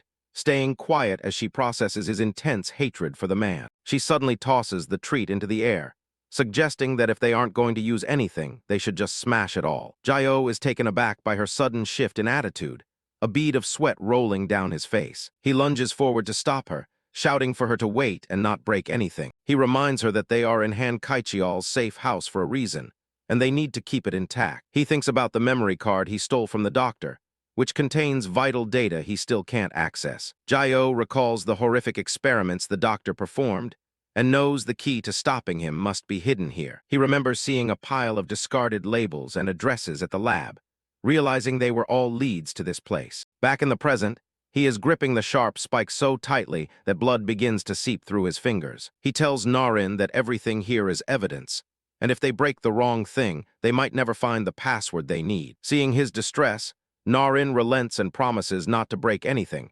thanking him for the explanation. She looks at his bleeding hand and asks if it hurts, her voice filled with genuine concern. Jae-oh watches as the blood on his hand begins to swirl and heal, saying that physical recovery doesn't make the pain go away. Na-in gives him a soft, understanding look, her playful demeanor momentarily replaced by empathy. Jae-oh turns back to the room, instructing her to start checking the walls for any signs of a hidden safe or compartment. Lim Na-in is confused. Why are they wasting time searching the walls? Kim Jae-oh explains that if there's a hidden compartment, the walls will give it away. She gets it now.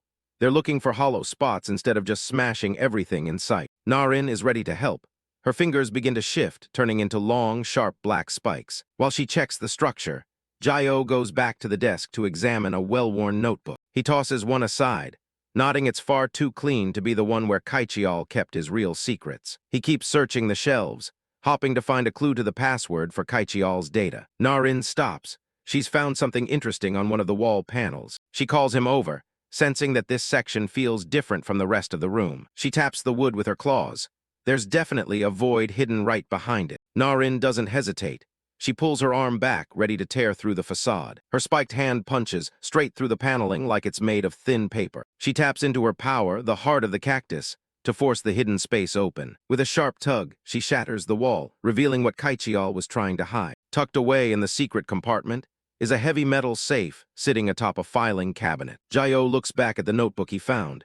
He thinks he's finally cracked Kai-cheol's password pattern. The book is filled with complex math equations and logic patterns that most people would never notice. Jae-oh gives her a rare smile, admitting he wouldn't have found the safe without her help. Na-in freezes. She asks him to repeat that last part. She leans into him, her face flushing as she admits that hearing him praise her sounded really nice. Jae-oh's expression softens as he looks at her. He gives her a quick head pat, genuinely thanking her for all the help. Na-in practically melts under the gesture, clearly enjoying the rare moment of affection. But when Jae-oh tries to tease her about it, she lunges at him, calling him a cheater for using her wish that way. Their playful moment is cut short by the sudden chime of the doorbell. They both tense up immediately and look at the security monitor.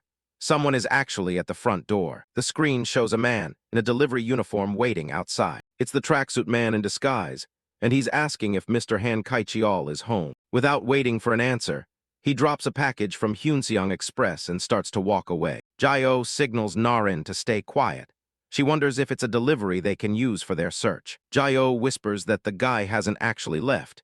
He can still hear him standing right outside the door. They glance at the door handle they smashed earlier. If the delivery guy sees it, he'll know someone broke in. Suddenly, Jae-oh's phone starts buzzing in his hand. It's a message from Song Hye-in, warning him that the lab is using a delivery service as a front. The warning is clear. Do not touch any packages from Hyunseong Express under any circumstances. As he reads the text, a faint beeping sound starts coming from the box in the hallway. Jae-oh's blood runs cold. He knows that sound all too well. It's the same mechanical beep he heard constantly during their time as experiments in the lab. He doesn't have time to explain. He immediately reaches out to pull Narin back. The box on the floor starts to glow as the timer hits 0. Jae-oh realizes they've been set up. The lab knew exactly where they would be. He flings the box away, trying to put as much distance as possible between himself and the box before it explodes. The package detonates in a massive fireball, tearing through the hallway. The force of the blast shatters the windows and sends glass raining down from the building. Inside, the safe house is turned into a smoking ruin of twisted metal and rubble. Kim Jae-oh barely has time to brace himself as the ceiling caves in around him. But he isn't hit. Lim Narin has manifested a dense wall of thorns to absorb the impact of the explosion. When the smoke clears, Jae-oh looks at her in horror.